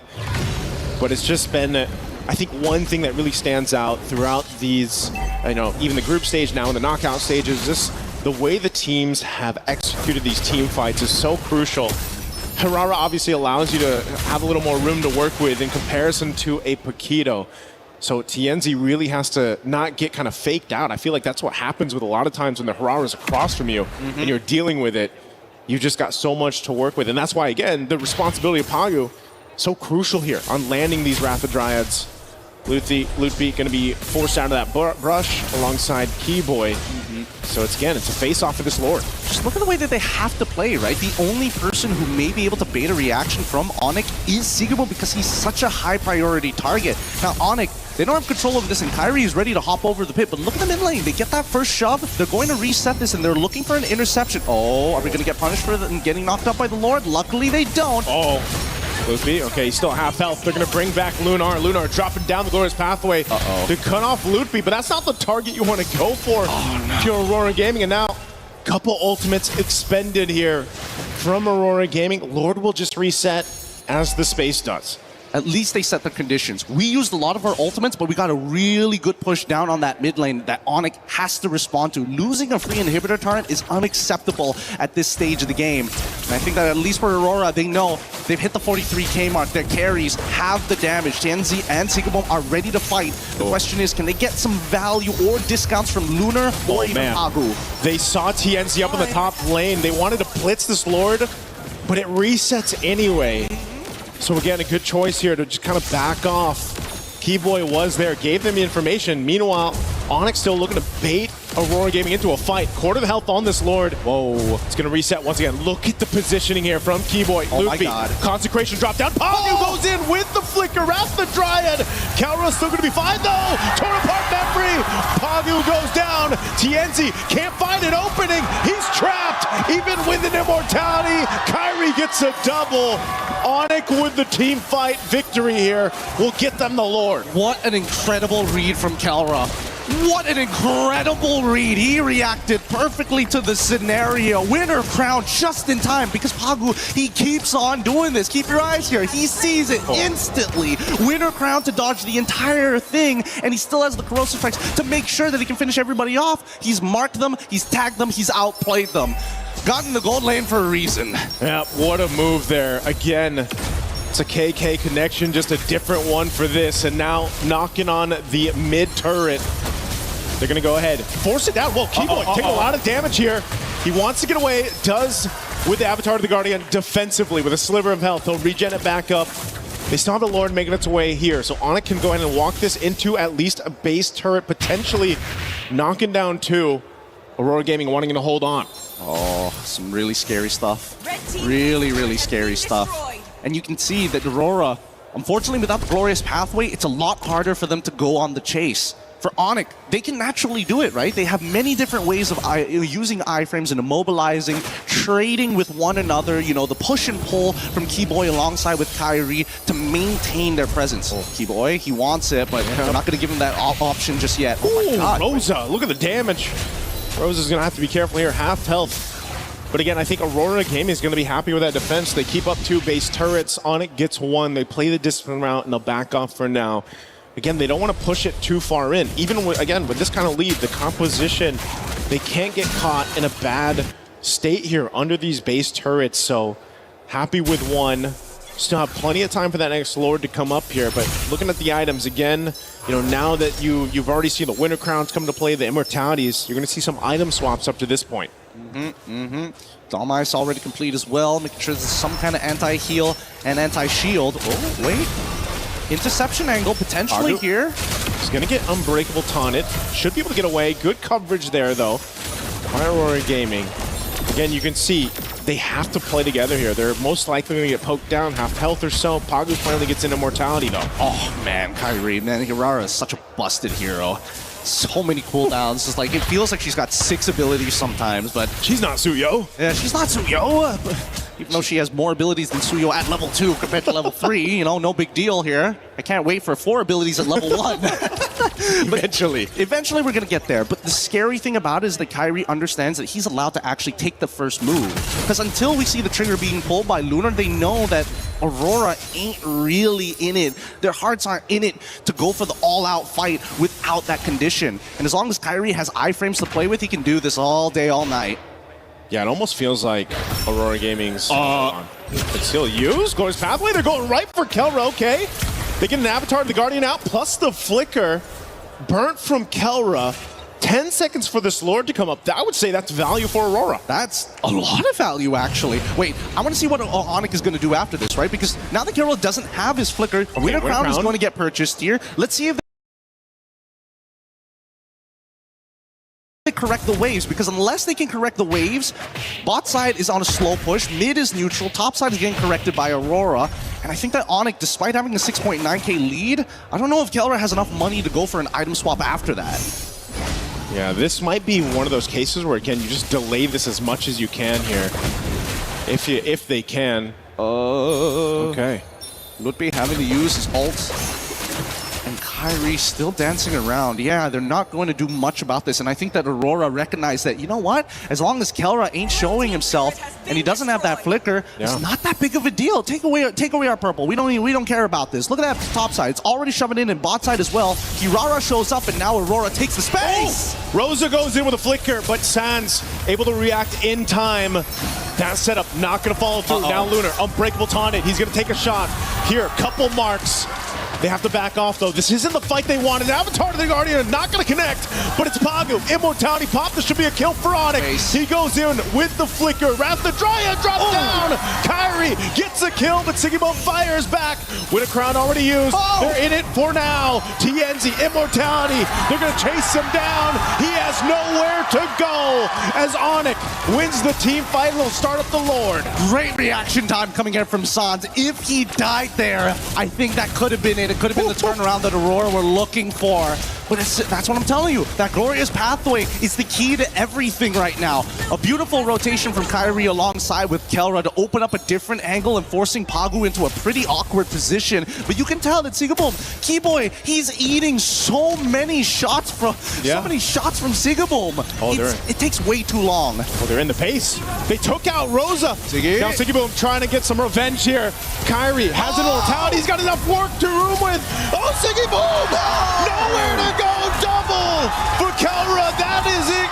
It's going to take us to a game of 5 in this matchup with Onyx in Aurora Gaming. Are you not entertained? We finally get a full series here in our playoffs. Great job as Onyx pulls it back to match point 2-2. These teams are so equally matched in so many different ways. The slightest advantages in the drafts is a make it or break it. And I think Rosa is probably thinking to herself, man, if only I didn't have to recall at level 1, this could have been different. It's kind of like what happened to Sans in the last game and how things fell apart for Onyx in game 3, but they made the adjustments and they executed well. Again, yeah, you said it, Gideon. It's so well matched here between these two. I mean, both teams have really surprised us, especially I think everybody when Aurora Gaming came through, swinging through, you know, the group stages. But Onyx themselves have adapted so well, not just in the draft, but in the execution here. You know, there's plays and highlights across the board with this lineup as we look at the highlights here from STC. It was just from start to finish. I mean, this is also our longest game throughout the series, I believe. Yes. You know, the 20-plus minute mark here. But talk about the team fighting prowess from both these teams. Oh, so much. There's so much to kind of cover here, and especially with Kelra's overall performance, you would imagine certain that at some point, Kelra would have started to start struggling against the frontliners of Pagu alongside with Lunar, but their eyes are not targeted towards Kelra sometimes. Sometimes when you're finding these neutral objectives, you're looking at the enemy jungle, and moments where they finally put their attention on Kelra is when he doesn't have that flicker. Step 1, get his battle spell out. Step number 2, can we also catch Kyrie in these moments? And if we can, that's fine. Let's just take out Kelra, guaranteed. Oh, again, there were so many good plays like this. That Winter Crown usage from Kelra, able to go ahead and cap out the torn apart memory, just the coverage that he had too from Keyboy and Sans. I mean, Keyboy's job alone was so difficult. I mean, it wasn't like he was landing all these Avatar of the Guardians, but he was still providing space for Kyrie and Kelra to move around with. You know, Loopy was doing the same thing, just not as flashy, obviously, on Uranus, but still providing so much value for these team fights. But Loopy is literally the border of their territory. Wherever Loopy is, they cannot walk past him, and that's so frustrating because Sans can cover so many different angles at once. Well, I don't want to go further into this. I got to save it over for our panel as we throw it back to Rain Day. What do you think about this game? Well, what else can you think when a crowd erupts here in Paris because Onyx have tied up our series, our first full-length best of 5, and what better teams to have it with? Aurora Gaming, potentially the new boss. Onyx says, wait, don't forget about us. Indonesia's last hope now has tied it. One game will decide who goes forward and if Onyx will have a chance to defend their 2023 championship, or if we will see MSC with a new champion crown later on. Rain Day back with Brig and LaFell. Guys, that was something worth talking about because that was our longest game. That was also a game that saw so many moments that still could have shifted towards Aurora, but Onyx finally tied it up. Brig, I said I would have loved to see what would have happened if we got another game in that best of 3. Onyx seemed to have an answer. Every time Aurora strikes back, they strike him again. Yeah, I wonder if Onyx have ever played the game where you just have to like catch these falling sticks and collect all of them.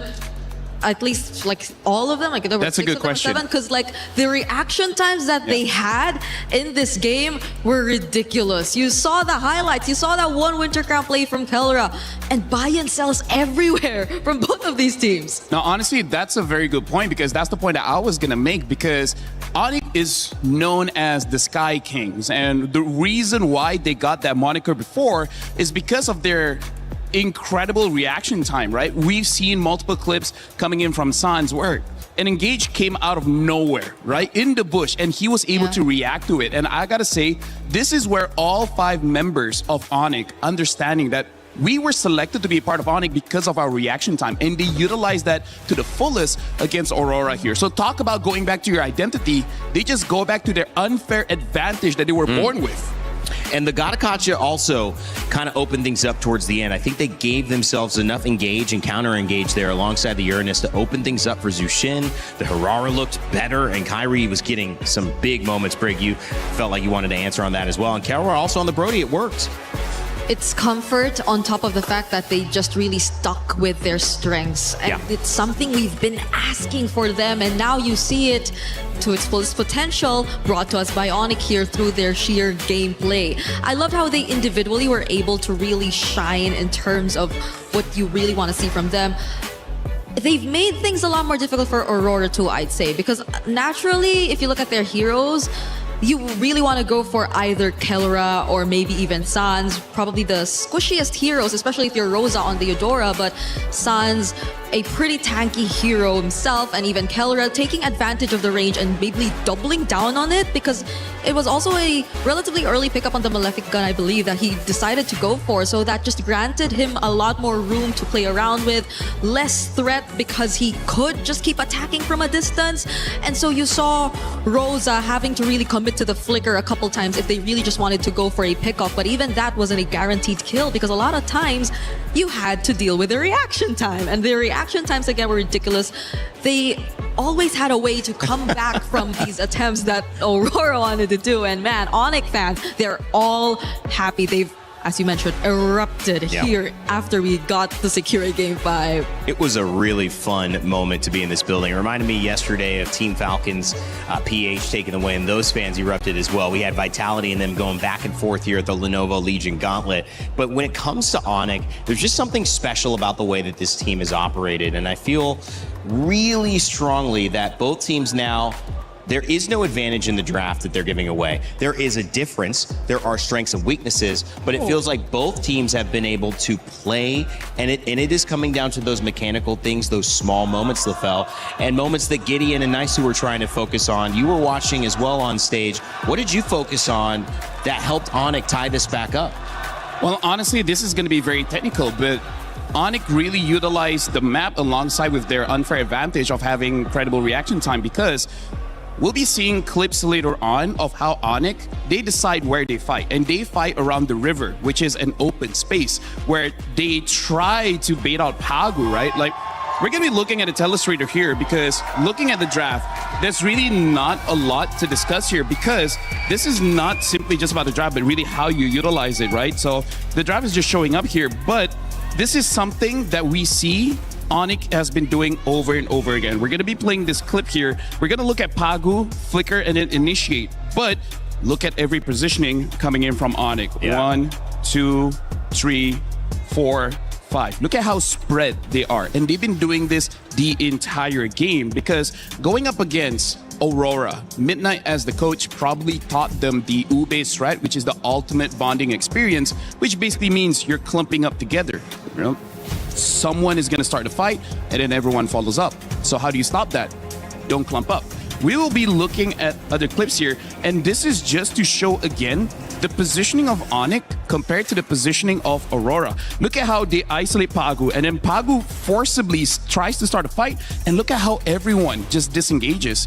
And here's the thing, this draft, Rainday as well as Brig, not everyone can use, because Brody, by all means, should have been caught multiple times. But because this is Kelra is just special. This is the moment where we see they do not have an open space. We'll be looking at how they try to catch him right there. Exactly, because by this time they understand the timers. Because if we look at Brody here, Kelra, he does not have the flicker. And this is why I say not every person could use Brody in this capacity, because he doesn't have a lot of escape tools. Once he goes in here, see, this is the positioning that Lunar was waiting for, right? We see that Kelra is cut off. You can see that this area here is a very close area, making it so that it's very easy for Aurora to hit their abilities, but more importantly, not a lot of space for Onyx to escape. This is where we see they just go all in. The moment they got Kelra, there's not much that they can do. This is the rare time that we see Onyx clumped up, and that's why they lost. And then again, look at here. We see that all the focus is on Kelra again, because he is supposedly one of the easiest members of Onyx to catch. And yet, when we zoom out, we see that even though they engage Winter Crown into flickering out, and then eventually we even see the Gatakacha ulting on top of Kelra just to provide him that heal. So this is what Onyx did. They understand habits. Aurora has a habit where either Pagu or Sigibum or even Lunar, depending on the draft, one of them will start the fight. In this one, it's pretty obvious it's going to be Pagu on that Belric. So as long as you're able to spread out, you bait out the ult, they can re-engage. That's also another thing that we got to talk about the draft. Having the Zushin, the Uranus, as well as the Herrera, one of the best things about them is that they can get out of a fight and then quickly go back in. Go ahead. I mean, what were we going to respond to that with? No, I think, I mean, if you look at it, at first it looks great. At least Aurora are always, based on that, if you observe, on the same page. Yeah. They know who they really want to prioritize and target, and they don't have as much disconnect as I think we've observed from a lot of teams here at MSC. But there should be like backup plans, and there should be other angles that they play around with. If that Pagu flickered Wrath of Dryad combo has been read out multiple times already. But the problem is, I feel like they understood they got to get Kelra. But again, this is why Kelra is the gold standard. This is why his name was also mentioned as one of the best that the game has ever produced. Like, by all accounts of logic, he should have died many times. Yeah. Right? That's how you become champions, right? You got to define the logic. You got to define the expectation. Just because my character dictates I can't do it, if I'm using this character, I'll find a way. That's how you become bigger than the draft and bigger than the character, the hero, the game itself. You become somebody that obviously deserves these superstar fans as well. But speaking of superstars, we've got the junglers going head to head. It is an amazing day to witness some matchups that you cannot get anywhere else. TNZ and Kyrie, we talked about them. TNZ, phenomenal on Aurora Gaming. Kyrie having a great response, however, and actually winning, not only in turtle kills, but lord kills, damage dealt, and of course 8-0-4 in this last matchup. And the Harara against the Paquito, it makes me wonder, LaFell, if it's not just a Paquito, it is really looking at, well, maybe we need that Paquito in gold, maybe EXP. I'm with you. Yeah. I'm with you in gold because this is the last chance. Yeah. Someone's gonna go home. Yeah. Right? Both these teams are showing grand finals performance. They are. So I feel like for Aurora, win or lose, you gotta get Sigibum on that Paquito if possible, because TNZ is a great jungler, but we can definitely see Sigibum on that Paquito is something else. Yeah, it's a really good comfort pick that I feel like wouldn't make Kellera as comfortable, supposedly. I agree. Because earlier into the Harith, I feel like Kellera's just so aware of that matchup already. Yeah, he already knows how to play around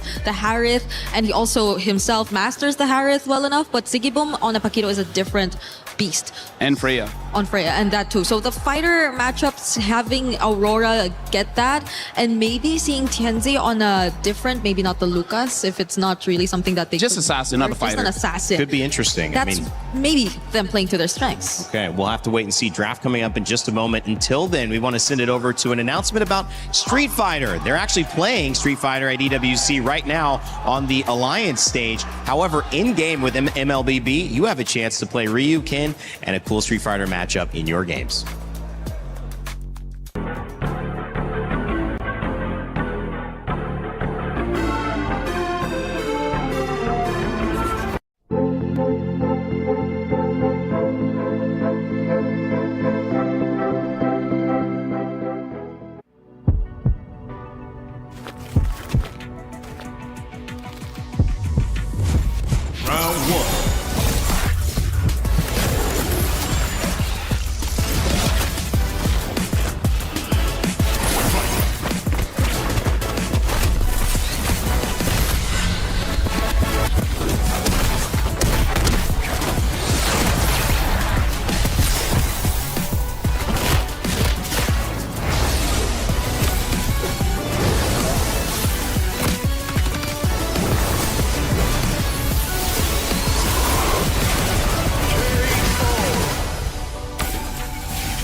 Thinks he can come in here and play my game. Let's go. He knows nothing.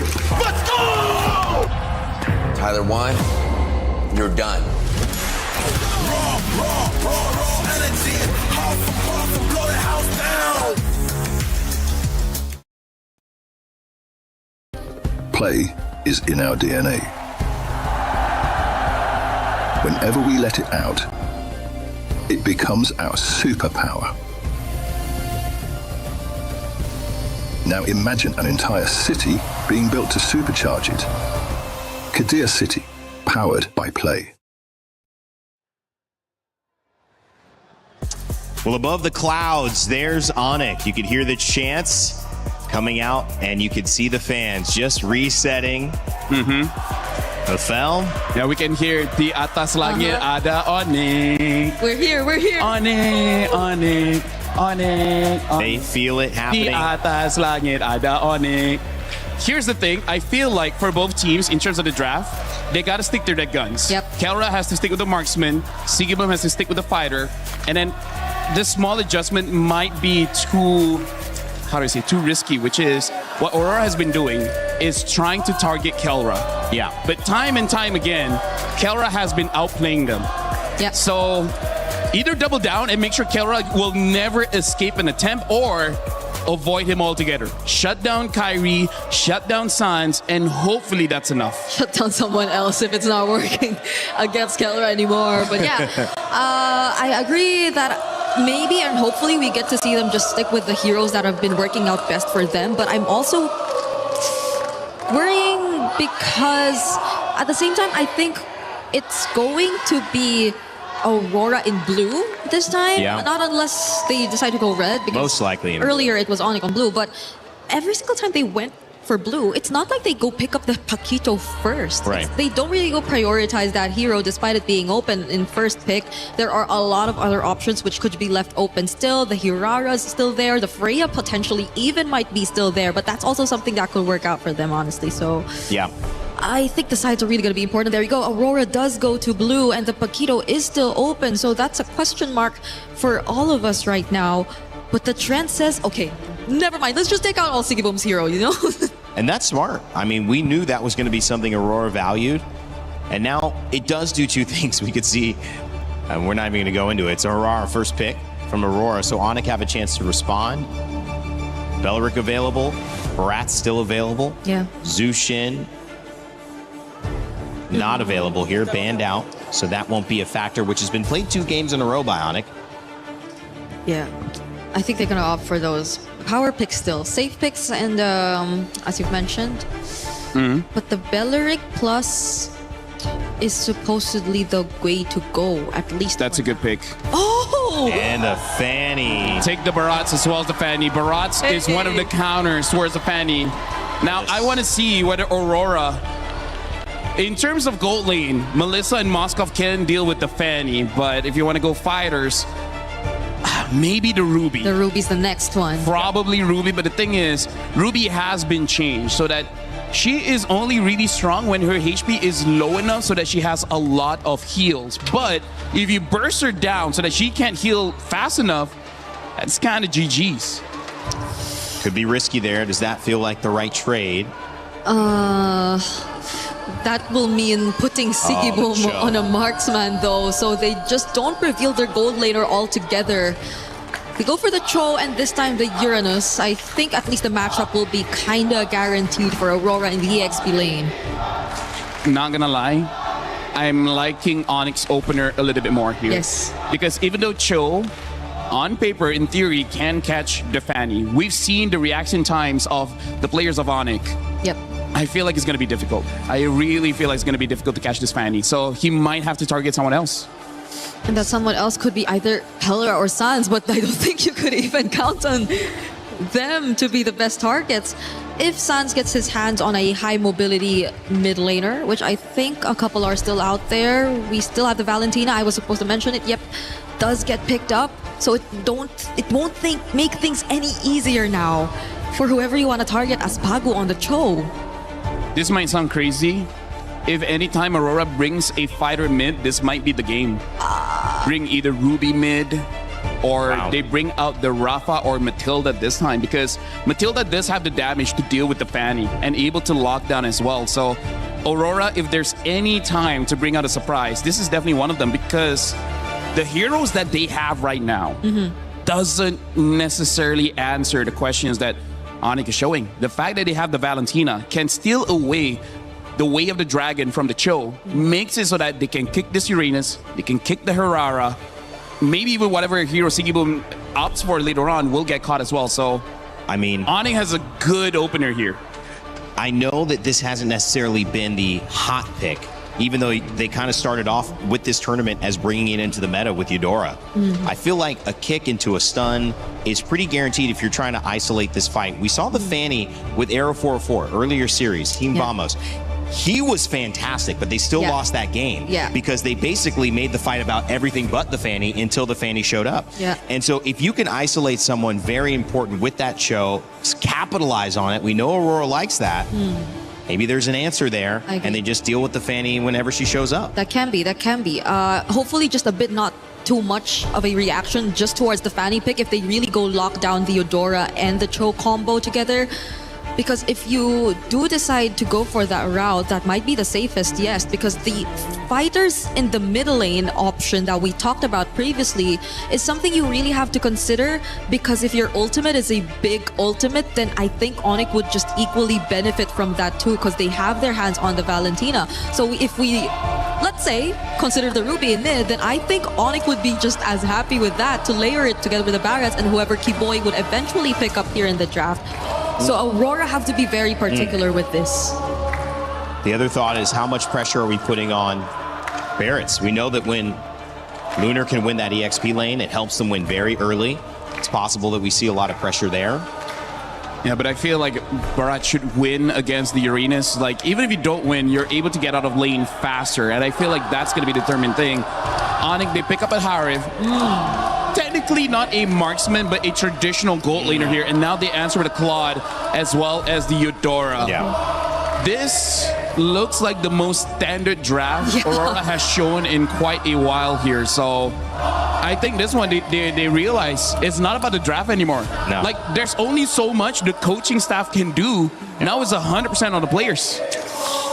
Gotta make sure the execution goes smooth for Aurora this time, going for a very standard draft. But for Kiboy in Rome, Gato is good. I like the counter. yeah, Gato can be. Minotaur's banned.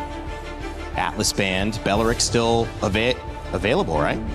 That could also be an option. Honestly, yeah, Belleric can still be an option, because for now, I feel like for Onyx, almost any pick in the Rome can really help them out here. And there you go. They pick up the Belleric. Also kind of good going up against the Claude, Uranus, Cho. So who do they want to pick up?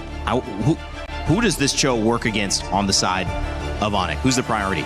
No one. No one. So that's if you can catch Fanny, great. But wow, I don't know about that. At best, probably just disrupt. Because Yeah. Onyx will just go all in the team fights. Who are you leaning towards, guys? Final game. I'm leaning towards Onyx. I have to go for Onyx. Onyx. Wow.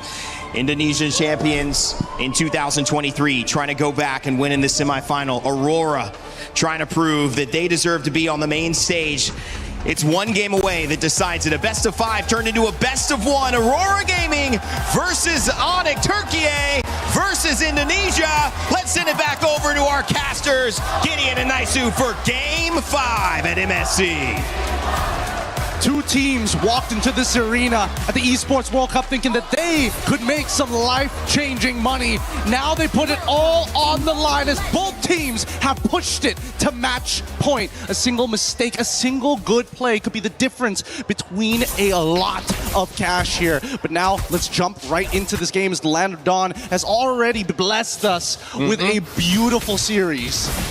And even this draft, Gideon, for game 5 brings us, I feel like, back to the fundamentals, you know, for the most part. Even if you look at Aurora Gaming lineup, our panel talked about it, there's no more things surprising yourself in the draft. It's pretty standard. There's only so much that the coaching staff can do. It comes down to that execution. Onyx on the same foot, pick up some of their best heroes across the lanes here. Again, to see potentially Kyrie on this Fanny and Kaura having the Harith here, there's something that can be said for the movements, the way they move around the map alone can set things in pace. Let's set the stage here, because so far, Aurora, you can tell, that top side is definitely going to be their strong side. Lunar playing a much better game this time around, not having to deal with the Esmeralda, but against the Barats, it's going to be a lot easier to kind of outmaneuver and control this lane better, especially since it's a no-go lane.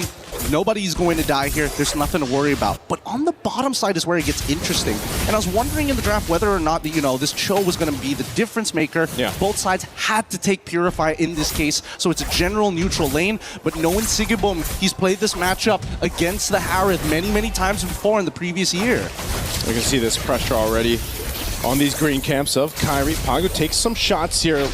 Quarter of the health, he's going to have to get on out of there. This is one of the difficult things for Pago to deal with. You know, when asked the question, who's the best target for those kicks? Who's the best person to go for? And it's honestly, it's Kyrie, but as mobile as a Fanny is, that's a tough task to take here. First turtle up for grabs. Onyx going to start it up. Lunar kind of gives that information, but Tienzi's not anywhere near it. So first objective, Turtle, going on it. They're just uninterested. There's just no reason to fight for it as of right now. Not until they have that kick to start developing a dedicated lead.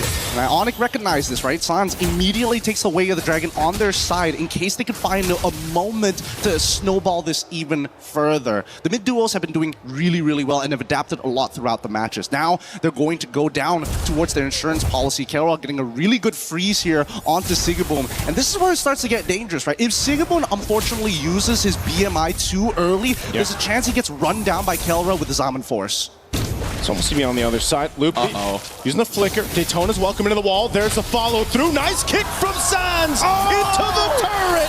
First blood for Kyrie. They find two. Now they're looking for a third. Luna trying to get away here. He's got a sliver of health. Jump back in. There's the counter punch. Taking out Kyrie and Pagu with the G Kundo. Will be able to get away. No follow through damage. It's a trade. The 2 for 2. God, that was hot. Pagu, what a, wow. Let's look at this one more time because again, the play coming in from Sans was good, right? He flickers on over to guarantee the kick to the right side, but that third hit of G Kundo, breaking it up at just the right time, allowing Lunar to survive this, and also using his Purify. He probably should have used it slightly earlier, but it doesn't matter. He got the damage off of his shield, and even for Onyx side, they don't mind this trade at the end of the day. So what if Lunar gets it? We'll eventually be able to deal with it later down the line. So for now, those who found the kills have the money to go even further. TNZ and as well as Kyrie dead even right now, but only a slight lead, 1 level lead for TNZ. I wonder how many times Sans will try to replicate that, you know, take the kick, take that way the Dragon from Pagu, utilize the kick himself, or does he take something else? You know, between Rose's ultimate, that Thundering Wrath can be beneficial too. So Sans will have his work cut out from him, but like we just saw, pretty good here. Skypiercer now picked up for TNZ, the second turtle coming through. All right, TNZ has to play for cleanup here. They can initiate, walk back, wait for a little bit, and then clean up later. Kyrie, he's got the Heptaseas already ready to go, and he wants to make sure that when he gets on top of a target, that target dies straight away. So now you can see that at least from between Onyx and as well as Aurora, they're constantly trading. They're constantly trading the HP. Okay, again, way the Dragon held on by Sans. There's the Daytona's welcome. You know, right on the mark. Kyrie coming through. Consecration already going to be used. Quarter of the health on the turtle. TNZ will secure it. Fight breaks out. Blazing duet, not enough. Keyboy will fall, and then another trade. Kelra has some space to work with. A whole lot of battle spells used up as well. And TNZ will get away with the iframes here on that Hirara. He's dancing around here. Kelra playing a dangerous game. And you can tell by that positioning, unfortunately, the Zaman Force might not be enough there. Onyx now trying to set something up. They want to see Sigaboom, but they don't notice him just yet. He's hiding in the bush, and the denial of information has caused Onyx to give up on the dive. Okay, they're going to get forced out of there. They wanted to make a play, but luckily Sigaboom has that protection. Pagu, there's the kick right on cue. Purify's still available. Now it's Pop. Kyrie joining the fight, swinging on through, gets stunned, Thundering Wrath down. Pagu trying to get away, burns the flicker. He will survive. Neither team falling in the exchange bottom. And you can tell how antsy both sides are. Sigaboom luckily doesn't get his recall canceled, but that will mean that bottom tier 1 is under threat. They are willing to trade topside, but at least from Kyrie's POV, easily is able to dodge out of the right ability. Sans, does he get the turret? Oh, it's almost. One auto attack. It's as good as gone. Yeah. Take a little bit longer to take that one down, but pretty much Onyx just trying to find what they can across the map here. It's really neck and neck in Game 5 so far, Gideon. Again, this is exactly how you want this series to pan out here. Neither team really pulling the switch just yet. Pedal to the metal, but right now it's going to be a tier 1 that falls on our side. Whoa, already some pressure there. Rosa burning the flicker to survive. Actually, Sans burning his flicker, and now trying to secure that purple buff. They do just that. Pagu forcing himself out of sight of the jungle. So this is just a battle for buffs and just tier 1s. And you know that Hirara generally has a bit of an advantage in these moments, especially with slight leads on their sides. Best part yet, the iframes making it even harder, especially since you can control the timing of when you decide to drop down that falling maple. In the meantime, though, as we can see Aurora alongside with Onyx contesting for the space at this point. The main contestant is having control over this mid lane. If we see TNZ make a mistake here, luckily he doesn't walk into the lane, goes for the Lethal Wanderer instead and lets Sigaboom actually absorb this wave. Onyx miss out that opportunity. Okay, waiting patiently here too. Last turtle of the game. 1 for 1 across both sides for this objective. Onyx will play it a little bit slow. Keyboy waiting, he's got a flicker available. Conceal going to be used. He's going to force the fight for this third turtle anyway. They get stunned in their tracks. Kyrie jumping through, takes the turtle away. Daytona's welcome. Into the wall he goes, and Rosa's gone. Now Pagu, nowhere to run either as he's collapsed down by Onyx. They got the objective and the kills. That was a hot play coming in from Onyx. It felt calculated beginning to end. The timing of Keyboy utilizing his Wrath of the Dryads, not to mention just an amazing flicker Detona's welcome right onto Rose's face. Nothing they could do at that point. They reached, they grabbed, and they caught the ball out of the air from Aurora. Let's look at this replay one more time, because as Kyrie makes this play, oh, it catches afterwards, but it catches just enough. With Rosa already down and Tianzi having no combo points to actually go into his iframes, literally nothing you could do there. That's the thing too, the fact that it's broken walls and you have this fanny, you can utilize a little extra opening on these turtle pits or eventually the Lord pits, something that you can do here. So Kyrie can kind of just swing on through into those fights, following through the rapid drive. They're going to do it again under the tier 2, already forcing the fight, and Sigibum is gone! Where did he go? And Lunar to follow, a double for Kyrie.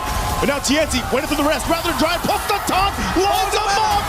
Triple kill for Kyrie, making a possible maniac on the fanny. Woo! A statement being made by Onyx right now as they're looking to crack open. Bottom side tier 2, and they've evened out this score. 3.2k lead in their hands. Things are getting extremely dangerous for Aurora. Sigibum, he's got to be careful here. That BMI is literally his only lifeline. Just watch, as soon as the BMI drops, you see that Kelra said, hell no, we dive in this. We're sending the goon squad to take him out.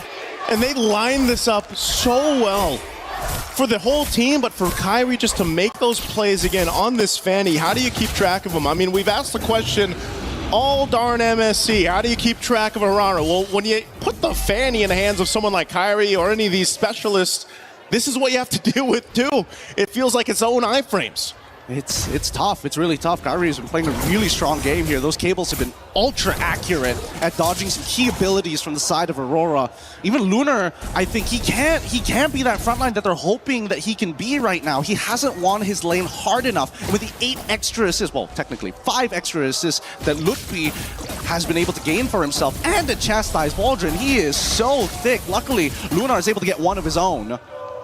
This Lord is being started up here, holding it at half health. Onyx with a clear lead. They have control of this. They might be able to just go ahead and secure this. It looks like they are going to do just that as Tianzi is up top. They have the information, and Onyx will play around now with this first Lord secured. Mitrio has been playing a phenomenal game here for the side of Onyx. And unfortunately, for the side of Aurora, they've missed their window to develop their snowball even further. With the Maniac being given over to Onyx's side, resetting them from all that early game pressure that they were applying. Now they have to hope that Sigibum gets the right items at the right time here, because Tianzi can only do so much. He's so close to finishing the Golden Staff. So close here. Lord slowly approaching that bottom side. Again, with this kind of lead, Sigibum just needs more time. He just doesn't have enough firepower here. And if they take out Rosa, so much damage of this profile for Aurora Gaming is expended. And they slowly walk this one in. This Lord coming down to this bottom side. Keyboy popping the conceal, looking for a potential flicker play. Lord's going to go ahead and charge into the base turret. They already popped off some damage, trying to keep them at bay, and Lunar has to disengage. They just want to clear out this Lord. They want to hold on to these base turrets. Kelra jumping in with his Almond Force, pushing him off the turret just to secure it. And now Onyx will go ahead and call it off. They look for more space turrets. Up top, Kyrie. Tianzi holding it in bay. They hold on to 2 base turrets for now. Onyx right now just aren't falling for any of the typical tricks. They're going to lose another shielding here. Yeah, that's pretty much everything. Onyx have set this up for a final push with the next Lord. If they can... wait, do they have the ults? They do! Charge in. Loopy jumping in, and they still the rather dry. They're going to force the fight anyway. Loopy gone, and Sigibum too. Kyrie's still going. They're cut off from each other. Pagu trying to get away. Kelra, a couple shots, still has the shield. They're so low though. Aurora Gaming might want to punish. They're still following through. Tianzi has mobility, but they will rely on the conceal to get away. And Sans, he's ready to intercept every single time. Onyx, they are well connected right now. And Aurora, they've tried a couple of feints here. Yeah. They've tried a couple of motions where Pagu is trying to bait a reaction out of Onyx, but they're just not flinching anymore. And I think that confidence is starting to build up. It's surmounting to some real damage in Kelra. He's not dropping the ball. Same goes for Sans. Look at the disparity of damage dealt by the key members here of Aurora Gaming. TNZ there at the bottom, Siggy Boom there at the bottom, and look at the difference for Onyx. Such a big difference in terms of damage, and that's just because of how these team fights have played out. Onyx has all the room to work with, especially for counter-up provided by this team that Siggy Boom has just been trying to catch up. And we know this, Gideon, when you are delayed this much on that power spike for the Claude, it's really tough to get back into the zone in this one. It is hard, but at the same time, they've got some decent wave clear on their end between TNZ, Siggy Boom, and as well as Rosa. They should be the ones who are proactively trying to work together to clean these lanes, while Pagu and Lunar needs to delay lanes. On the opposite end, Onyx very happy to be in this position, you know? They still have access to those steel cables, and Kyrie can do whatever he wants. Go to top side, set up the wave, reset the Lord again. They can do this all day, all night. They got to clear out that bottom wave here. They do just that.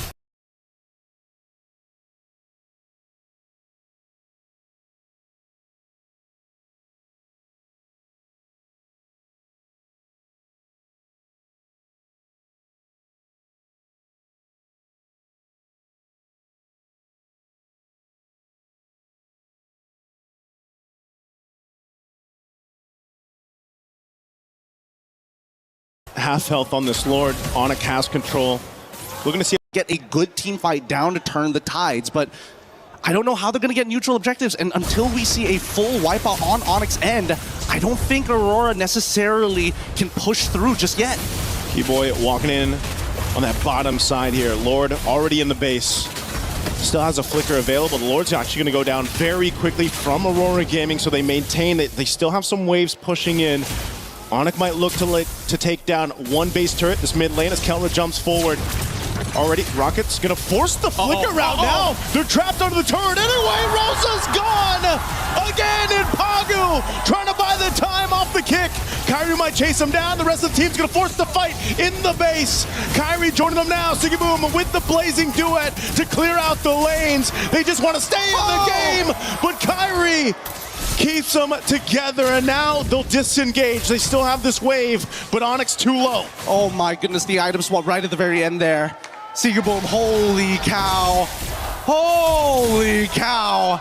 That was a dangerous moment. If it wasn't for that Rose goal, he would have died to the cutthroat coming in for Kyrie. They are out to get him. Yeah.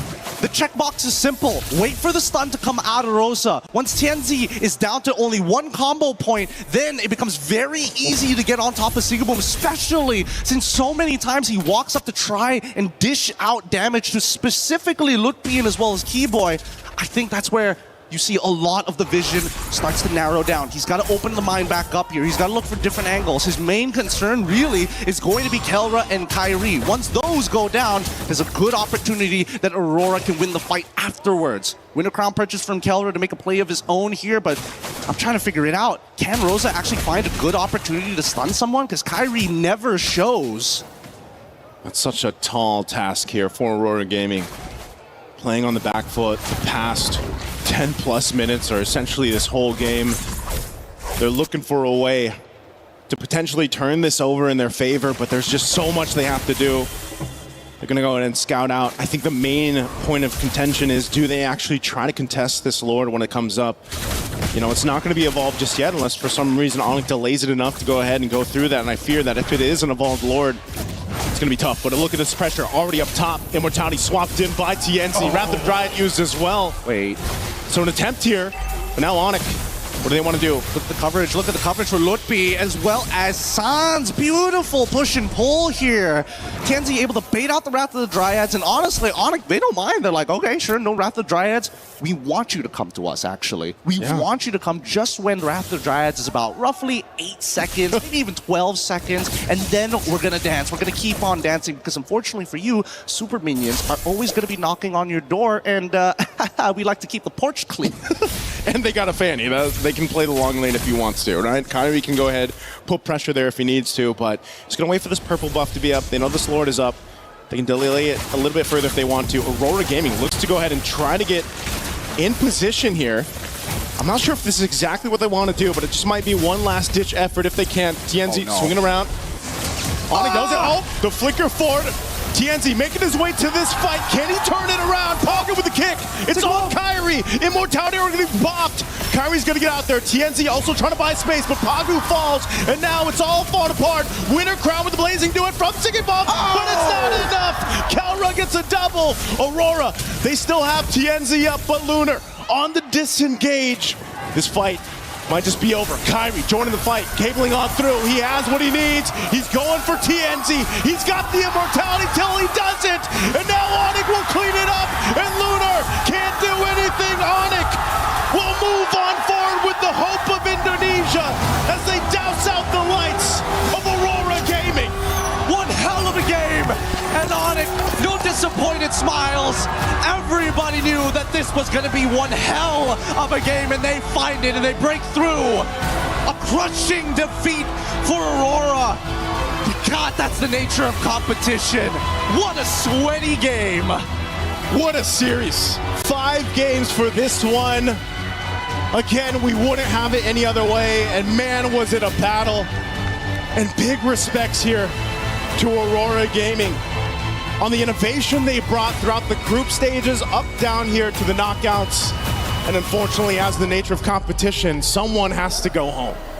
They push the meta forward. Was it truly their destiny to make it to the end? ONIC take that spot. Just another light snuffed out. The Sky Kings are getting back into position for a potential grand finals here. Oh my lord. Every moment of this game felt calculated. Every moment down to the beat. Aurora looking for many different opportunities, but once they couldn't get the reactions that they wanted from ONIC, it started. Oh man, again, seeing these highlights here from STC, you saw how much of a dominant early game to mid game that they had, especially with Kyrie on this Fanny. There was only so much that they could do. I mean, Pagu, he even got a couple kicks on him, but the rest of the team was just scaling in their favor, and they knew how to play this composition to, you know, the best ability that we saw here. Even Keyboy on a lot of the Wrath of the Dryad flicker combinations he had, and even Sounds having his own kicks half the time. You know, there was just so much that was utilized here, and even down to this last fight, they just knew with Kyrie swinging on in, there wasn't much more that Aurora Gaming could do in this instance. With two great teams with amazing chemistry, it really just comes down to who has more experience. And ONIC take it this time. We're going to be throwing it over to our winners up on stage, which Milos and of course, Keyboy. They've done it again. ONIC to the semifinals. What a matchup. We all need a moment to breathe after how close that match was. Keyboy, few questions for you before your key crushing moment. Now, this is not the first time, of course, you play Aurora here at MSC 26. You lost in the group stage, you won here in knockout. Why? What was the difference between those two games? I think in the group stage we're not ready too much because they are so aggressive and the hero is good. But now we already know how they play and we got it. Well, you got it, but there was a lot of frustration. There was a lot of effort to win that game. What do you do after game one? Because I saw how the reaction was on your faces. You went back with Coach CW. How do you reset and get back into the game? Yeah, we just think next match the team spirit, right? Yeah, we just focus team spirit and yeah, just enjoy and reset for the next. You have the reset for it then, and you know, you've made the knockout stage. Last year, you of course were here as well. It's semifinals again, 2 years in a row. The question is, are you ready to go deeper than that? Does that add to the pressure, the fact that you're also playing a non-SEA team that wants to get to the grand final as well? Yeah, for us, we want to get the champion again, and we are ready to EWC here now.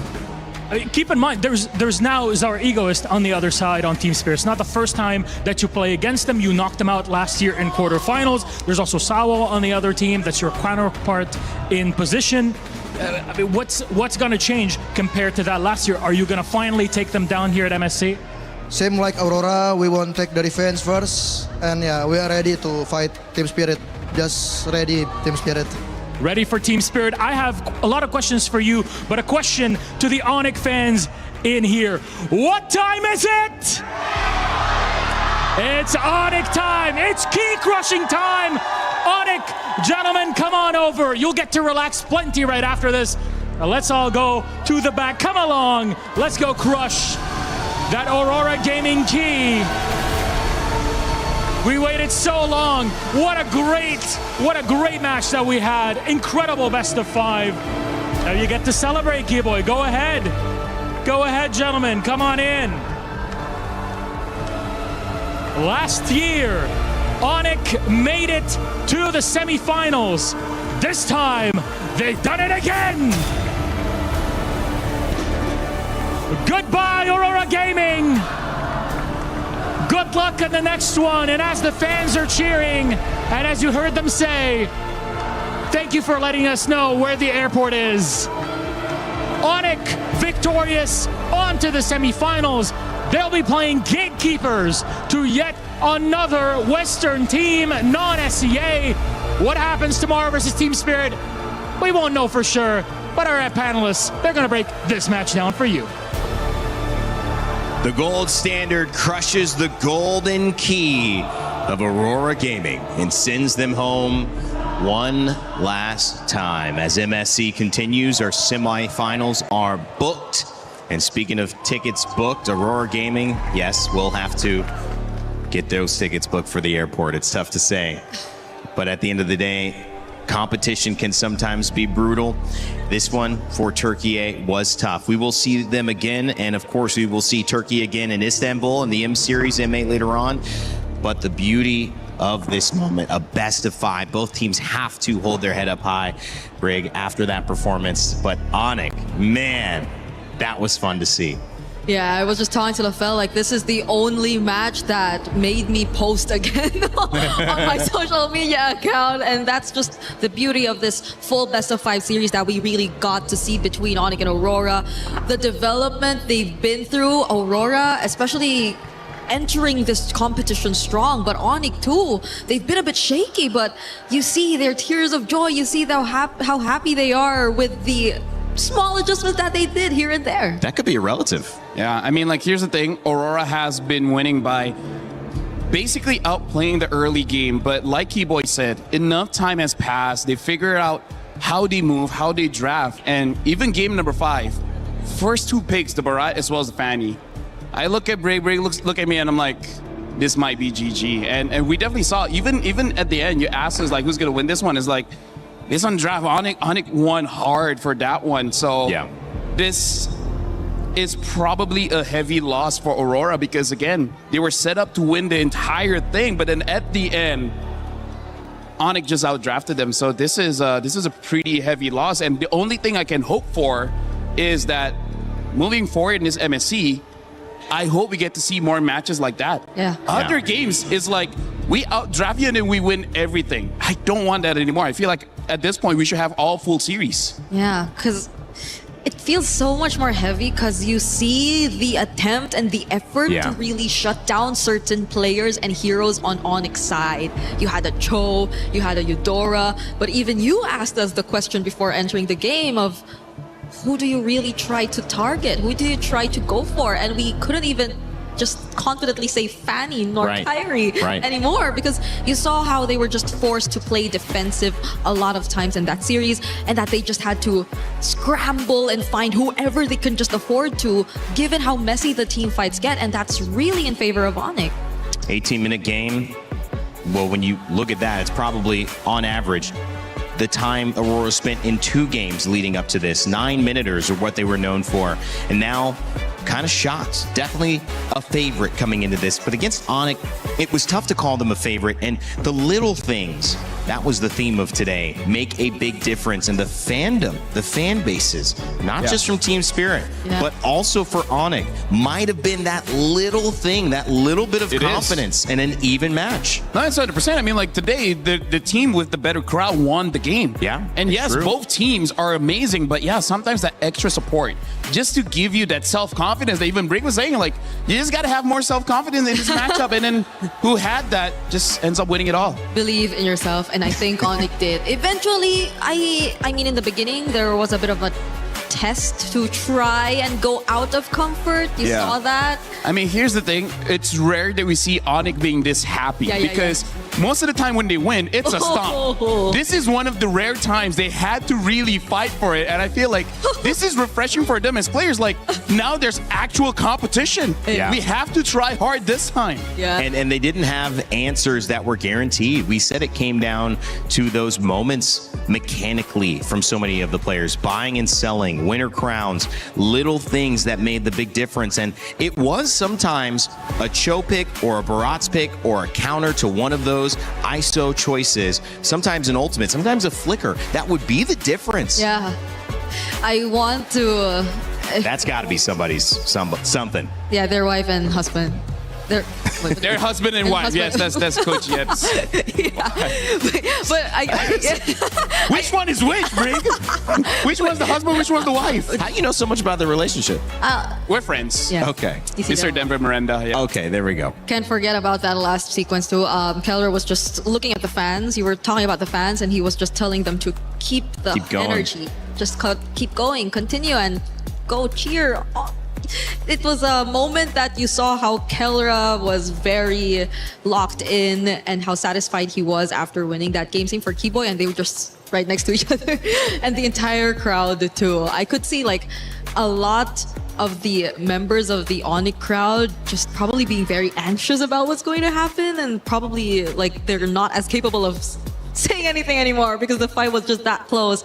So congratulations to Onyx for really putting on such a great show, and Aurora, it's been so close. I feel like they've gained at least... I feel sad for them. Yeah, I feel like they've gained at least thousands more fans. Oh, yeah. Like after this tournament. And they gained prestige because I think coming into this tournament, they certainly set the tone. The Eudora, for the first few days, the group stages, the way that they introduced the Rafaela, the Selena, which was banned out every single game, by the way, was not able to be used by Rosa, set the tone of MSC. They have left their mark, and it feels weird that they only top 8. It feels like a top 4, maybe top 3 team. But Aurora is out, and we had a chance to catch up with Midnight in an exit interview on how he's feeling. We are now backstage with Coach Midnight. Very valiant effort. Nice try, Coach. What do you think happened in that whole match? I think Onyx played a good game. They were really prepared coming into knockouts, and yeah, that's just it. You know, when they catch up, they're a good team. Was that something that you weren't expecting?